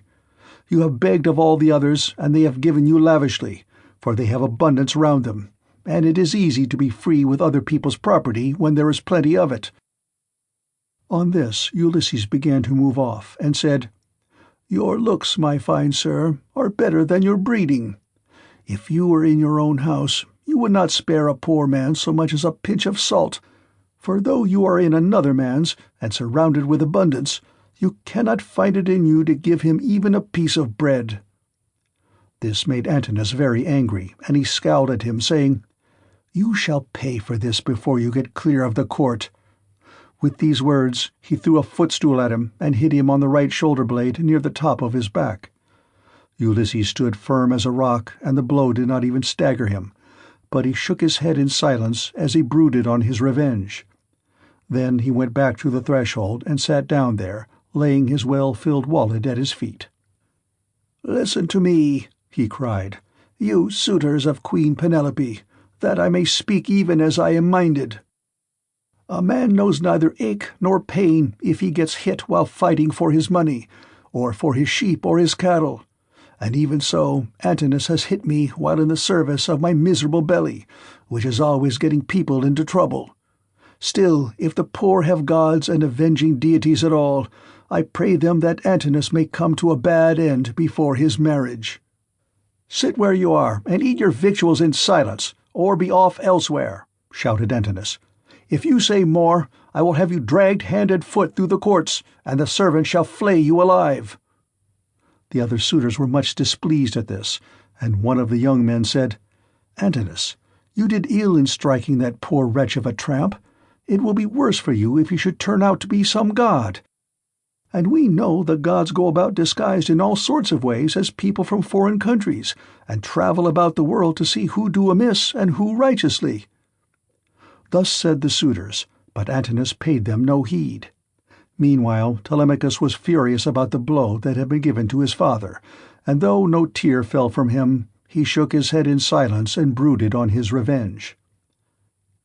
Now when Penelope heard that the beggar had been struck in the banqueting cloister, she said before her maids, "Would that Apollo would so strike you, Antinous." And her waiting woman Eurynome answered, "If our prayers were answered, not one of the suitors would ever again see the sun rise." Then Penelope said, "Nurse, I hate every single one of them, for they mean nothing but mischief. But I hate Antinous like the darkness of death itself. A poor unfortunate tramp has come begging about the house for sheer want. Everyone else has given him something to put in his wallet, but Antinous has hit him on the right shoulder-blade with a footstool." Thus did she talk with her maids as she sat in her own room, and in the meantime Ulysses was getting his dinner. Then she called for the swineherd and said, "Eumaeus, go and tell the stranger to come here. I want to see him and ask him some questions. He seems to have travelled much, and he may have seen or heard something of my unhappy husband." To this you answered, O swineherd Eumaeus, "If these Achaeans, madam, would only keep quiet, you would be charmed with the history of his adventures. I had him 3 days and 3 nights with me in my hut, which was the first place he reached after running away from his ship, and he has not yet completed the story of his misfortunes. If he had been the most heaven-taught minstrel in the whole world, on whose lips all hearers hang entranced, I could not have been more charmed as I sat in my hut and listened to him. He says there is an old friendship between his house and that of Ulysses, and that he comes from Crete where the descendants of Minos live, after having been driven hither and thither by every kind of misfortune. He also declares that he has heard of Ulysses as being alive and near at hand among the Thesprotians, and that he is bringing great wealth home with him." "Call him here, then," said Penelope, "that I too may hear his story. As for the suitors, let them take their pleasure indoors or out as they will, for they have nothing to fret about. Their corn and wine remain unwasted in their houses, with none but servants to consume them, while they keep hanging about our house day after day, sacrificing our oxen, sheep, and fat goats for their banquets, and never giving so much as a thought to the quantity of wine they drink. No estate can stand such recklessness, for we have now no Ulysses to protect us. If he were to come again, he and his son would soon have their revenge." As she spoke, Telemachus sneezed so loudly that the whole house resounded with it. Penelope laughed when she heard this, and said to Eumaeus, "Go and call the stranger. Did you not hear how my son sneezed just as I was speaking?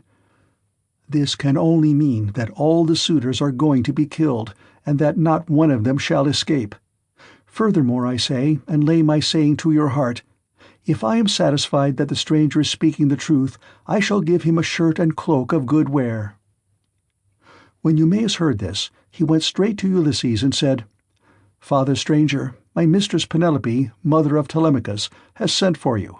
She is in great grief, but she wishes to hear anything you can tell her about her husband, and if she is satisfied that you are speaking the truth, she will give you a shirt and cloak, which are the very things that you are most in want of. As for bread, you can get enough of that to fill your belly by begging about the town and letting those give that will."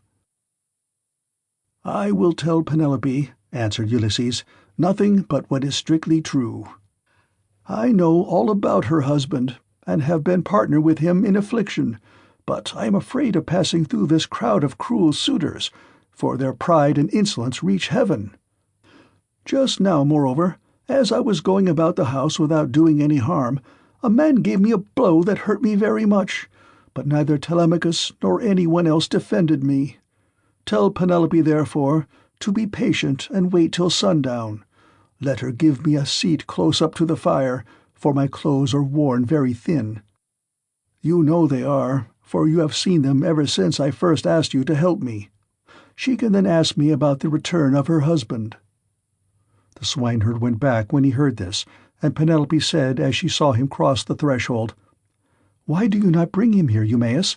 Is he afraid that someone will ill-treat him, or is he shy of coming inside the house at all? Beggars should not be shamefaced." To this you answered, O swineherd Eumaeus, "The stranger is quite reasonable. He is avoiding the suitors, and is only doing what anyone else would do. He asks you to wait till sundown, and it will be much better, madam, that you should have him all to yourself, when you can hear him and talk to him as you will." "The man is no fool," answered Penelope. "It would very likely be as he says, for there are no such abominable people in the whole world as these men are." When she had done speaking, Eumaeus went back to the suitors, for he had explained everything. Then he went up to Telemachus and said in his ear, so that none could overhear him, "My dear sir, I will now go back to the pigs to see after your property and my own business. You will look to what is going on here, but above all be careful to keep out of danger, for there are many who bear you ill will. May Jove bring them to a bad end before they do us a mischief." "Very well," replied Telemachus. "Go home when you have had your dinner, and in the morning come here with the victims we are to sacrifice for the day. Leave the rest to heaven and me." On this Eumaeus took his seat again, and when he had finished his dinner he left the courts and the cloister with the men at table, and went back to his pigs. As for the suitors, they presently began to amuse themselves with singing and dancing, for it was now getting on towards evening. End of Book 17. Book 18. The Fight with Iris. Ulysses warns Amphinomus. Penelope gets presents from the suitors. The braziers. Ulysses rebukes Eurymachus. Now there came a certain common tramp who used to go begging all over the city of Ithaca, and was notorious as an incorrigible glutton and drunkard. This man had no strength nor stay in him, but he was a great hulking fellow to look at. His real name, the one his mother gave him, was Arrhenius, but the young men of the place called him Iris, because he used to run errands for anyone who would send him. As soon as he came, he began to insult Ulysses, and to try and drive him out of his own house. "Be off, old man," he cried, "from the doorway, or you shall be dragged out neck and heels. Do you not see that they are all giving me the wink and wanting me to turn you out by force, only I do not like to do so? Get up then, and go of yourself, or we shall come to blows." Ulysses frowned on him and said, "My friend, I do you no manner of harm. People give you a great deal, but I am not jealous. There is room enough in this doorway for the pair of us, and you need not grudge me things that are not yours to give. You seem to be just such another tramp as myself, but perhaps the gods will give us better luck by and by. Do not, however, talk too much about fighting, or you will incense me, and old though I am, I shall cover your mouth and chest with blood. I shall have more peace tomorrow if I do, for you will not come to the house of Ulysses any more." Iris was very angry and answered, "You filthy glutton! You run on trippingly like an old fish-fag. I have a good mind to lay both hands about you and knock your teeth out of your head like so many boar's tusks. Get ready, therefore, and let these people here stand by and look on. You will never be able to fight one who is much younger than yourself." Thus roundly did they raid one another on the smooth pavement in front of the doorway, and when Antinous saw what was going on, he laughed heartily and said to the others, "This is the finest sport that you ever saw. Heaven never yet sent anything like it into this house. The stranger and Iris have quarreled and are going to fight. Let us set them on to do so at once." The suitors all came up laughing and gathered round the two ragged tramps. "Listen to me," said Antinous. "There are some goat's paunches down at the fire, which we have filled with blood and fat, and set aside for supper. He who is victorious and proves himself to be the better man shall have his pick of the lot. He shall be free of our table, and we will not allow any other beggar about the house at all." The others all agreed, but Ulysses, to throw them off the scent, said, "Sirs, an old man like myself, worn out with suffering, cannot hold his own against a young one, but my irrepressible belly urges me on, though I know it can only end in my getting a drubbing. You must swear, however, that none of you will give me a foul blow to favor Iris and secure him the victory." They swore as he told them, and when they had completed their oath, Telemachus put in a word and said, "Stranger, if you have a mind to settle with this fellow, you need not be afraid of anyone here. Whoever strikes you will have to fight more than one. I am host, and the other chiefs, Antinous and Eurymachus, both of them men of understanding or of the same mind as I am." Everyone assented, and Ulysses girded his old rags about his loins, thus baring his stalwart thighs, his broad chest and shoulders, and his mighty arms. But Minerva came up to him and made his limbs even stronger still.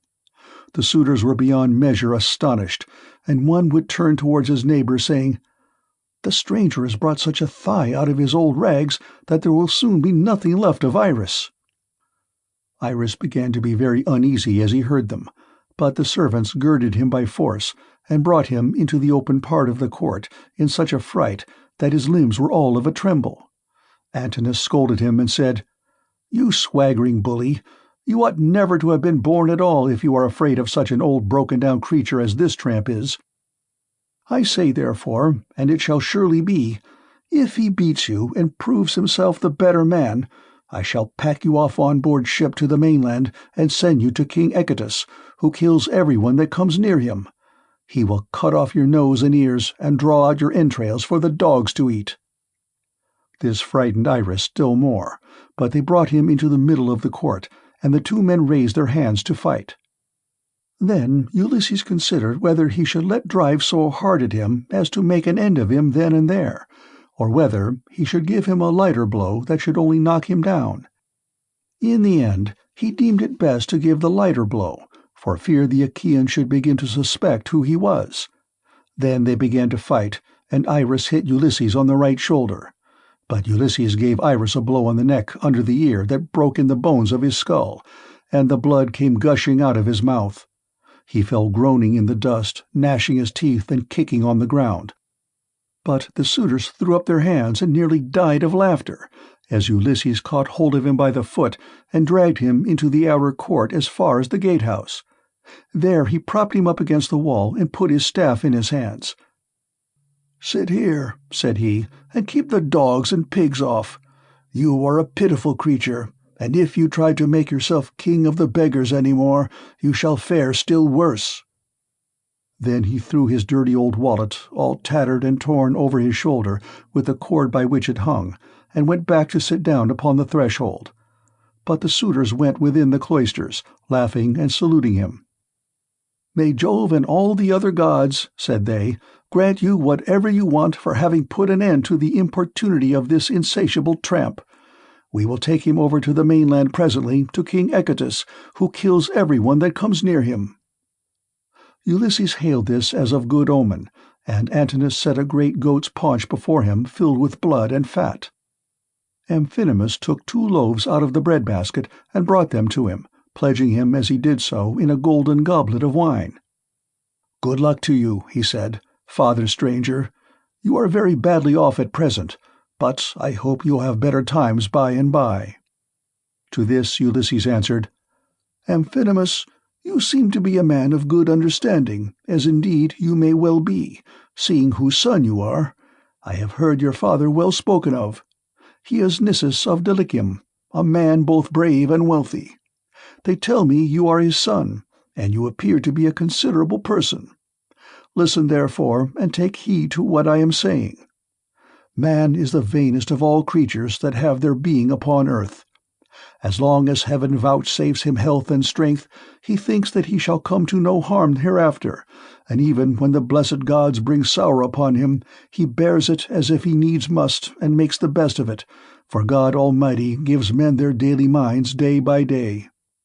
I know all about it, for I was a rich man once, and did much wrong in the stubbornness of my pride, and in the confidence that my father and my brothers would support me.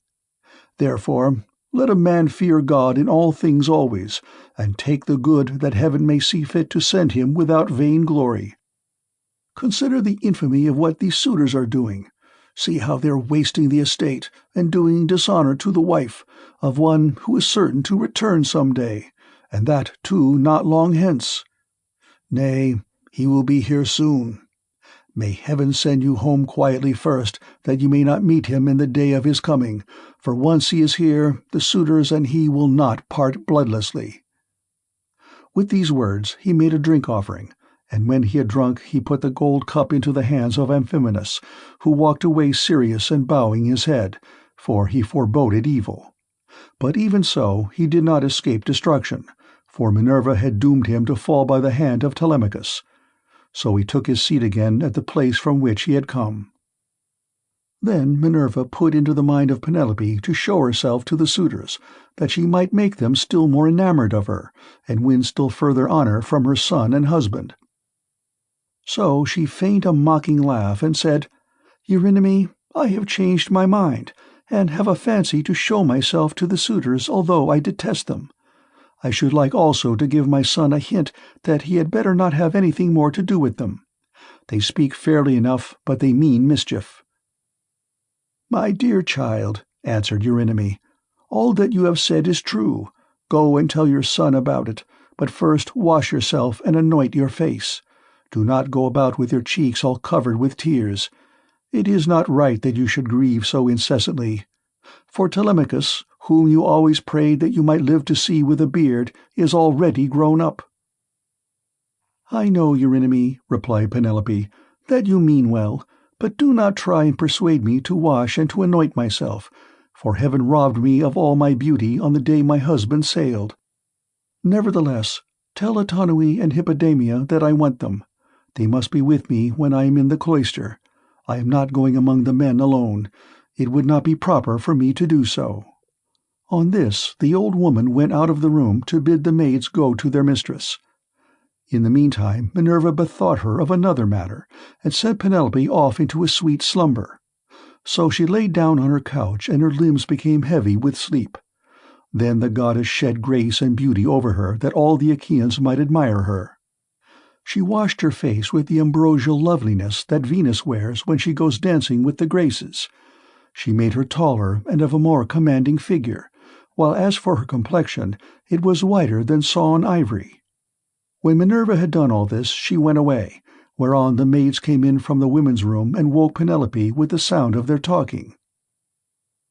"What an exquisitely delicious sleep I have been having," said she, as she passed her hands over her face. "In spite of all my misery. I wish Diana would let me die so sweetly now at this very moment, that I might no longer waste in despair for the loss of my dear husband, who possessed every kind of good quality and was the most distinguished man among the Achaeans." With these words she came down from her upper room, not alone but attended by 2 of her maidens, and when she reached the suitors she stood by one of the bearing posts supporting the roof of the cloister, holding a veil before her face, and with a staid maid-servant on either side of her. As they beheld her, the suitors were so overpowered and became so desperately enamoured of her that each one prayed he might win her for his own bedfellow. "Telemachus," said she, addressing her son, "I fear you are no longer so discreet and well-conducted as you used to be. When you were younger you had a greater sense of propriety. Now, however, that you are grown up, though a stranger to look at you would take you for the son of a well-to-do father as far as size and good looks go, your conduct is by no means what it should be.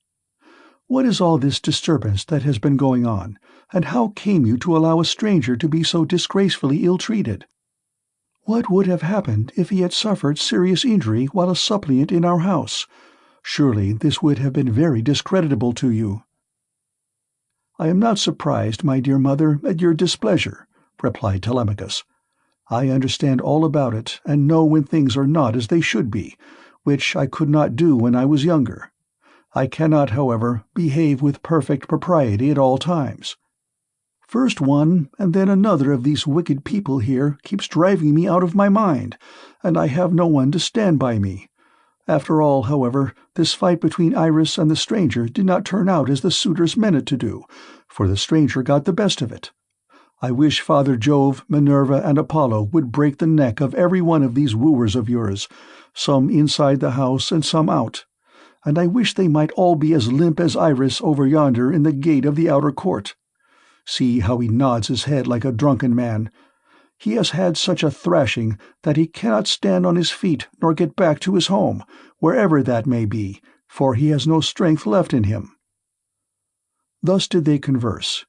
Eurymachus then came up and said, "Queen Penelope, daughter of Icarius, if all the Achaeans in the Asian Argos could see you at this moment, they would have still more suitors in your house by tomorrow morning, for you were the most admirable woman in the whole world, both as regards personal beauty and strength of understanding." To this Penelope replied, "Eurymachus, heaven robbed me of all my beauty, whether of face or figure, when the Argives set sail for Troy, and my dear husband with them. If he were to return and look after my affairs, I should both be more respected and show a better presence to the world. As it is, I am oppressed with care, and with afflictions which heaven has seen fit to heap upon me. My husband foresaw it all, and when he was leaving home he took my right wrist in his hand.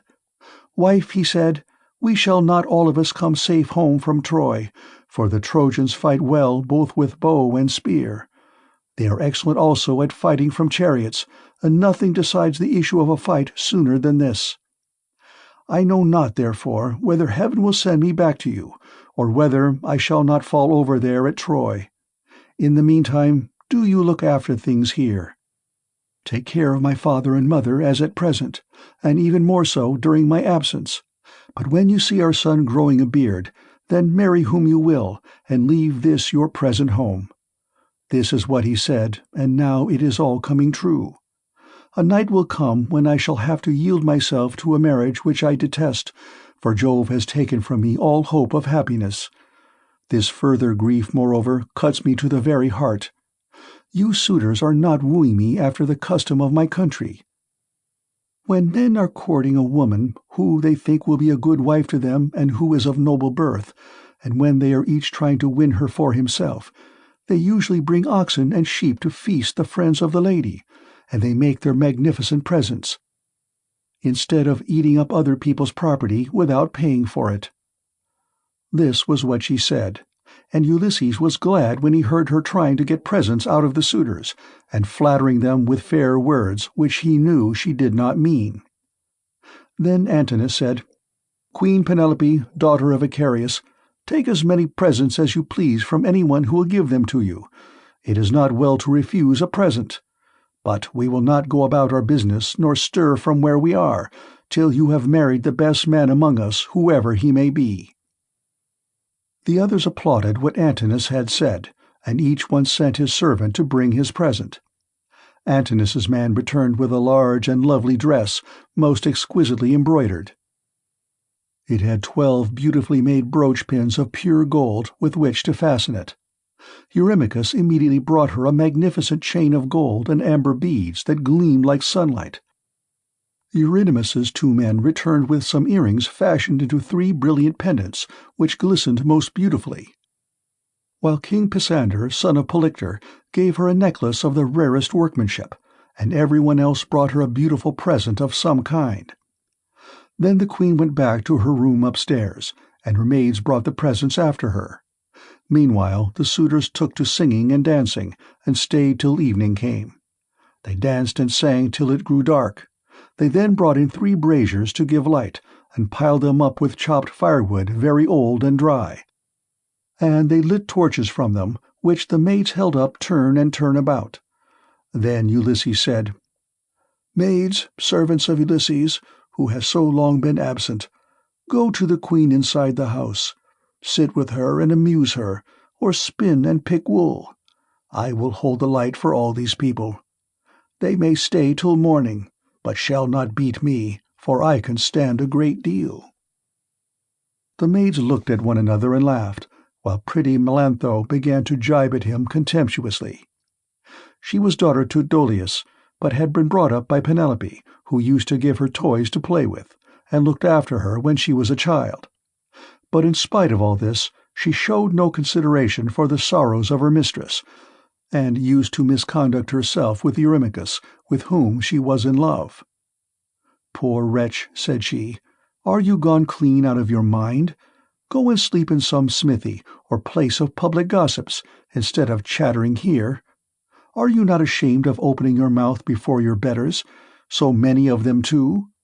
Has the wine been getting into your head, or do you always babble in this way?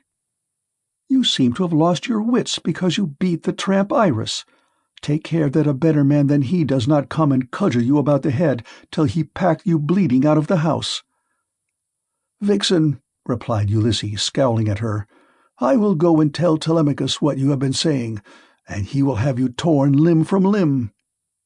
With these words he scared the women, and they went off into the body of the house. They trembled all over, for they thought he would do as he said. But Ulysses took his stand near the burning braziers, holding up torches and looking at the people, brooding the while on things that should surely come to pass. But Minerva would not let the suitors for one moment cease their insolence, for she wanted Ulysses to become even more bitter against them. She therefore set Eurymachus, son of Polybus, on to gibe at him, which made the others laugh. "Listen to me," said he, "you suitors of Queen Penelope, that I may speak even as I am minded. It is not for nothing that this man has come to the house of Ulysses. I believe the light has not been coming from the torches, but from his own head, for his hair is all gone, every bit of it." Then turning to Ulysses, he said, "Stranger, will you work as a servant if I send you to the wolds and see that you are well paid? Can you build a stone fence or plant trees? I will have you fed all the year round, and will find you in shoes and clothing. Will you go then? Not you, for you have got into bad ways, and do not want to work. You had rather fill your belly by going around the country begging." "Eurymachus," answered Ulysses, If you and I were to work one against the other in early summer, when the days are at their longest, give me a good scythe and take another yourself, and let us see which will last the longer or mow the stronger, from dawn till dark when the mowing grass is about. Or if you will plough against me, let us each take a yoke of tawny oxen, well mated and of great strength and endurance. Turn me into a 4-acre field, and see whether you or I can drive the straighter furrow. If again war were to break out this day, give me a shield, a couple of spears, and a helmet fitting well upon my temples. You will find me foremost in the fray, and would cease your jibes about my belly. You are insolent and cruel, and think yourself a great man because you live in a little world, and that a bad one.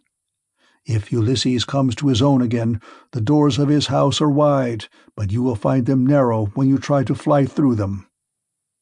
Eurymachus was furious at all this. He scowled at him and cried, "You wretch! I will soon pay you out for daring to say such things to me, and in public too. Has the wine been getting into your head, or do you always babble in this way? You seem to have lost your wits because you beat the tramp Iris." With this he caught hold of a footstool, but Ulysses sought protection at the knees of Amphinomus of Dulichium, for he was afraid. The stool hit the cupbearer on his right hand and knocked him down. The man fell with a cry flat on his back, and his wine-jug fell ringing to the ground. The suitors in the covered cloister were now in an uproar, and one would turn towards his neighbor, saying, "I wish the stranger had gone somewhere else. Bad luck to him, for all the trouble he gives us. We cannot permit such disturbance about a beggar. If such ill counsels are to prevail, we shall have no more pleasure at our banquet." On this Telemachus came forward and said, "Sirs, are you mad? Can you not carry your meat and your liquor decently? Some evil spirit has possessed you. I do not wish to drive any of you away, but you have had your suppers, and the sooner you all go home to bed, the better." The suitors bit their lips and marveled at the boldness of his speech, but Amphinomus, son of Nisus, who was son to Orestius, said, "Do not let us take offense. It is reasonable, so let us make no answer. Neither let us do violence to the stranger, nor to any of Ulysses' servants. Let the cupbearer go round with the drink offerings, that we may make them and go home to our rest. As for the stranger, let us leave Telemachus to deal with him, for it is to his house that he has come." Thus did he speak, and his saying pleased them well. So Milius of Dulichium, servant to Amphinomus, mixed them a bowl of wine and water, and handed round to each of them man by man, whereon they made their drink offerings to the blessed gods. Then, when they had made their drink offerings, and had drunk each one as he was minded, they took their several ways each of them to his own abode. End of Book 18. Book 19. Telemachus and Ulysses remove the armor. Ulysses interviews Penelope. Euryclea washes his feet and recognizes the scar on his leg. Penelope tells her dream to Ulysses. Ulysses was left in the cloister, pondering on the means whereby, with Minerva's help, he might be able to kill the suitors.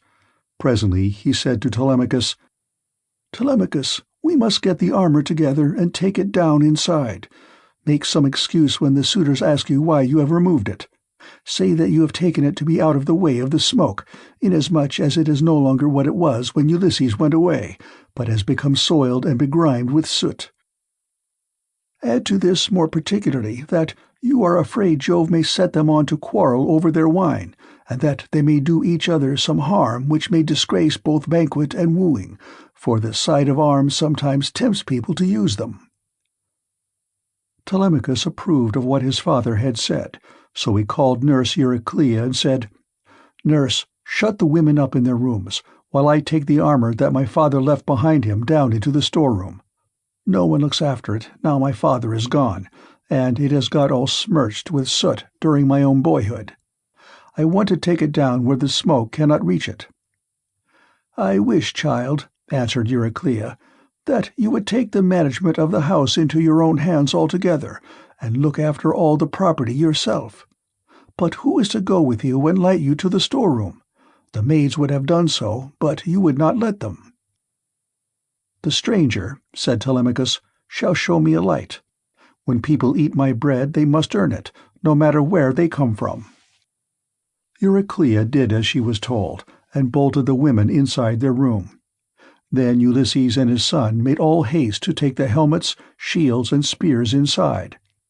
And Minerva went before them with a gold lamp in her hand that shed a soft and brilliant radiance, whereon Telemachus said, "Father, my eyes behold a great marvel. The walls, with the rafters, crossbeams, and the supports on which they rest, are all aglow as with a flaming fire. Surely there is some god here who has come down from heaven." "Hush," answered Ulysses. "Hold your peace and ask no questions, for this is the manner of the gods. Get you to your bed, and leave me here to talk with your mother and the maids. Your mother in her grief will ask me all sorts of questions." On this Telemachus went by torchlight to the other side of the inner court, to the room in which he always slept. There he lay in his bed till morning, while Ulysses was left in the cloister pondering on the means whereby, with Minerva's help, he might be able to kill the suitors. Then Penelope came down from her room looking like Venus or Diana, and they set her a seat inlaid with scrolls of silver and ivory near the fire in her accustomed place. It had been made by MENELAUS and had a footstool all in one piece with the seat itself, and it was covered with a thick fleece. On this she now sat, and the maids came from the women's room to join her. They set about removing the tables at which the wicked suitors had been dining, and took away the bread that was left with the cups from which they had drunk. They emptied the embers out of the braziers, and heaped much wood upon them to give both light and heat. But Melantho began to rail at Ulysses a second time, and said, "Stranger, do you mean to plague us by hanging about the house all night and spying upon the women? Be off, you wretch, outside, and eat your supper there, or you shall be driven out with a firebrand." Ulysses scowled at her and answered, "My good woman, why should you be so angry with me? Is it because I am not clean, and my clothes are all in rags, and because I am obliged to go begging about after the manner of tramps and beggars generally? I, too, was a rich man once, and had a fine house of my own. In those days I gave to many a tramp such as I now am, no matter who he might be nor what he wanted. I had any number of servants, and all the other things which people have who live well and are accounted wealthy, but it pleased Jove to take all away from me. Therefore, woman, beware lest you too come to lose that pride and place in which you now wanton above your fellows. Have a care lest you get out of favor with your mistress, and lest Ulysses should come home, for there is still a chance that he may do so. Moreover, though he may be dead as you think he is, yet by Apollo's will he has left a son behind him, Telemachus, who will note anything done amiss by the maids in the house, for he is now no longer in his boyhood." Penelope heard what he was saying, and scolded the maid. "Impudent baggage," said she. "I see how abominably you are behaving, and you shall smart for it. You knew perfectly well, for I told you myself, that I was going to see the stranger and ask him about my husband, for whose sake I am in such continual sorrow." Then she said to her head waiting-woman Eurynome, "Bring a seat with a fleece upon it for the stranger to sit upon while he tells his story, and listen to what I have to say. I wish to ask him some questions." Eurynome brought the seat at once and set a fleece upon it, and as soon as Ulysses had sat down, Penelope began by saying, "Stranger, I shall first ask you who and whence are you. Tell me of your town and parents." "Madam," answered Ulysses, "who on the face of the whole earth can dare to chide with you? Your fame reaches the firmament of heaven itself. You are like some blameless king who upholds righteousness as the monarch over a great and valiant nation. The earth yields its wheat and barley, the trees are loaded with fruit, the ewes bring forth lambs, and the sea abounds with fish by reason of his virtues, and his people do good deeds under him. Nevertheless, as I sit here in your house, ask me some other question, and do not seek to know my race and family, or you will recall memories that will yet more increase my sorrow. I am full of heaviness, but I ought not to sit weeping and wailing in another person's house, nor is it well to be thus grieving continually. I shall have one of the servants, or even yourself, complaining of me, and saying that my eyes swim with tears because I am heavy with wine." Then Penelope answered, "Stranger, heaven robbed me of all beauty, whether of face or figure, when the Argives set sail for Troy and my dear husband with them. If he were to return and look after my affairs, I should be both more respected and should show a better presence to the world. As it is, I am oppressed with care, and with the afflictions which heaven has seen fit to heap upon me. The chiefs from all our islands, Dulichium, Sami, and Zacynthus, as also from Ithaca itself, are wooing me against my will and are wasting my estate. I can therefore show no attention to strangers, nor suppliants, nor to people who say that they are skilled artisans, but am all the time broken-hearted about Ulysses. They want me to marry again at once, and I have to invent stratagems in order to deceive them. In the first place, heaven put it in my mind to set up a great tambour frame in my room, and to begin working upon an enormous piece of fine needlework. Then I said to them, 'Sweethearts, Ulysses is indeed dead. Still, do not press me to marry again immediately. Wait, for I would not have my skill in needlework perish unrecorded, till I have finished making a pall for the hero Laertes, to be ready against the time when death shall take him. He is very rich, and the women of the place will talk if he is laid out without a pall.' This was what I said, and they assented. Whereon I used to keep working at my great web all day long, but at night I would unpick the stitches again by torchlight. I fooled them in this way for 3 years without their finding it out, but as time wore on, and I was now in my 4th year, in the waning of moons, and many days had been accomplished, those good-for-nothing hussies my maids betrayed me to the suitors, who broke in upon me and caught me. They were very angry with me, so I was forced to finish my work whether I would or no. And now I do not see how I can find another further shift for getting out of this marriage. My parents are putting great pressure upon me, and my son chafes at the ravages the suitors are making upon his estate, for he is now old enough to understand all about it and is perfectly able to look after his own affairs, for heaven has blessed him with an excellent disposition. Still, notwithstanding all this, tell me who you are and where you come from, for you must have had father and mother of some sort. You cannot be the son of an oak or of a rock." Then Ulysses answered, "Madam, wife of Ulysses, since you persist in asking me about my family, I will answer, no matter what it costs me. People must expect to be pained when they have been exiles as long as I have, and suffered as much among as many peoples. Nevertheless, as regards your question, I will tell you all you ask.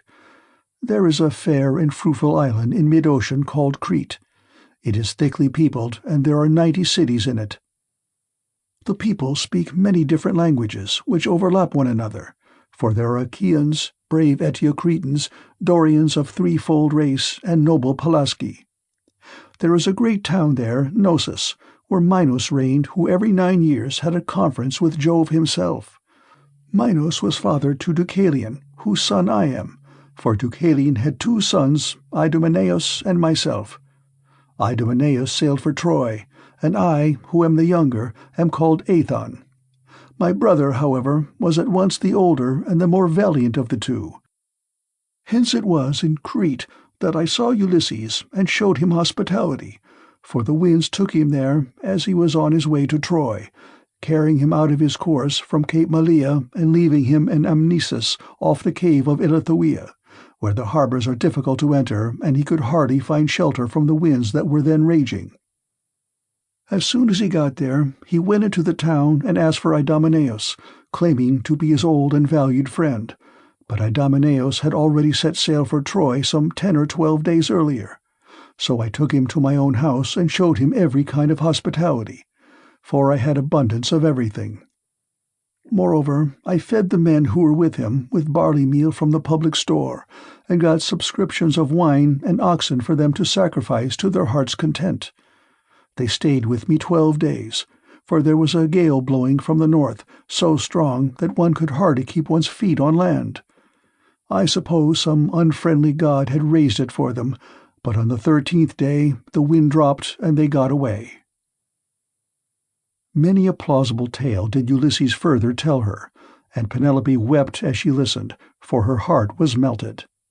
As the snow wastes upon the mountain tops when the winds from south, east, and west have breathed upon it and thawed it till the rivers run blank full with water, even so did her cheeks overflow with tears for the husband who was all the time sitting by her side. Ulysses felt for her and was sorry for her, but he kept his eyes as hard as horn or iron without letting them so much as quiver, so cunningly did he restrain his tears. Then, when she had relieved herself by weeping, she turned to him again and said, "Now, stranger, I shall put you to the test and see whether or no you really did entertain my husband and his men, as you say you did. Tell me, then, how he was dressed, what kind of a man he was to look at, and so also with his companions." "Madam," answered Ulysses, "it is such a long time ago that I can hardly say. 20 years are come and gone since he left my home, and went elsewhither, but I will tell you as well as I can recollect. Ulysses wore a mantle of purple wool, double-lined, and it was fastened by a gold brooch with 2 catches for the pin. On the face of this there was a device that showed a dog holding a spotted fawn between his forepaws, and watching it as it lay panting upon the ground. Everyone marveled at the way in which these things had been done in gold, the dog looking at the fawn and strangling it, while the fawn was struggling convulsively to escape. As for the shirt that he wore next his skin, it was so soft that it fitted him like the skin of an onion, and glistened in the sunlight to the admiration of all the women who beheld it. Furthermore, I say, and laying my saying to your heart, that I do not know whether Ulysses wore these clothes when he left home, or whether one of his companions had given them to him while he was on his voyage, or possibly someone at whose house he was staying made him a present of them, for he was a man of many friends and had few equals among the Achaeans. I myself gave him a sword of bronze and a beautiful purple mantle, double-lined, with a shirt that went down to his feet, and I sent him on board his ship with every mark of honor. He had a servant with him, a little older than himself, and I can tell you what he was like. His shoulders were hunched, he was dark, and he had thick, curly hair. His name was Eurybates, and Ulysses treated him with greater familiarity than he did any of the others, as being the most like-minded with himself." Penelope was moved still more deeply as she heard the indisputable proofs that Ulysses laid before her, and when she had again found relief in tears, she said to him, "Stranger, I was already disposed to pity you, but henceforth you shall be honored and made welcome in my house. It was I who gave Ulysses the clothes you speak of. I took them out of the storeroom and folded them up myself, and gave him also the gold brooch to wear as an ornament. Alas, I shall never welcome him home again. It was by an ill fate that he ever set out for that detested city, whose very name I cannot bring myself even to mention." Then Ulysses answered, "Madam, wife of Ulysses, do not disfigure yourself further by grieving thus bitterly for your loss, though I can hardly blame you for doing so.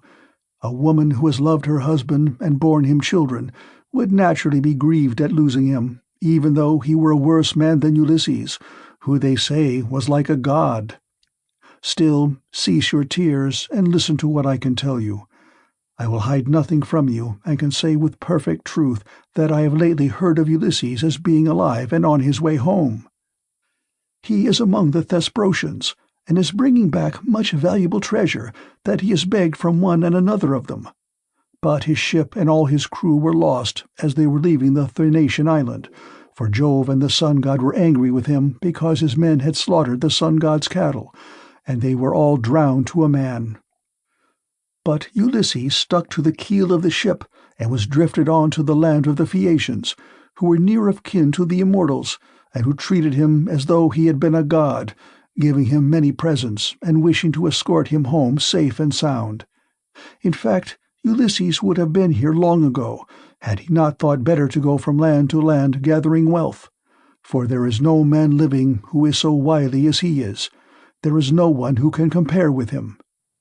Phaedon, king of the Thesprotians, told me all this, and he swore to me, making drink offerings in his house as he did so, that the ship was by the waterside, and the crew found who could take Ulysses to his own country.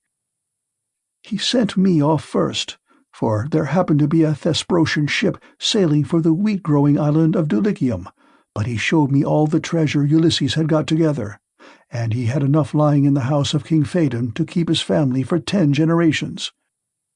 But the king said Ulysses had gone to Dodona, that he might learn Jove's mind from the high oak tree, and know whether after so long an absence he should return to Ithaca openly or in secret. So you may know he is safe and will be here shortly. He is close at hand and cannot remain away from home much longer. Nevertheless, I will confirm my words with an oath, and call Jove, who is the first and mightiest of all gods, to witness, as also that hearth of Ulysses to which I have now come, that all I have spoken shall surely come to pass. Ulysses will return in this self-same year. With the end of this moon and the beginning of the next, he will be here." "May it be even so," answered Penelope. "If your words come true, you shall have such gifts and such goodwill from me that all who see you shall congratulate you. But I know very well how it will be. Ulysses will not return, neither will you get your escort hence, for so surely as that Ulysses ever was, there are now no longer any such masters in the house as he was, to receive honorable strangers or to further them on their way home. And now, you maids, wash his feet for him, and make him a bed on a couch with rugs and blankets, that he may be warm and quiet till morning. Then at daybreak wash him and anoint him again, that he may sit in the cloister and take his meals with Telemachus. It shall be the worse for any one of these hateful people who is uncivil to him. Like it or not, he shall have no more to do in this house. For how, sir, shall you be able to learn whether or no I am superior to others of my sex, both in goodness of heart and understanding, if I let you dine in my cloister squalid and ill-clad? Men live but for a little season. If they are hard and deal hardly, people wish them ill so long as they are alive, and speak contemptuously of them when they are dead.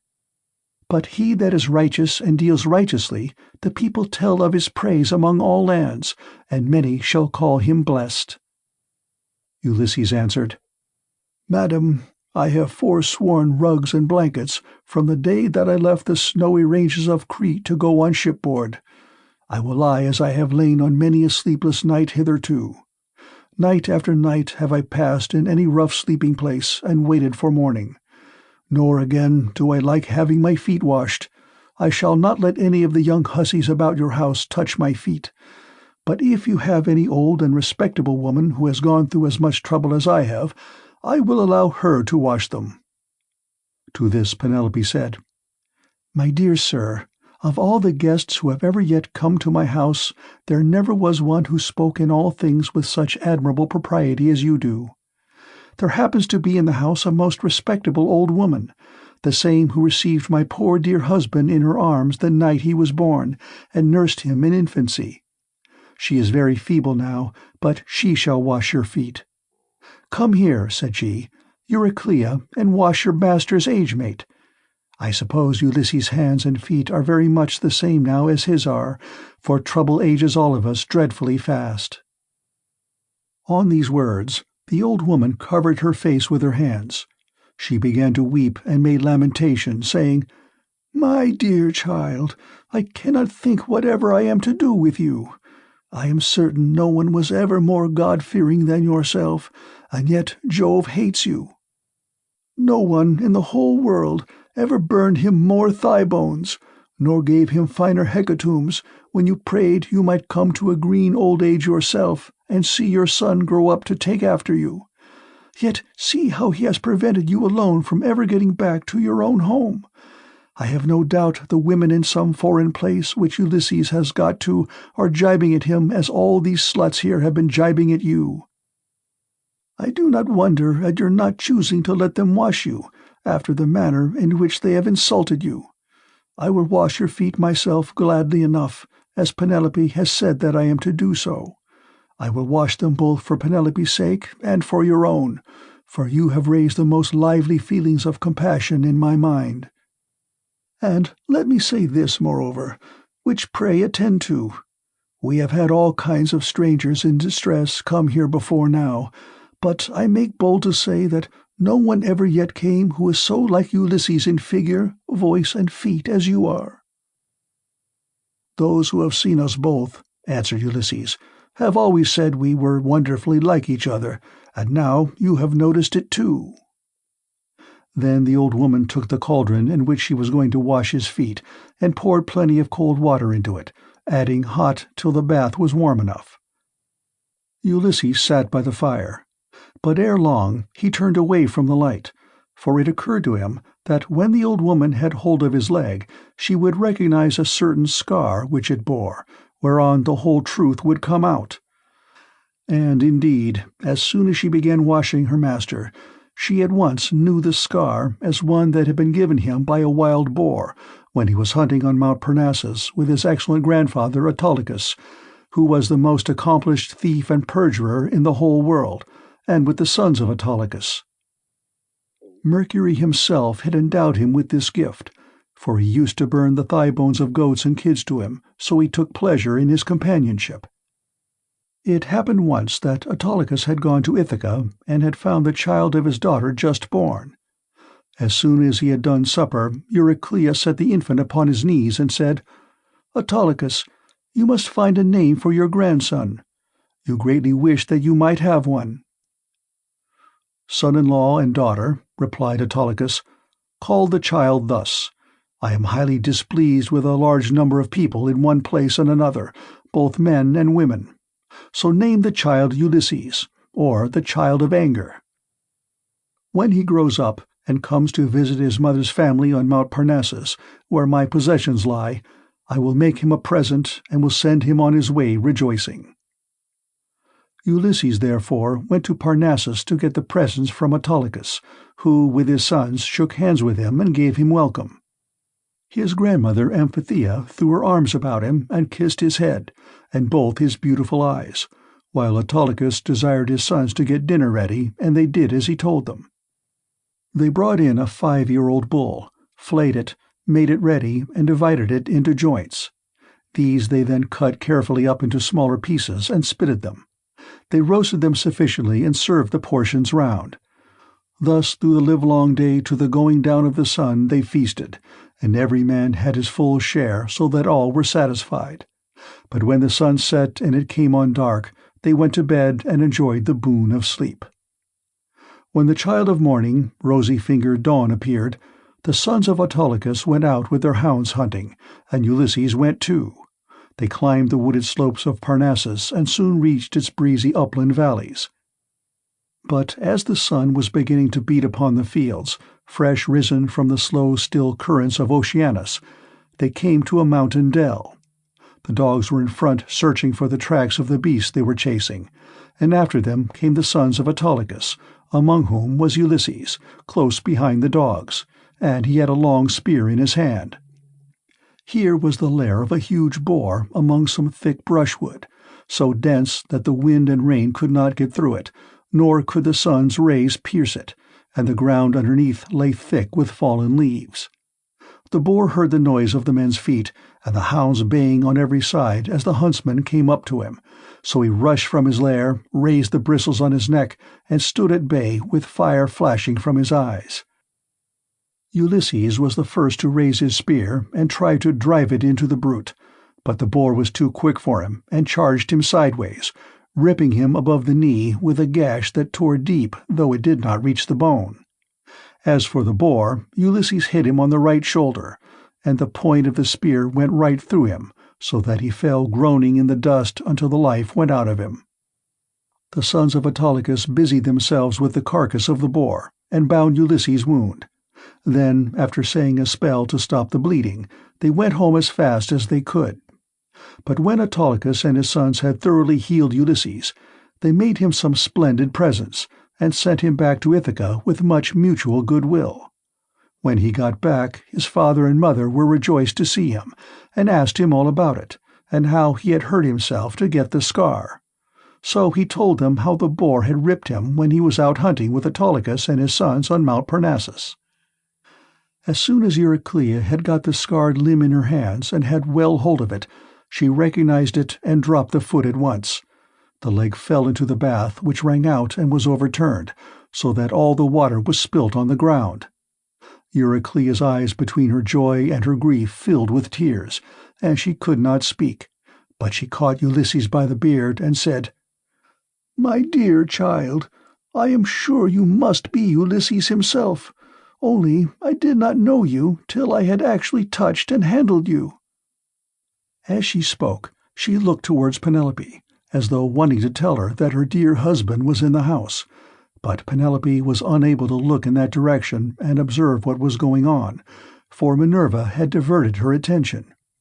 So Ulysses caught Euryclea by the throat with his right hand, and with his left drew her close to him and said, "Nurse, do you wish to be the ruin of me, you who nursed me at your own breast, now that after 20 years of wandering I am at last come to my own home again?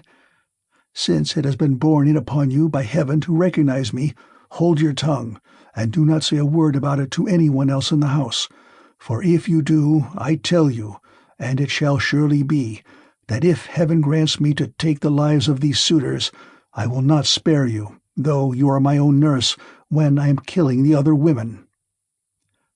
"My child," answered Euryclea, "what are you talking about? You know very well that nothing can either bend or break me. I will hold my tongue like a stone or a piece of iron. Furthermore, let me say, and lay my saying to your heart, when heaven has delivered the suitors into your hand, I will give you a list of all the women in the house who have been ill-behaved, and of those who are guiltless." And Ulysses answered, "Nurse, you ought not to speak in that way. I am well able to form my own opinion about one and all of them. Hold your tongue and leave everything to heaven." As he said this, Euryclea left the cloister to fetch some more water, for the first had been all spilt. And when she had washed him and anointed him with oil, Ulysses drew his seat nearer to the fire to warm himself, and hid the scar under his rags. Then Penelope began talking to him and said, "Stranger, I should like to speak with you briefly about another matter. It is indeed nearly bedtime, for those at least who can sleep in spite of sorrow. As for myself, heaven has given me a life of such unmeasurable woe that even by day, when I am attending to my duties and looking after the servants, I am still weeping and lamenting during the whole time. Then, when night comes, and we all of us go to bed, I lie awake thinking, and my heart becomes a prey to the most incessant and cruel tortures. As the dun nightingale, daughter of Pandareus, sings in the early spring from her seat in shadiest covert hid, and with many a plaintive trill pours out the tale how by mishap she killed her own child Italus, son of King Zethus, even so does my mind toss and turn in its uncertainty whether I ought to stay with my son here and safeguard my substance, my bondsmen, and the greatness of my house, out of regard to public opinion and the memory of my late husband, or whether it is not now time for me to go with the best of these suitors who are wooing me and make me some magnificent presents. As long as my son was still young and unable to understand, he would not hear of my leaving my husband's house, but now that he is full grown, he begs and prays me to do so, being incensed at the way in which the suitors are eating up his property. Listen then to a dream that I have had, and interpret it for me if you can. I have 20 geese about the house that eat mash out of a trough, and of which I am exceedingly fond. I dreamed that a great eagle came swooping down from a mountain, and dug his curved beak into the neck of each of them till he had killed them all. Presently he soared off into the sky, and left them lying dead about the yard. Whereon I wept in my dream till all my maids gathered round me, so piteously was I grieving because the eagle had killed my geese. Then he came back again, and, perching on a projecting rafter, spoke to me with human voice, and told me to leave off crying. "Be of good courage," he said, "daughter of Icarius. This is no dream, but a vision of good omen that shall surely come to pass. The geese are the suitors, and I am no longer an eagle, but your own husband, who am come back to you, and who will bring these suitors to a disgraceful end." On this I woke, and when I looked out I saw my geese at the trough eating their mash as usual. "This dream, madam," replied Ulysses, "can admit but of one interpretation, for had not Ulysses himself told you how it shall be fulfilled? The death of the suitors is portended, and not one single one of them will escape." And Penelope answered, "Stranger, dreams are very curious and unaccountable things, and they do not by any means invariably come true. There are two gates through which these unsubstantial fancies proceed. The one is of horn, and the other ivory. Those that come through the gate of ivory are fatuous, but those from the gate of horn mean something to those that see them. I do not think, however, that my own dream came through the gate of horn, though I and my son should be most thankful if it proves to have done so. Furthermore, I say, and lay my saying to your heart, the coming dawn will usher in the ill-omened day that is to sever me from the house of Ulysses, for I am about to hold a tournament of axes. My husband used to set up 12 axes in the court, one in front of the other, like the stays upon which a ship is built. He would then go back from them and shoot an arrow through the whole 12. I shall make the suitors try to do the same thing, and whichever of them can string the bow most easily and send his arrow through all the 12 axes, him will I follow, and quit this house of my lawful husband, so goodly and so abounding in wealth. But even so, I doubt not that I shall remember it in my dreams." Then Ulysses answered, "Madam, wife of Ulysses, you need not defer your tournament, for Ulysses will return ere ever they can string the bow, handle it how they will, and send their arrows through the iron." To this Penelope said, "As long, sir, as you will sit here and talk to me, I can have no desire to go to bed. Still, people cannot do permanently without sleep, and heaven has appointed us dwellers on earth a time for all things. I will therefore go upstairs and recline upon that couch, which I have never ceased to flood with my tears from the day Ulysses set out for the city with a hateful name." She then went upstairs to her own room, not alone, but attended by her maidens, and when there she lamented her dear husband till Minerva shed sweet sleep over her eyelids. End of Book 19. Book 20.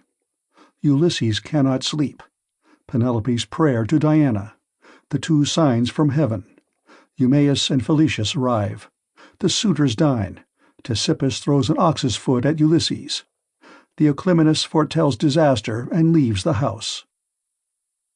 Ulysses slept in the cloister upon an undressed bullock's hide, on the top of which he threw several skins of the sheep the suitors had eaten, and Eurynome threw a cloak over him after he had laid himself down. There, then, Ulysses lay wakefully brooding upon the way in which he should kill the suitors. And by, the women who had been in the habit of misconducting themselves with them left the house giggling and laughing with one another. This made Ulysses very angry, and he doubted whether to get up and kill every single one of them then and there, or to let them sleep one more and last time with the suitors. His heart growled within him, and as a bitch with puppies growls and shows her teeth when she sees a stranger, so did his heart growl with anger at the evil deeds that were being done. But he beat his breast and said, "Heart, be still. You had worse than this to bear on the day when the terrible Cyclops ate your brave companions. Yet you bore it in silence till your cunning got you safe out of the cave, though you made sure of being killed." Thus he chided with his heart, and checked it into endurance, but he tossed about as one who turns a paunch full of blood and fat in front of a hot fire, doing it first on one side and then on the other, that he may get it cooked as soon as possible, Even so did he turn himself about from side to side, thinking all the time how, single-handed as he was, he should contrive to kill so large a body of men as the wicked suitors. But by and by Minerva came down from heaven in the likeness of a woman, and hovered over his head, saying, "My poor unhappy man, why do you lie awake in this way? This is your house, your wife is safe inside it, and so is your son, who is just such a young man as any father may be proud of." "Goddess," answered Ulysses, "all that you have said is true, but I am in some doubt as to how I shall be able to kill these wicked suitors single-handed, seeing what a number of them there always are. And there is this further difficulty, which is still more considerable. Supposing that with Jove's and your assistance I succeed in killing them, I must ask you to consider where I am to escape to from their avengers when it is all over." "For shame," replied Minerva. "Why, anyone else would trust a worse ally than myself, even though that ally were only a mortal and less wise than I am.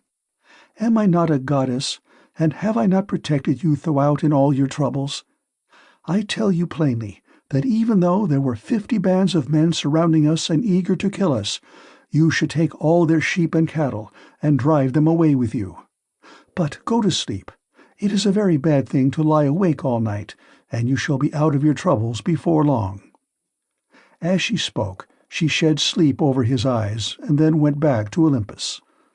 While Ulysses was thus yielding himself to a very deep slumber that eased the burden of his sorrows, his admirable wife awoke, and sitting up in her bed began to cry. When she had relieved herself by weeping, she prayed to Diana, saying, "Great goddess Diana, daughter of Jove, drive an arrow into my heart and slay me. Or let some whirlwind snatch me up and bear me through paths of darkness, till it drop me into the mouths of overflowing Oceanus, as it did the daughters of Pandareus. The daughters of Pandareus lost their father and mother, for the gods killed them, so they were left orphans. But Venus took care of them, and fed them on cheese, honey, and sweet wine. Juno taught them to excel all women in beauty of form and understanding. Diana gave them an imposing presence, and Minerva endowed them with every kind of accomplishment. But one day, when Venus had gone up to Olympus to see Jove about getting them married, for well does he know both what shall happen and what not happen to everyone, the storm winds came and spirited them away to become handmaids to the dread Erinyes. Even so, I wished that the gods who live in heaven would hide me from mortal sight, or that fair Diana might strike me. For I would fain go even beneath the sad earth, if I might do so still looking towards Ulysses only, and without having to yield myself to a worse man than he was. Besides, no matter how much people may grieve by day, they can put up with it so long as they can sleep at night. For when the eyes are closed in slumber, people forget good and ill alike, whereas my misery haunts me even in my dreams. This very night, methought there was one lying by my side who was like Ulysses, as he was, when he went away with his host, and I rejoiced, for I believed that it was no dream, but the very truth itself." On this the day broke, but Ulysses heard the sound of her weeping, and it puzzled him, for it seemed as though she already knew him and was by his side. Then he gathered up the cloak and the fleeces on which he had lain, and set them on a seat in the cloister. But he took the bullock's hide out into the open. He lifted up his hands to heaven and prayed, saying, "Father Jove, since you have seen fit to bring me over land and sea to my own home after all the afflictions you have laid upon me, give me a sign out of the mouth of some one or other of those who are now waking within the house, and let me have another sign of some kind from outside." Thus did he pray. Jove heard his prayer, and forthwith thundered high up among the clouds from the splendor of Olympus, and Ulysses was glad when he heard it. At the same time, within the house, a miller-woman from hard by in the mill-room lifted up her voice and gave him another sign. There were 12 miller-women whose business it was to grind wheat and barley, which are the staff of life. The others had ground their task and had gone to take their rest, but this one had not yet finished, for she was not so strong as they were, and when she heard the thunder, she stopped grinding and gave the sign to her master. "Father Jove," said she, You who rule over heaven and earth, you have thundered from a clear sky without so much as a cloud in it, and this means something for somebody. Grant the prayer, then, of me, your poor servant, who calls upon you, and let this be the very last day that the suitors dine in the house of Ulysses. They have worn me out with labor of grinding meal for them, and I hope they may never have another dinner anywhere at all." Ulysses was glad when he heard the omens conveyed to him by the woman's speech, and by the thunder, for he knew they meant that he should avenge himself on the suitors. Then the other maids in the house rose and lit the fire on the hearth. Telemachus also rose and put on his clothes. He girded his sword about his shoulder, bound his sandals on to his comely feet, and took a doughty spear with a point of sharpened bronze. Then he went to the threshold of the cloister and said to Euryclea, "Nurse, did you make the stranger comfortable both as regards bed and board, or did you let him shift for himself? For my mother, good woman though she is, has a way of paying great attention to second-rate people, and of neglecting others who are in reality much better men." "Do not find fault, child," said Euryclea, "when there is no one to find fault with. The stranger sat and drank his wine as long as he liked. Your mother did ask him if he would take any more bread, and he said he would not. When he wanted to go to bed, she told the servants to make one for him, but he said he was such a wretched outcast that he would not sleep on a bed and under blankets. He insisted on having an undressed bullock's hide and some sheepskins put for him in the cloister, and I threw a cloak over him myself." Then Telemachus went out of the court to the place where the Achaeans were meeting in assembly. He had his spear in his hand, and he was not alone, for his 2 dogs went with him. But Euryclea called the maids and said, "Come, wake up. Set about sweeping the cloisters and sprinkling them with water to lay the dust. Put the covers on the seats. Wipe down the table, some of you, with a wet sponge. Clean out the mixing jugs and the cups, and go for water from the fountain at once. The suitors will be here directly.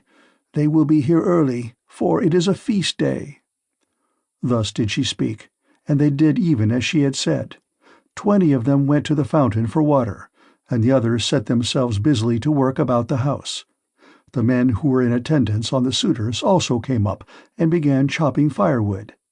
By and by the women returned from the fountain, and the swineherd came after them with the 3 best pigs he could pick out.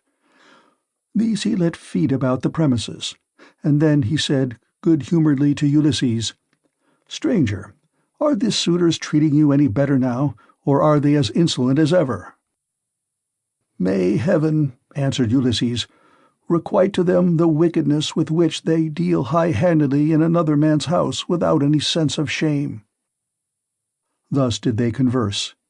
Meanwhile Melanthius the goatherd came up, for he too was bringing in his best goats for the suitors' dinner, and he had 2 shepherds with him.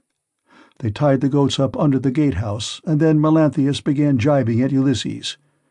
"Are you still here, stranger," said he, "to pester people by begging about the house? Why can you not go elsewhere?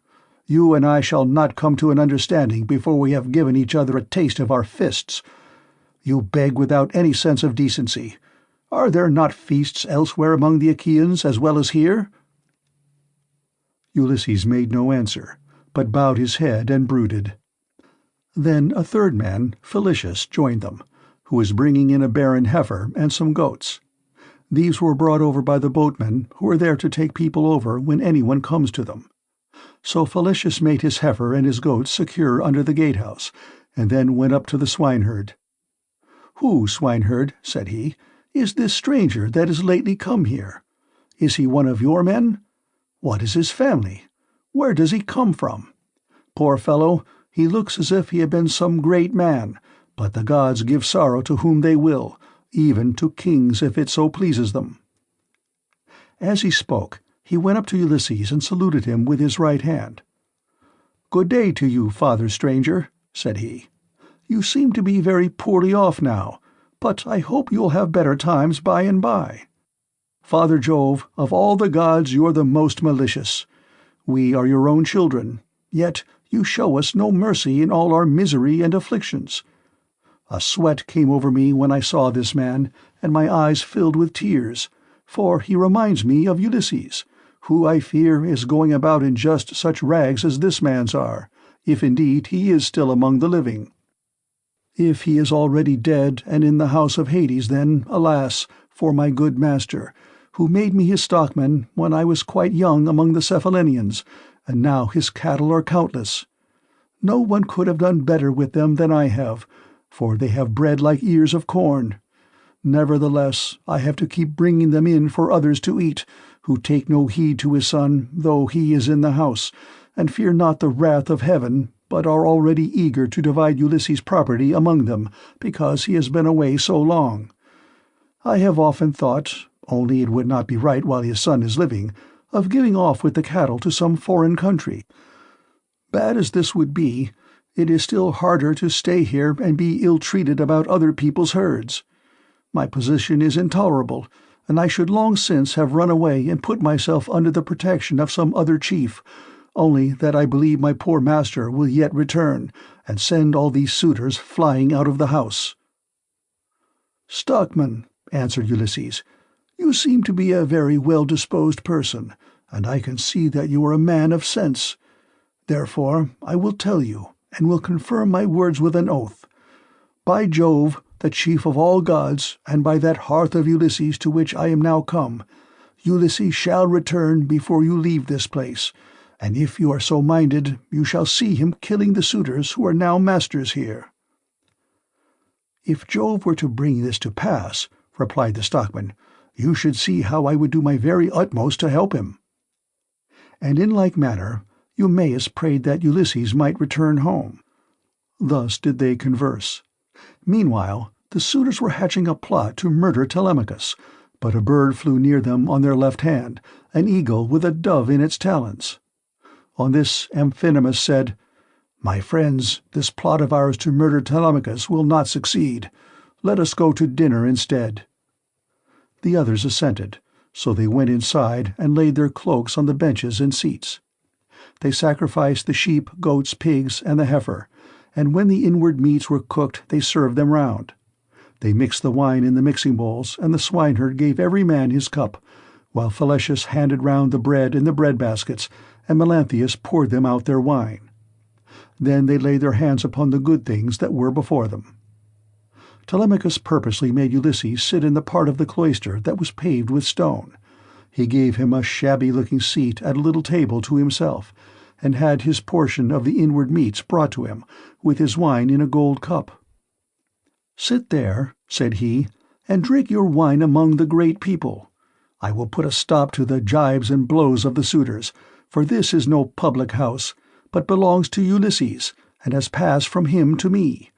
Therefore, suitors, keep your hands and your tongues to yourselves, or there will be mischief." The suitors bit their lips and marveled at the boldness of his speech. Then Antinous said, "We do not like such language, but we will put up with it, for Telemachus is threatening us in good earnest. If Jove had let us, we should have put a stop to his brave talk ere now." Thus spoke Antinous, but Telemachus heeded him not. Meanwhile the heralds were bringing the holy hecatomb through the city, and the Achaeans gathered under the shady grove of Apollo. Then they roasted the outer meat, drew it off the spits, gave every man his portion, and feasted to their heart's content. Those who waited at table gave Ulysses exactly the same portion as the others had, for Telemachus had told them to do so.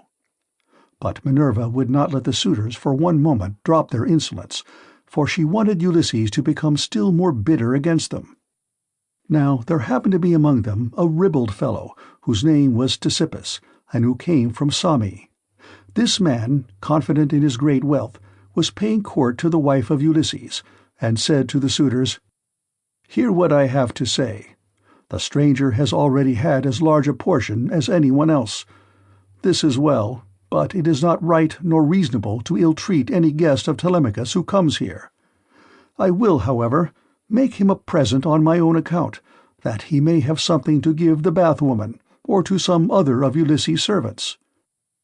As he spoke, he picked up a heifer's foot from the meat-basket in which it lay, and threw it at Ulysses. But Ulysses turned his head a little aside and avoided it, smiling grimly Sardinian fashion as he did so, and it hit the wall, not him. On this Telemachus spoke fiercely to Ctesippus. "It is a good thing for you," said he, "that the stranger turned his head so that you missed him. If you had hit him, I should have run you through with my spear, and your father would have had to see about getting you buried rather than married in this house. So let me have no more unseemly behavior from any of you, for I am grown up now to the knowledge of good and evil and understand what is going on, instead of being the child that I have been heretofore. I have long seen you killing my sheep and making free with my corn and wine. I have put up with this, for one man is no match for many, but do me no further violence. Still, if you wish to kill me, kill me. I would far rather die than see such disgraceful scenes day after day, guests insulted, and men dragging the women servants about the house in an unseemly way." They all held their peace, till at last Agellius, son of Damastor, said, "No one should take offence at what has just been said, nor gainsay it, for it is quite reasonable. Leave off, therefore, ill-treating the stranger, or anyone else of the servants who are about the house.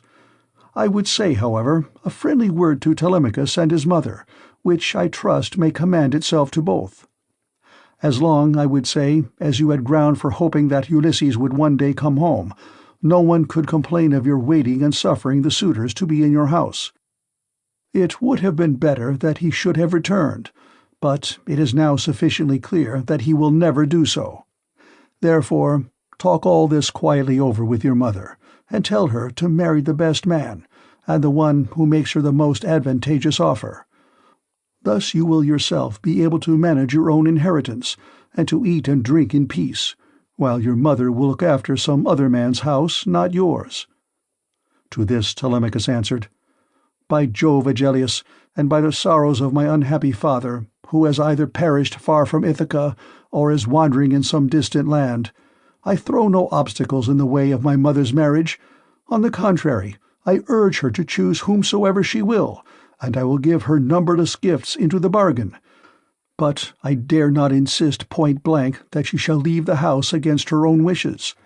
Heaven forbid that I should do this." Minerva now made the suitors fall to laughing immoderately, and set their wits wandering. But they were laughing with a forced laughter. Their meat became smeared with blood, their eyes filled with tears, and their hearts were heavy with forebodings. THEOCLYMENUS saw this and said, "Unhappy men, what is it that ails you? There is a shroud of darkness drawn over you from head to foot. Your cheeks are wet with tears. The air is alive with wailing voices. The walls and roof beams drip blood. The gate of the cloisters and the court beyond them are full of ghosts trooping down into the night of hell. The sun is blotted out of heaven, and a blighting gloom is over all the land." Thus did he speak, and they all of them laughed heartily. Eurymachus then said, "This stranger who has lately come here has lost his senses. Servants, turn him out into the streets, since he finds it so dark here." But Theoclymenus said, "Eurymachus, you need not send anyone with me. I have eyes, ears, and a pair of feet of my own, to say nothing of an understanding mind. I will take these out of the house with me, for I see mischief overhanging you, from which not one of you men who are insulting people and plotting ill deeds in the house of Ulysses will be able to escape." He left the house as he spoke, and went back to Pyrrhus, who gave him welcome, but the suitors kept looking at one another and provoking Telemachus by laughing at the strangers.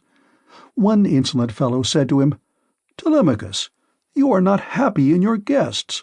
First you have this importunate tramp, who comes begging bread and wine and has no skill for work or for hard fighting, but is perfectly useless. And now here is another fellow who is setting himself up as a prophet. Let me persuade you, for it will be much better to put them on board ship and send them off to the Sicels to sell for what they will bring." Telemachus gave him no heed, but sat silently watching his father, expecting every moment that he would begin his attack upon the suitors. Meanwhile the daughter of Icarius, wise Penelope, had had a rich seat placed for her facing the court and the cloisters, so that she could hear what everyone was saying. The dinner indeed had been prepared amid much merriment. It had been both good and abundant, for they had sacrificed many victims. But the supper was yet to come, and nothing can be conceived more gruesome than the meal which a goddess and a brave man were soon to lay before them, for they had brought their doom upon themselves. End of Book 20. Book 21. The Trial of the Axes, during which Ulysses reveals himself to Eumaeus and Felicius. Minerva now put it in Penelope's mind to make the suitors try their skill with the bow and with the iron axes, in contest among themselves, as a means of bringing about their destruction. She went upstairs and got the storeroom key, which was made of bronze and had a handle of ivory. She then went with her maidens into the storeroom at the end of the house, where her husband's treasures of gold, bronze, and wrought iron were kept, and where was also his bow and the quiver full of deadly arrows that had been given him by a friend whom he had met in Lacedaemon, Iphitus the son of Eurytus. The two fell in with one another in Messene at the house of Ortilochus, where Ulysses was staying in order to recover a debt that was owing from the whole people. For the Messenians had carried off 300 sheep from Ithaca, and had sailed away with them and with their shepherds. In quest of these, Ulysses took a long journey while still quite young, for his father and the other chieftains sent him on a mission to recover them. Iphitus had gone there also to try and get back 12 brood mares that he had lost, and the mule foals that were running with them. These mares were the death of him in the end, for when he went to the house of Jove's son, mighty Hercules, who performed such prodigies of valor, Hercules, to shame him, killed him, though he was his guest, for he feared not heaven's vengeance, nor yet respected his own table which he had set before Iphitus, but killed him in spite of everything, and kept the mares himself.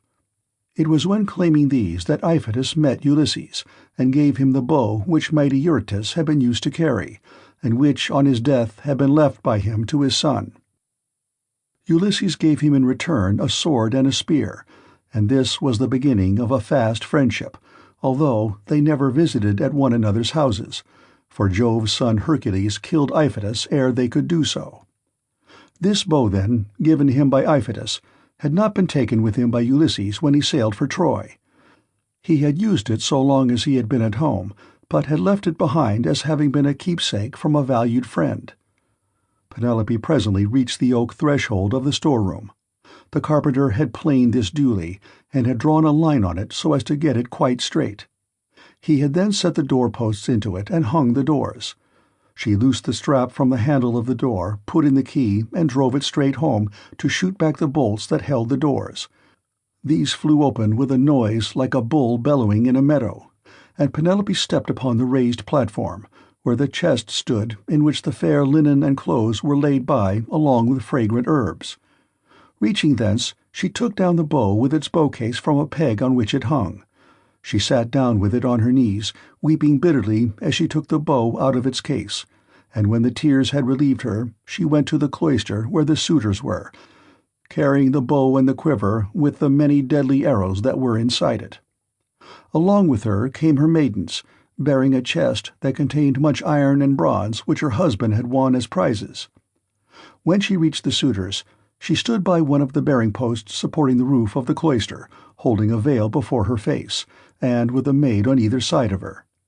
Then she said, "Listen to me, you suitors, who persist in abusing the hospitality of this house because its owner has been long absent, and without other pretext than that you want to marry me. This, then, being the prize that you are contending for, I will bring out the mighty bow of Ulysses, and whomsoever of you shall string it most easily and send his arrow through each one of 12 axes, him will I follow and quit this house of my lawful husband, so goodly and so abounding in wealth. But even so, I doubt not that I shall remember it in my dreams." As she spoke, she told Eumaeus to set the bow and the pieces of iron before the suitors, and Eumaeus wept as he took them to do so as she had bidden him. Hard by, the stockman wept also when he saw his master's bow, but Antinous scolded them. "You country louts," said he, "silly simpletons! Why should you add to the sorrows of your mistress by crying in this way? She has enough to grieve her in the loss of her husband. Sit still, therefore, and eat your dinners in silence, or go outside if you want to cry, and leave the bow behind you. We suitors shall have to contend for it with might and main, for we shall find it no light matter to string such a bow as this is. There is not man of us all who is such another as Ulysses, for I have seen him and remember him, though I was then only a child." This was what he said, but all the time he was expecting to be able to string the bow and shoot through the iron, whereas in fact he was to be the first that should taste of the arrows from the hands of Ulysses, whom he was dishonoring in his own house, egging the others on to do so also. Then Telemachus spoke. "Great heavens!" he exclaimed. "Jove must have robbed me of my senses. Here is my dear and excellent mother saying she will quit this house and marry again, yet I am laughing and enjoying myself, as though there were nothing happening. But, suitors, as the contest has been agreed upon, let it go forward. It is for a woman whose peer is not to be found in Pylos, Argos, or Mycene, nor yet in Ithaca, nor on the mainland. You know this as well as I do. What need have I to speak in praise of my mother? Come on, then, make no excuses for delay, but let us see whether you can string the bow or no.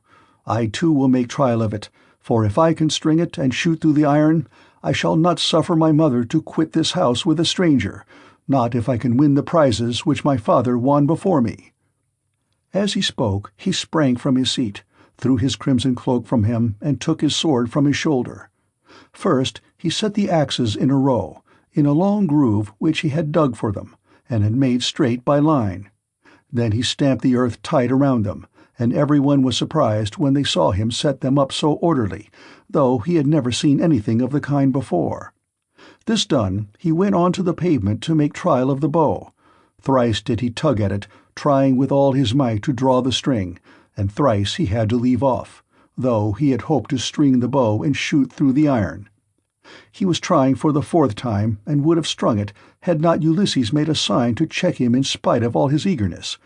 So he said, "Alas, I shall either be always feeble and of no prowess, or I am too young, and have not reached my full strength so as to be able to hold my own if any one attacks me. You others, therefore, who are stronger than I, make trial of the bow and get this contest settled." On this he put the bow down, let it lean against the door that led into the house, with the arrow standing against the top of the bow.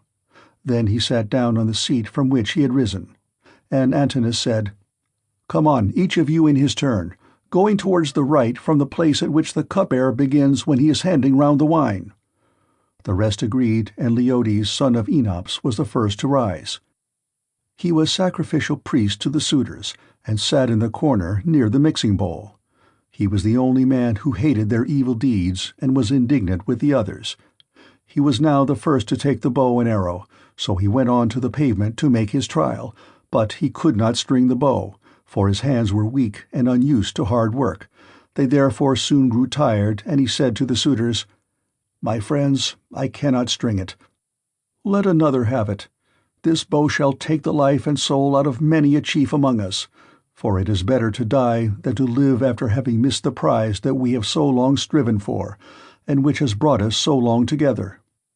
Some one of us is even now hoping and praying that he may marry Penelope, but when he has seen this bow and tried it, let him woo and make bridal offerings to some other woman, and let Penelope marry whoever makes her the best offer and whose lot it is to win her." On this he put the bow down, letting it lean against the door, with the arrow standing against the top of the bow. Then he took his seat again on the seat from which he had risen, and Antinous rebuked him, saying, "Leodes, what are you talking about? Your words are monstrous and intolerable. It makes me angry to listen to you. Shall then this bow take the life of many a chief among us, merely because you cannot bend it yourself? True, you were not born to be an archer, but there are others who will soon string it." Then he said to Melanthius the goatherd, "Look sharp, light a fire in the court, and set a seat hard by with a sheepskin on it. Bring us also a large ball of lard, from what they have in the house. Let us warm the bow and grease it. We will then make trial of it again, and bring the contest to an end." Melanthius lit the fire, and set a seat covered with sheepskins beside it. He also brought a great ball of lard from what they had in the house, and the suitors warmed the bow and again made trial of it, but they were none of them nearly strong enough to string it. Nevertheless, there still remained Antinous and Eurymachus, who were the ringleaders among the suitors, and much the foremost among them all. Then the swineherd and the stockman left the cloisters together, and Ulysses followed them. When they had got outside the gates and the outer yard, Ulysses said to them quietly, "Stockman, and you, swineherd, I have something in my mind which I am in doubt whether to say or no, but I think I will say it. What manner of men would you be to stand by Ulysses, if some god should bring him back here all of a sudden? Say which of you are disposed to do, to side with the suitors or with Ulysses?" "Father Jove," answered the stockman, "would indeed that you might so ordain it. If some god were but to bring Ulysses back, you should see with what might and main I would fight for him." In like words Eumaeus prayed to all the gods that Ulysses might return. When, therefore, he saw for certain what mind they were of, Ulysses said, "It is I, Ulysses, who am here. I have suffered much, but at last, in the 20th year, I am come back to my own country. I find that you two alone of all my servants are glad that I should do so, for I have not heard any of the others praying for my return. To you two, therefore, I will unfold the truth as it shall be. If heaven shall deliver the suitors into my hands, I will find wives for both of you, will give you house and holding close to my own, and you shall be to me as though you were brothers and friends of Telemachus. I will now give you convincing proofs that you may know me and be assured. See, here is the scar from the boar's tooth that ripped me when I was out hunting on Mount Parnassus with the sons of Autolycus." As he spoke, he drew his rags aside from the great scar, and when they had examined it thoroughly, they both of them wept about Ulysses, threw their arms around him and kissed his head and shoulders, while Ulysses kissed their hands and faces in return. The sun would have gone down upon their mourning if Ulysses had not checked them and said, "Cease your weeping, lest someone should come outside and see us and tell those who are within. When you go in, do so separately, not both together. I will go first, and do you follow afterwards. Let this, moreover, be the token between us. The suitors will all of them try to prevent me from getting hold of the bow and quiver. Do you, therefore, Eumaeus, place it in my hands when you are carrying it about, and tell the women to close the doors of their apartment. If they hear any groaning or uproar as the men fighting about the house, they must not come out. They must keep quiet, and stay where they are at their work. And I charge you, Felicius, to make fast the doors of the outer court, and to bind them securely at once." When he had thus spoken, he went back to the house and took the seat that he had left. Presently his two servants followed him inside. At this moment the bow was in the hands of Eurymachus, who was warming it by the fire, but even so he could not string it, and he was greatly grieved. He heaved a deep sigh and said, "I grieve for myself and for us all. I grieve that I shall have to forego the marriage, but I do not care nearly so much about this, for there are plenty of other women in Ithaca and elsewhere. What I feel most is the fact of our being so inferior to Ulysses in strength that we cannot string his bow. This will disgrace us in the eyes of those who are yet unborn." "It shall not be so, Eurymachus," said Antinous, "and you know it yourself. Today is the feast of Apollo throughout all the land. Who can string a bow on such a day as this? Put it on one side. As for the axes, they can stay where they are, for no one is likely to come to the house and take them away. Let the cupbearer go round with his cups, that we may make our drink offerings and drop this matter of the bow. We will tell Melanthius to bring us in some goats tomorrow, the best he has.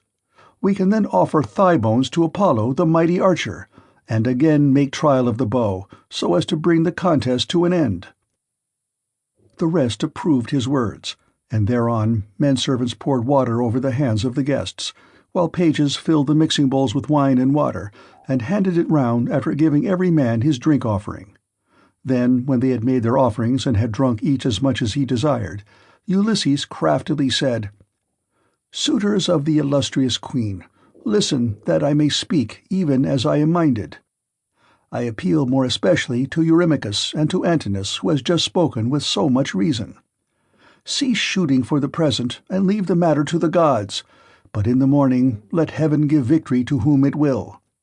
For the moment, however, Give me the bow, that I may prove the power of my hands among you all, and see whether I still have as much strength as I used to have, or whether travel and neglect have made an end of it." This made them all very angry, for they feared he might string the bow. Antinous therefore rebuked him fiercely, saying, "Wretched creature, you have not so much as a grain of sense in your whole body. You ought to think yourself lucky in being allowed to dine unharmed among your betters, without having any smaller portion served you than we others have had, and in being allowed to hear our conversation. No other beggar or stranger has been allowed to hear what we say among ourselves. The wine must have been doing you a mischief, as it does with all those who drink immoderately. It was wine that inflamed the centaur Eurytion when he was staying with Pirithous among the Lapithae. When the wine had got into his head, he went mad and did ill deeds about the house of Pirithous. This angered the heroes who were there assembled, so they rushed at him and cut off his ears and nostrils. Then they dragged him through the doorway out of the house, so he went away crazed, and bore the burden of his crime, bereft of understanding. Henceforth, therefore, there was war between mankind and the centaurs, but he brought it upon himself through his own drunkenness. In like manner, I can tell you that it will go hardly with you if you string the bow. You will find no mercy from anyone here, for we shall at once ship you off to King Echetus, who kills everyone that comes near him. You will never get away alive, so drink and keep quiet without getting into a quarrel with men younger than yourself." Penelope then spoke to him. "Antinous," said she, "it is not right that you should ill-treat any guest of Telemachus who comes to this house.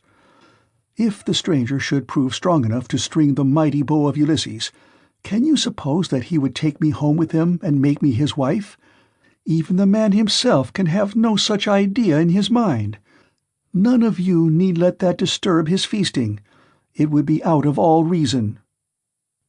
"Queen Penelope," answered Eurymachus, "we do not suppose that this man will take you away with him. It is impossible, but we are afraid lest some of the baser sort, men or women among the Achaeans, should go gossiping about and say, 'These suitors are a feeble folk. They are paying court to the wife of a brave man whose bow not one of them was able to string, and yet a beggarly tramp who came to the house strung it once and sent an arrow through the iron.' This is what will be said, and it will be a scandal against us."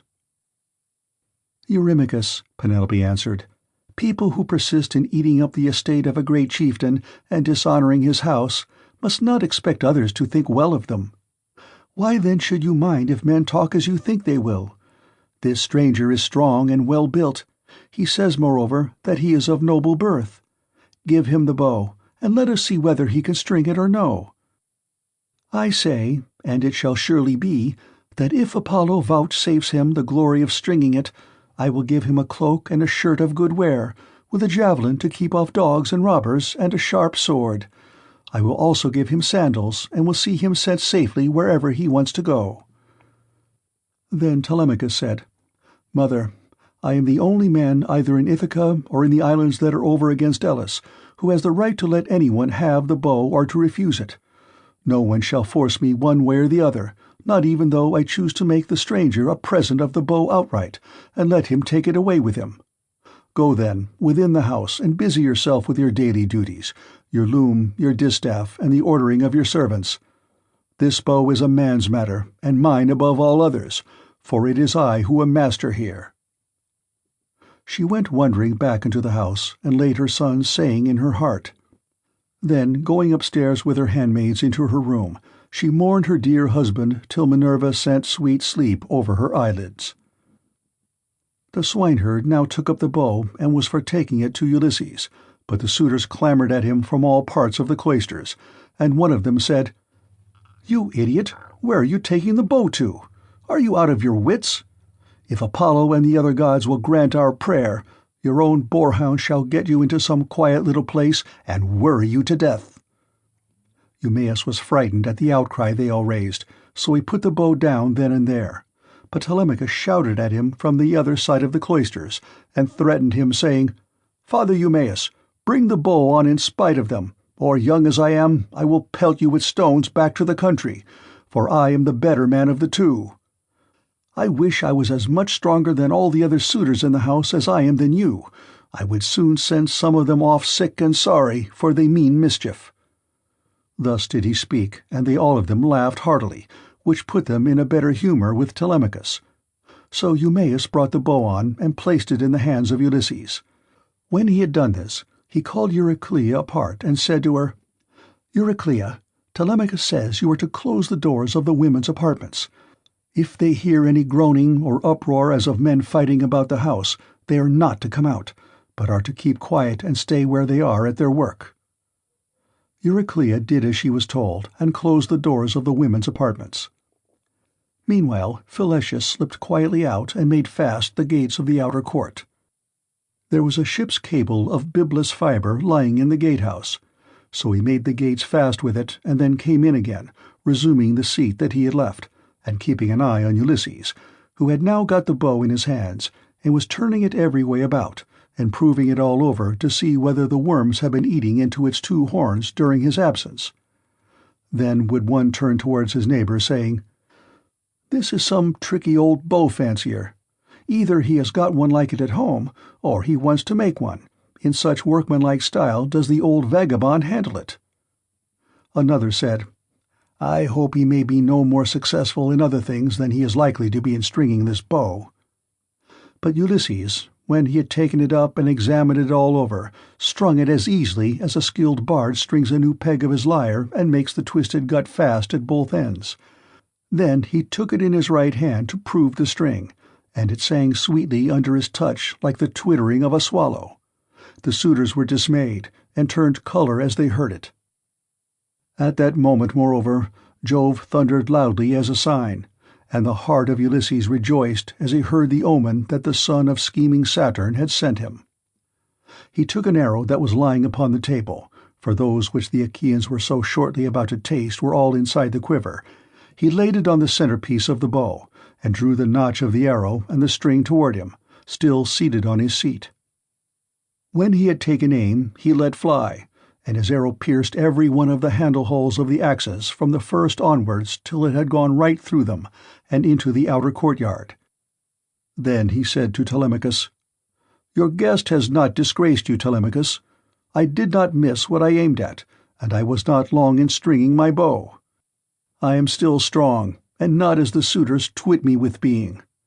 Now, however, it is time for the Achaeans to prepare supper while there is still daylight, and then otherwise to disport themselves with song and dance, which are the crowning ornaments of a banquet."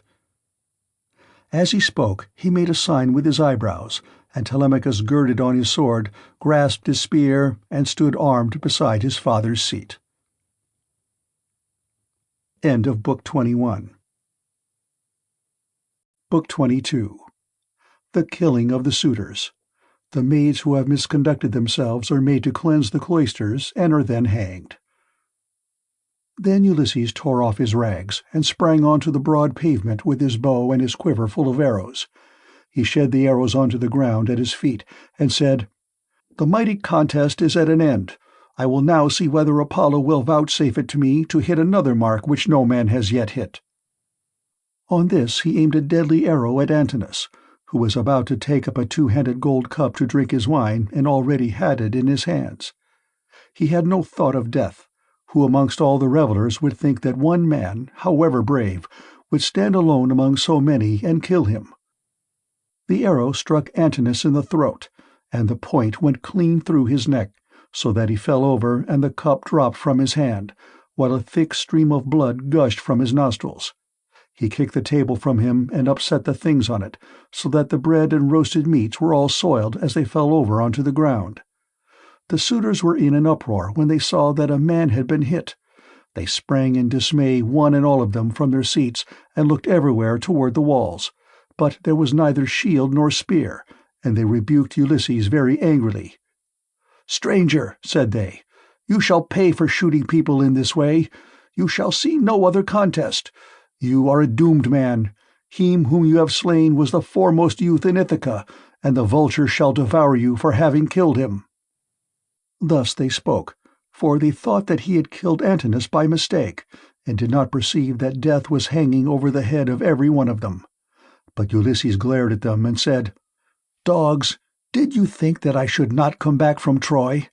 You have wasted my substance, have forced my women servants to lie with you, and have wooed my wife while I was still living.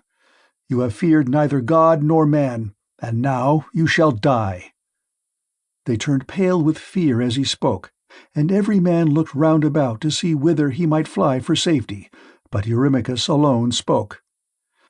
"If you are Ulysses," said he, "then what you have said is just. We have done much wrong on your lands and in your house.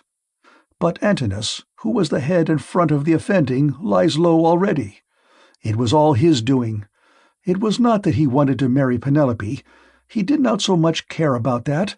What he wanted was something quite different, and Jove has not vouchsafed it to him. He wanted to kill your son and to be chief man in Ithaca. Now, therefore, that he has met the death which was his due, spare the lives of your people. We will make everything good among ourselves, and pay you in full for all that we have eaten and drunk. Each one of us shall pay you a fine worth 20 oxen, and we will keep on giving you gold and bronze till your heart is softened. Until we have done this, no one can complain of your being enraged against us." Ulysses again glared at him and said, "Though you should give me all that you have in the world both now and all that you ever shall have, I will not stay my hand till I have paid all of you in full. You must fight or fly for your lives, and fly not a man of you shall." Their hearts sank as they heard him, but Eurymachus again spoke, saying, "My friends, this man will give us no quarter. He will stand where he is and shoot us down till he has killed every man among us. Let us then show fight. Draw your swords, and hold up the tables to shield you from his arrows. Let us have at him with a rush, to drive him from the pavement and doorway. We can then get through into the town, and raise such an alarm as shall soon stay his shooting." As he spoke, he drew his keen blade of bronze, sharpened on both sides, and with a loud cry sprang towards Ulysses. But Ulysses instantly shot an arrow into his breast that caught him by the nipple and fixed itself in his liver. He dropped his sword and fell doubled up over his table. The cup and all the meats went over onto the ground as he smote the earth with his forehead in the agonies of death, and he kicked the stool with his feet until his eyes were closed in darkness. Then Amphinomus drew his sword and made straight at Ulysses to try and get him away from the door, but Telemachus was too quick for him and struck him from behind. The spear caught him between the shoulders and went right through his chest, so that he fell heavily to the ground and struck the earth with his forehead. Then Telemachus sprang away from him, leaving his spear still in the body, for he feared that if he stayed to draw it out, some one of the Achaeans might come up and hack at him with his sword, or knock him down, so he set off at a run and immediately was at his father's side. Then he said, "Father, let me bring you a shield, 2 spears, and a brass helmet for your temples. I will arm myself as well, and will bring other armor for the swineherd and the stockman, for we had better be armed." "Run and fetch them," answered Ulysses, "while my arrows hold out, or when I am alone they may get me away from the door." Telemachus did as his father said, and went off to the storeroom where the armor was kept. He chose 4 shields, 8 spears, and 4 brass helmets with horsehair plumes. He brought them with all speed to his father, and armed himself first, while the stockman and the swineherd also put on their armor, and took their places near Ulysses. Meanwhile Ulysses, as long as his arrows lasted, had been shooting the suitors one by one, and they fell thick on one another. When his arrows gave out, he set the bow to stand against the end wall of the house by the doorpost, and hung a shield 4 hides thick about his shoulders.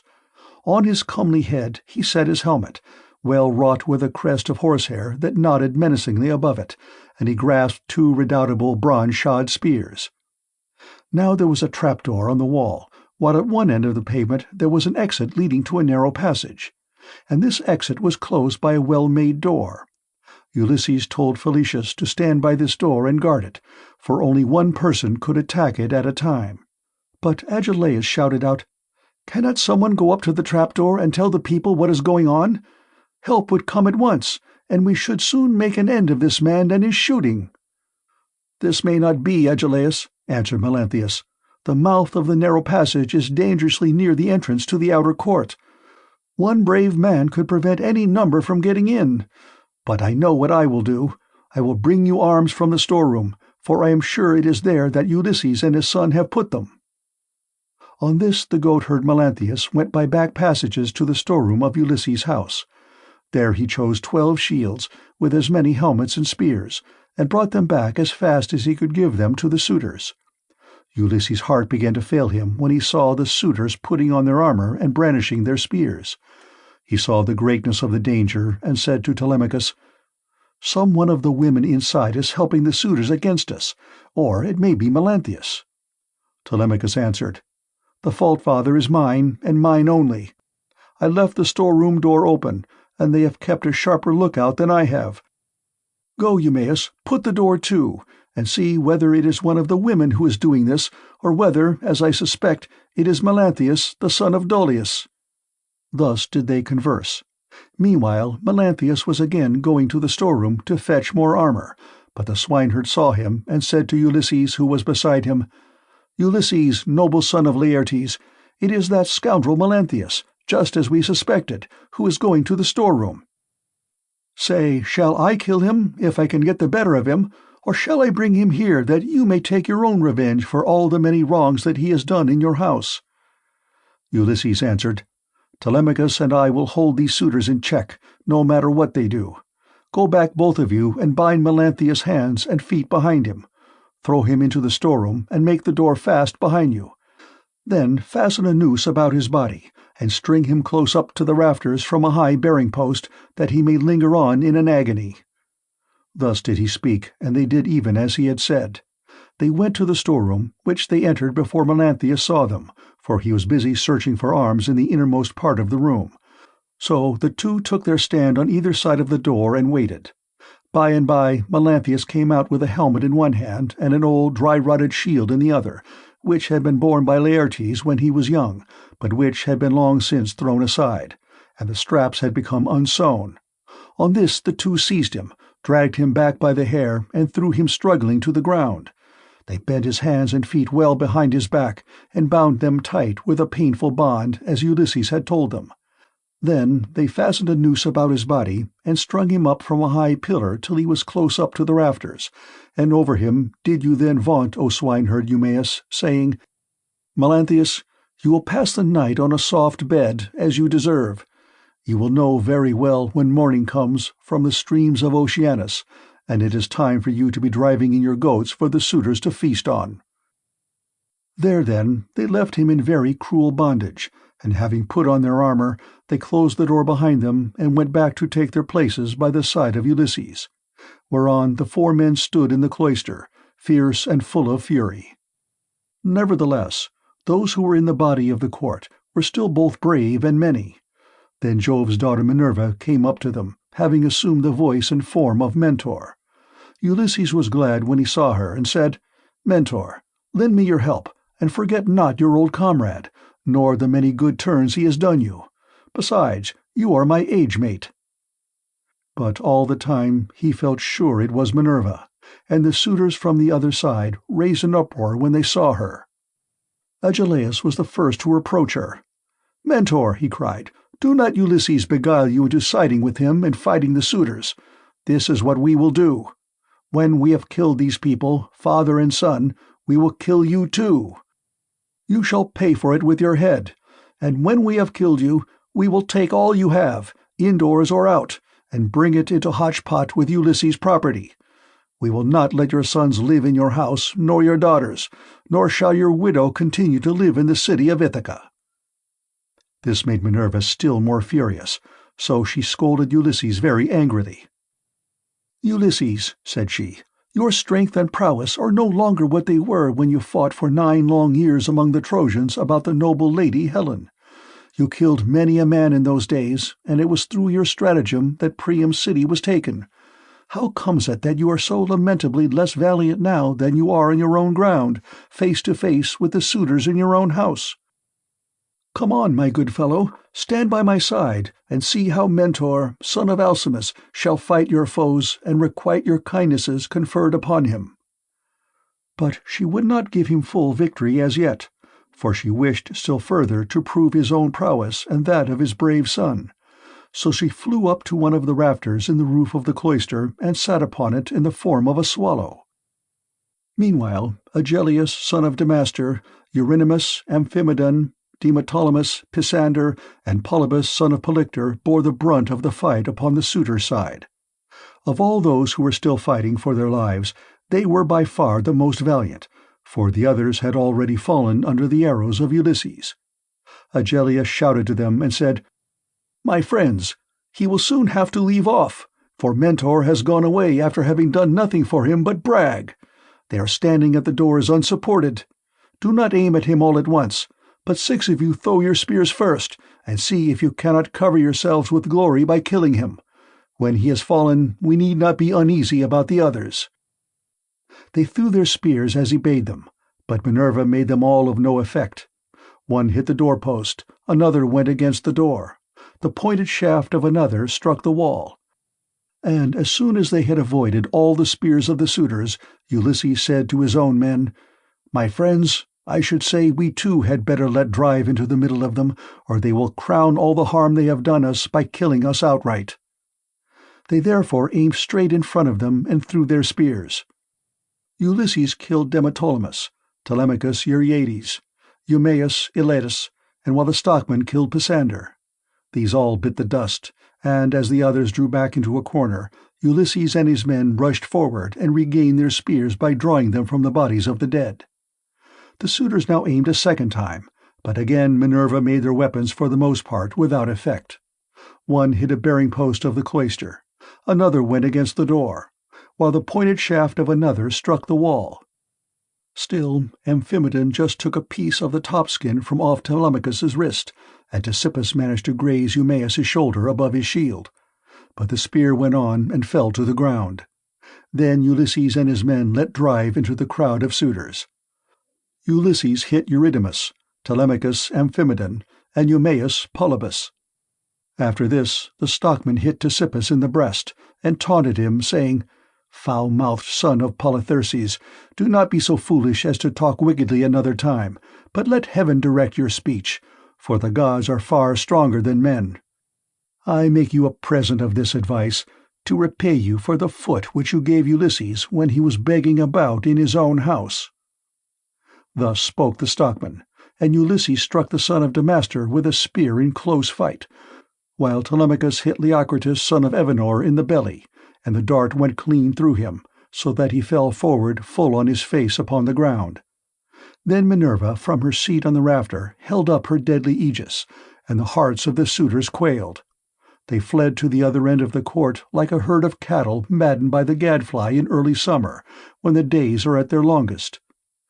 As eagle-beaked, crook-taloned vultures from the mountain swoop down on the smaller birds that cower in flocks upon the ground and kill them, for they cannot either fight or fly, and lookers-on enjoy the sport, even so did Ulysses and his men fall upon the suitors and smite them on every side. They made a horrible groaning as their brains were being battered in, and the ground seethed with their blood. Laertes then caught the knees of Ulysses and said, "Ulysses, I beseech you have mercy upon me and spare me. I have never wronged any of the women in your house, either in word or deed, and I tried to stop the others. I saw them, but they would not listen, and now they are paying for their folly. I was their sacrificing priest. If you kill me, I shall die without having done anything to deserve it, and shall have got no thanks for all the good that I did." Ulysses looked sternly at him and answered, "If you were their sacrificing priest, you must have prayed many a time that it might be long before I got home again, and that you might marry my wife and have children by her. Therefore you shall die." With these words, he picked up the sword that Agellius had dropped when he was being killed and which was lying upon the ground. Then he struck Laertes on the back of his neck so that his head fell rolling in the dust while he was yet speaking. The minstrel Phemius, son of Terpes, he who had been forced by the suitors to sing to them, now tried to save his life.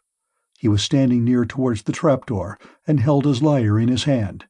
He did not know whether to fly out of the cloister and sit down by the altar of Jove that was in the outer court, and on which both Laertes and Ulysses had offered up the thigh bones of many an ox, or whether to go straight up to Ulysses and embrace his knees, but in the end he deemed it best to embrace Ulysses' knees.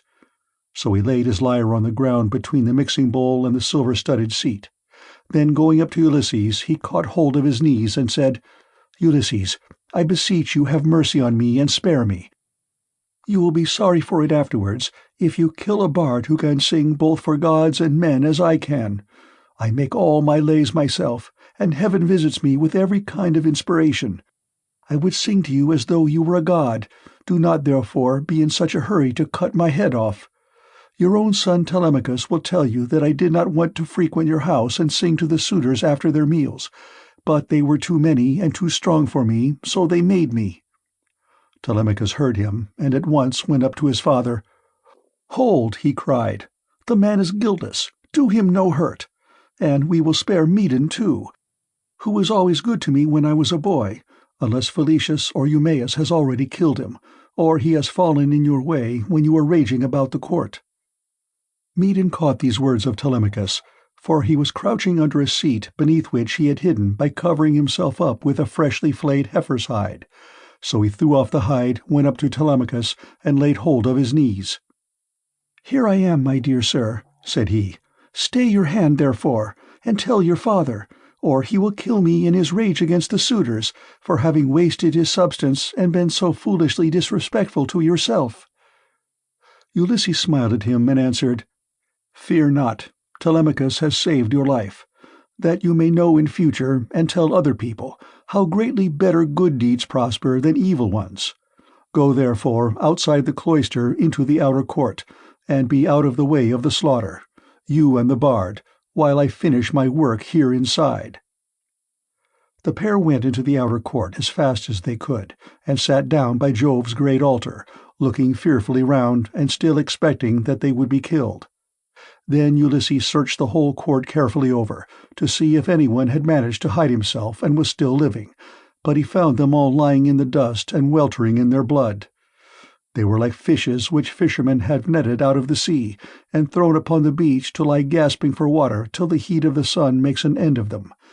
Even so were the suitors lying all huddled up one against the other. Then Ulysses said to Telemachus, "Call nurse Euryclea. I have something to say to her." Telemachus went and knocked at the door of the women's room. "Make haste," said he, "you old woman who have been set over all the other women in the house. Come outside.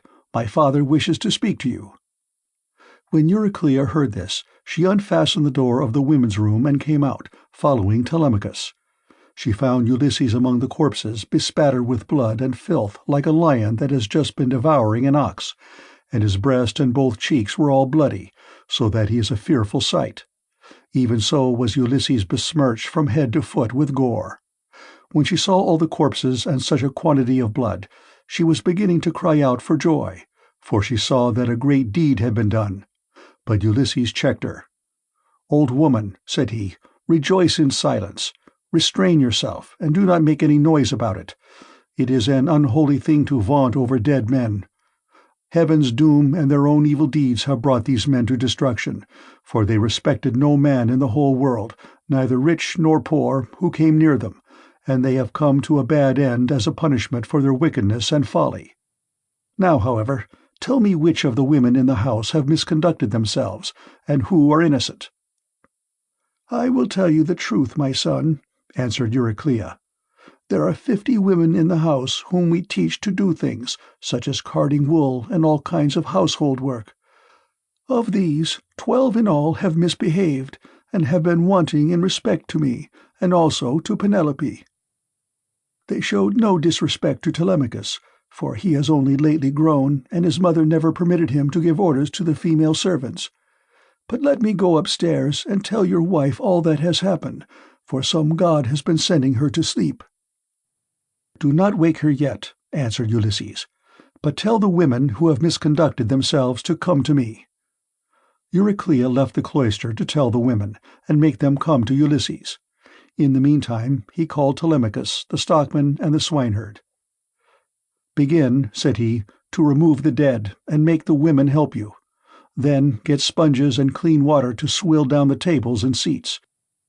When you have thoroughly cleansed the whole cloisters, take the women into the space between the domed room and the wall of the outer court, and run them through with your swords till they are quite dead, and have forgotten all about love and the way in which they used to lie in secret with the suitors."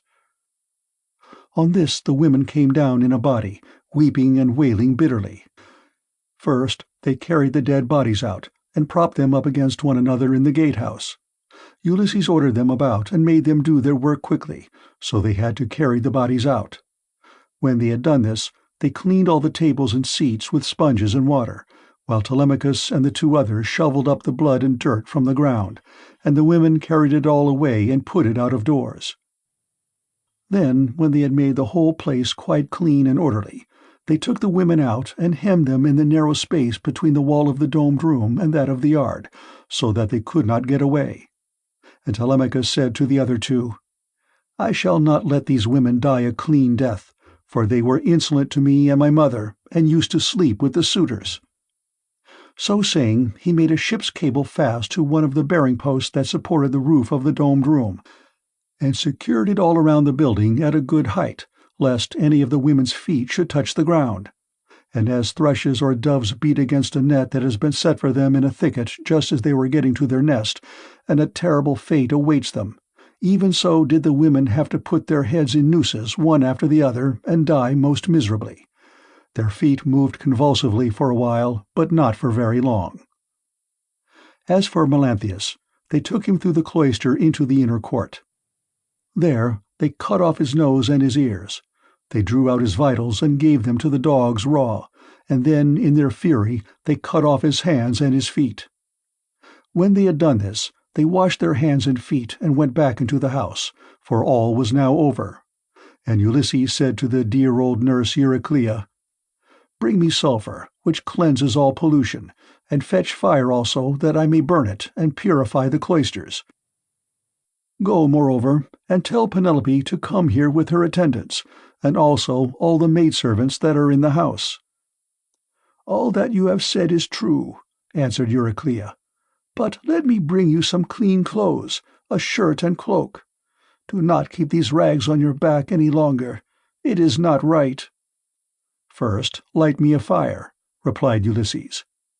She brought the fire and sulphur, as he had bidden her, and Ulysses thoroughly purified the cloisters and both the inner and outer courts. Then she went inside to call the women and tell them what had happened, whereon they came from their apartment with torches in their hands and pressed round Ulysses to embrace him, kissing his head and shoulders and taking hold of his hands. It made him feel as if he should like to weep, for he remembered every one of them. End of Book 22. Book 23. Penelope eventually recognizes her husband. Early in the morning, Ulysses, Telemachus, EUMAEUS, and Felicius leave the town. Euryclea now went upstairs laughing to tell her mistress that her dear husband had come home. Her aged niece became young again, and her feet were nimble for joy as she went up to her mistress and bent over her head to speak to her.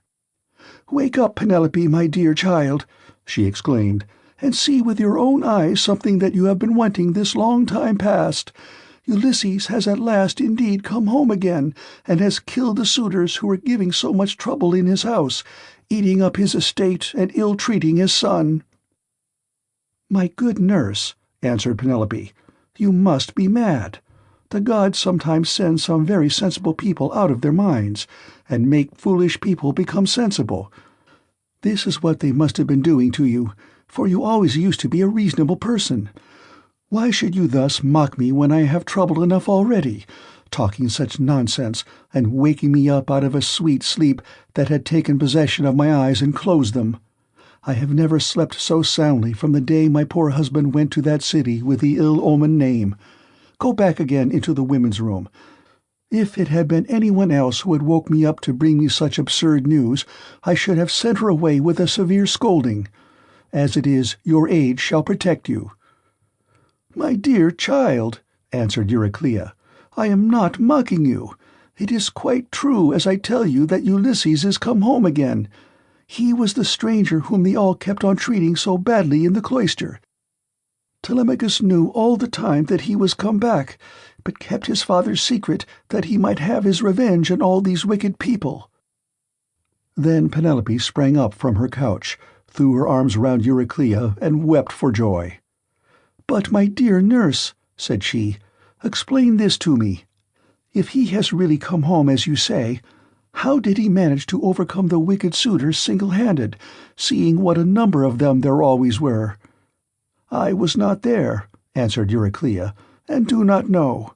I only heard them groaning while they were being killed. We sat crouching and huddled up in a corner of the women's room with the doors closed, till your son came to fetch me because his father sent him. Then I found Ulysses standing over the corpses that were lying on the ground all round him, one on top of the other.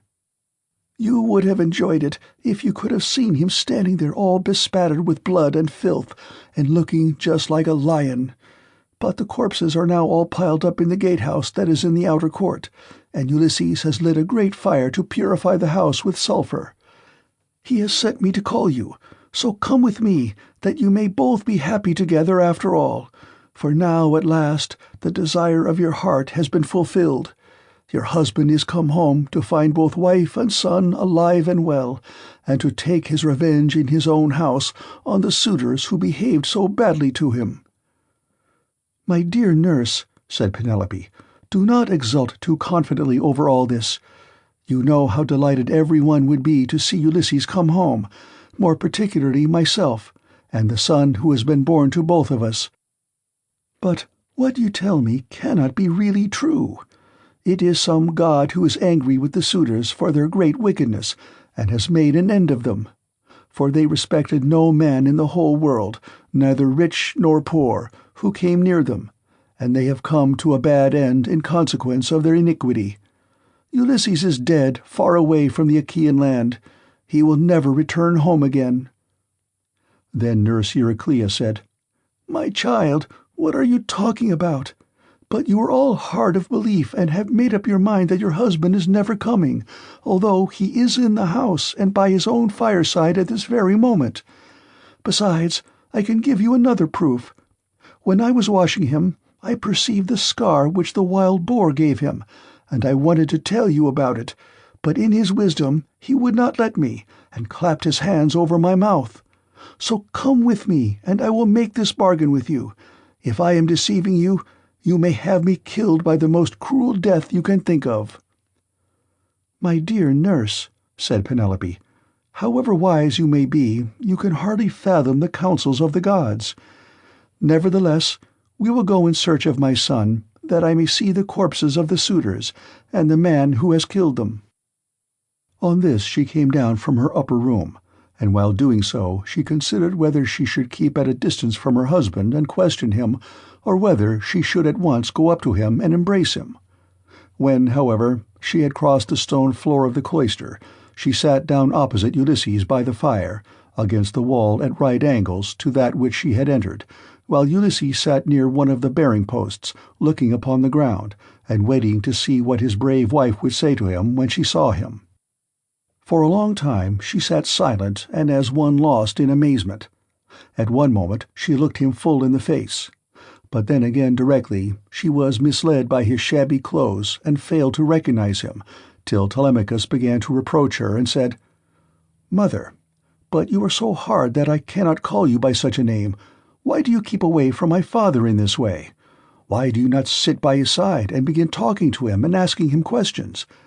No other woman could bear to keep away from her husband when he had come back to her after 20 years of absence, and after having gone through so much. But your heart always was as hard as a stone." Penelope answered, "My son, I am so lost in astonishment that I can find no words in which either to ask questions or to answer them. I cannot even look him straight in the face. Still, if he really is Ulysses come back to his own home again, we shall get to understand one another better by and by, for there are tokens with which we two are alone acquainted, and which are hidden from all others." Ulysses smiled at this, and said to Telemachus, "Let your mother put me to any proof she likes. She will make up her mind about it presently. She rejects me for the moment, and believes me to be somebody else, because I am covered with dirt and have such bad clothes on. Let us, however, consider what we had better do next. When one man has killed another, even though he was not one who would leave many friends to take up his quarrel, The man who has killed him must still say goodbye to his friends and fly the country, whereas we have been killing the stay of a whole town and all the picked youth of Ithaca. I would have you consider this matter." "Look to it yourself, father," answered Telemachus, "for they say you are the wisest counselor in the world, and that there is no other mortal man who can compare with you. We will follow you with right good will, nor shall you find us fail you in so far as our strength holds out." "I will say what I think will be best," answered Ulysses. "First, wash and put your shirts on. Tell the maids also to go to their own room and dress. Phemius shall then strike up a dance tune on his lyre, so that if people outside hear, or any of the neighbors, or someone going along the street happens to notice it, they may think there is a wedding in the house, and no rumors about the death of the suitors will get about in the town before we can escape to the woods upon my own land. Once there, we will settle which of the courses heaven vouchsafes us shall seem wisest." Thus he did speak, and they did even as he had said. First they washed and put their shirts on, while the women got ready. Then Phemius took his lyre and set them all longing for sweet song and stately dance. The house re-echoed with the sound of men and women dancing, and the people outside said, "I suppose the queen has been getting married at last.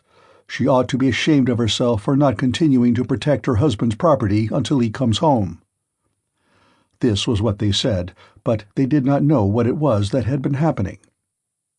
The upper servant Eurynome washed and anointed Ulysses in his own house, and gave him a shirt and cloak, while Minerva made him look taller and stronger than before. She also made the hair grow thick on the top of his head, and flow down in curls like hyacinth blossoms. She glorified him about the head and shoulders, just as a skillful workman who has studied art of all kinds under Vulcan or Minerva, and his work is full of beauty, enriches a piece of silver plate by gilding it. He came from the bath looking like one of the immortals, and sat down opposite his wife on the seat he had left. "My dear," said he, "heaven has endowed you with a heart more unyielding than woman ever yet had. No other woman could bear to keep away from her husband when he had come back to her after 20 years of absence, and after having gone through so much. But come, nurse, get a bed ready for me. I will sleep alone, for this woman has a heart as hard as iron." "My dear," answered Penelope, "I have no wish to set myself up, nor to depreciate you. But I am not struck by your appearance, for I very well remember what kind of a man you were when you set sail from Ithaca. Nevertheless, Euryclea, take his bed outside the bedchamber that he himself built. Bring the bed outside this room, and put bedding upon it with fleeces, good coverlets, and blankets." She said this to try him, but Ulysses was very angry, and said, "Wife, I am much displeased at what you have just been saying. Who has been taking my bed from the place in which I left it? He must have found it a hard task, no matter how skilled a workman he was, unless some god came and helped him to shift it. There is no man living, however strong and in his prime, who could move it from its place, for it is a marvelous curiosity which I made with my very own hands. There is a young olive growing within the precincts of the house, in full vigor and about as thick as a bearing-post. I built my room round this with strong walls of stone and a roof to cover them, and I made the doors strong and well-fitting. Then I cut off the top boughs of the olive tree and left the stump standing. This I dressed roughly from the root upwards, and then worked with carpenter's tools well and skilfully, straightening my work by drawing a line on the wood and making it into a bed-prop. I then bored a hole down the middle, and made it the center-post of my bed, at which I worked till I had finished it, inlaying it with gold and silver. After this I stretched a hide of crimson leather from one side of it to the other. So you see, I know all about it, and I desire to learn whether it is still there, or whether anyone has been removing it by cutting down the olive tree at its roots." When she heard the sure proofs Ulysses now gave her, she fairly broke down. She flew weeping to his side, flung her arms about his neck, and kissed him. "Do not be angry with me, Ulysses," she cried, "you who are the wisest of mankind. We have suffered, both of us. Heaven has denied us the happiness of spending our youth and of growing old together.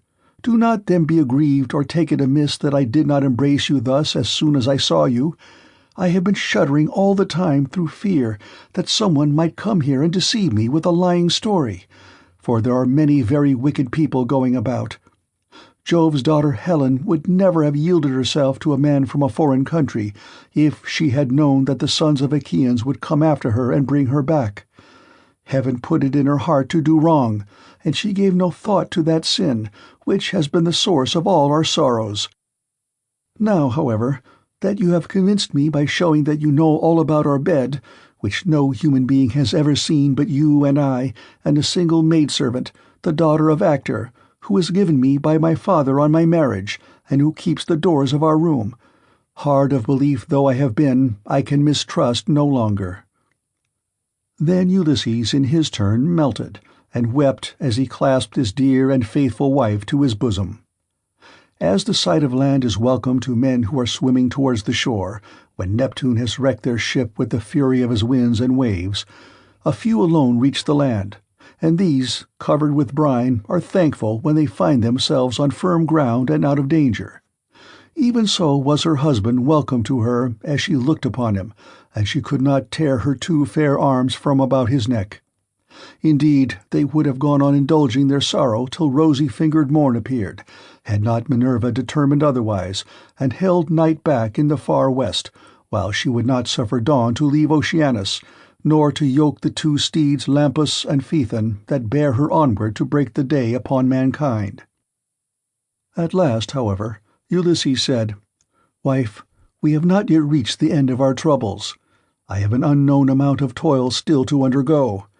It is long and difficult, but I must go through with it, for thus the shade of Tiresias prophesied concerning me, on the day when I went down into Hades to ask about my return and that of my companions.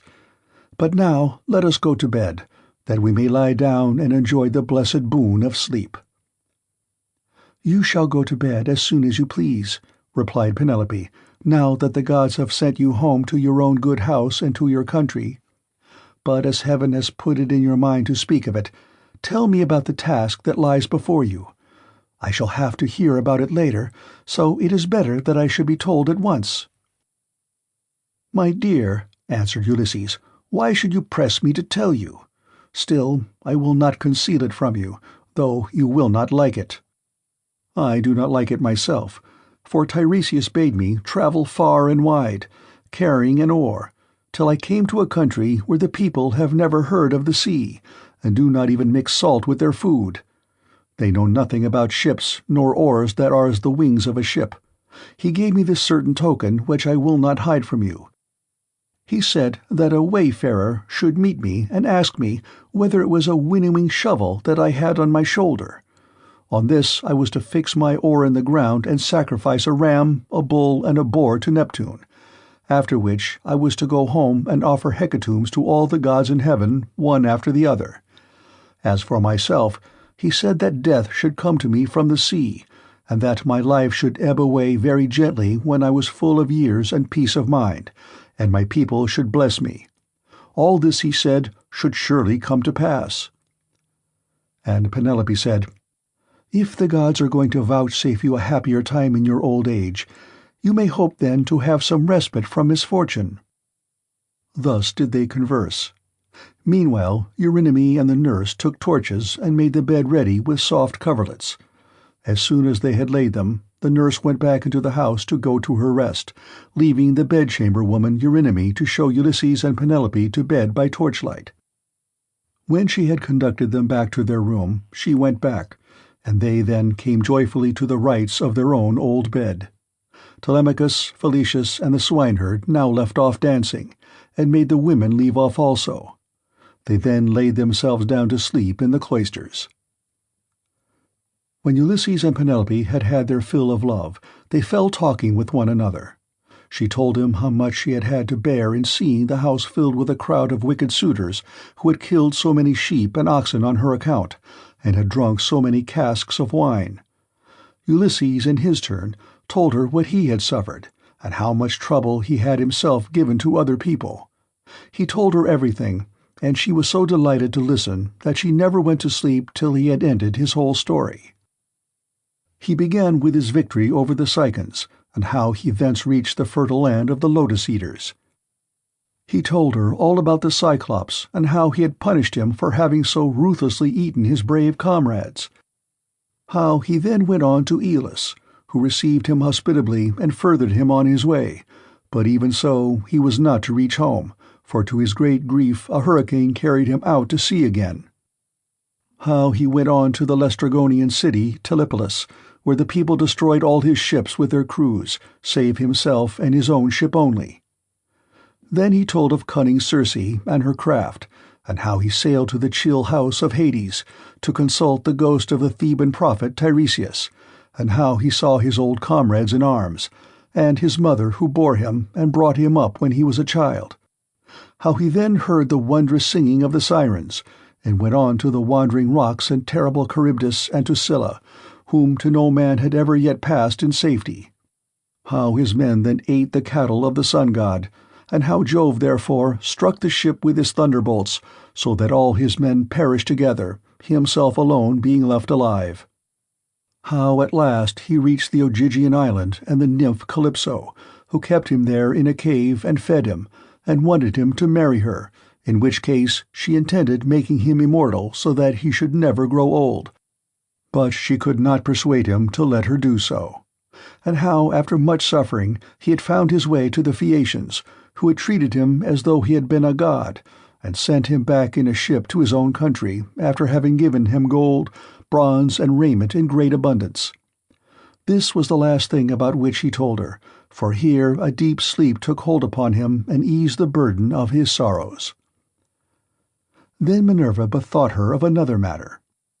When she deemed that Ulysses had had both of his wife and of repose, she bade gold-enthroned Dawn rise out of Oceanus, that she might shed light upon mankind.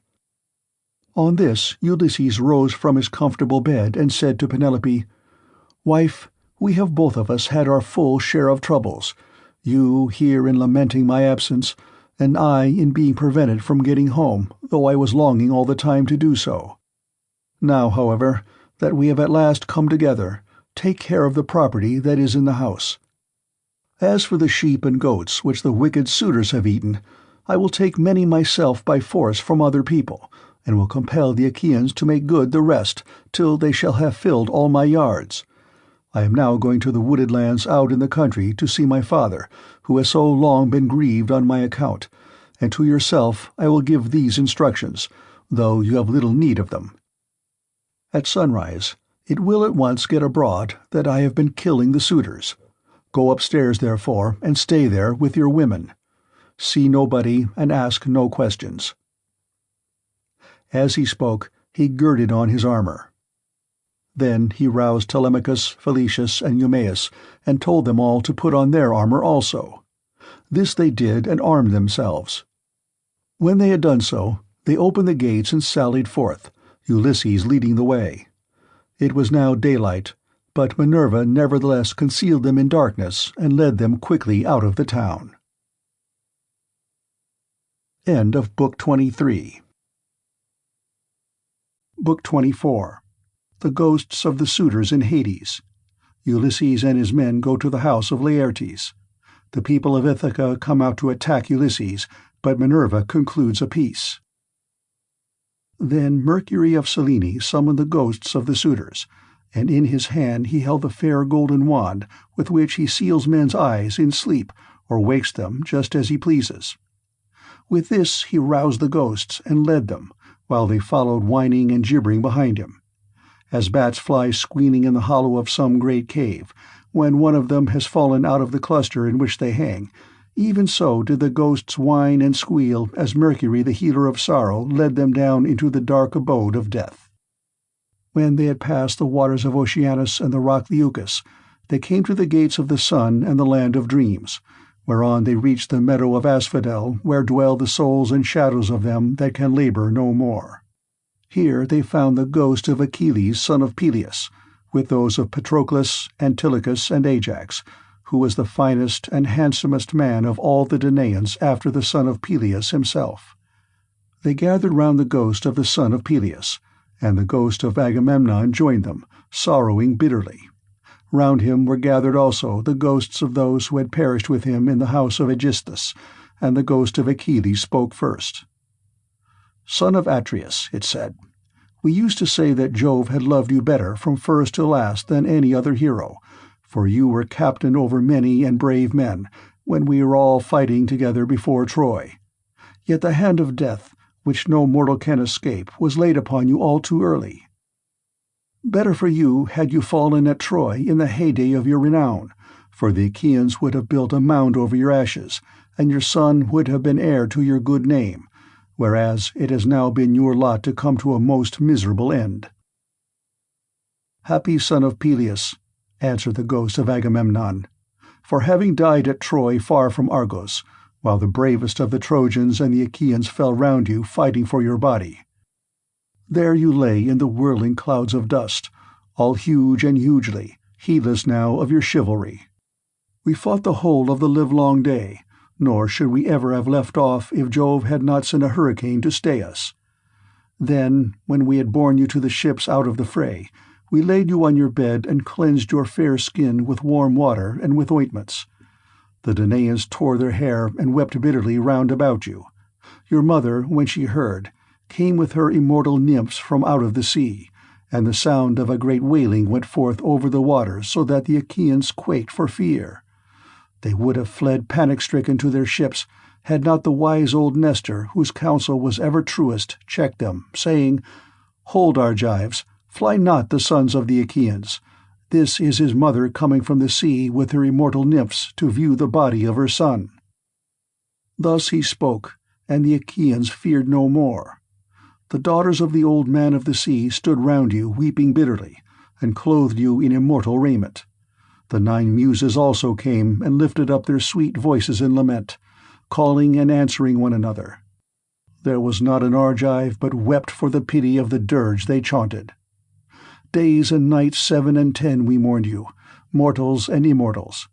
But on the 18th day we gave you to the flames, and many a fat sheep with many an ox did we slay in sacrifice around you. You were burnt in raiment of the gods, with rich resins and with honey, while heroes, horse and foot, clashed their armor round the pile as you were burning, with a tramp as of a great multitude. But when the flames of heaven had done their work, we gathered your white bones at daybreak and laid them in ointments and in pure wine. Your mother brought us a golden vase to hold them, gift of Bacchus and work of Vulcan himself. In this we mingled your bleached bones with those of Patroclus who had gone before you, and separate we enclosed also those of Antilochus, who had been closer to you than any other of your comrades now that Patroclus was no more. Over these the host of the Argives built a noble tomb, on a point jutting out over the open Hellespont, that it might be seen from far out upon the sea by those now living and by them that shall be born hereafter. Your mother begged prizes from the gods, and offered them to be contended for by the noblest of Achaeans. You must have been present at the funeral of many a hero, when the young men gird themselves and make ready to contend for prizes on the death of some great chieftain, but you never saw such prizes as silver-footed Thetis offered in your honor. For the gods loved you well. Thus, even in death, your fame, Achilles, has not been lost, and your name lives evermore among all mankind. But as for me, what solace had I when the days of my fighting were done? For Jove willed my destruction on my return, by the hands of Aegisthus and those of my wicked wife." Thus did they converse, and presently Mercury came up to them with the ghosts of the suitors who had been killed by Ulysses. The ghosts of Agamemnon and Achilles were astonished at seeing them, and went up to them at once. The ghost of Agamemnon recognized Amphimedon, son of Menelaus, who lived in Ithaca and had been his host, so it began to talk to him. "Amphimedon," it said, "what has happened to all you fine young men, all of an age too, that you are come down here under the ground? One could pick no finer body of men from any city. Did Neptune raise his winds and waves against you when you were at sea? Or did your enemies make an end of you on the mainland, when you were cattle-lifting or sheep-stealing, or while fighting in defense of their wives and city? Answer my question, for I have been your guest. Do you not remember how I came to your house with Menelaus to persuade Ulysses to join us with his ships against Troy? It was a whole month ere we could resume our voyage, for we had hard work to persuade Ulysses to come with us." And the ghost of Amphimedon answered, "Agamemnon, son of Atreus, king of men, I remember everything that you have said, and will tell you fully and accurately about the way in which our end was brought about. Ulysses had been long gone, and we were courting his wife, who did not say point-blank that she would not marry, nor yet bring matters to an end, for she meant to compass our destruction. This, then, was the trick she played us. She set up a great tambour frame in her room and began to work on an enormous piece of fine needlework. 'Sweethearts,' said she, 'Ulysses is indeed dead. Still, do not press me to marry again immediately. Wait, for I would not have my skill in needlework perish unrecorded, till I have completed a pall for the hero Laertes, against the time when death shall take him. He is very rich, and the women of the place will talk if he is laid out without a pall.' This is what she said, and we assented. Whereupon we could see her working upon her great web all day long, but at night she would unpick the stitches again by torchlight. She fooled us in this way for 3 years without our finding it out, but as time wore on and she was now in her 4th year, in the waning of moons and many days had been accomplished, one of her maids who knew what she was doing told us, and we caught her in the act of undoing her work, so she had to finish it whether she would or no. And when she showed us the robe she had made, after she had had it washed, its splendor was that of the sun or moon. Then some malicious god conveyed Ulysses to the upland farm where his swineherd lives. Thither presently came also his son, returning from a voyage to Pylos, and the two came to the town when they had hatched their plot for our destruction. Telemachus came first, and then after him, accompanied by the swineherd, came Ulysses, clad in rags and leaning on a staff as though he were some miserable old beggar. He came so unexpectedly that none of us knew him, not even the older ones among us, and we reviled him and threw things at him. He endured both being struck and insulted without a word, though he was in his own house. But when the will of aegis-bearing Jove inspired him, he and Telemachus took the armor and hid it in an inner chamber, bolting the doors behind them. Then he cunningly made his wife offer his bow and a quantity of iron to be contended for by us ill-fated suitors, and this was the beginning of our end, for not one of us could string the bow, nor nearly do so. When it was about to reach the hands of Ulysses, we all of us shouted out that it should not be given to him, no matter what he might say, but Telemachus insisted on his having it. When he had got it in his hands, he strung it with ease and sent his arrow through the iron. Then he stood on the floor of the cloister and poured his arrows on the ground, glaring fiercely about him. First he killed Antinous, and then, aiming straight before him, he let fly his deadly darts, and they fell thick on one another. It was plain that some one of the gods was helping him, for they fell upon us with might and main throughout the cloisters, and there was a hideous sound of groaning as our brains were being battered in, and the ground seethed with our blood. This, Agamemnon, is how we came by our end, and our bodies are lying still uncared for in the house of Ulysses, for our friends at home do not yet know what has happened, so that they cannot lay us out and wash the black blood from our wounds, making moan over us according to the offices due to the departed."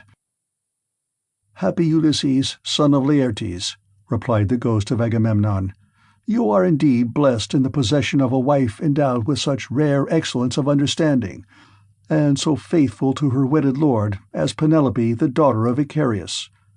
The fame, therefore, of her virtue shall never die, and the immortal shall compose a song that shall be welcome to all mankind in honor of the constancy of Penelope. How far otherwise was the wickedness of the daughter of Tyndareus, who killed her lawful husband. Her song shall be hateful among men, for she has brought disgrace on all womankind, even on the good ones." Thus did they converse in the house of Hades, deep down within the bowels of the earth. Meanwhile Ulysses and the others passed out of the town and soon reached the fair and well-tilled farm of Laertes, which he had reclaimed with infinite labor. Here was his house, with a lean-to running all round it, where the slaves who worked for him slept and sat and ate, while inside the house there was an old Sicel woman, who looked after him in this his country farm. When Ulysses got there, he said to his son and to the other two, "Go to the house and kill the best pig that you can find for dinner. Meanwhile, I want to see whether my father will know me, or fail to recognize me after so long an absence." He then took off his armor and gave it to EUMAEUS and Felicius, who went straight on to the house, while he turned off into the vineyard to make trial of his father. As he went down into the great orchard, he did not see Dolius, nor any of his sons, nor of the other bondsmen, for they were all gathering thorns to make a fence for the vineyard, at the place where the old man had told them. He therefore found his father alone, hoeing a vine. He had on a dirty old shirt, patched and very shabby. His legs were bound round with thongs of oxhide to save him from the brambles, and he also wore sleeves of leather. He had a goatskin cap on his head, and was looking very woebegone. When Ulysses saw him so worn, so old and full of sorrow, he stood still under a tall pear-tree and began to weep. He doubted whether to embrace him, kiss him, and tell him all about his having come home, or whether he should first question him and see what he would say. In the end he deemed it best to be crafty with him, so in his mind he went up to his father, who was bending down and digging about a plant. "I see, sir," said Ulysses, "that you are an excellent gardener. What pains you take with it, to be sure. There is not a single plant, not a fig tree, vine, olive, pear, nor flower bed, but bears the trace of your attention. I trust, however, that you will not be offended if I say that you take better care of your garden than of yourself. You are old, unsavory, and very meanly clad. It cannot be because you are idle that your master takes such poor care of you. Indeed, your face and figure have nothing of the slave about them, and proclaim you of noble birth.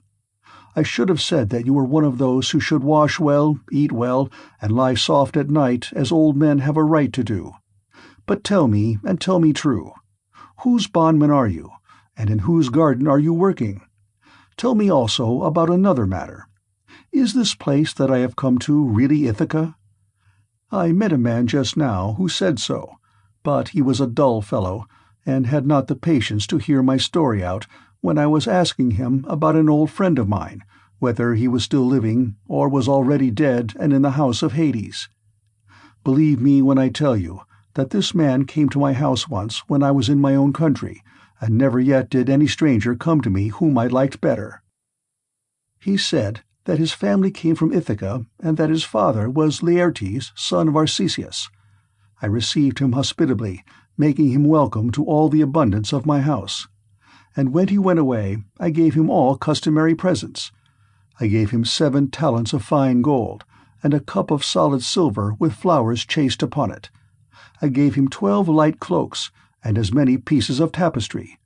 I also gave him 12 cloaks of single fold, 12 rugs, 12 fair mantles, and an equal number of shirts. To all this I added 4 good-looking women skilled in all useful arts, and I let him take his choice." His father shed tears and answered, "Sir, you have indeed come to the country that you have named, but it has fallen into the hands of wicked people. All this wealth of presents has been given to no purpose. If you could have found your friend here alive in Ithaca, he would have entertained you hospitably, and would have requited your presents amply when you left him, as would have been only right considering what you had already given him. But tell me, and tell me true, how many years is it since you entertained this guest, my unhappy son as ever was? Alas, he has perished far from his own country. The fishes of the sea have eaten him, or he has fallen a prey to the birds and wild beasts of some continent. Neither his mother nor I his father, who were his parents, could throw our arms about him and wrap him in his shroud, nor could his excellent and richly dowered wife Penelope bewail her husband as was natural upon his deathbed, and close his eyes according to the offices due to the departed. But now, tell me truly, for I want to know, Who and whence are you? Tell me of your town and parents. Where is the ship lying that has brought you and your men to Ithaca? Or were you a passenger on some other man's ship, and those who brought you here have gone on their way and left you?" "I will tell you everything," answered Ulysses, "quite truly.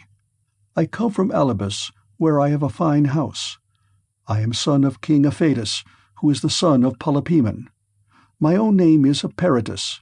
Heaven drove me off my course as I was leaving Sicania, and I have been carried here against my will. As for my ship, it is lying over yonder, off the open country outside the town, and this is the 5th year since Ulysses left my country. Poor fellow, yet the omens were good for him when he left me.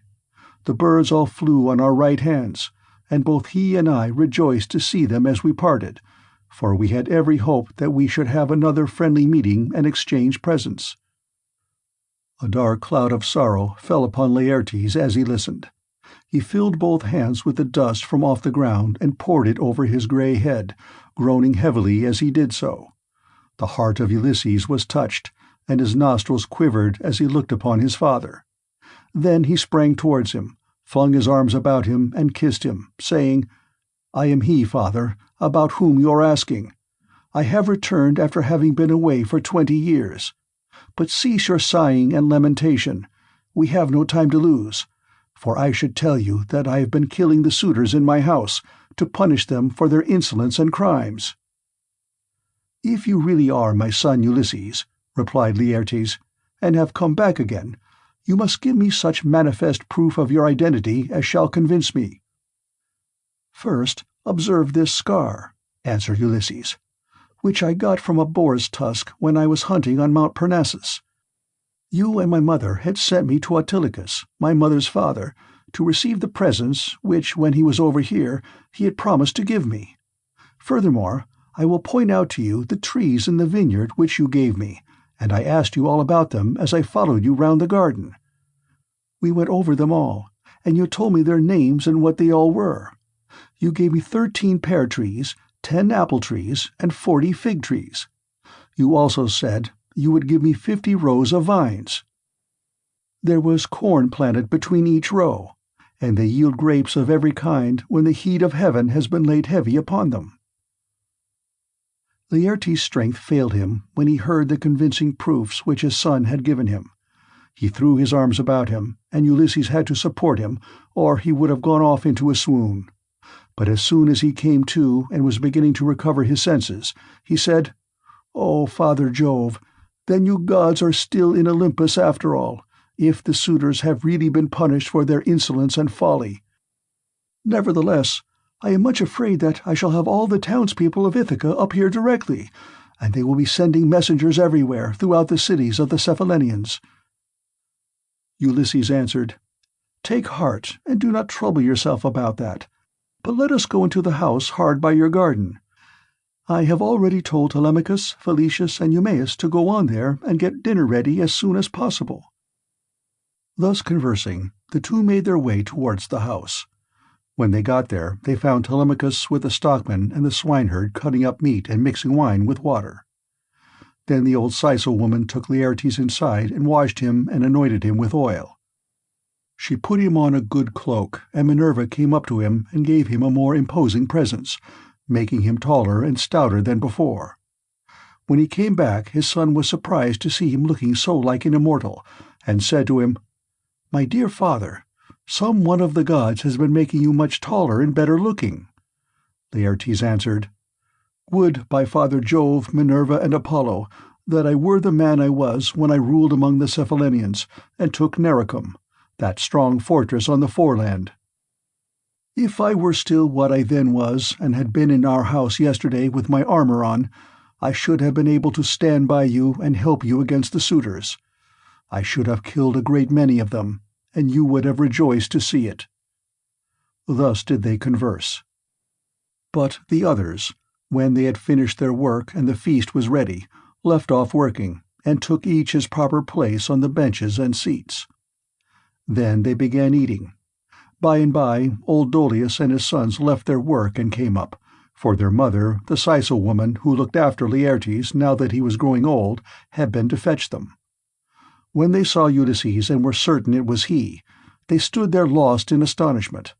But Ulysses scolded them good-naturedly and said, "Sit down to your dinner, old man, and never mind about your surprise. We have been wanting to begin for some time, and have been waiting for you." Then Dolius put out both his hands and went up to Ulysses. "Sir," said he, seizing his master's hand and kissing it at the wrist, "we have long been wishing you home, and now heaven has restored you to us after we have given up hoping. All hail, therefore, and may the gods prosper you. But tell me, does Penelope already know of your return, or shall we send someone to tell her?" "Old man," answered Ulysses, "she knows already, so you need not trouble about that." On this he took his seat, and the sons of Dolius gathered round Ulysses to give him greeting and embrace him one after the other. Then they took their seats in due order near Dolius their father. While they were thus busy getting their dinner ready, rumor went round the town, and noised abroad the terrible fate that had befallen the suitors. As soon, therefore, as the people heard of it, they gathered from every quarter, groaning and hooting before the house of Ulysses. They took the dead away, buried every man his own, and put the bodies of those who came from elsewhere on board the fishing vessels, for the fishermen to take each of them to his own place. They then met angrily in the place of assembly, and when they were got together, Eupeithes rose to speak. He was overwhelmed with grief for the death of his son Antinous, who had been the first man killed by Ulysses. So he said, weeping bitterly, "My friends, this man has done to the Achaeans great wrong. He took many of our best men away with him in his fleet, and he has lost both ships and men. Now, moreover, on his return, he has been killing all the foremost men among the Cephallenians. Let us be up and doing before he can get away to Pylos or to Elis where the Epeans rule, or we shall be ashamed of ourselves for ever afterwards. It will be an everlasting disgrace to us if we do not avenge the murder of our sons and brothers. For my own part, I should have no more pleasures in life, but had rather die at once. Let us be up then, and after them before they can cross over to the mainland." He wept as he spoke, and everyone pitied him.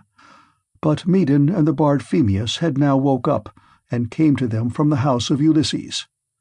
Everyone was astonished at seeing them, but they stood in the middle of the assembly, and Medon said, "Hear me, men of Ithaca. Ulysses did not do these things against the will of heaven. I myself saw an immortal god take the form of Mentor and stand beside him. This god appeared, now in front of him encouraging him, and now going furiously about the court and attacking the suitors whereon they fell thick on one another." On this pale fear laid hold of them, and old Halitherses, son of Mastor, rose to speak, for he was the only man among them who knew both past and future.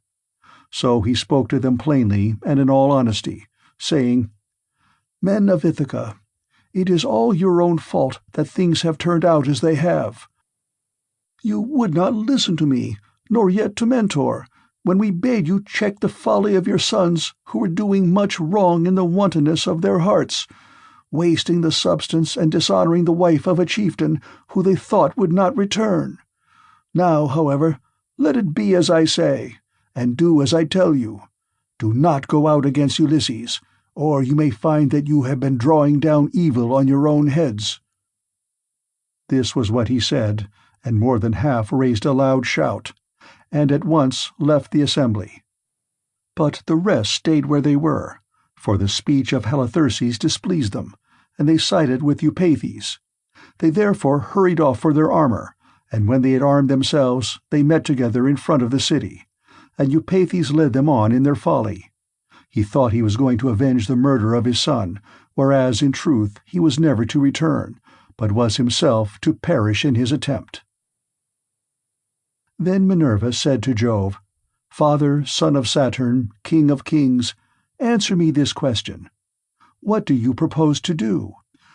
Will you set them fighting still further, or will you make peace between them?" And Jove answered, "My child, why should you ask me? Was it not by your own arrangement that Ulysses came home and took his revenge upon the suitors? Do whatever you like, but I will tell you what I think will be the most reasonable arrangement. Now that Ulysses is revenged, let them swear to a solemn covenant, in virtue of which he shall continue to rule, while we cause the others to forgive and forget the massacre of their sons and brothers.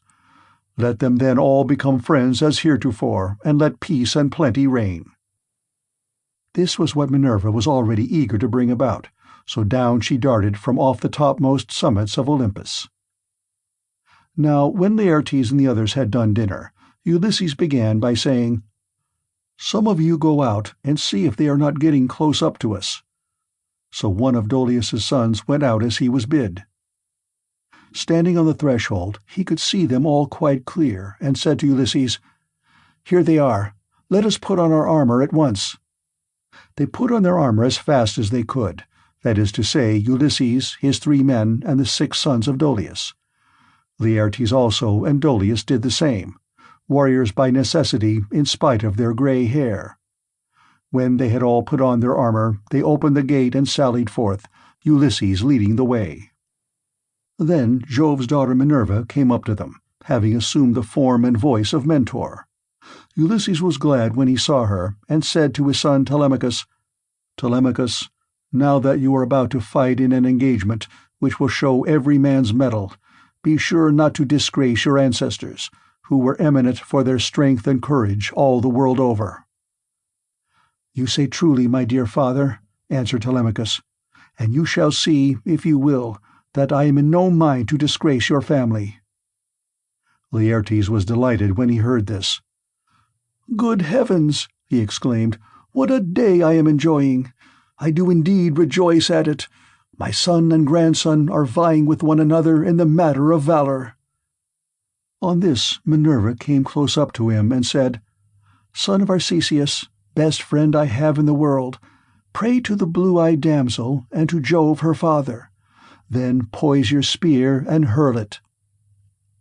As she spoke, she infused fresh vigor into him, and when he had prayed to her, he poised his spear and hurled it. He hit Eupeithes' helmet, and the spear went right through it, for the helmet stayed it not, and his armor rang rattling round him as he fell heavily to the ground.